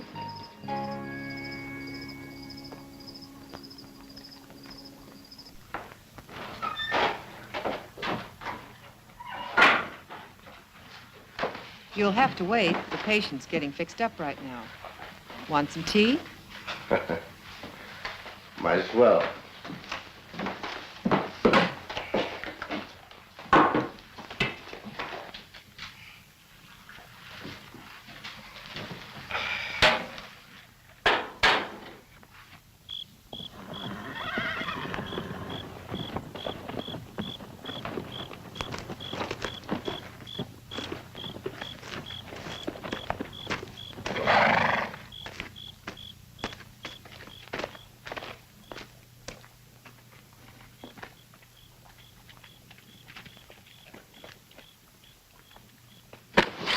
Where's the nigger? He's in the shed with Perk. He told me to take him inside.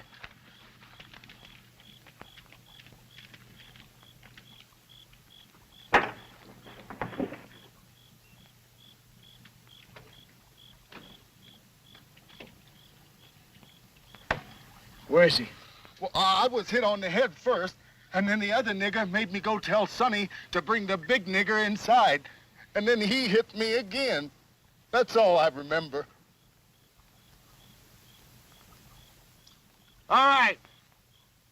Too late to follow him now. Probably gone too far. We'll get ourselves some sleep and we'll move out tomorrow. Pick ourselves up a wagon in that Mexican town.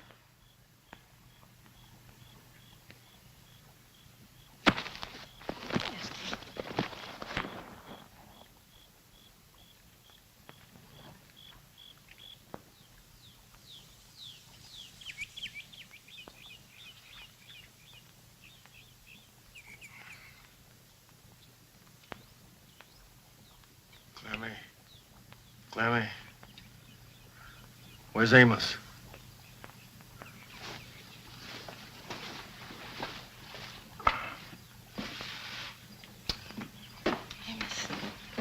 Amos, boss wants to see you.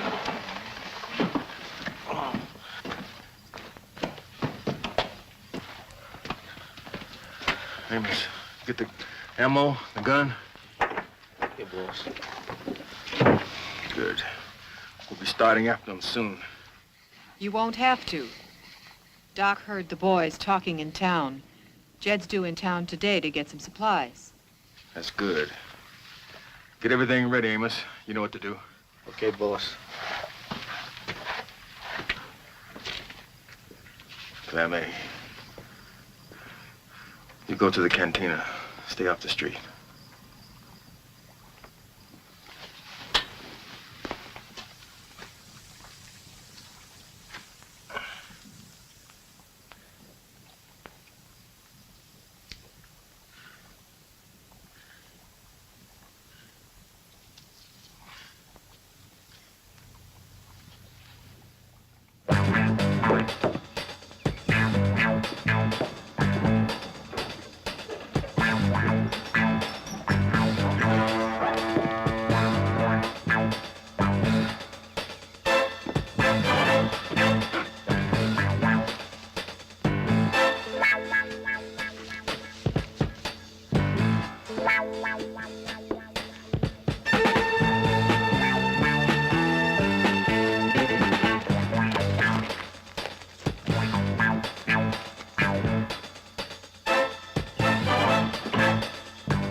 Stop here and have a drink before we go to town.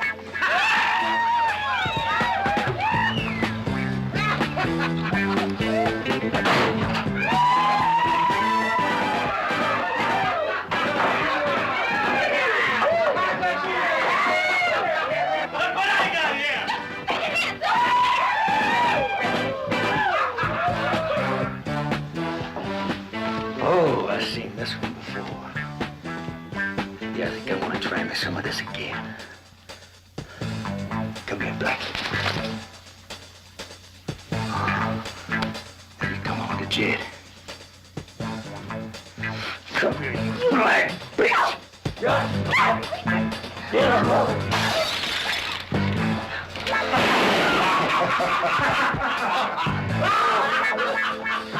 Let's get the hell out of here.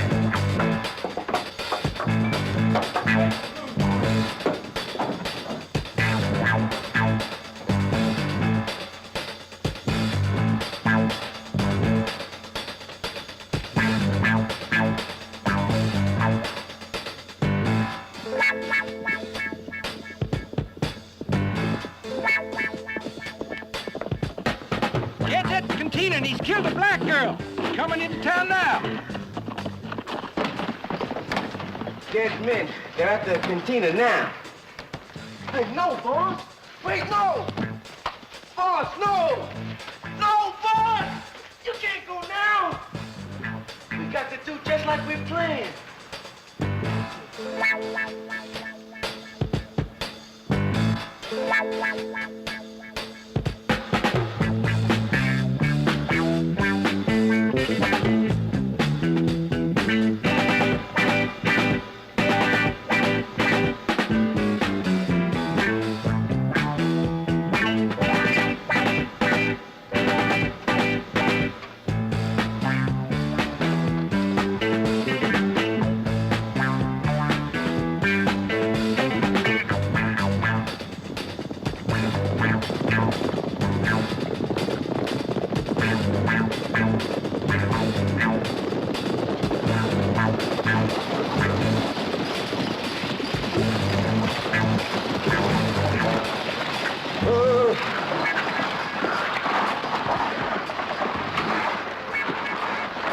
All right, sure is quiet here. I reckon everybody's scared to come out. All right, load up that wagon.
Hey, Sheriff. Sheriff, you're not gonna shoot an unarmed man, are you?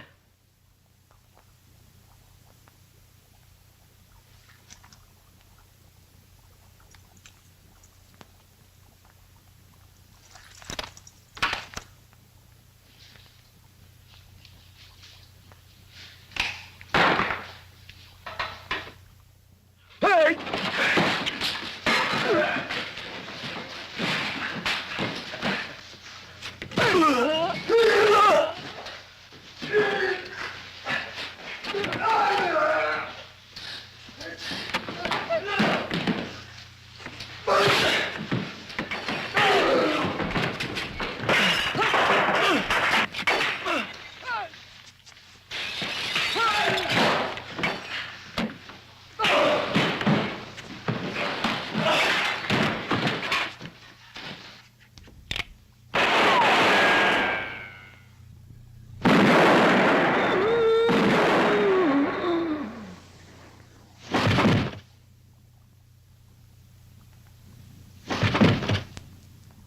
That's for little Poncho.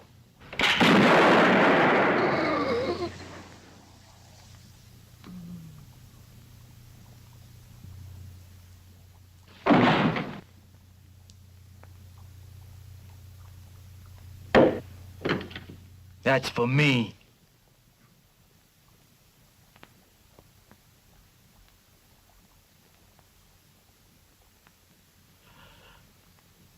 Go ahead and kill me, nigger. Mr. Nigger to you. Go to hell, Mr. Nigger. To hell is where you're going. This is for Clara May.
Amos, don't let me down in white folks' town, Amos. You ain't gonna die, boss. Amos, get me out of here, Amos. Okay, sure, boss. I'll get Jed's body and put it in the wagon, okay?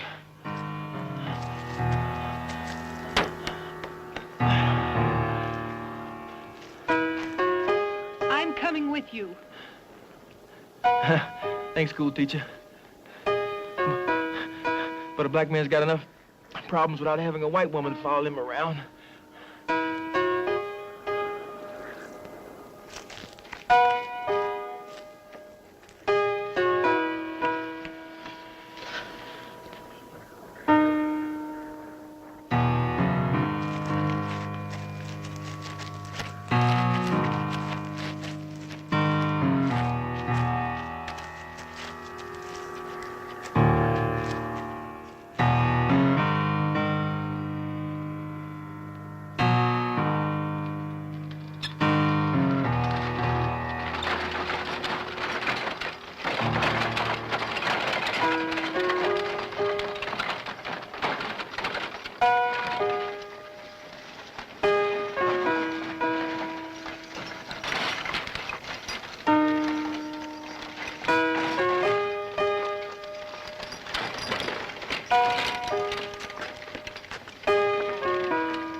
Good evening, folks, and welcome to Rhonda's Lovely Sparks Drive-In Theme Watch Party.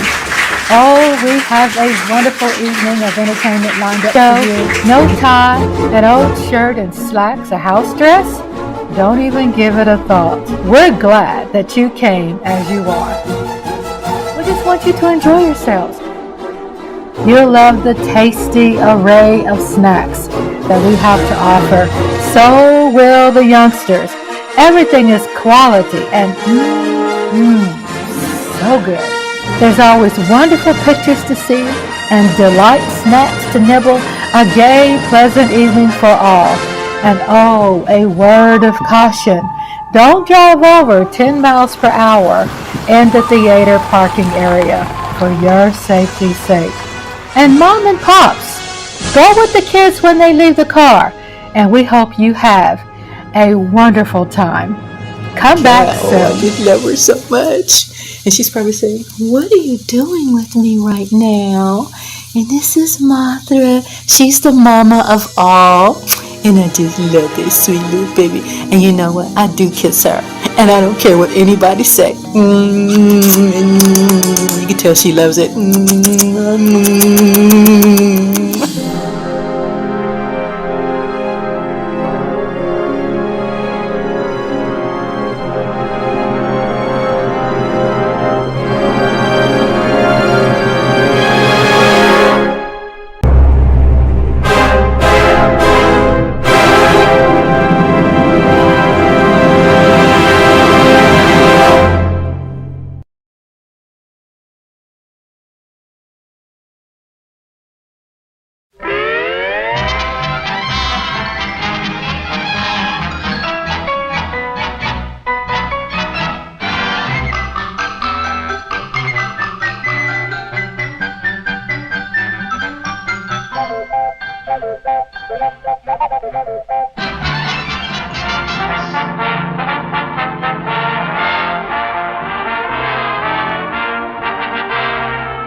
Just those kids trying to fool you again.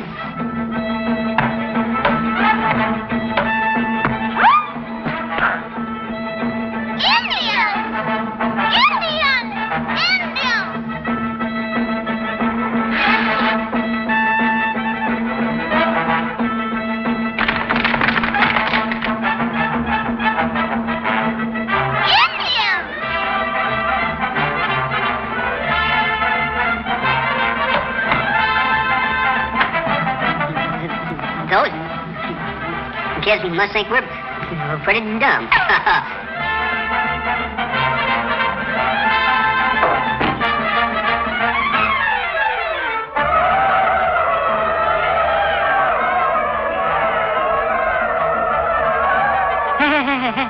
Hey, Indians!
Remember my freight.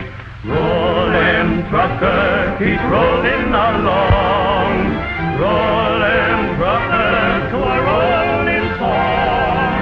Milk for the babies, silk for the ladies, fuel for the furnace, wool for the mill, beans and potatoes, corn and tomatoes. Rollin' trucker, keep rolling along. Remember the speed of the first iron horse in the good old days of yore. Oh, the overland transcontinental course, by a week or two or more. The old covered wagon was some moving van. Oh, Susanna was great. Remember the Rolex 1620 mule span. Shucks, I'd better remember my freight.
Some people have a deep, abiding respect for the natural beauty that was once this country. And some people don't. People start pollution. People can stop it. Write for Pollution Booklet, Box 1771, Radio City Station, New York.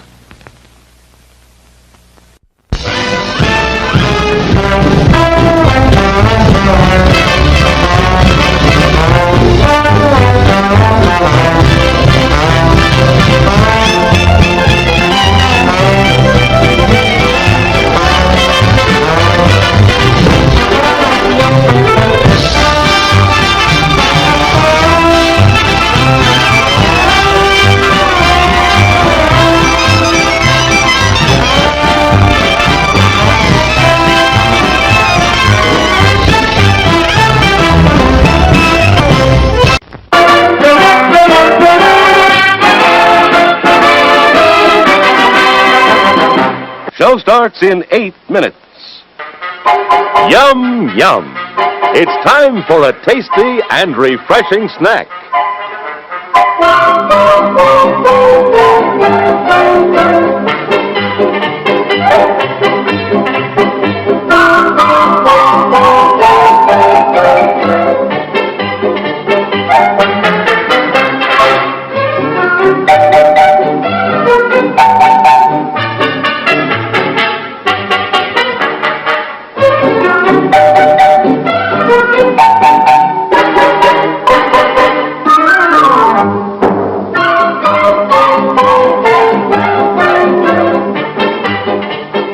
Promise to satisfy your hunger, your thirst, your sweet tooth.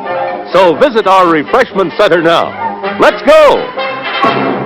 Show starts in 7 minutes.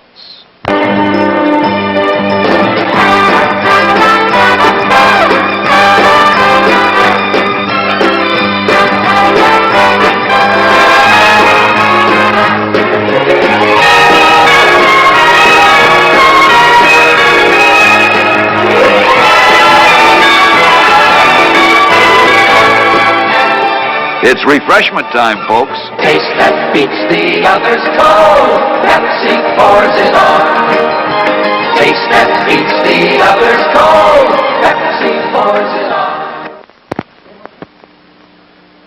Yum, yum. It's a meal in itself. Our all-meat super dog. Enjoy one now. Show starts in 6 minutes. As everyone knows, rainbows usually have a treasure at the end. Let's follow this one and see if we can find the pot of gold. Father, I suppose you've come to claim me treasure. Well, we'd like to see the gold first. Faith, and there's better than gold in here, me lad. No, just look here now. Candy, refreshing soft drinks, popcorn, ice cream. Well, that's some treasure, but anyone can buy luscious treats like these at the snack bar. You don't tell me.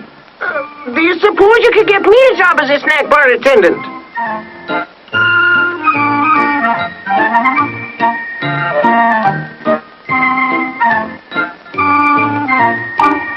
Show starts in 5 minutes.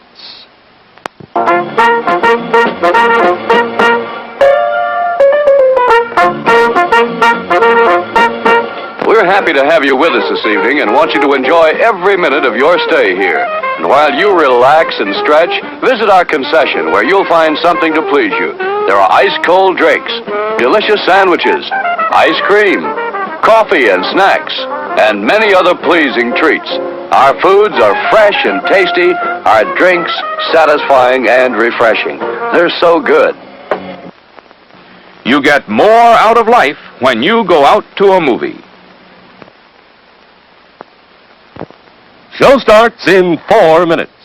To visit our snack bar and treat yourself to some delicious Castleberry's pit-cooked barbecue sandwiches. Cook the Castleberry way, slowly over open pits of glowing charcoal, then seasoned with a sauce that's zesty, yet delightfully mild to please the entire family. Also at the snack bar, you'll find popcorn and soft drinks and candy and French fries to go with your Castleberry's barbecue sandwiches. There's plenty of time before the movie starts, so visit our snack bar right now for Castleberry's pit-cooked barbecue sandwiches. Still plenty of time to come and be served at the refreshment center before showtime. Show starts in 3 minutes.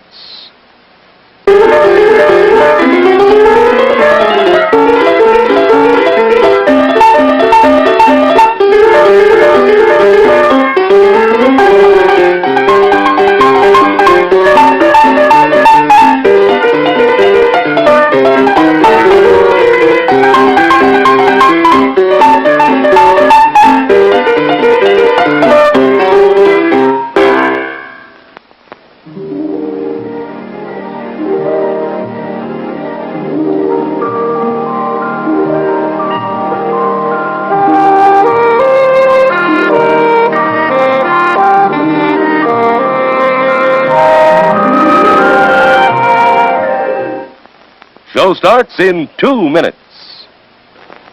Your attention, please. All new hotshot electric in-car heaters have been installed for your comfort and convenience. Just insert heater through car window and turn on the switch. When leaving, please turn switch off and replace on speaker post. Warning, high voltage. For your own safety, do not attempt to repair or remove wires. Do not attempt to open heater unit. If you need assistance, please notify the theater box office or concession manager.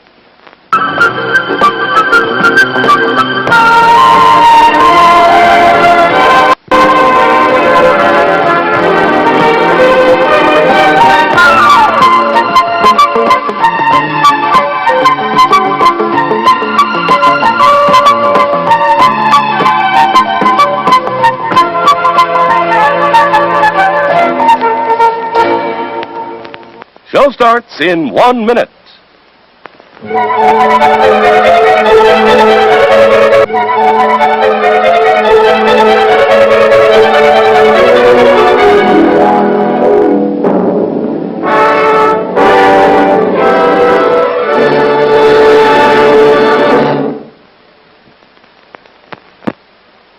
Please remember to replace the speaker on the post when you leave the theater.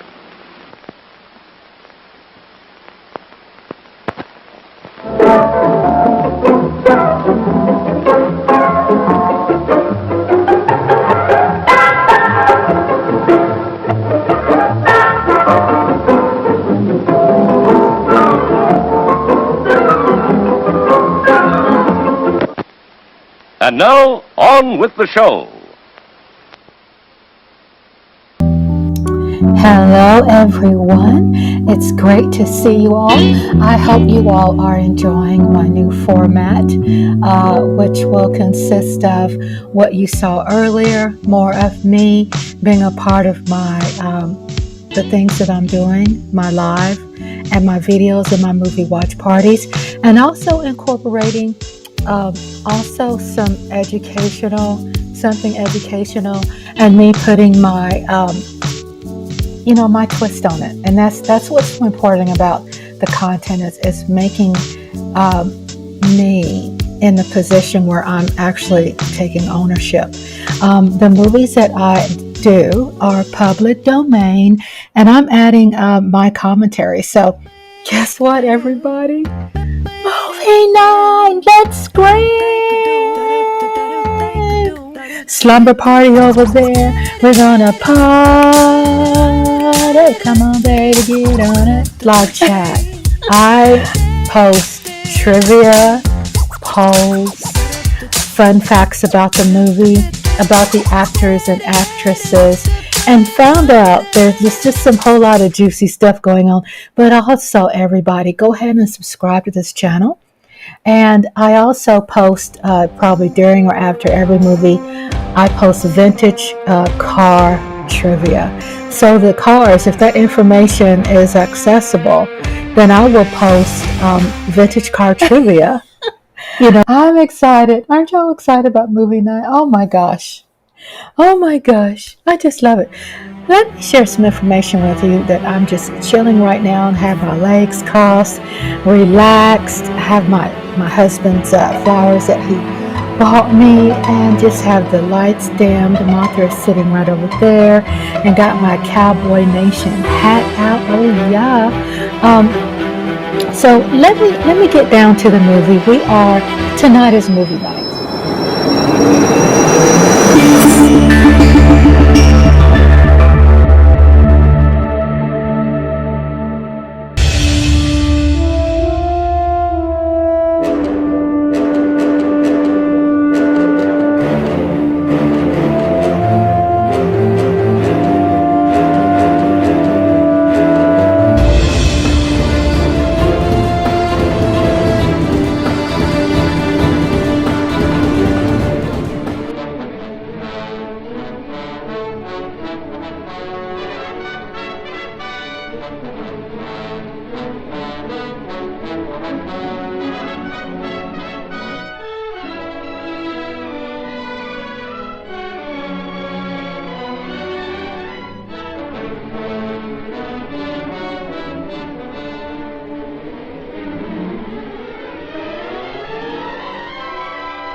This here is a little souvenir. Picture of my best pal, Sam Tucker, and his folks. Believe me, they don't come no better. Only when old Sam gets an idea in that hard head of his, ain't no room for nothing else. This is Nona, Sam's wife. And here's Sam's ma, a widow woman. Ma ain't so young, but her heart's still full of fire. Harmy here ain't no Tucker, just a good friend. If he looks kind of sheep-eyed, it's 'cause he's all lit up with that flame in Ma's heart. These are the youngest of Tucker clan, Sam's kids, Daisy and Jotty. And here's Sam's granny. She didn't like having her picture took neither. This one's me. I'm a town man myself, only come home for fairs and weddings and such. That's how come I cherish these pictures so. Makes me feel close to my friends to look at.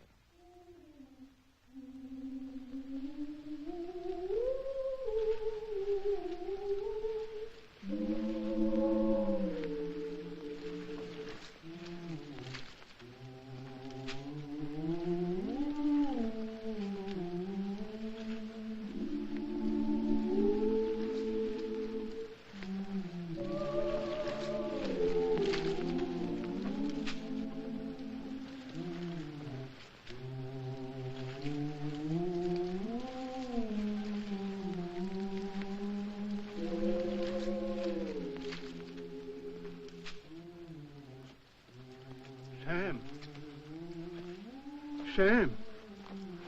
What's the matter, Uncle Pete? It's awful hot. Hey, Nona.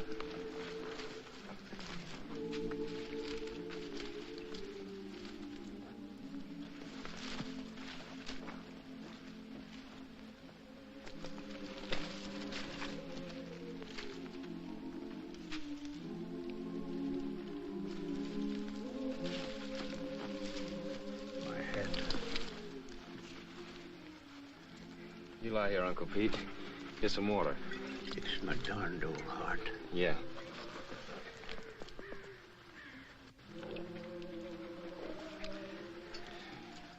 You just lie here, Uncle Pete. I'll finish your roll for you. Much obliged to you, Sam.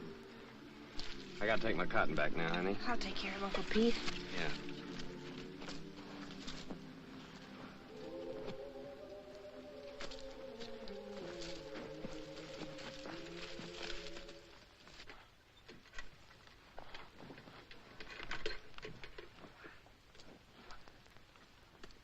Sure heavy, isn't it? No. Uncle Pete's sick, Clyde. I'm gonna finish his row. Okay.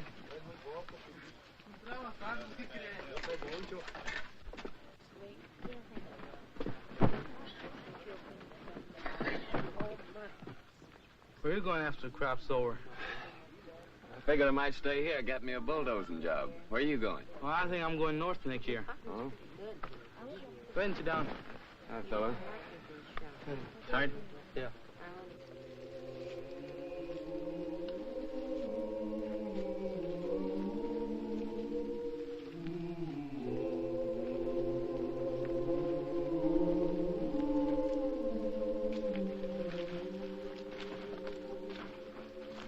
How is he, honey? He ain't so good. Work for yourself. Grow your own crops.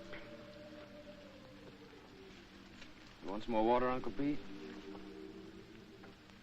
Grow your own crop.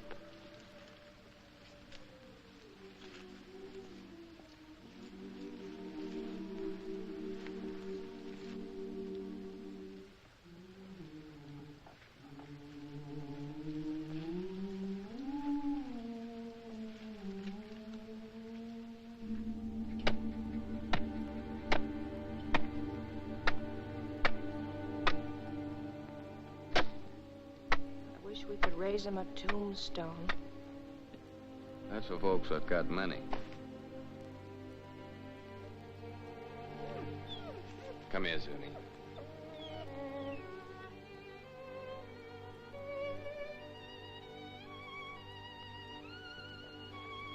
Johnny?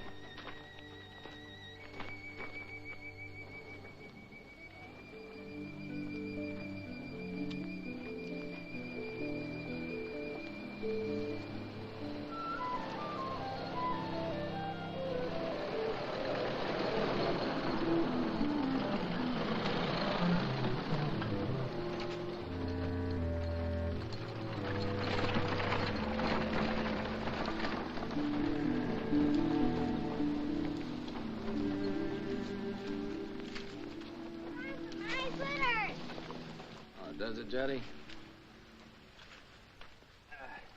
Granny, Granny! Yeah, honey, hold him. Look at the fox grapes! Don't you want any fox grapes, Granny? I don't want to get mixed up with no copperheads. Already wearing one crooked toe, one of them scoundrels ruined. Mmm. Mmm. Mmm. Mmm.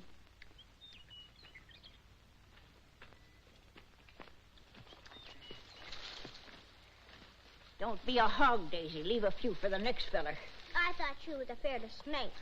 I am. But that ain't no sign I got to starve to death, is it? You know that little San Pedro place down near the river? I heard of it. I ain't never seen it. Well, it belongs to the boss, too. Old Lige at the commissary was telling me it's for rent.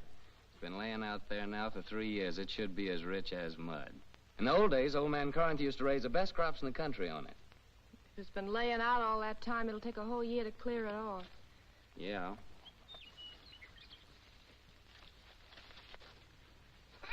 Oh, Noni! Noni! Noni, come here and get this young villain and spank her, or I'll do it myself. Ow! Noni! You behave yourself, sis. Don't you be always teasing Granny.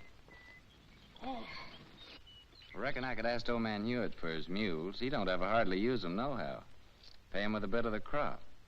And as for seeds and fertilizer, I bet I could make a deal with Harmy. And as for a plow, there's that old one of Pa's been laying out in Ma's backyard ever since he died. Ain't been used for nothing but roosting chickens on. I'm gonna ask the boss about it.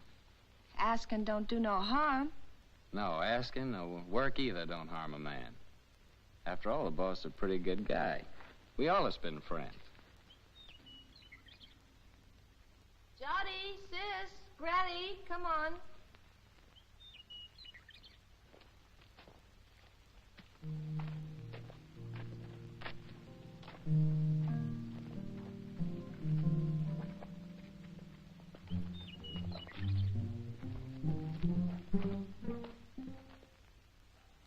It's okay with me, Tucker. I ain't interested in that piece of land. Too far away from my other property. But just remember this. If I ain't satisfied with the way you're working, I aim to break that contract any time I like. It's all right with me, boss. I like you, Tucker. You're a good hard worker, and that's why I'm bothering to warn you. And I'm telling you again, if you're working for a big outfit, maybe you don't get rich, but you still get your pay, even if the crops is bad. But the little guy who's growing his own, if his crops is ruined, he's got nothing left. I see you made up your mind. Got some way of moving your things? Yes, sir. Carrillo said I could borrow his truck. Okay. Good luck, Tucker. Thank you, sir.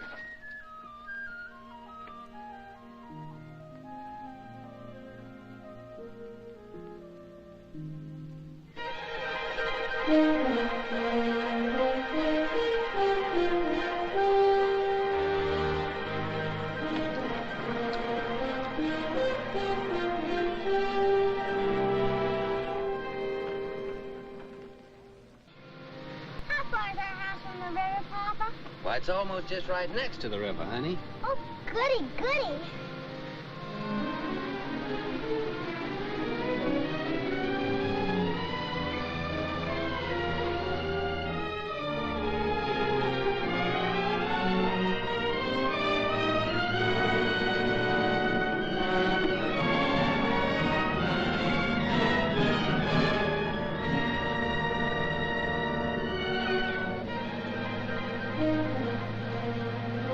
Don't look like no house tall to me. Looks more like a sow's nest. Well, I'd rather live back there in that dirty old camp than in a heap of junk like that. Ain't never gonna get me to go into that old sin hole. Bringing their old granny to this scrubby place. Must be they don't love me no more than if I was a yellow dog. I always hoped we could have a room to ourselves someday. Oh, we can have. When summer comes, we'll let Granny and the kids sleep in here and move our bed out on the porch. And have everything real nice. Oh, Sam. The house don't seem like nothing extra. Seems like extra one thing. Pretty darn extra bad. I reckon I was thinking too hard about the land. I plumb forgot about the house. It sure be some patching to do. More'n a little. What about the well, Sam? Let's go look at it. I was crazy to think we could live in this place. Why did it take me at least 2 weeks to dig this well again? Without even talking about the money the planks and beams would cost. Tain't much of a man that brings his babies and his women folks to soak and freeze in no such sump hole as this.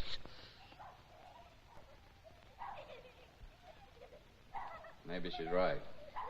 Water from that river for the kids would be just like serving them up a dish of typhoid. Tain't much of a man, I say. Look, honey, we can still go back to the camp if you want to. The boss couldn't have known how bad the place is. I could talk to him again and still maybe get my bulldozing job for the winter. Well, how's the ground? Oh, it's good earth, all right. You know, if dirt like this, a fella could raise the best crop in the country. It's been laying out all these years. But it's kind of like men, you know. It needs a rest every once in a while. Maybe that's the reason the Lord invented Sunday. But, Sam, how about all this brush and Johnson grass? You'll kill yourself getting rid of it for the planting. I ain't all alone, honey. I ain't like Uncle Pete. Every time I get plumb wore out, I think about you and Jotty and Daisy, and I ain't quite so tired no more. Oh, Sam, I just never could get along without you. Me too, honey. I couldn't live without you. The thing that'd be good about it is we could always work together. When you did the plowing, I could lead the mules, and when you cleared up this brush, I could burn it for you. And in the summertime, we could lie in the grass and watch the kids swimming in the river. Yeah, that'd be fun, honey. But what worries me is that busted well. Oh, Sam, we could surely borrow water from the neighbor yonder. Ain't nobody refuses water. Yeah, I hear he's got a good well. Sam, I reckon we ought to stay. You really mean that? You ain't just saying that to make me feel good. I'm saying it because I believe you're as good as any man, and it's right for you to be your own boss. Darling. Hey, you two. You ain't all alone here, you know.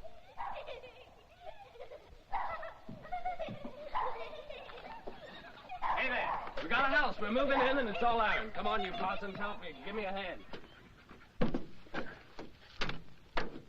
Here, you take the picture, sister. Mind you don't drop 'em. It's a teddy bear!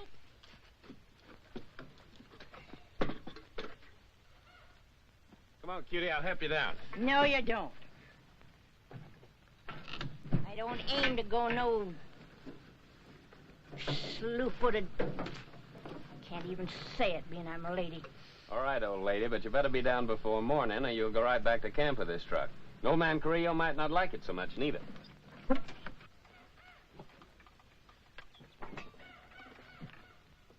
Sam Tucker, my own grandson, gone crazy as a bedbug. Pure plumb crazy, I tell you. Crazy as a bedbug. He's gone completely silly, that boy. Loonier than a coot. Just plain out in his mind, I tell you. What little mind he ever done had. If he thinks he's gonna stick his old granny in a trash box like that, but ain't fitting for nothing more than kindling, he sure got another thing coming.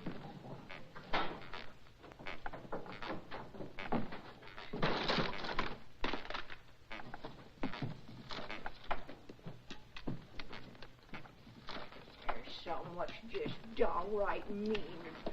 You gotta take out their cussedness on helpless old folks.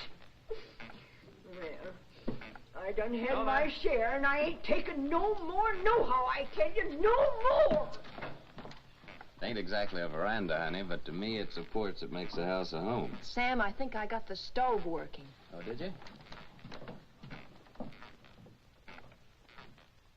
We'll all light it together.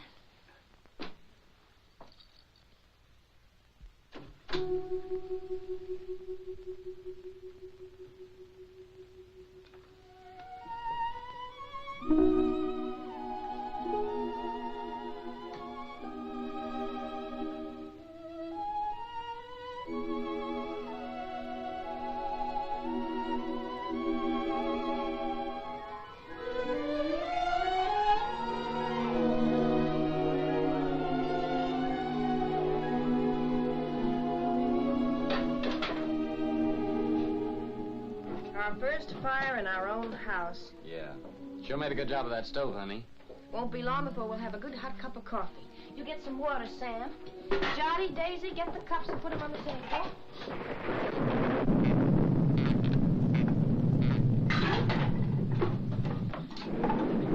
You reckon Granny's gonna stay out there all night? Looks like that's gonna be took care of.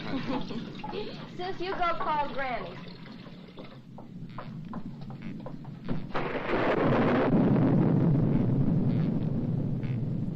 Granny, you want some good hot coffee? No, sir. Nothing what comes out in that old pot don't tempt me none 'tall.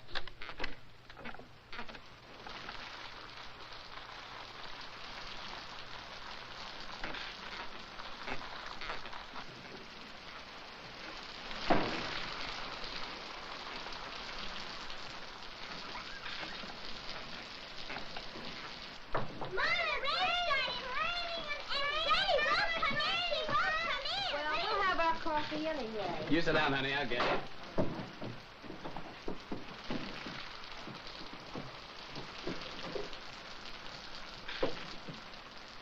Oh, Papa, there's a hole in the ceiling. Oh, Papa, there's a hole in Hey, come on, let's move it this way.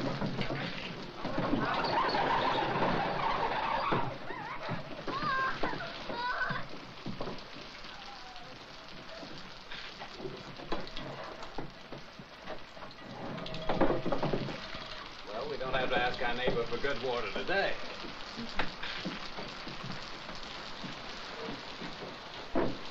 Here's some honey, Jotty.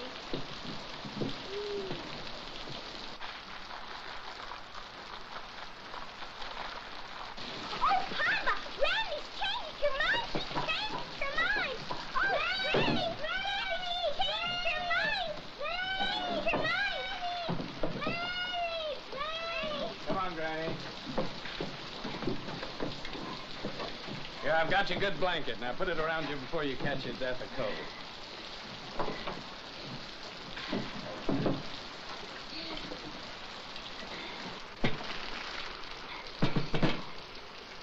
you some honey, Granny.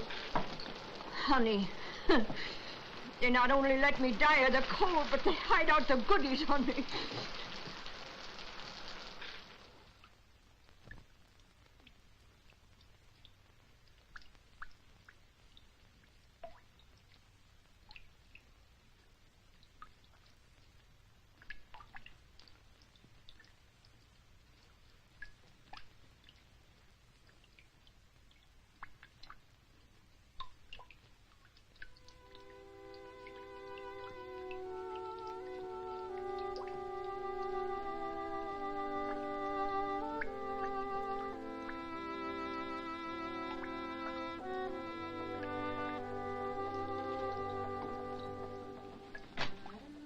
If we can spare a cover, honey. With the fire going, it's nice and warm in here.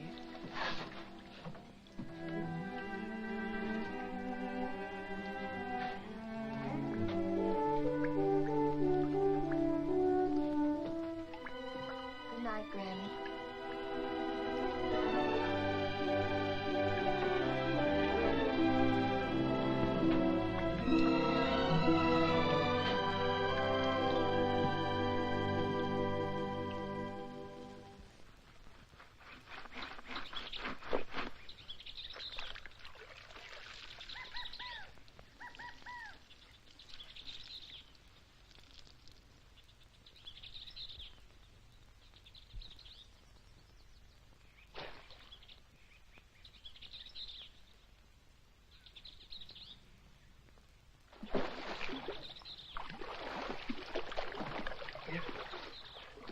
Nona!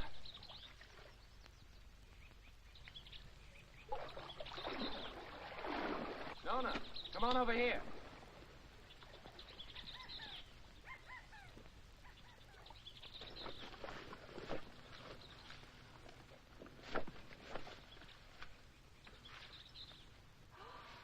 Oh, that's a pretty one, Sam. Yeah, honey, that's a mighty fine fish. It'll make us a good dinner. Well, I figured I'd take this one to Devers, that neighbor ours down the road with a good well. That little one in the bucket's for us. Ain't you gonna put on dry clothes? Oh, I'll dry off walking over. Won't be gone long. You better keep Zuni here. This one ain't so big, honey. Come on, Jotty.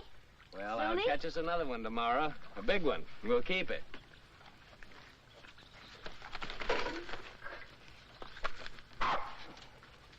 Run along with your mama, Jotty.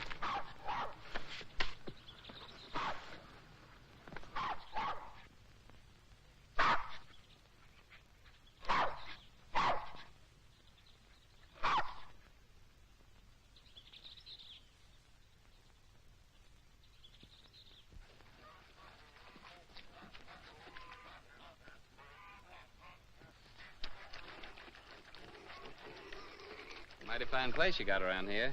You the owner, you Henry Devers? Nope, folks call me Finley. Howdy. Howdy.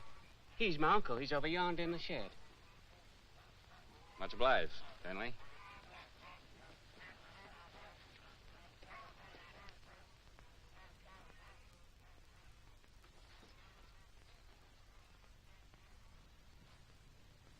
Howdy. What do you want? I'm your neighbor. My name's Sam Tucker. I brought you a fish. You mean don't want to buy it? Oh, no, it's a present. Well, leave it if you got no use for it. Where'll I put it? Any place, on the bench. Say, that's a mighty queer-looking fish hook you're fixing. I ain't no grabbler. I fish hook and line. Aim to use it in this river? Aim to use it any place I feel like it. Finley!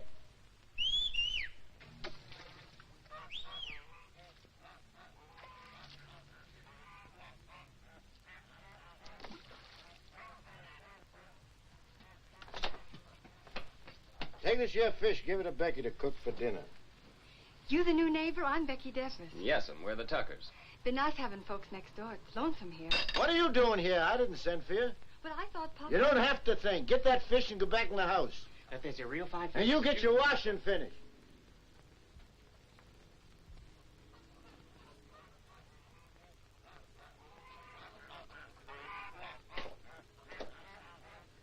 My wife will likely be over soon to borrow some of your well water.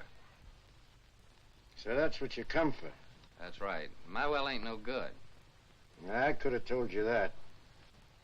Yeah, so can I. Now, what about that water? Why don't you get your water at the river? 'Cause river water ain't no good for kids to drink. All right, as long as there's plenty of water. You'll have to make other arrangements, though, when summer comes. Gets pretty weak when the weather's dry. We'll take turns about replacing the wore-out rope. Seems pretty wore out already. Well, if you don't like it, next well's 5 miles down the road. Suits me. All right. So long, Devers. Just a minute. You're likely going to fix your own well, ain't you? If you're renting, you must have some savings put aside. I got 2 good arms. It's worth more than savings. Hear folks talk, you think they can be farmers just like that with the bare hands. Got any tools, a tractor? No, I ain't got no tractor. But I got 2 mules and a good old plow, and a friend of mine's lending the seed. Rustin furnishes the fertilizer. Don't need much for good muddy land like that. And he gives the poison for the weevils, pays the cotton pickers, even lets you draw grub from his commissary after you get the ground broke.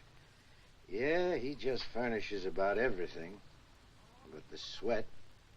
And if you get by the year, he generously lets you take your share of the crop, ain't that right? Why ask me? Seems like you know it already. No, but I know Rustin. Ain't the first time he's getting a piece of land cleaned off for nothing. Until you get your plowing started, how do you aim to eat? I aim to fish and hunt varmints and sell a few skins. Now, lots of folks like that live around here, and plenty more done it before. And how about you? How'd you get started?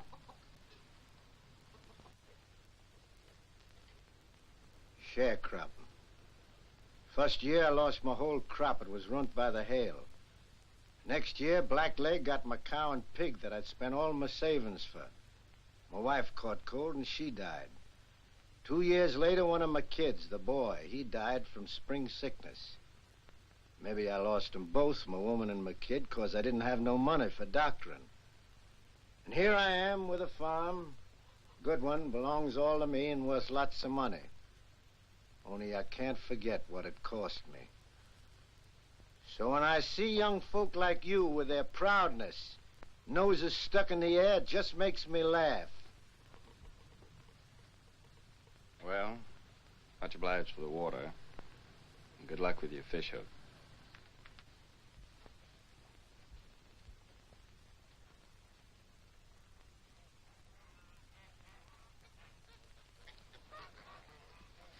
Hey, Finley. Huh? What's that big old fish hook your uncle's fixing up there? Is there a whale in this river? That's for lead pencil. Lead pencil? What's that? A catfish. He's got chin whiskers like lead pencils. Biggest darn catfish you ever seen in the river. Henry, get that water. Right away, Uncle Henry. Well, hurry up and quit your gabbing. Over again. Thank you, ma'am.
Nothing. Must be the wind. It's more the signs.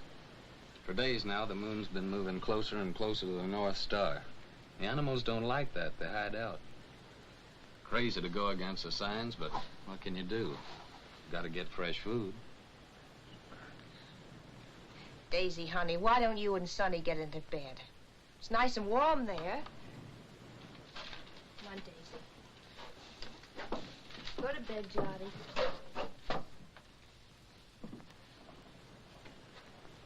You have a nice day at school, sister?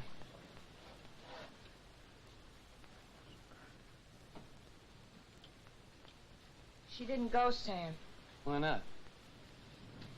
It's too cold. She ain't got no coat. She'll catch a death of cold. But Daisy's got to go to school. Just 'cause we're having hard times right now, don't mean we got to stop nothing. We got to keep going. Once we give up, we won't have the courage to get ourselves back to good times. And I see it ain't gonna have no dinner again tonight. Never you mind, Granny. For breakfast, we'll have a nice big bowl of cornmeal mush. When you all look down on my cold, dead face in that county pine box, you'll be sorry then, maybe. You keep on promising, Granny. You don't never deliver the goods. Hush your mouth. You can't talk to me like that. You ain't even a real tucker. Well, you ain't either. Hey, honey. Daisy's got to be coated. You've got to go to school. Don't you touch my blanket, Sam Tucker. Don't you touch my blanket. Get up, Sam sister. Tucker, if you touch one thread of my best blanket, you get punishment. Granny, ain't you got no heart? You want Daisy to catch a death? There'll be enough blanket to keep you warm. I like it big. Cuss you, Sam Tucker, my bitch blanket. Cuss you. Granny. Best blanket. Sam Tucker's the boss here. He can cut up whatever he likes. He's the boss. You hear me? Best blanket. Oh, Granny. Now, don't take on so. Look, I think I know where there's a nice swarm of wild bees. Maybe tomorrow I'll go out and get you some honey. Maybe. Wild bees. Wild bees don't care for folks coming and helping themselves, you know. Now, don't you worry. I'll get your honey. Noni, you know, I guess you're right to be a tucker after all. And that Sam of yours, he's most as good a man as my Fayette.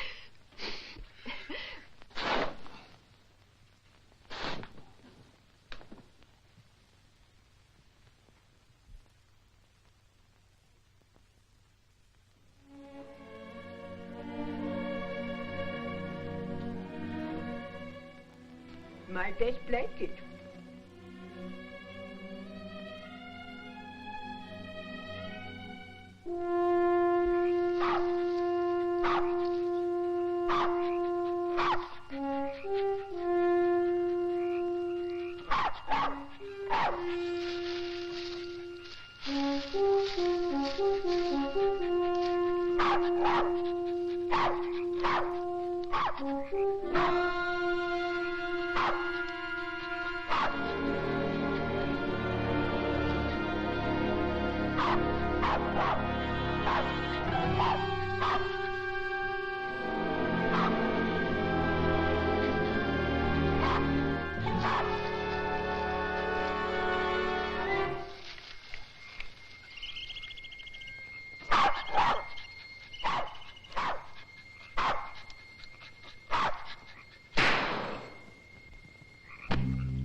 So that carcass of yours is sure gonna make 4 more tuckers mighty happy.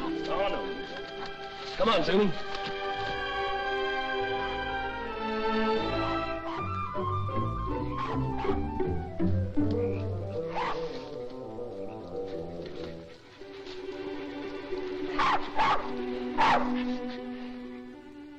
Yes, sir, your hide'll just about bring the price of a pair of silk stockings for Nona.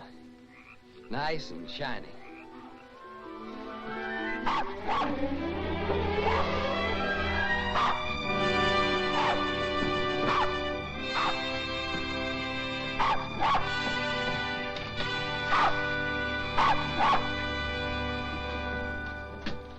Reckon we can eat now, folks.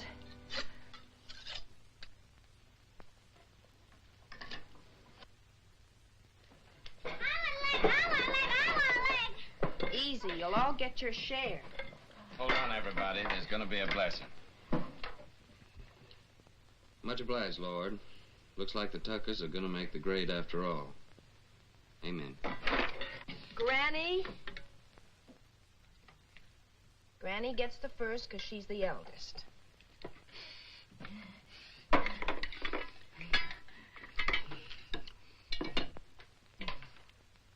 I've taken the Lord to be a stranger in this house. Then comes Jotty because he's the littlest. Then comes Papa because he caught the possum.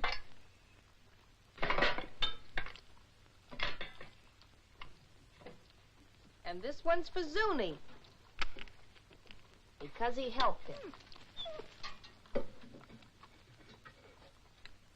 And last of all, Daisy and me because we're the women folk. At school they say this kind of food's bad for you all the time.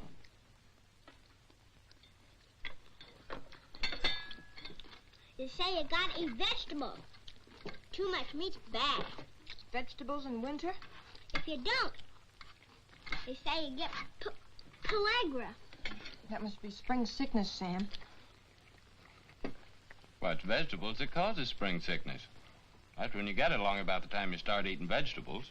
I ought to know. I lost 3 of mine from it. Your Uncle Walter, Aunt Bet and Sue. And not one of them was over 6. Oh, shucks, look at him.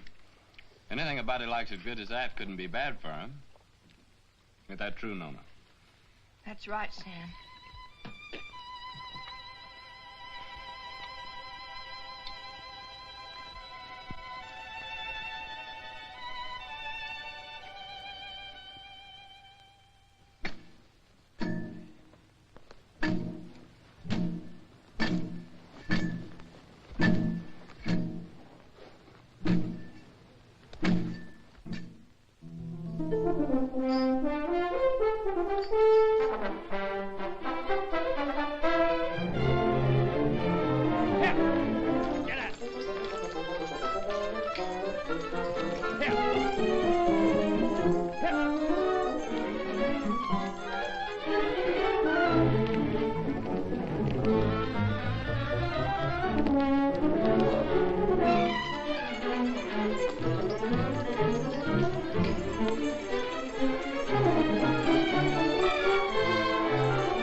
We done all that ourselves. Just kept working and plugging away, and by gosh, we done good. Before long now, we can start planting our cotton round about the twin days. And our crop will really get started.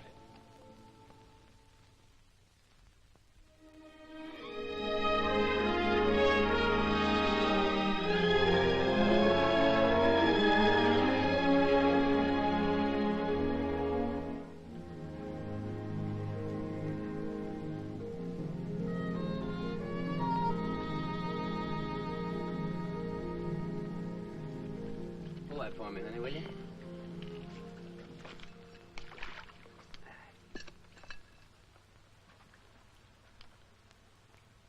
You see those little green woolly worms falling out of that tree? Tell a minute. They're all drifting down together to the same place.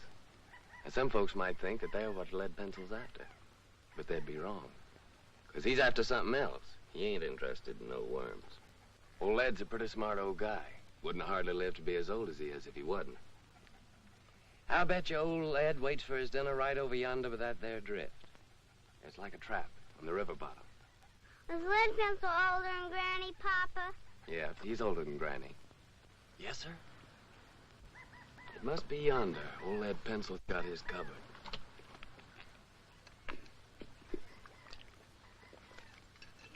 Give me that, honey.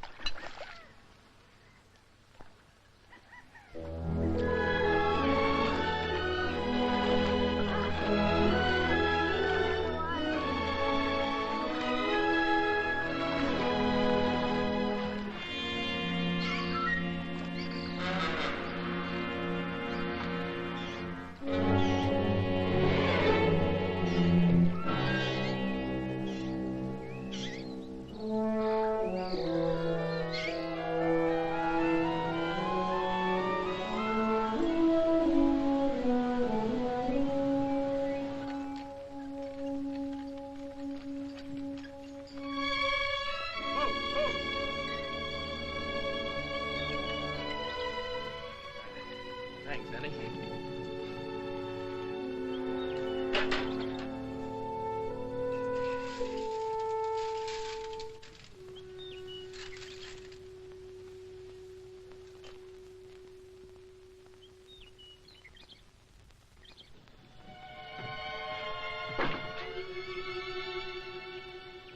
Sam!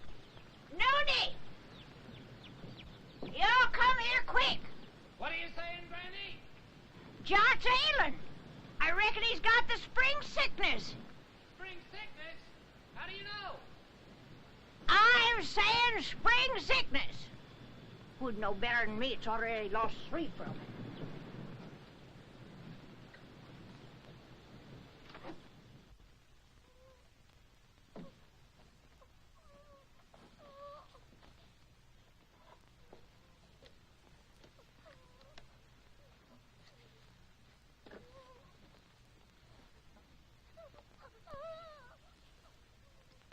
Sam.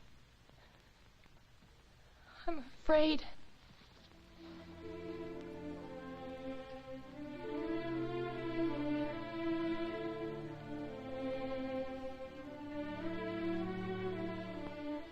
I didn't see no reason to bother you, Doctor. It was just a little sore. Sonny ain't ever been sick. But it grew and grew. Now it seems like it's just plumb gonna possess him. You see it, Doctor? It's like some evil crawling worm eating up our baby. I can't stand to watch it no longer, Doctor. You gotta do something to stop it.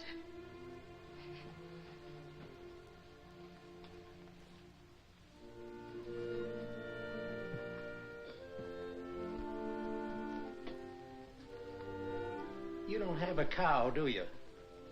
No, sir. Well, you better tell Sam to get one. How can we get a cow? Borrow one. Let Sam raise a heifer for somebody. Or borrow some milk anyway. A pint a day. Or better still, a quart. Any neighbor with a cow could spare you that. I'll try, Doctor. What medicine? Undress the boy.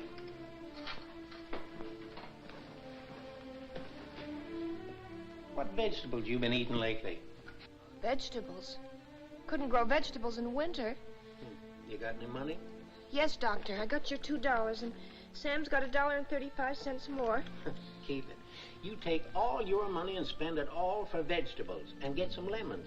Give him a glass of lemonade twice a day, and get that milk, you hear? If you don't give him milk and vegetables, anything that I can do will be just plumb wasted. And with the milk and vegetables? I think he's got a chance.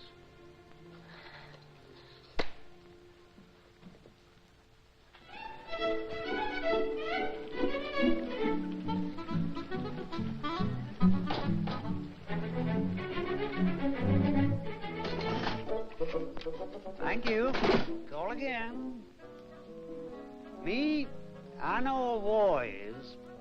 When we was right close to Shadow Theory, the old colonel, he brung us all together, and he said, He said, young men in civilian life never brag about your conquests, whether they be love Shut or up, war. young fella.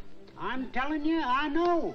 And I know I know. Hi, Miss Burke. Hey, How are you? Well, if it ain't Sam Tucker. What, Tim? When'd you get in town? How much for these here pipe cleaners? 10 cents, ma'am. Ain't they gone up? It used to be a nickel. No, ma'am. Old Z could be mighty pleased with them, ma'am. Tim just came back to show off his city clothes. Yeah, just take a look at that fancy tie. Seems like in the city, dollars grow faster than beans in the field. Don't pay no mind to them yokels. Sam, I've been looking all over for you. Let's go over to Siemens and I'll buy us a beer and tell you all about it. Brother, I'm with you anytime you'll buy me a beer.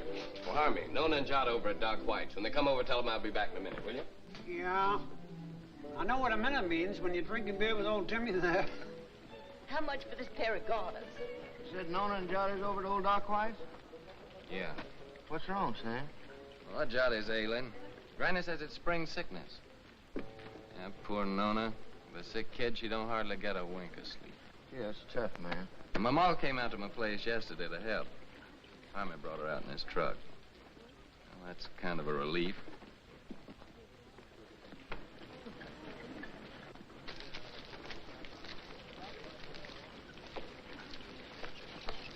Sam, hello, Tim. Howdy, Sam. Bert. Hello, Sam. How's Nona? She's fine, thank you, ma'am. Steady. Hey, would you be interested in coming work in the factory with me? Are you crazy? What would I do in a factory? I'm a farmer. Well, they just opened a new plant and they're just crying for men. Don't even have to be skilled. I know the foreman. I'll get you in a minute. Pay much? $7 a day. $7 a day?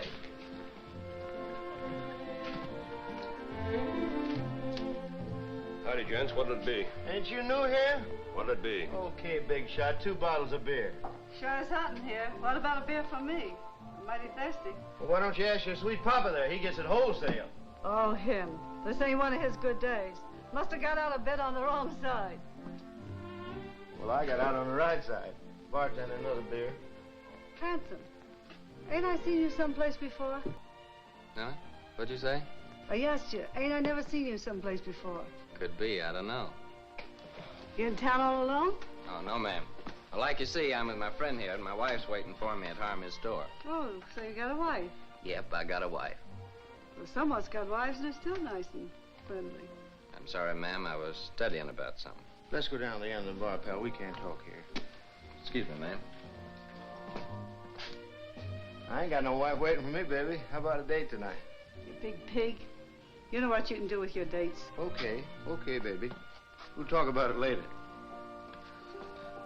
Here you go.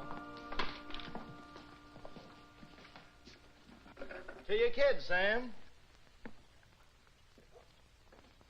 $7 a day, huh? So it's yes, you come? Well, don't rightly see how I can, Tim. I made a deal with Rustin. I already got some credit from his commissary. Man, with $7 a day, wouldn't take you long to pay him back. Yeah, but I'm telling you, Tim, this is the first time I've been able to farm my own crop, just like I always wanted to. That ain't something I can give up just like that.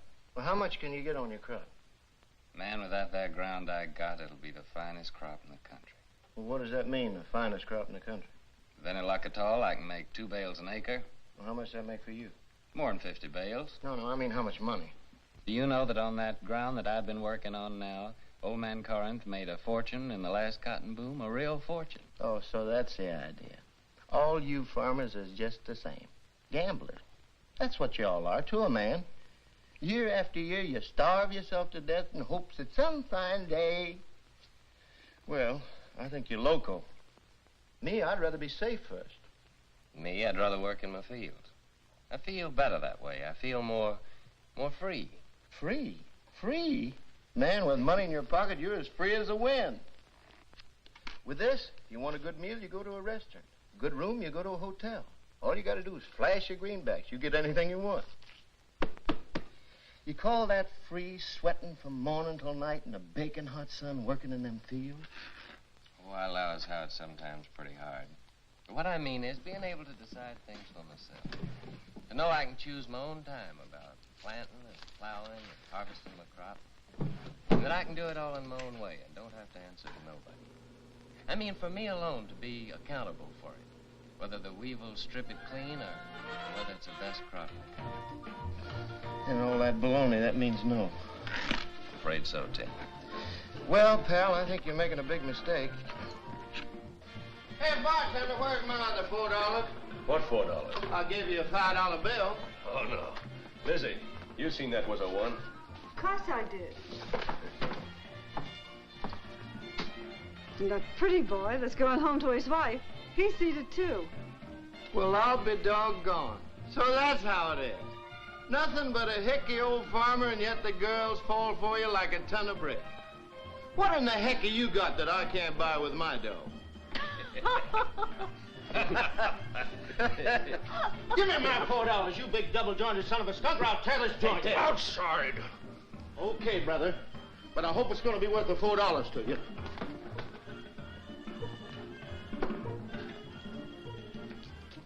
Now, what do you aim to do, Tim? I ain't asking you to help, Sam. You got a family. I wouldn't start no trouble, Tim. Now, don't stay here, Sam. This is apt to cost you more than $4. I'm asking you, please, not to stay here.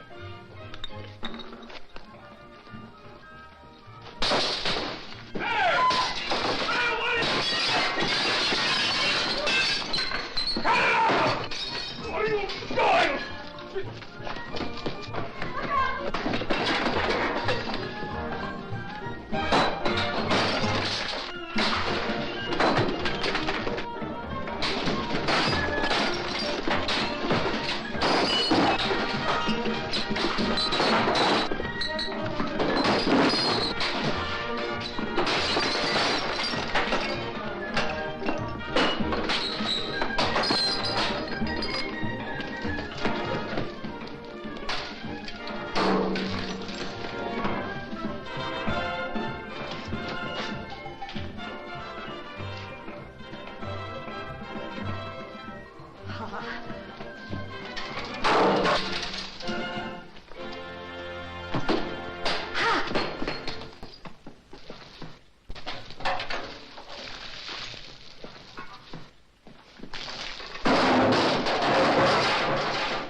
Milk and greens. That's what that doctor man done said about little John. Just like to see him get them vegetables to grow. Where do you figure we were going to get that there milk from? Out in the sky, just like that. Oh, shuckins.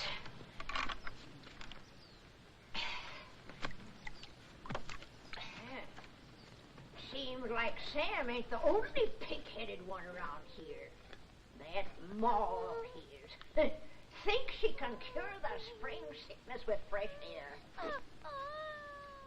A widow lady her age ought to have better sense. Me? I say that baby'll just catch his death in this here wind.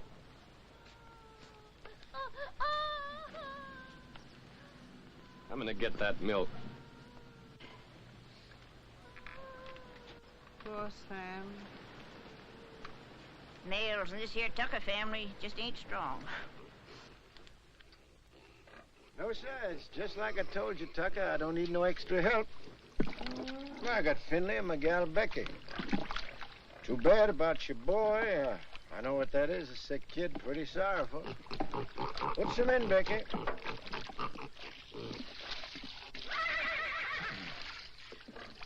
But I told you before, it's wrong for a man to get too big for his britches. When you got no money, you work for them what's got it. That there's the rule.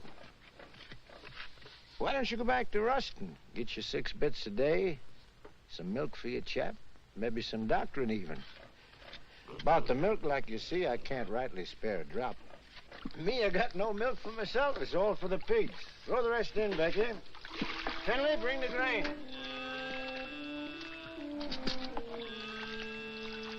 Your cotton. Coming along, not too many bugs. I seen you the other day in the field. You were shaving that cotton so close to the ground with the plow, you scared me. Still, that's the best way to get rid of the bugs. Rolls them right out in the sun. The heat kills them better than any poison. But you gotta have a good eye and a steady hand. You're a good worker, all right, Tucker. If I was you, I wouldn't think twice. I'd go back to work for Rustin. If I wanted to give up, I wouldn't have to go back to Rustin. Got something better? Yeah, lots better. Like I already done told you, I want to grow my own crop, and I aim to do it. Well, if you're so sure of yourself, why you always coming around asking the neighbors for help? I don't know why I ever asked you for anything. Likely some old-fashioned idea I had about neighborliness. Well, take good care of them pigs. That's sure what I'm going to do. Finley, see that black hog eats all his dinner, you hear? So long, Devers.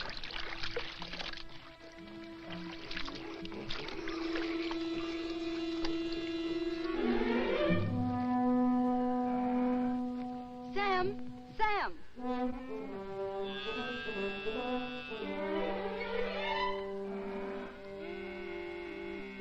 Here, take it. It's for John. Thanks, Becky. I can get you some more every once in a while. My daddy won't never see. I'm much obliged, Becky, and I'll take it, because my boy's really bad off. But I'll pay you for it. Becky, I seen you. I seen what you done. I feel just like breaking somebody's neck today. I'm gonna tell your pa you was stealing his milk. I knowed you was hankering after this fella. I seen you looking at him before. I'm gonna tell your pa. Oh! What did you do that for? I ain't never gonna speak to you again. If I see you talking to him again, you'll be sorry. Get Finley. Don't fret, Becky. You're a good gal, and thanks just the same.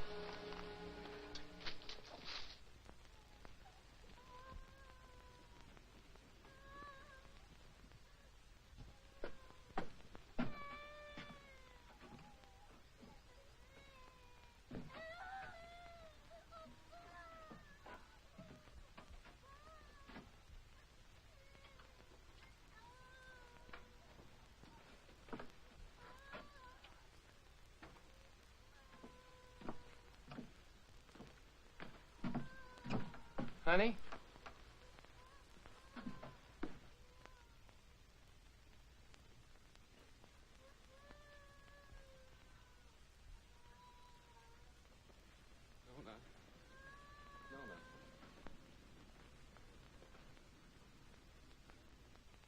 Oh, Nona, honey, Nona. I can't listen to him cry no more.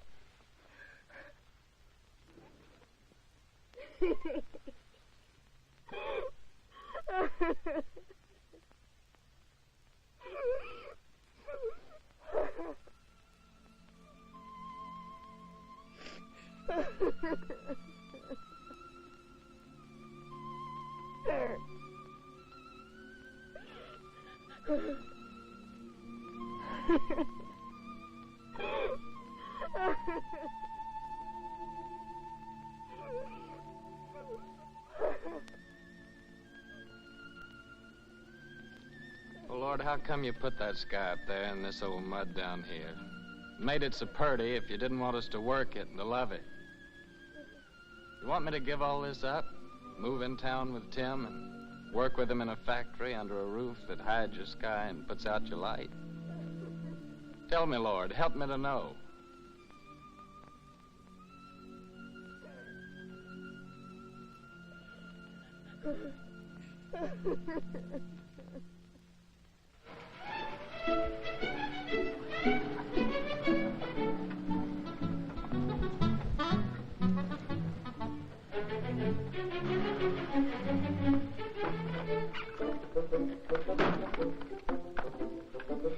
Hi, lady. Did you have a good trip? Oh, she had a fine trip. She's a wonderful old cow. You have a good trip, Timmy? Yeah, you know, Harmy, a cow's the only thing I love in the country that I miss in the city. Believe me, that sweet old gal's a lot more gentler than that Lizzie at the saloon. Oh. Harmy, can I go town now? Sure, of course you can.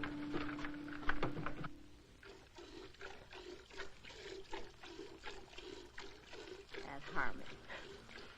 Suppose he'd come wagging in one of these days with a boa constrictor. I wouldn't be one mite surprised.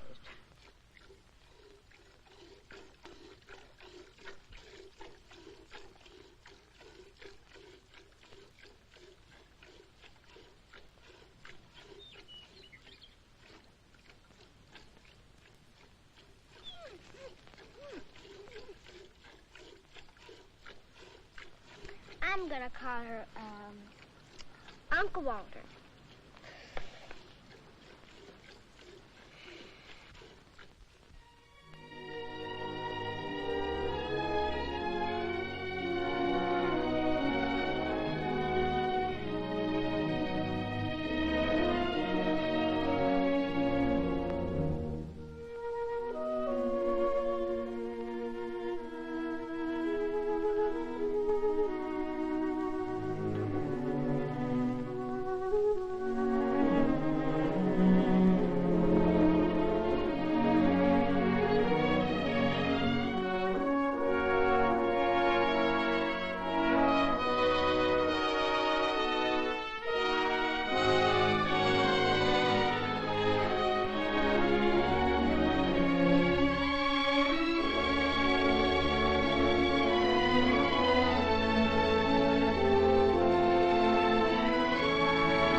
Our vegetable garden? That's Finley and them's Devers cattle. Hey! Get out of here! Get out of here! Get out!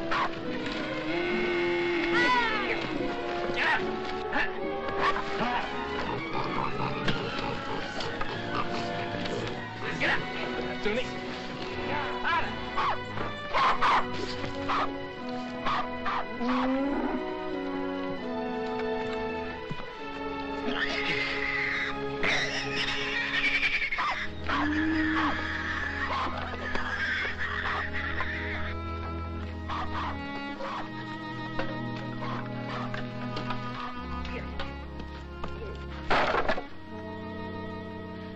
Oh, Jotty.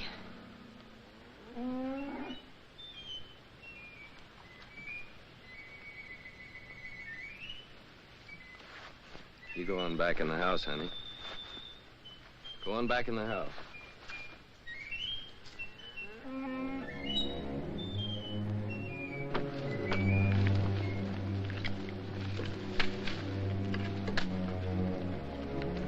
Finley, what do you know about this? I don't know nothing.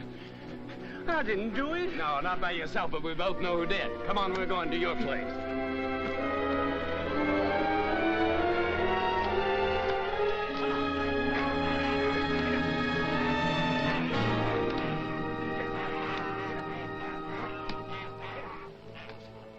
Devers, look, I said, why'd you do it? What do you mean, why'd I do it? You can't prove nothing. The law will call it an act of God. As for your garden, you can plant it again, can't you? Plant it again? Or did you come to borrow some seed? I wouldn't borrow from you. Wait a minute. Speaking of borrowing, this rope's plumb ruined. Remember what we agreed on when you first come and asked for water? You mean about replacing Yeah, this about one? replace it. It's time for you to do it now. I don't aim to use this one no more. And I'm sick and tired of you coming around here and asking for water. And now, Devers, I'm gonna break your neck. I'm mighty glad you started this, Tucker. Especially with Finley here as a witness. That makes two of us can talk to the law.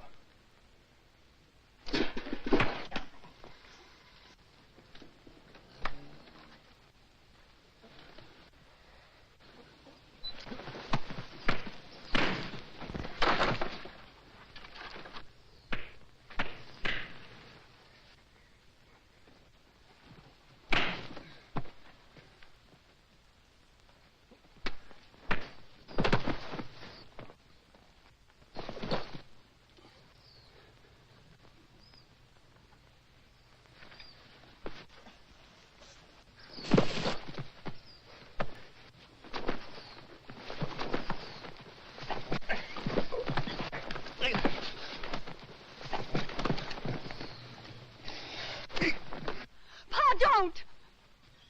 Ah! Shut your mouth. Get back in the house.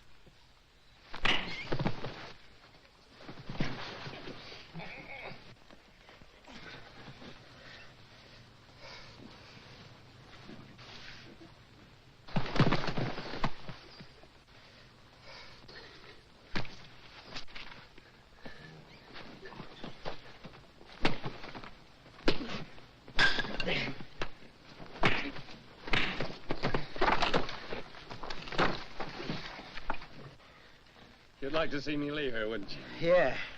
Of course I would. What'd I ever do to you? Like I told you, first time you come to ask for water. Just don't like to see folks trying to be better than they are. In this world, there's got to be them what gives orders and them what takes them. And you figure you was made to give them and me to take them. Is that right? Why? Because I worked hard all my life. I worked hard, too. You know that. Well, why here, not someplace else? Before you come, I was alone in this place. Everything was mine. I was figuring on buying your farm. It was cheaper then. But now if this goes on like this, everything's going to be yourn. All I ever see is you everywhere I go. In the woods killing the varmint, at the river catching the fish. Even Finley told me you set line for lead pencil. And my gal Becky, you heard what she said. Sam!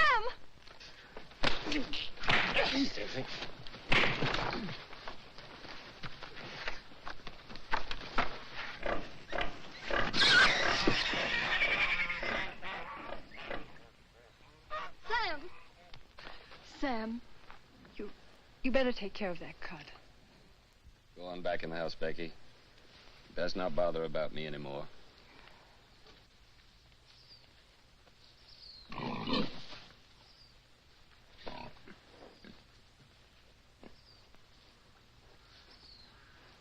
Billy.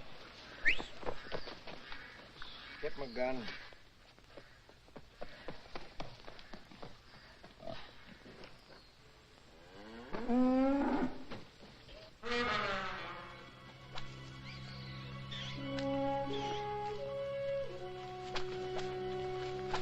Uncle Henry! Uncle Henry! Shut your mouth.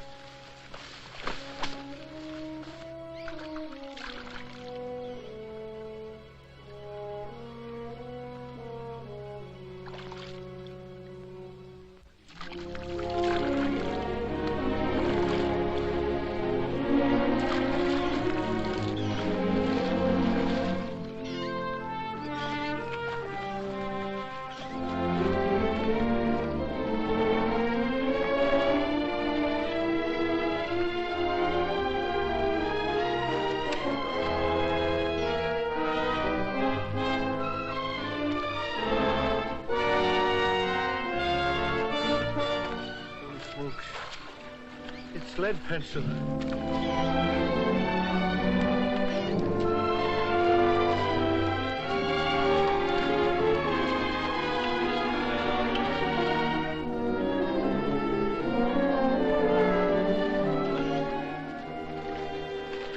Sure, it's lead pencil. Sure, it's all that is so.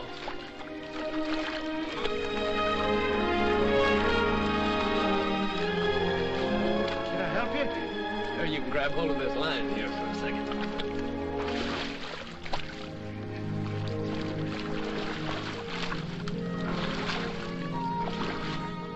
Finley, you was right. His whiskers is as big as lead pencils. Tucker, that's my fish. So you own the river too, huh? Well, maybe the law will call my hook and line an act of God. You give me the fish and swear never to say you caught it, and I'll give you $1. I don't want no dollar. My folks likes fish. Well, all right, let me take it and keep it for a day or two and show it at the store, and then you can have it back. Folks likes fresh fish, Devitt. Well, let me take it, and you can use out of my garden. Well, you can have the whole garden. Well, Rope, how are we gonna draw water? Oh, I got another rope in the barn. What happened, Sam? Becky told me. Hello, honey, it ain't nothing. I was just helping Devis here pull this big old catfish out in the river. He done caught lead pencil.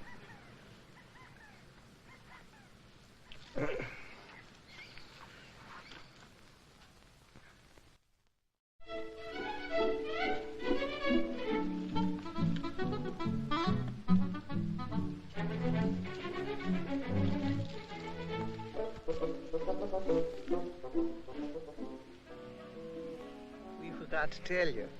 Yeah, we plumb forgot. You tell him, Harvey. Well, we're gonna get married Sunday. I'm just thinking how blessed us Tuckers is, and I can't help wondering why. I get the man I want.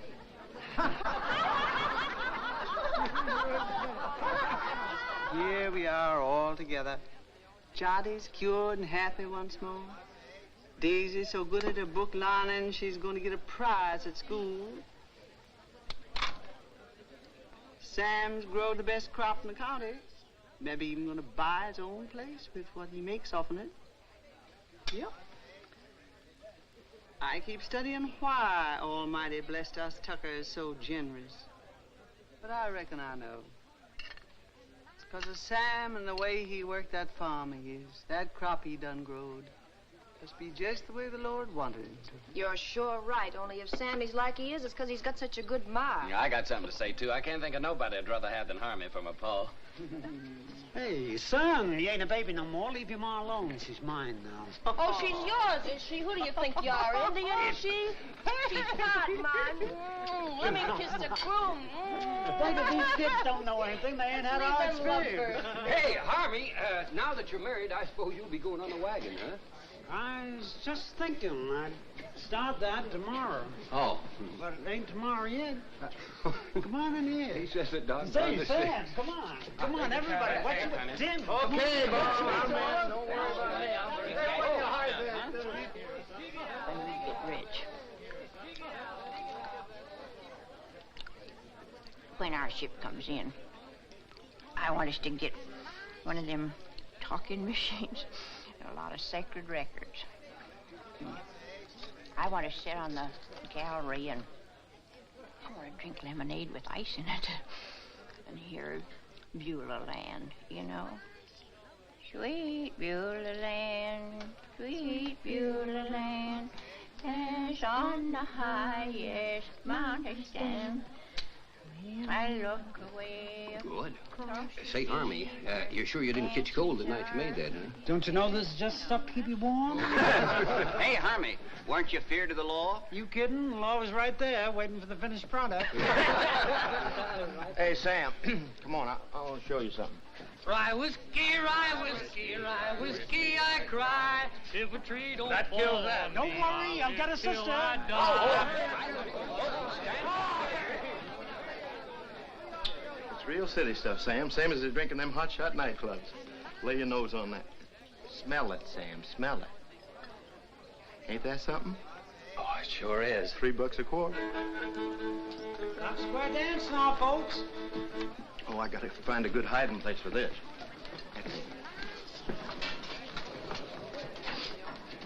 Oh, there you are, Sam. Come on, honey, you dance with me. Oh, you're very nice, ma'am, but thanks just the same. After the dance, we could go outside, honey.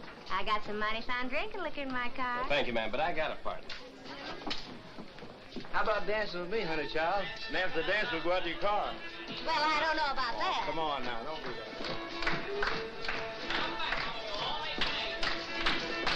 Promenade, single file, ladies that lead that Indian style, swing that girl behind you. Promenade, single file, ladies that lead that Indian style, swing that girl behind you. Swing that girl behind you. First and third, it's out to the right. Chase the rabbit, chase the squirrel, chase that pretty girl round the world, chase the baboon, chase the coon, chase that pretty boy round the moon. 4 hands up and around you go, round and round, and don't be slow. When you get straight to a do-si-do, chicken in the bread pan, picking out dough. One more dough, no one more soul. Grab your partner and on you go. Chase the rabbit, chase the squirrel, chase that pretty girl round the world, chase the baboon, chase the coon, chase that pretty boy round the moon. 4 hands up and around you go. When you get straight to a do-si-do, bring that girl behind you. That's get your wagon, Ma.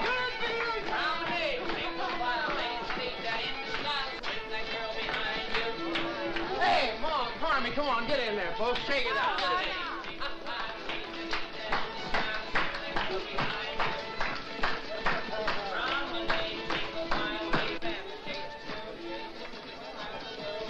Granny, mind what you're doing. I got my bottle stashed in there. Ain't that something? Get one out of here now.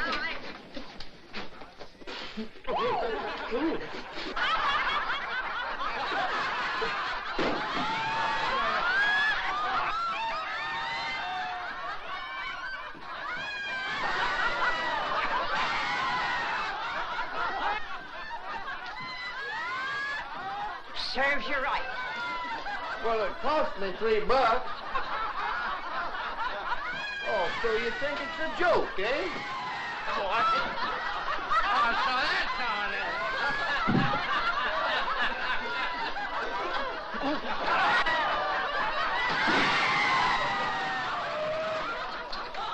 The winner!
Your fair face beams. It's raining. What's going to happen to our cotton? Sure is a bad time for rain to come. Better get it along back inside. Don't do no good for us to get wet.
Sam.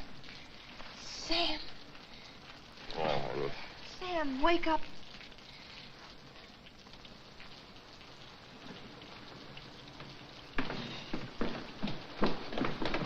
We've got to go home.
I ain't gonna stay here a minute longer. Not even a decent place to sit. I'm gonna take this old carcass direct to the cemetery and wait my maker.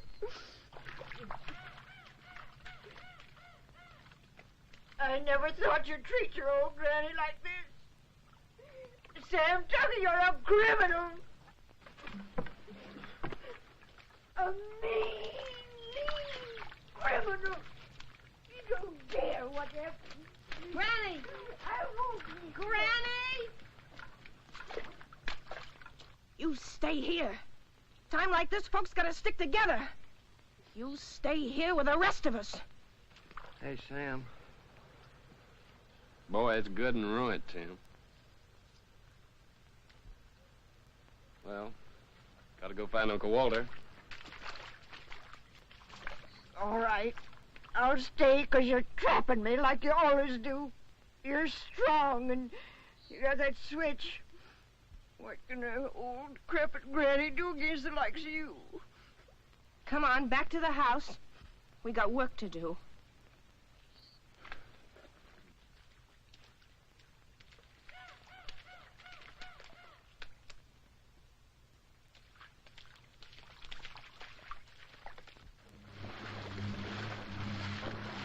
Where you reckon she might be? There ain't no telling. But I just gotta find her, Tim. Pasture down there by the river's all underwater. Sure hope she ain't in that river. There ain't no cow worth getting drowned for her. I ain't asking you to help, Tim. Okay, I'll go with you.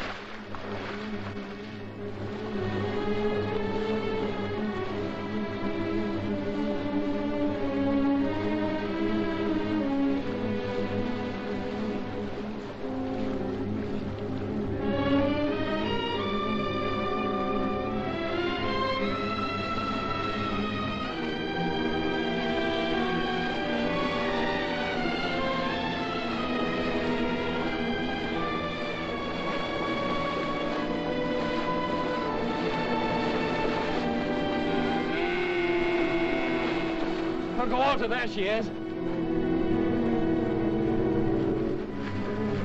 gonna swim over and get her. Well, why don't you wait till the water goes down? Well, this river will never stop rising. Okay, boy, I'll give you a hand.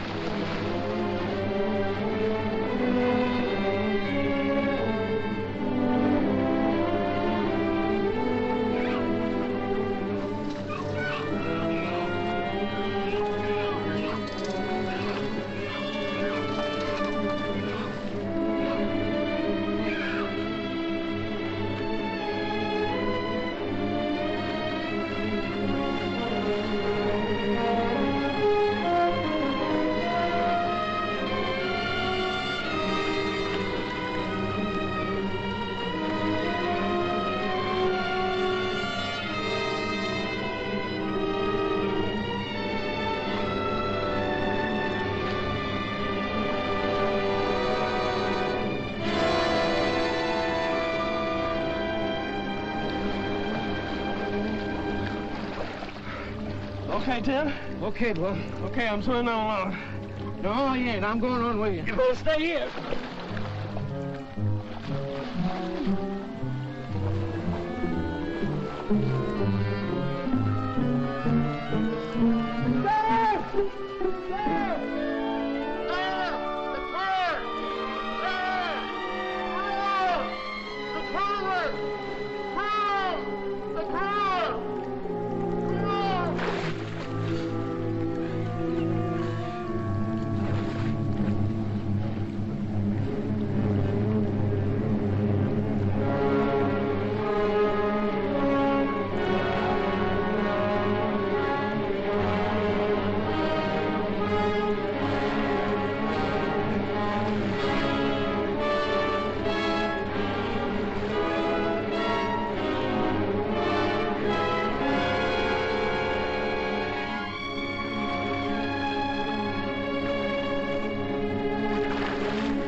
Okay, Tim.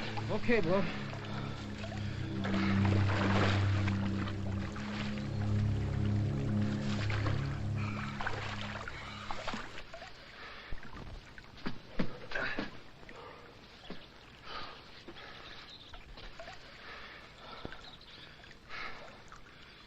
I'm coming to town with you, Tim. And gather up my measly belongings that's left and pack up my whole bunch and get out. All them fields and the trees and the river, I just can't look at them no more. I give them everything I had to give, honest, and what'd they give me back? Nothing. Nothing but trouble and misery. It'd be crazy to stick any longer. A fellow ought to know when he's beat. When he ain't wanted on a place, ain't nothing for him to do but to pack up and get out. Come on, let's go.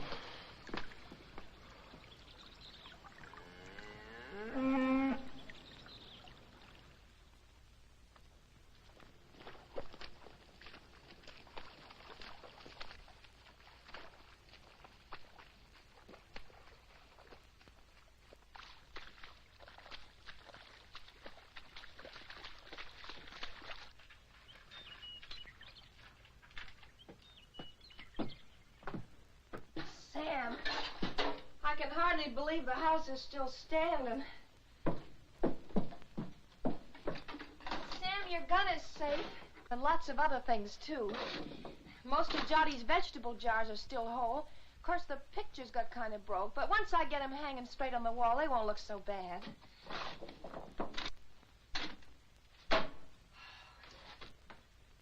Of course, the worst thing of all was the stovepipe. But I got it back up again, and I think it'll work all right now. How do you like that, Sam? I like it fine, honey. Hey, Sam Tucker, you know what this reminds me of? Reminds me of 43 years ago with your grandpappy Fayette. Same thing happened to us, only worse, much worse. Our roof come clean to the floor, and our walls was plumb caved in. And for a week, we crawled in and out on our hands and knees like prairie dogs out in their holes. Oh, my thing. Oh. But old Fayette, he say, never mind, sugar. It could have been much worse if the engine had taken us.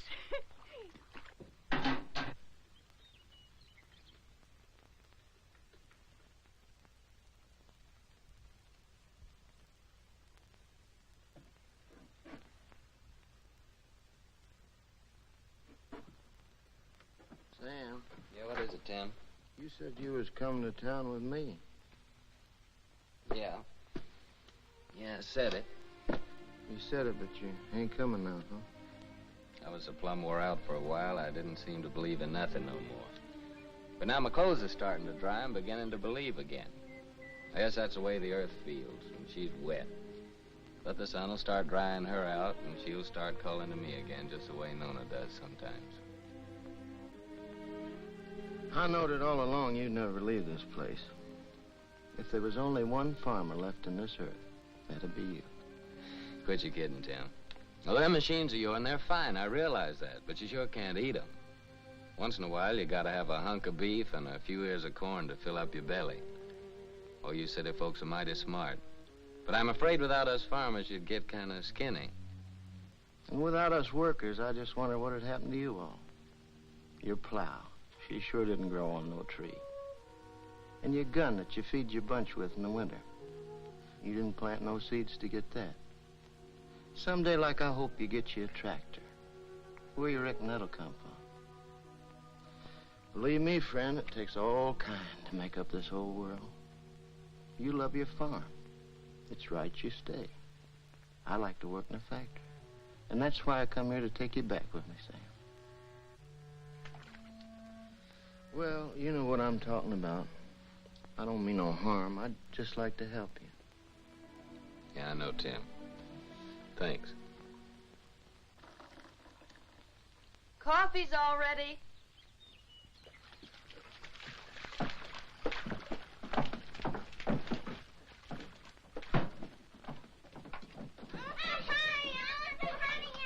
Boy, nothing could taste better than this. That's what we needed, all I right. reckon this is the first time you ever made anything out of that old pot that was fitting to drink, don't he? Thank you, Granny.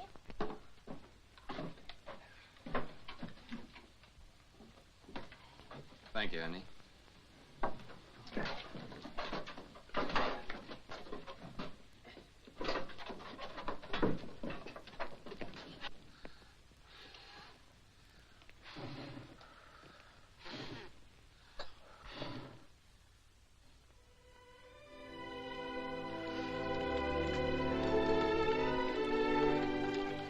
Move, you.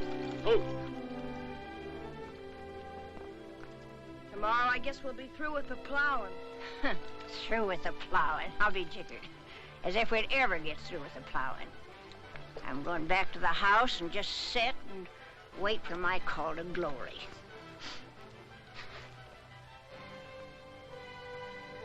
Yeah.